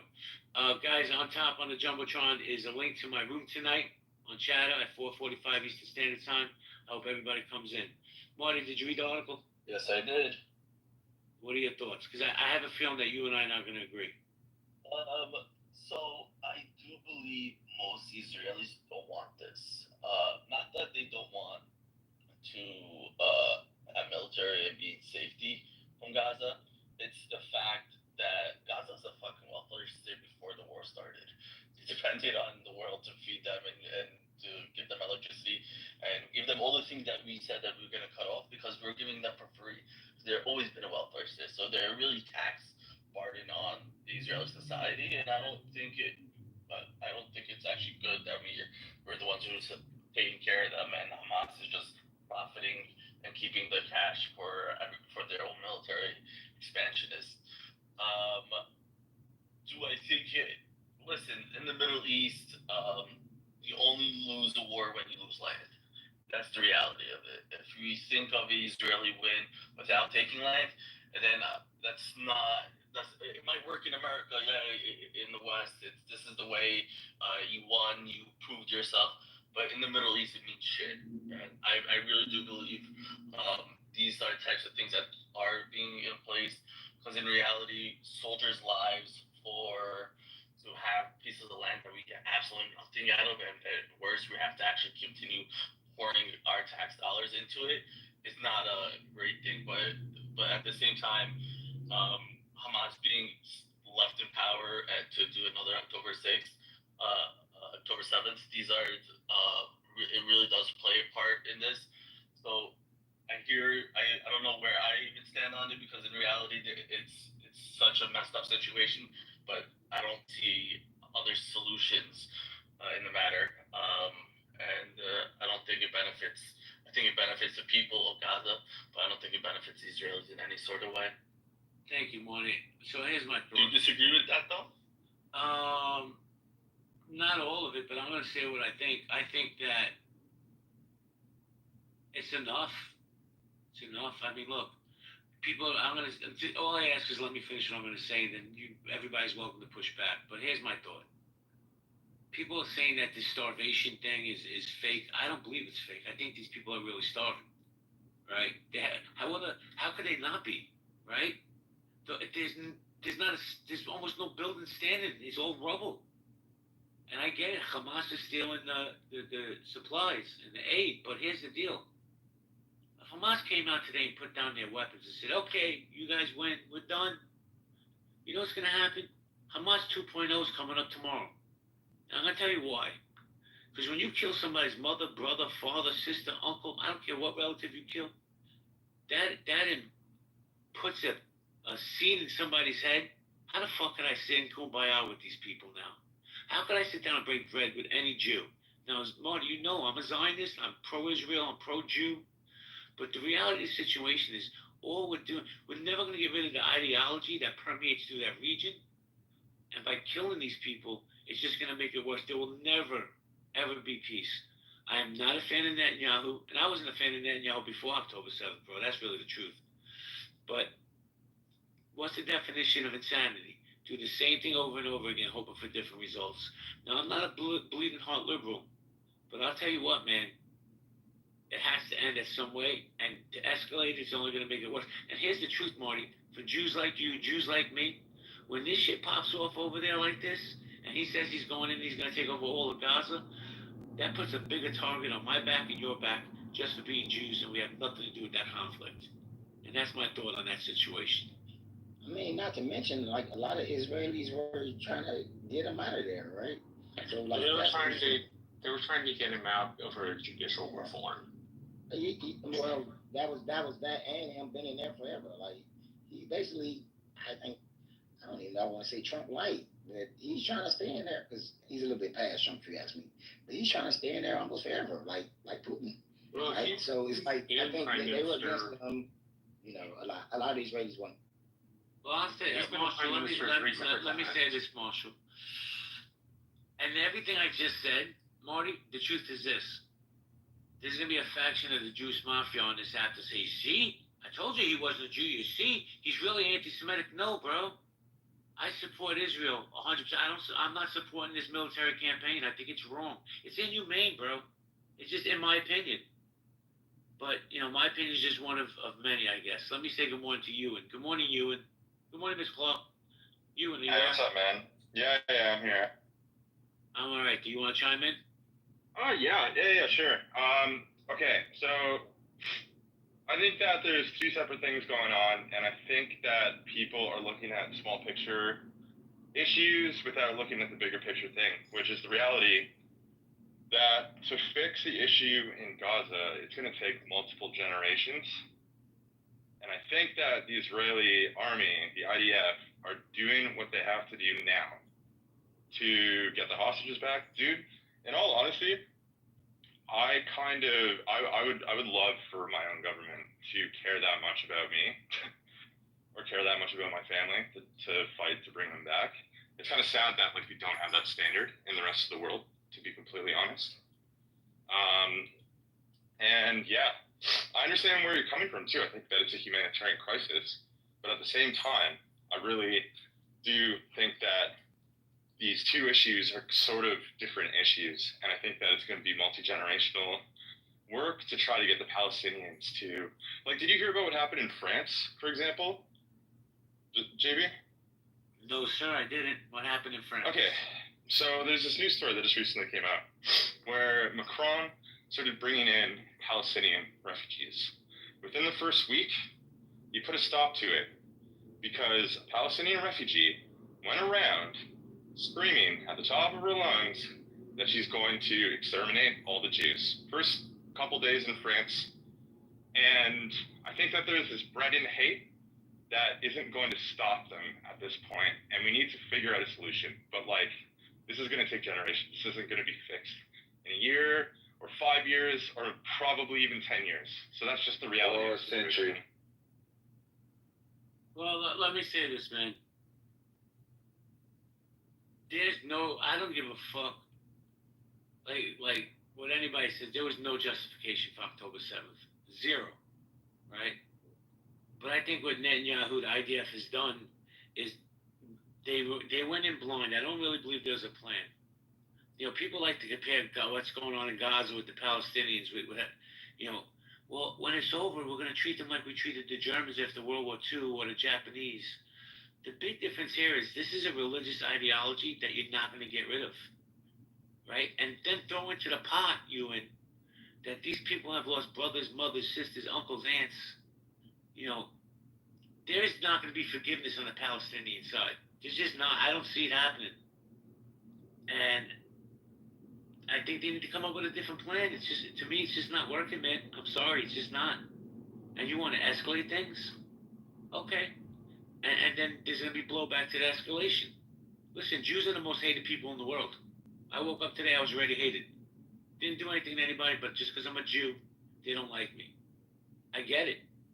But when you escalate and starve people out, bro, that puts a lot of bullseyes on a lot of Jews around the world. I really believe that. How do you consider this an escalation? We do have already military control of the land. Hamas has only small pockets, or they're underground, hiding like little rats. I don't see this as escalation. It's just basically staying in the area and now securing it and making it more areas where Hamas doesn't have to take control. And Israel also is working with other fractions in Gaza. I know it's not mentioned much, but there's areas of Rafah border where, I forgot the guy's name, he basically said there's no war, the war is ended. We control it, Hamas is not here, and that's why we're good. So there's more to the puzzle that isn't being spoken about.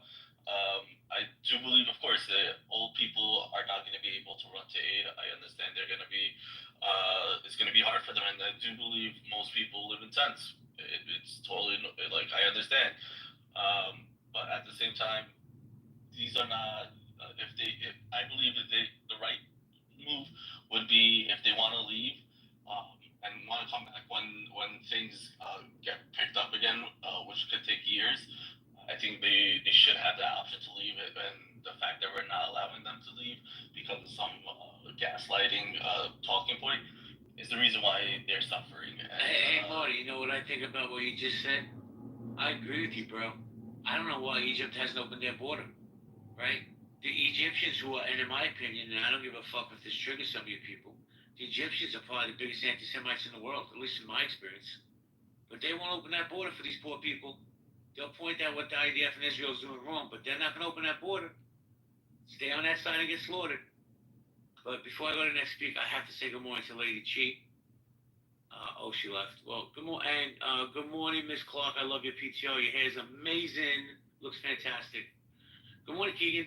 Good morning. Listen, I know that I'm listening. I know that I know that me and you have had very different agreements, or opinions on this topic. But what you're saying, I think first of all, it takes a lot of guts, because someone who is a Zionist can point out like what's post war look like. And that's a really really hard question to wrap around. That let's say the hostages that potentially are still alive are back. Hamas is dismantled. To the it's just dismantled. What does this look like? Is it that majority of these Palestinians, are they expelled away from Gaza because you can't live in it? Do they go to the West Bank? Do they go to Israeli settlements? I don't think Israel. Hey, Keegan, Keegan, I'm sorry to cut you off. You don't have to mute up. Let me just say this. It's my opinion, just my opinion. All Israel, the IDF, is doing over there is create more fanatical extremists. Yeah, that's what I've been saying this for over a year now. Is that when you kill, it doesn't matter that my brother's a Hamas member.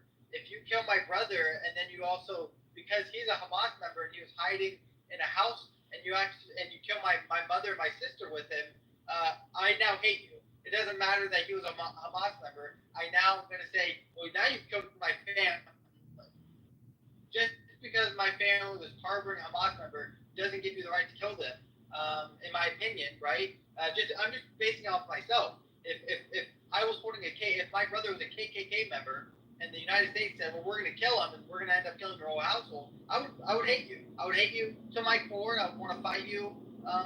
And so I agree with you. And so it's like, what does this, everyone looks at World War II and what we did to Germans. Well, listen, we expelled the Germans from a lot of Eastern Germany, Poland regions. 12 million Germans immigrated away, and the 2 million died between 1945 and 1952.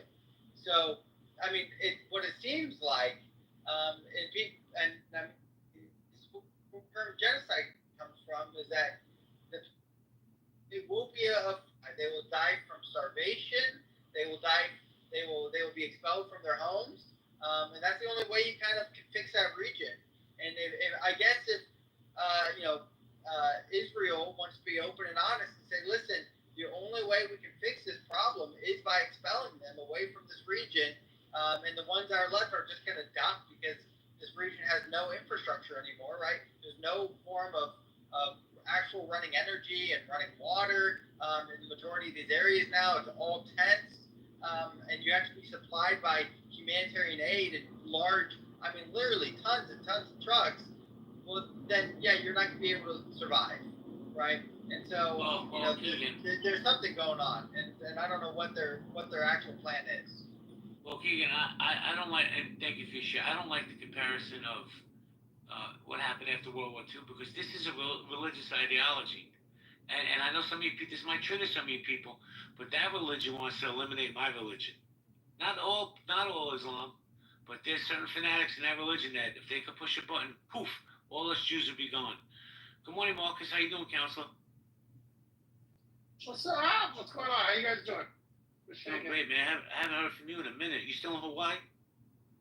No, I'm in the East, man. I went to Asia. I'm on the run. Nice. I'll get you a list of all countries that don't have extradition. What do you think about what we're saying here? I mean, we know why Egypt isn't opening the border, right? Like, Egypt has let Palestinians in before. We've seen what happens when you let Palestinians in. I mean, it's not a mystery why they're not opening the border. It's not like, oh my God, what's going on? We know why they're not doing it. They're not doing it for the same reason Jordan wouldn't open the border for Palestinians again. They know what happens when you have Palestinians. Oh, 100%. People don't talk about that, Marcus, how when Egypt let the Palestinians the last time, what happened? It didn't turn out too well for anybody. So let's just be honest about what's going on. There's a reason they're not opening the border. So we're like, how dare Israel not do all this stuff? And we turn a blind eye. Well, I don't know why Egypt did. No, we don't. We know exactly why. We're just not talking about it. But we know exactly why. I just have a really hard time. And granted, I'm actually probably closer than you guys, but my heart's still in America, right? I have a hard time telling someone on the other end of the world, like, I don't want a genocide. I don't want people to die. I don't want people to starve. But, like, I'm not going to tell you from far away how high your fence should be. Or, like, if you need to defend your house with barbed wire or gun or electric wire. I think that's something you guys sort of need to take care of in your neighborhood. So I'm all for saying, like, shit's way out of line. We got to fix it. But the nitty gritty, how it's going to happen, I have a real hard time when we look around on the other side of the world and say, hey, there's a problem in your backyard, you better fix it, but I don't like the way you're fixing it now. It just, it sort of rubs me the wrong way. Like, it's hard for me to articulate. Because it's hard for me to say how I would tell someone to do that when I'm not letting you tell me how I'm going to get rid of my in-laws who won't move out of my house. You know what I'm saying? Like, we all have problems. I can tell you when you go too far. But to say, you're doing the best you can, it's just, there's a lot of problems with the way everything's being done. Because the problem is, and we keep seeing it every time people ask the question, all right, so what do you do on October 8th? Well, everything was wrong on October 7th. There's literally no way you can do the right thing. And what a lot of people also aren't talking about, which I'm coming to terms with, is that Israel decided on October 7th that this is not a PR war. They're not fighting the PR war, which is weird for people who are supposed to be in control of the media and so good at this shit. They just decided, hey, we're not going to fight. Wait a second, Counselor. Counselor, hold on. You're telling me Jews don't own the media or the banks? Oh, no. I didn't say anything about the banks. I'm not allowed to talk about it. But what I'm saying is, he just said, we're fighting a real war. If you guys want to argue on Twitter, go ahead. I think it's coming back to bite him in a lot of ways. But I think they said, we're going to focus on what's important. The simple fact is, if they had done everything they've done up until today, in the first, 2 weeks after October 7th, you'd be hard-pressed to say that the world would have come down as hard on them now or then as they would have now. But because they tried to do it as humanely as they claim they tried to do it, as it seems they tried to do it, from what I've seen, I think they're getting the worst end of the stick because of it. Doesn't mean Netanyahu's a good dude. I mean, clearly, that guy's fucked up. But when you have an unwinnable solution, I can't blame someone for making the wrong decision. You know what I mean, but that's, I don't know, Marcus. That's kind of, Americans tell people all around the world what to do, what to stick it. So, I mean, that's kind of, yeah, and I don't but that's exactly what I'm saying. Okay. But what I'm saying is, though, I mean, because you're saying if they ever did this, we're telling them how to do it. I mean, I maybe can't agree with you. After 2 weeks, if they ever did, people would have been like, okay, it's enough. But when you just flatten, and I understand the whole thing with them being attacked and everything, and this stuff is, I think, complicated to fix, if you ask me. But it's like, of course, up to now, it's like people can see and people are like, okay, now come on, flatten the whole area, city, whatever, and it's like now it's becoming the guy. It's like the Iraqi movie. It's like throwing the towel because it's like at this point the guy's dead. So I think let me though. Like that's the thing though. They haven't flattened the whole thing. Like they flattened parts of it, absolutely, but this is the answer. You again, exactly what I said. There's a lot of people who say what they can't do. What are they supposed to do? You can't give them aid, because when you give them aid, we saw what happens. You can't not give them aid, because if you not give them aid, that's a fucking piece of shit. You can't not do that. You can't flatten it, because that's not moral. That's not good. But you can't go in and lead with love, or you can't unilaterally pull out, because they tried to unilaterally pull out, and that didn't work.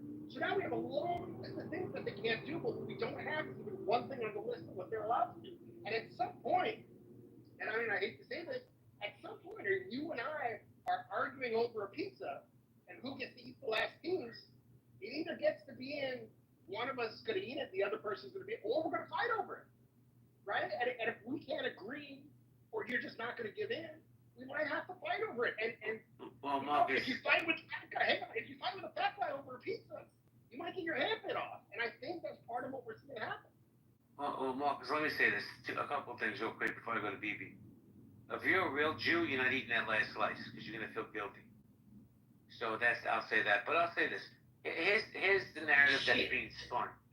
And you know what I mean. Because we're sitting at the table, I'll be like, no, Marcus, you can have the pizza. No, Jason, you can have the pizza. Anyway, here's the narrative that's being spun. And I don't know how to push back on it. So Israel's going to take over Gaza City. They're not going to leave, right? And what that does is it spitballs into, well, I told you, BB, it was always about the land. It was never about Hamas. Good morning, BB. Good morning. If you don't mind, can I play the interview with Bibi Netanyahu on Fox News? It's like 2 minutes long. Be my guest. Okay, hold on. I think it's a lot of perspective. I'm gonna make coffee while you do that.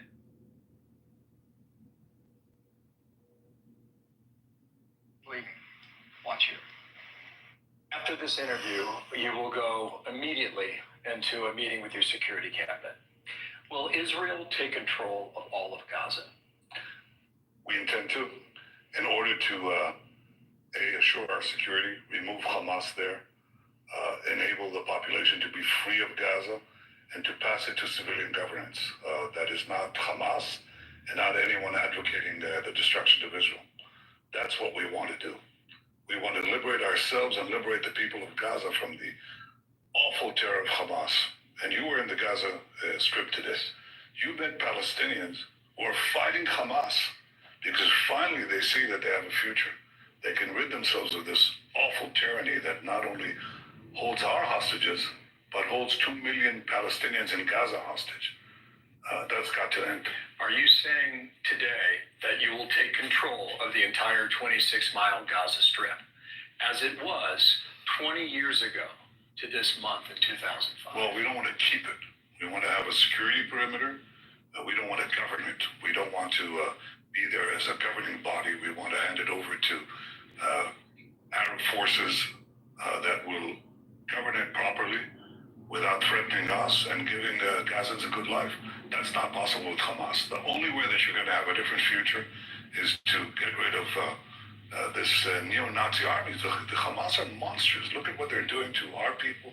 Look at what they're doing to the way they massacred, raped, beheaded our people, our men and women, burned our babies. And they are really cruel to their own people, because when we try to take them away from the combat zones, they shoot them. They want people to be civilian casualties. They want a starvation policy that they themselves are trying to put into being, and we're doing everything to reverse that. So, in summary, he did not deny.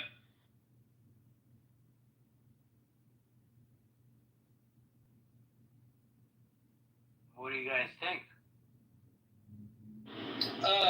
Can I share a counter argument here, JB? Be my guest. Marcus, you said that Israel does not care about its public image when fighting this war. In 2024, I didn't say that. You said they're not care what they don't care. No, they decided at the beginning of this war. I decided at the beginning of this war they decided not to fight the PR war.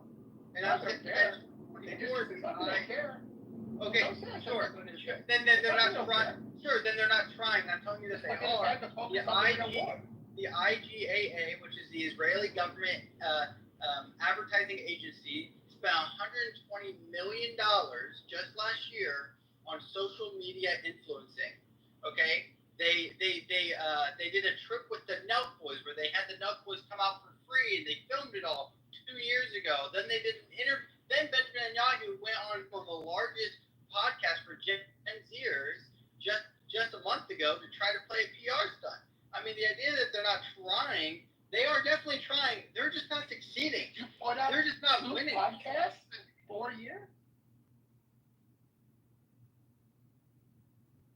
What you put it? You put it out 2 podcasts? Loomer got hold on a second. Every year? Marcus, you're a little low. If you could speak up a little louder, I appreciate it. I'm yelling at them, but how much they get from America every year that they only spend $120 million? Right? I mean, Well, this is a very, very small nation, Mark. Literally nothing. This is a very small nation. $120 million for Israel is a good amount of money. It's a good amount of chunk change. Social media influence. No, it's not. Especially during a war. How much is Hamas spending on their social media influencing? Probably more than they should be. You think they're spending $120 million? Just so I understand your. No, wait a second. Everybody mute up. Hey, Keegan, I just did a quick Google search. Israel's annual GDP is $540.4 billion. $120 million is not even the change in their drawer. Exactly. And the fact that you would equivocate and say, well, what about Hamas spending? They're not the same thing. One's a terrorist organization, one's a fucking country. Yeah. Yeah. Again, this doesn't change the fact. And you guys say if they have so many billions of dollars. Again, they can't even fund their own war, right? Again, they're being funded by other foreign nations. But on top of that, they're a country that's running themselves. Right, because it's a fucking proxy war for formation. Sure, Marcus, but my point is, let Americans die. That's the point. But my point is that you're saying that Israel is not trying to win the social media presence, and I'm telling you that they are. Why would Benjamin go on to one of the largest Gen Z podcasts? Why would he do that? Why would he do that a month ago? Why would he do that? Why would you do it over a year and a half after the fucking war started? Because they're losing. Because they're losing their image. That's why. It's on the land. The fucking image the Jews have in the world for the last 2 billion years. Every year they have the exact same claim about how the Jews killed Jesus in every major church across the nation in America. And you're saying Jews are somehow losing their image? What the fuck? They have a good image. I mean, but do anybody really? Let me jump in, guys. Let me jump in, please. Thank you. I want to say good morning to Daniel, then Shakur. Daniel, good morning, brother. Good morning. I'm doing good, man. I hear that when Israel is doing stuff that any other nation in the world is doing, people really get upset here. Like 150 million, just like a huge number, which is basically. Shakur, hello, Shakur. Hi, Shakur. Can you hear my voice? $150 million is nothing, and the fact that you even talk about it as if people don't go like any other world leader will go in interviews, it's kind of weird to me. That it's the fact that okay. The thing is that I would say I hate to say this. To use this, you people, but I would say you people just hate to see Jews fight back. When Jews are being massacred and killed, then there is empathy for the Jews that were slaughtered in 7th of October. But as soon as we fight back, it doesn't matter if it's with words, with weapons, with whatever, it just bugs you, really, really bugs you. And we're not losing, society loses. When you believe a made-up, fabricated lie, yes, we are paying the price. But it's your society that is allowing it, and it's your society that will have to pay the price. And if you think bringing Bibi into an interview with like 2 children in the United States is what we are doing to fight back, then you're ridiculous. Listen, at the end of the day, Hamas is not funding this propaganda war against Israel. It's a very, very big machine that has been in this for decades, okay? It didn't start now, and it's not Hamas. It's funded by very big pockets from Qatar to the IRGC. Al Jazeera is basically working in it. But you have a problem, not with this Al Jazeera, for example, this huge corporation, global. You have a problem with Bibi Netanyahu going on an interview on a podcast that no one ever heard. This is what bugs you. This is what you're talking about. Because we actually, I didn't finish it. I didn't finish it. It actually bugs you when Jews are trying to say their words. Now, I will end with this. Lies are very, very cheap, fast, and truth is expensive and slow. So we cannot keep on refuting all the daily lies and propaganda. You know, at the end, there is truth. You want to believe, you're talking about image. I will tell you that image for us is not the first place. Our first place is survival. So if we have a bad image, but we are alive, so be it.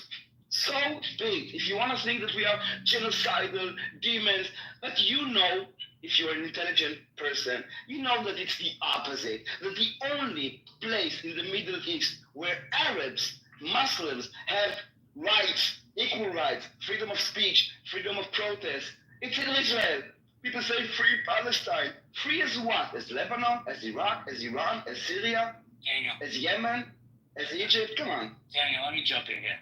So, I don't agree with the current policy of what's going on over there, right? Doesn't mean I don't support Israel and IDF, but I think there needs to be a change of plans. It's my opinion. But also, let me say this: no matter what Netanyahu would have did on October 8th, moving forward, he was going to lose the PR war, because anti-Semitism trumps ER, and that's just the way it is. Because Jew hate is real. People would wake up this morning, they hated Jews for no reason. They probably don't even know a Jew. But I want to go to BB real quick. BB, you there? BB? Yeah, go ahead. Nope. Go ahead. Good morning, guys. Good morning, BB. Thank you for playing that clip. What do you think about that clip? What do you think about what Netanyahu? Can we believe him? I do. I don't think he wants to to govern those people. He knows it's going to be a catastrophe, a headache. So if he lets the Arab nations govern it, it's going to be a big difference, and it's not on his head.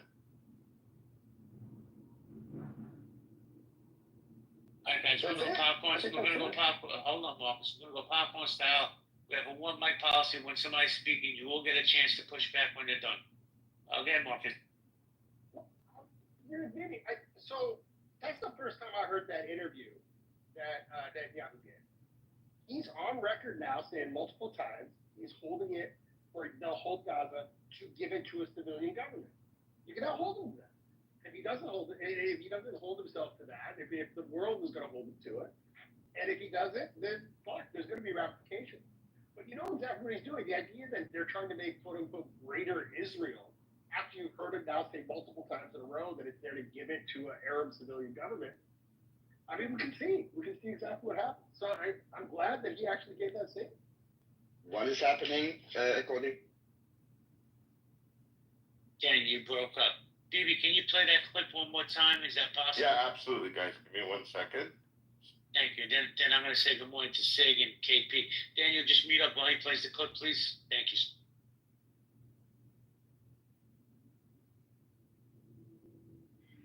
25%, a quarter of Gaza has at the moment as to where he is leading.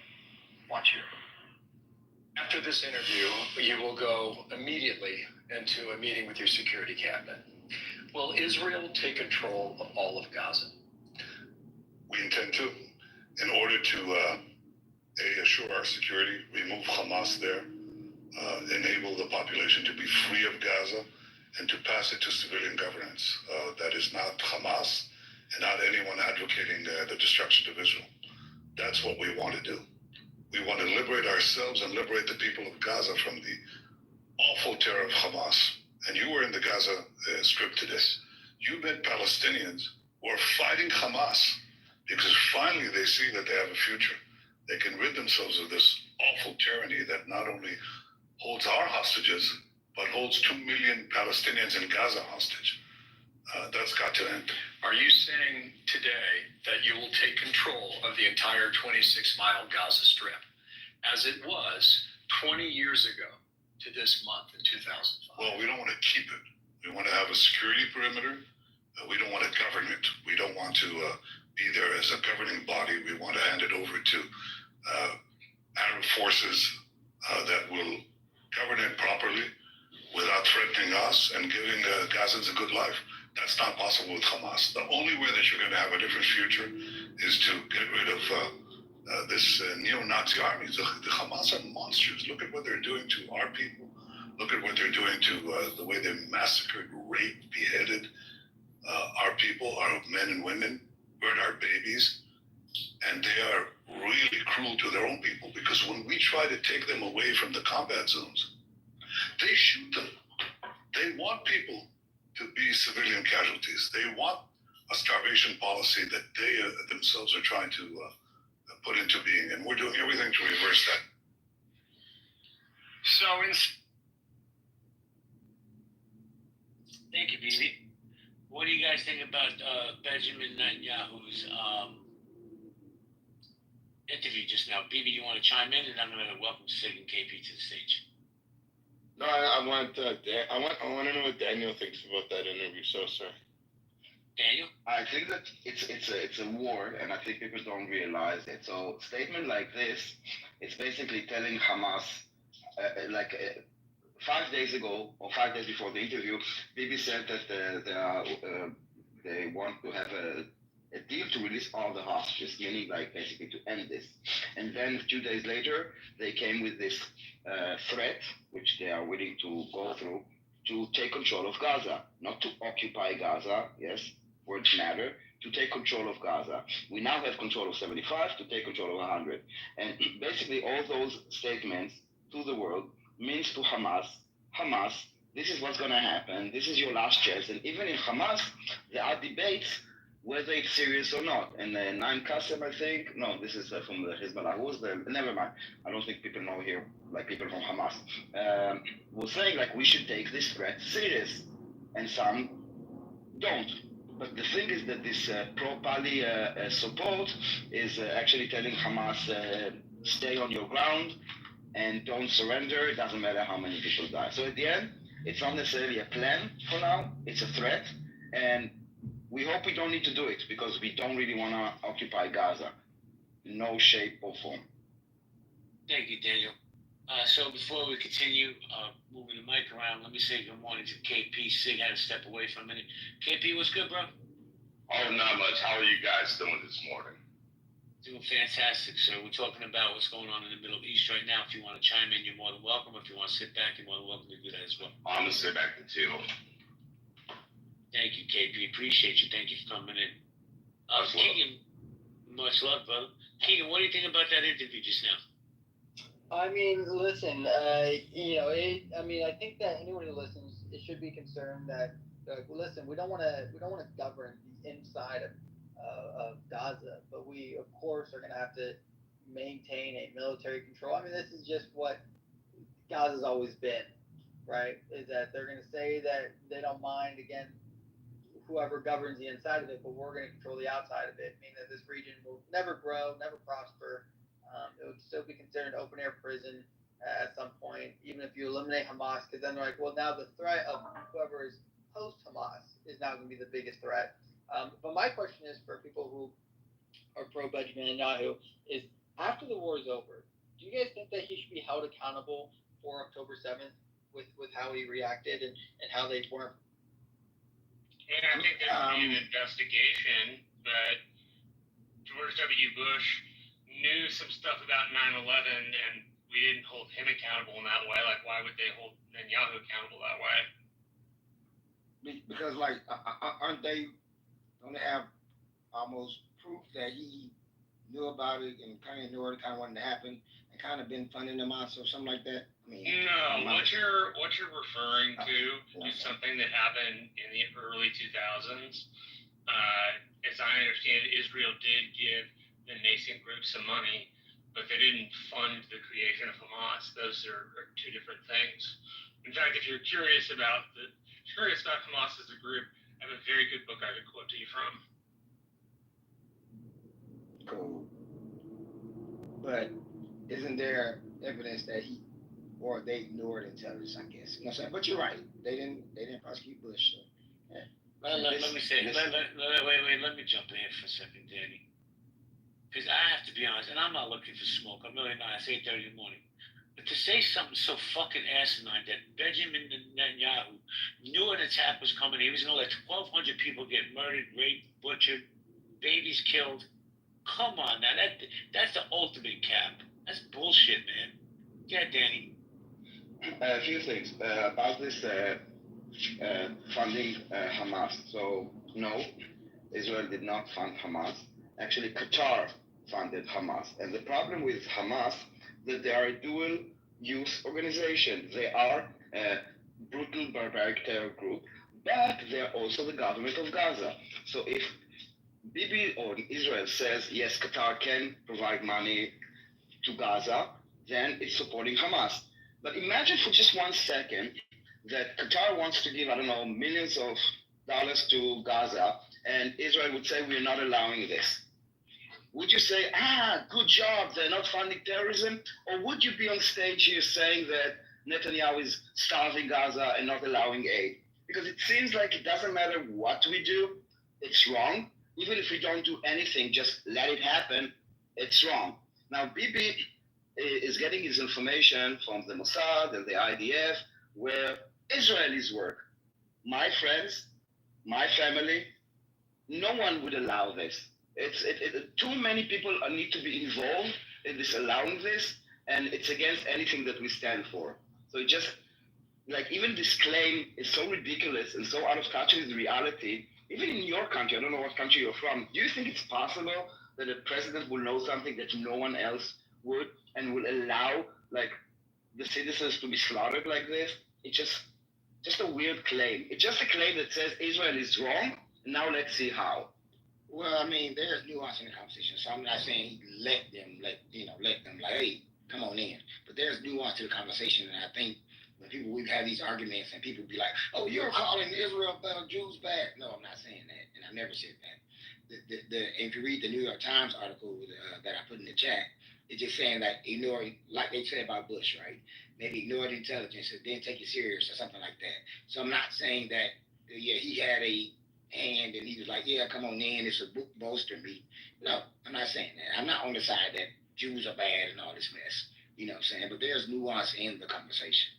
And nuance means that this is how intelligence works. You have signals, you don't always know what they mean. Sometimes those signals are meant to see what the other side will do. So, for example, if I would move my troops to a location, it's not necessarily that I want to attack, I want to see what the other side does as a response.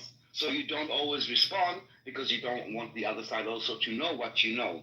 And there are signals like this all the time from everywhere.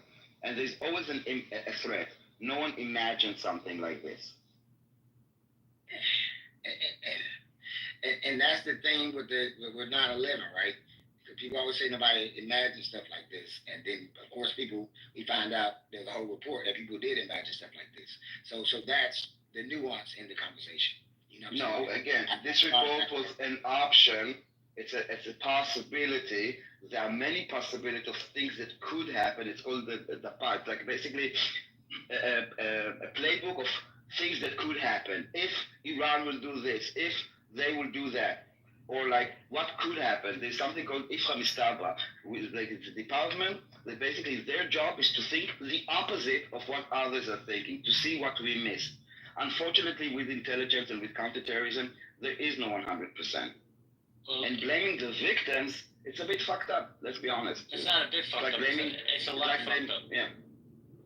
Well, let me do a quick reset, guys. This is Healthy Debates, Coffee Conversations. We got some amazing people on stage. We got Pale It Out. We got Sig. We got KP. We got BB. We got Marshall, Keegan, Marty, Daniel, Uncle Jay. Hey, Tony, Andre. Andre, I'm surprised you're down in the VIP section. Hector, how you doing? Rabbi, I invited you up. I'd love to hear your perspective. Rachel, good morning. Lovely smile. Saturn, how you doing? Guys, if you have a pink ticket, cash it in. Also, if you look on the Jumbotron, that's a link to my room tonight on Chatter. It's gonna start at 4:45 p.m. Definitely come on over. If you like this conversation, you're gonna love that one. So let me say good morning to Uncle Jay. Uncle Jay, good morning. What's good, family? Rich risings to one and all in one. We're talking about the Middle East right now. Do you want to chime in? As far as that, I mean, y'all are more knowledgeable on that. I just feel like we shouldn't even be going to war with none of these people.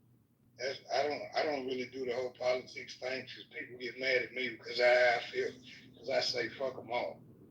Fuck every president we've ever fucking had. And the reason I say that is because if we can send millions of dollars to wars that we ain't never been in, but we still got homeless vets walking around this motherfucker, fuck all of them. If none of them can take care of the people who fought for this damn country, I don't give a fuck what color you are. I don't give a fuck about none of that. If you cannot protect the people, even Jimmy Carter said, anybody who fights for this country should have a square deal. That means they shouldn't be worried about shit. Hey, Uncle. And Uncle, you're entitled to your opinion, but that's totally off topic of what we're speaking about. I know.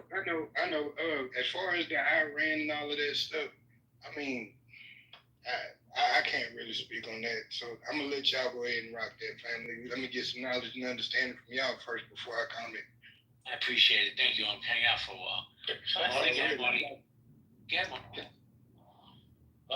So yeah, like exactly. I think 9/11 is a great example, but at the same time, the intel that they were receiving, that Iran is going to come in, Hezbollah is going to invade the same exact way on that day.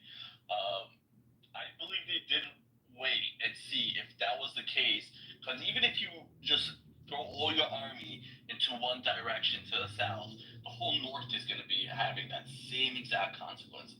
Thank God Hezbollah was just completely tanked on that invasion, because if they did invade, we're probably having different conversations today. And I believe the intel that they didn't wake up Bibi. Bibi says this openly. They did not wake me up. They did not tell me what was going on. They were waiting till the other shoe to drop to be able to see how to respond the right way. And then once they realized that Hezbollah is not coming in with what they were expecting, and that's when they're like, all right, let's send everybody to one direction, because that was the plan. I think everybody can be a Monday morning quarterback, but at the same time, intel's never precise. They never tell you what's going to happen. They just said something's brewing, so you should be more afraid. They targeted us on a holiday, the last day, which was basically everybody was like able to go home and be with the family. So the army was also spread out throughout the whole country. And these are the types of things where the results is what we saw, but it could have been so much worse if even Hamas didn't think with their dicks and just start raping and doing all this savagery, and they actually took over towns and kept them hostage instead of taking them out. The conversation would be totally different. Israel would have been on its knees, but since Hamas just thought with their dicks and Hezbollah not going in, it's why I think there was a big delay in the response, because if there was going to be two fronts, totally different conversation than having everybody just focus on one area. Thank you, Mike. Everybody hold on. Dan, yeah, but we're rockets, not with the invasion. 100%. They stood down until they got things in order. Before I say good morning to my co-host, Nod, I definitely want to say good morning to Rabbi. Rabbi, good morning. Morning. How are you? How's everybody? Fantastic. Glad you're here. Do you want to chime in, sir? I'm not exactly sure what the particular question is at the moment. Well, we're bandying about. Yeah, I love these conspiracy people. They're like, Netanyahu knew that 1,200 people were going to get murdered on October 7th, and the response of Israel and the current situation of what's going on with Gaza. I think they need a different plan, Rabbi. It's just my opinion. I don't think the plan they have in place is working, and all it's going to do is grow more fanatical terrorists. Just my opinion. Yeah, I mean, I think it's a little bit worse than that. I don't think there is a plan. That's worse. They have not spoken about what happens the day after, and I think the reoccupation of Gaza is a bad strategy, because it means I don't know how you split occupying Gaza, but having somebody else manage the insides of it, right? Like, I don't know how you split that up. and I don't see a multinational force already volunteering to come in and do that. Look, I don't trust Netanyahu as far as I can throw him, which is not that far. I think he needs to be out. I think the reoccupation of Gaza will rip Israeli society to shreds from the inside. I think people are weary and tired of this war. Well, let me say this, Rabbi. Thank you, Fisher. I said it earlier, and I believe it. You're in America. I'm in America. Marty's, him and I are neighbors. Daniel's over in Israel, but I truly believe that these moves that they're making over there impact you and me. Because what it does, it makes an easy target to be a Jew now. I mean, it's been an easy target, but it's even easier now because now people are saying, well, I told you it was just about the land. It was just about occupying the land. And that really puts us in even greater danger. I truly believe that. So my thing is, what's the alternative? The plan they have in place, all they're doing is cultivating more terrorists. But let me say good morning to Nye. Good morning, Nye. Good morning, JB, Sig, Marshall, everybody on the stage. Happy Friday. Yes, it's Friday. Nye, you can jump in anytime. Guys, we're going to go popcorn style. One mic at a time, please. Can I say something in response to Daniel? Be my guest. And I think that when we have these arguments, sometimes it's like people's like, "Oh, because you're questioning or you say something," and this stuff has been in the news about Netanyahu, about the intelligence or whatever. I'm not pulling out my ass, but people will say, "Oh, you're to blame the victim," and that's not what we're doing. That's like saying the 9/11 Commission was blaming the victim. No, I mean it's just talking about the topics we're talking about and just saying that, hey, this is what has been brought up and this is what is in the zeitgeist per se. You know what I'm saying? So I don't want that to be the narrative or this conspiracy theory or not. I mean, this has been in mainstream. This has been all over the news. So. Let me ask you a question. So hold on a second, Uncle. Hold on a second. Let me ask you a question, sir. I believe I read your profile correctly where it says you're a teacher. Yes, sir. So how do you feel about when Hamas was in control of Gaza? Their teachers were teaching the students. If you have 6 Jews and you kill 4 Jews, how many Jews do you have left? How does that resonate with you? I mean, that's a horrible thing. I'm in the Middle East. You know what I'm saying? So it's a horrible thing. So I mean, of course, it's a horrible thing. Like, and I've taught, Arab kids and kids like Palestinian, Emiratis. I'm in the UAE. So you know what I'm saying. So I've talked to all people from all walks of life or whatever. When I first came here, I fished out of water a little bit. So I've got to meet a lot of people from different walks of life. And I mean, Jews, Arabs, French, Russian, whatever. You know what I'm saying? So, yeah. So that is horrible. And I think they shouldn't be teaching that. Thank you, sir. Uncle Jay, you wanted to jump in, and then I want to go back to Daniel. I heard y'all talk about 9/11. From what I've been hearing about 9/11, man, wasn't no plane. And I mean, let's just be real, wasn't no plane. And Wait, are you saying all the Americans that watched planes crash into the tower saw a visual illusion? It is. When they was cleaning up all of that wreckage from all of that stuff, where was the plane? Well, when you fly at like 500 miles an hour and you crashed it into a skyscraper, the plane kind of goes into tiny little pieces. Man, family, let me break something down to you. No. Let me break something down to you real quick. I'm in New York. I watched those towers fall. I saw those planes hit. I lost friends in those towers. So that's a conspiracy that I'm not going down. That's disrespectful to the victims. It's disrespectful to my country, right? It's disrespectful to a lot of people. So you're more than welcome to have your beliefs, but I lost friends in those buildings. So you're more than welcome to go to another room and spew all that shit, but you're not going to do it on my stage. Not when it comes to 9/11. Because I have a man on stage right now, my man Sid, who fought for this country. You know how disrespectful that is to him? So we're not doing that. Omni Tedder, how you doing? Good morning. Yeah, what's going on, brother? Hey, brother JB, no disrespect. I just want y'all to understand something.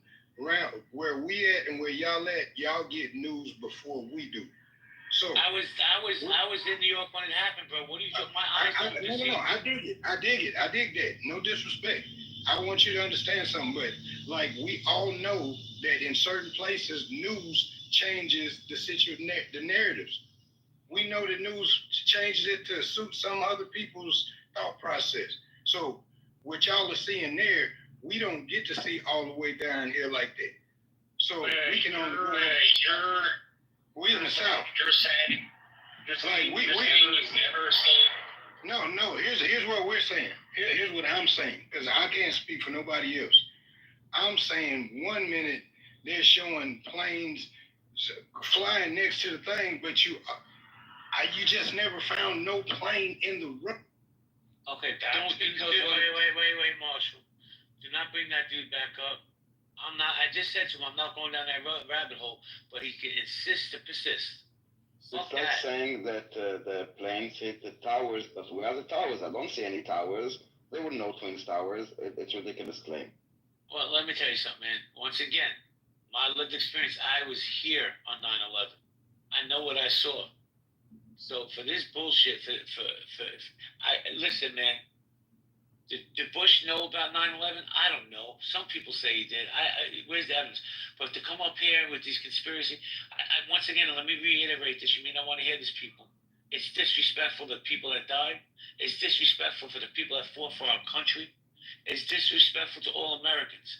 That was probably, in my lifetime, the most tragic day in this country. I lost friends in those buildings. So when you say there's no plane parts, when you take a plane going over 500 miles an hour into the side of a building, guess what? It disintegrates. And JB, for the record, there were plane parts found. Of course there was, bro. There was absolutely plane debris found. Of course there was. He lives in his own world. And then to give us this narrative, oh, the news changes from north to east. Like, Nye, why do you bring these lunatics into my space? I'm just curious. All the crazies follow Nye. I think it's possible. If his theory, the bombs went off on the ground, more people would have died because there's FDNY and so many first responders on the floors near the buildings evacuating people. If it blew up that way, the story would have been very different as well. And I lost my cousin second day at the job. Was killed in the South Tower when the planes hit. I'm sorry if you lost Marty. I lost very dear friends in those buildings. And here's something you guys don't know. I wasn't always a criminal. I had a real job. I worked on the 97th floor, building 2 of the World Trade Center for a company called Fiduciary Trust Company International. I lost many friends from that company because they weren't getting down from the 97th floor. So I asked you to stand down and not bring that up, but be my guest. BB, you want to jump in there? I want to say good morning to Zach. No, I agree totally with what you're saying. I think it's a rabbit hole, and you're gonna get these weird fucking conspiracy theorists that to give the most outlandish theories. I think we should totally stay away from this topic. There was video evidence, and I think it should just stay at that, and that's it. People need to have more respect and common courtesy to understand what actually happened that day and leave it alone. I'd rather talk about the Middle East and the threats that BB was getting. And people need to remember that they threaten Israel every day, every single day, just to see how their security moves. Why should BB take that day any different? And as well, they didn't wake him up to let him know. Was there other people that wanted the attack to happen? The way I look at BB, he's a true patriot. And then you have these outlandish theories that the reason BB let it happen because he's trying to evade a trial. People forget how old he is. Even if he was to get found guilty and go through the whole appeal process, he'd be like 88 years old. He wouldn't serve a day in fucking jail. Like, it's just people will come up with the craziest theories and blame BB for everything. Wait. Well, BB, let me just say this. You have to give me the. Do you know where these theories are based in? They're based in anti-Semitism. That's really what it is. 100%. And maybe the trial is still ongoing. So can I just ask a question? This has all to do with Jew hatred. It has nothing to do with Hamas. And I understand whenever somebody was talking about earlier that Israel only spent, somebody said, I think 120 million. Why would they spend a fucking dollar? They understand it doesn't matter what they put out there. Jew hatred is Jew hatred is Jew hatred. You're not going to change the narrative of the Jew haters. People wake up, cut their nail too short, they blame the fucking nail clipper saying a Jew made it. People wake up, their wife's fucking their neighbor, they blame the Jews saying Jews sold them condoms. Jews on the media, Jews on the... Come on. Can I just clarify what's being said? It's not come on, bro. This is all about Jew hatred. Really quickly, are you saying Hold on. If you're gonna clarify things, understand the context that we've been talking about this for about 2 hours. I've been listening the whole time. You've been in the room the whole time. I've been listening the whole time. You're talking about the Right. October 7th, correct? So give us clarity. Go ahead. I think what was just said was Bibi is saying that anyone who claims that Benjamin Netanyahu had prior knowledge of the October 7th attacks, or there are a faction of the Israeli government who had knowledge of the October 7th attacks and allowed it to happen, that's anti-Semitic? I said that Israel receives... But on October 7th, the attackers, Wait, Bibi, can you just themselves didn't even know. That's not what's being said. Let me clarify. I'm clarifying. That's not what's being said. Okay, right? what's being said? So you have a misunderstanding about the phrase prior information. You're not understanding that from the Israeli perspective, in the realm of reality, there is always a threat of an attack from Hamas. There is always prior information. They're planning this, they're planning that. I was watching the attacks unfold on October 7th, October 8th, October 9th. On October 7th, the day it was happening, October 8th, I was working that day. I could not concentrate. They sent me home early. They said, you can't focus, just fucking go home early. You're staring at your phone all day. I was looking at Telegram channels from Hamas members who were posting, everything is in Arabic. I don't speak Arabic, and I'm not posting. And the only thing that I understand are the videos that they're sharing. And they did not know themselves that it was happening until the morning of the attack. There were people who said, hey, we're going to do this. It's go time. So when you say that Netanyahu had prior knowledge of the October 7th attacks, you might be referring to one of two things. You might be referring to there was like a 20-minute delay, which I don't think is what you're referring to, but we could talk about that. The delay in communications because it was a holiday and who knows what the fuck was going on. That was a 20-minute delay or something that's been reported, widely reported. The other thing that you could potentially be referring to is that he had some knowledge like days or weeks in advance, and he knew that Hamas was planning the attack, and he let them in like it was Red Rover, that you like let them break through. I'm not suggesting either one. I'm just challenging the idea that the mere suggestion that he had prior knowledge. Right. So I didn't conclude with that. So the reason why it's anti-Semitic, or people are saying it's anti-Semitic, is because when you hold Jews to some other double standard that you would not hold a normal person to, that can be interpreted as Jew hatred or otherizing the Jews or something. Could you point out that double standard? Hold on a second. Hold on. Everybody hold on. Everybody hold on a second. I can't believe I'm going to say this publicly, but I actually agree with my friend. He actually made sense today. God bless him. He had coffee. So go ahead, BB. Does racism exist in the United States? No, I'm asking you a question because people say that in Israel, Jews and Israelis are racist towards the blacks. It exists. Racism exists all over the world, but why is it under the microscope when it happens in Israel? Israel's not allowed to be like any other country. You don't think that's true? Really? Okay. No, I think racism is pointed out by like everyone, right? No matter where it is, right? There might be groups that you don't like. You're not privy to. But yeah, like there's people screaming like about atrocities about everything. Check this out. Racism exists. It's rampant in America from every side, but so does anti-Semitism.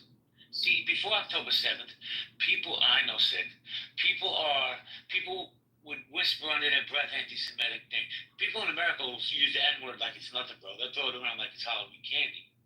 But they weren't so free to use the anti-Semitic tropes that they use until October 7th. And now it's been normalized in our society to hate Jews. That's not just my opinion. That's my lived experience. But go ahead. Nobody interrupt this gentleman. If you want to grab the mic, I'll be there to be my guest. I can't deny that there's been an uptick in anti-Semitism since October 7th. Like, that's just undeniable, right? But when we're making comparisons, I'm not sure if we want to do the oppression Olympics thing, where it's like, oh, who's more, discriminated against black folks or Jewish folks. I don't. First of all, I don't think it's close. I think there's a lot of anti-black sentiment that's just like historically baked into this country and into society.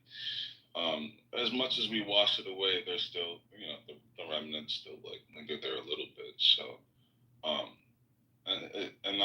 think largely most people. I don't think anti-Semitism is like. Can we agree that? Can we agree that anti-Semitism? Well, because you're saying stupid things, and I just want to get an agreement. No, I'm just saying things you would disagree with. Okay, well, you're doing a good job. But you won't agree with me that anti-Semitism and racism is prevalent in this country? Prevalent? I would say there's an uptick. I don't know if anti-Semitism is prevalent in this country. No, I'm not sure. Okay. All right, let me say hello to Stan. What's up, Stan?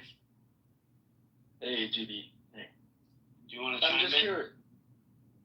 Sorry. Go ahead, the mic is yours. Hey, I'm just curious. Like, how is Jew allowed to be hate? I mean, Jews can do whatever they want. They can kill like a lot of the civilians, and they're not getting punished. They're not being like the people is not allowed to hate like Jews after concentration camps in your country. Dog, no one's allowed to disagree with you guys. I guess that's what this kind of room is. Healthy debates is a room where everyone gets dogpiled that disagrees. That's what healthy debates is about. Concentration camps in this country. Yeah, but Marty, respectfully, Stan was talking. He just bull-guarded, and that's what makes. And I'm not gonna bullshit you here. You can call me anti-Semitic, whatever, but your people do that a lot. When someone Your people do that a lot. Say, come on. Yeah, no. For fuck's sake. Don't be fucking ready. Well, here he goes. Now you're cutting me off. That's fucking Because it happens. No. Well, maybe because your people. You could say Marty. Because it happens. Hold on, everybody. So then you can get the fuck out. Okay, if it's that ridiculous, if it's not up to your intellectual capacity, you're more than welcome to leave. Okay? But you know what? I'm going to let my people speak also. But when a mod is speaking, guys, stand down. Let them speak, and then everybody will get a chance to speak again. Again, Sid. Thanks, brother. And when I say that, I say it because whenever we have these talks, I've noticed a pattern. Is that when someone comes in with a sentiment that disagrees with the Zionist narrative, you guys do dogpile. And it makes you look bad. And that's all I'm trying to say. It makes you look worse. So let the man speak. He was speaking. Don't cut him off. And then once he gets done, then you can rebut. Well, it's very simple. I say the same thing to the blacks. The blacks do the same shit to those people. Daniel, hold on a second. Let me say this. I want Stan to continue. But Stan is telling me he don't like Jews without telling me he doesn't like Jews. But go ahead, Stan, land your plane.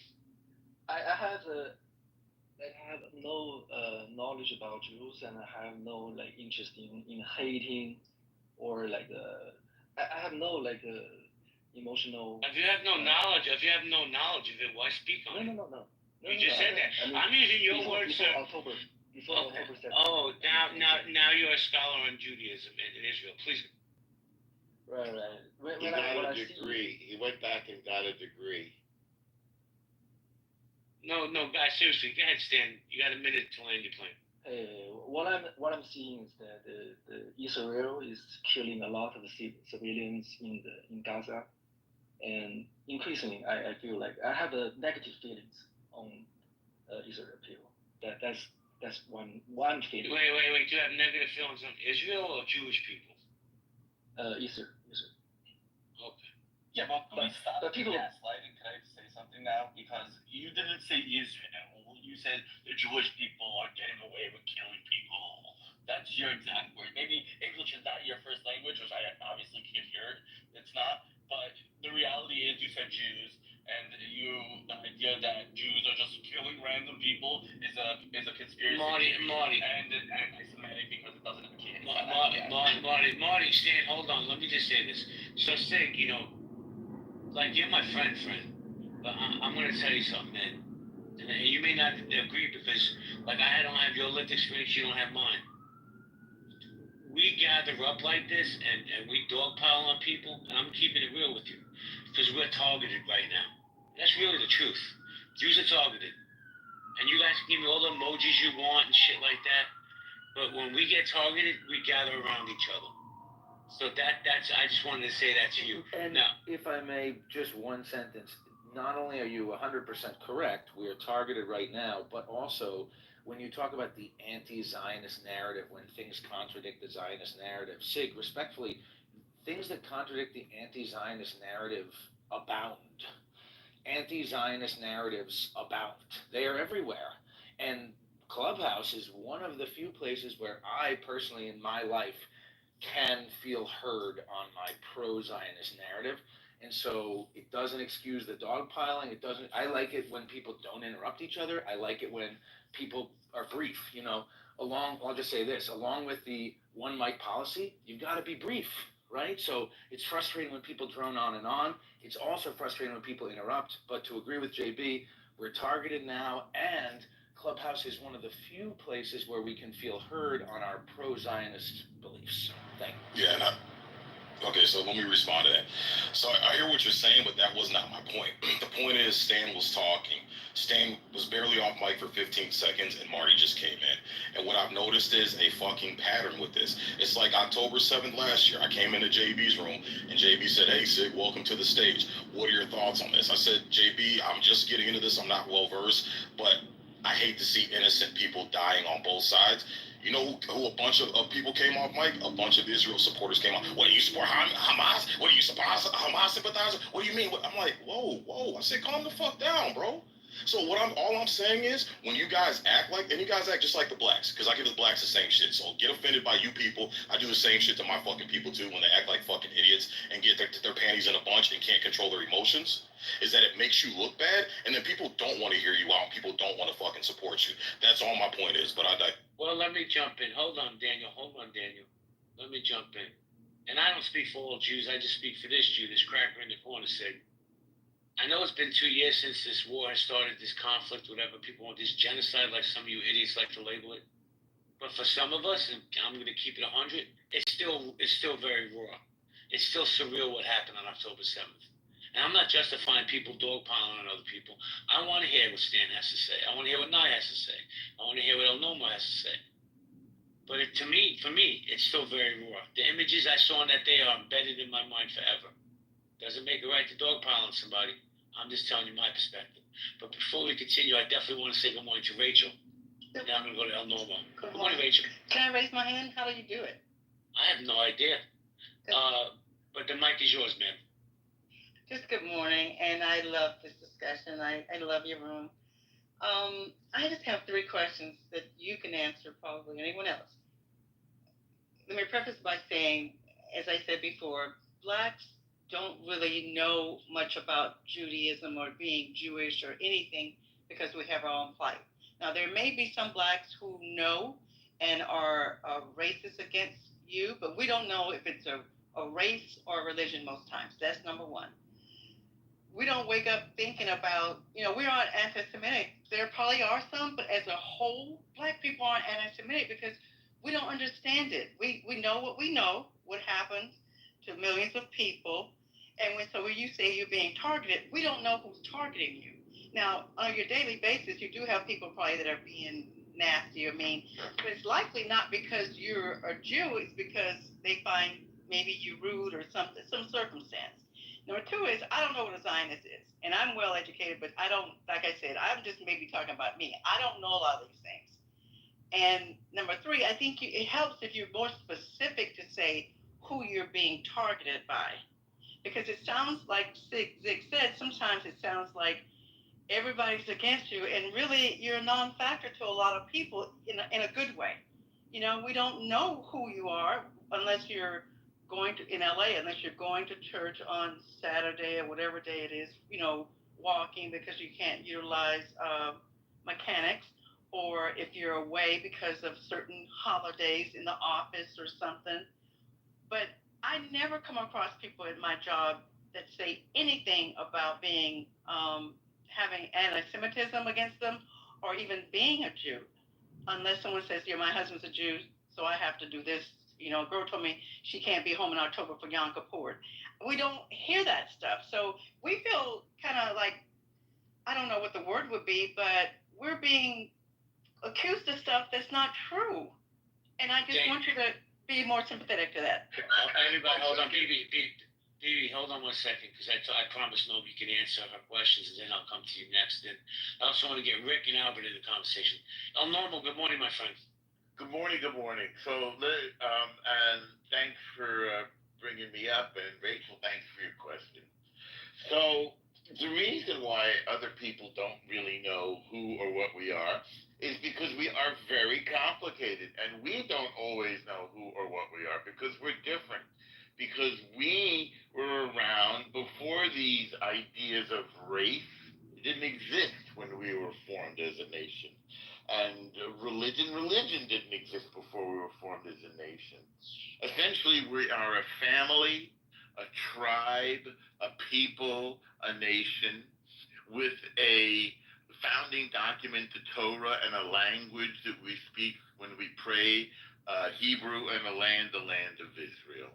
And Zionism is the belief that we get to live safely and securely in our home, and that home is Israel. So all that stuff you hear, oh, Ashkenaz is from Europe, this is just an attempt to kill us. Because we're not from Europe. Europe is a Christian continent with lots of countries, and it's irrelevant to us. We're home in our historical homeland of Israel. I understand it's hard for people to understand. And all we want to do is live safely and securely there. And if somebody attacks us because we're small, and because we're surrounded by unfriendly neighbors whose goal is the opposite, they feel they supersede us, they feel there can be no Jewish state, we often have to fight them. But we wait until they attack us or until they're ready to attack us, because we have a thing, if your enemy rises up to kill you, rise up earlier than them and kill them first. And that's, again, because we're little. So that's what Zionism is, and that's what Judaism is. I'm happy to answer any further questions because I don't want to give a long lecture. No, I was just speaking to your plight in America. I'm not speaking to, well, I appreciate that lesson. It's a great lesson. But I'm talking about here in America, the things that I said previously, they pertain to being in America. Well, hold on a second. Hold on a second. Rachel, I know you see what's going on in these college campuses now. Jewish students are being targeted. I know you see that. Everybody sees that. But I'm going to pass it to, I'm going to pass it to BB. Maybe he can answer it. Then I want to get Albert, Dave, and others in the conversation. Go ahead, BB. I just wanted to point out something. I'm not sure, Rachel. You know that there's Jamaican Jews, there's Black Jews, there's Chinese Jews, there's Colombian Jews, there's people from Thailand that are Jewish. Jews come in all different skin colors. That's the thing. People think that a Jew is just a white pasty guy with a little hat on his head, and they become indifferent and they act. I just wanted to bring that up because it's confusing to me when people don't. They have this stereotypical thing of what a Jew looks like. There's Jews in Italy, there's Jews in Spain, Morocco, where I'm from, North Africa. Like we're scattered around the world, and we come in all shapes, sizes, and color.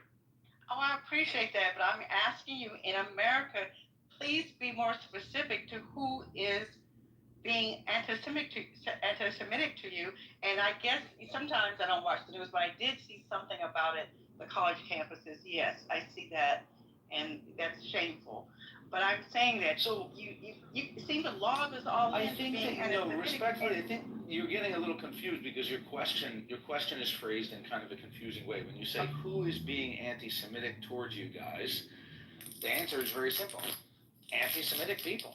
You know, and so when you say, one thing that I thought was the most confusing when you were speaking, Rachel, is when you said something about how the black community as a whole is not anti-Semitic. That may or may not be true. It probably is true. But saying any community as a whole, I mean, the whole point of the Enlightenment, of the Renaissance, and individual freedom and personal responsibility is that we can't speak for people as a whole. So we can say things like, you know, the origin of the Jewish people is in the land of Israel. That's a fact that can be supported with archaeology. But you can't say things like all Jews are racist, or all Jews support Netanyahu, or all Jews are this, or all Jews don't eat pork, or blah, blah, blah, blah, blah. That you get into, and saying all. So does that make sense? Your question is like. Yeah, I understand your thing, but I tell you what, I challenge you to ask every black person that comes to the stage, what do you know about Judaism? Or what do you not know about being a Jew? I'm totally ignorant. The only thing I knew is when I was growing up that my father mentioned that the person that we had an account with, Taylor, was a Jew. That's the first and last thing I ever knew until, you know, I got to work with people and blah, blah, blah. But I'm saying I'm not speaking for all blacks, but I'm speaking for, you know, a majority of blacks that we really don't know. Well, let me jump in, Rachel, because you know, I'm going to say some polarizing things. That's okay. All I ask is people to respect the one Mike Powell's. I wasn't around in the 60s, maybe El Norma was, when the civil rights movement went. You know who stood shoulder to shoulder with the black community? That would be the Jewish community, shoulder to shoulder. And I have to tell you, I find it very disheartening that, and I'm not saying you, Rachel, I'm just saying people in general from the black community don't honor that we stood shoulder to shoulder with your community. And I'm gonna keep it a buck with you, Rachel, because I like you and I respect you, and I'm not saying you, I'm just saying in general.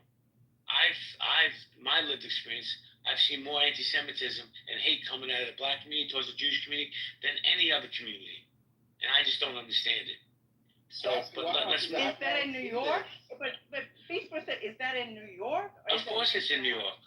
No, it's in New York. I'm talking on my lived experience. Okay, see, that's the thing. New York is a whole different animal. So I understand you probably see it there because you guys are shoulder to shoulder, and I do understand that Jewish people did help us. And I'm just saying that I don't see it.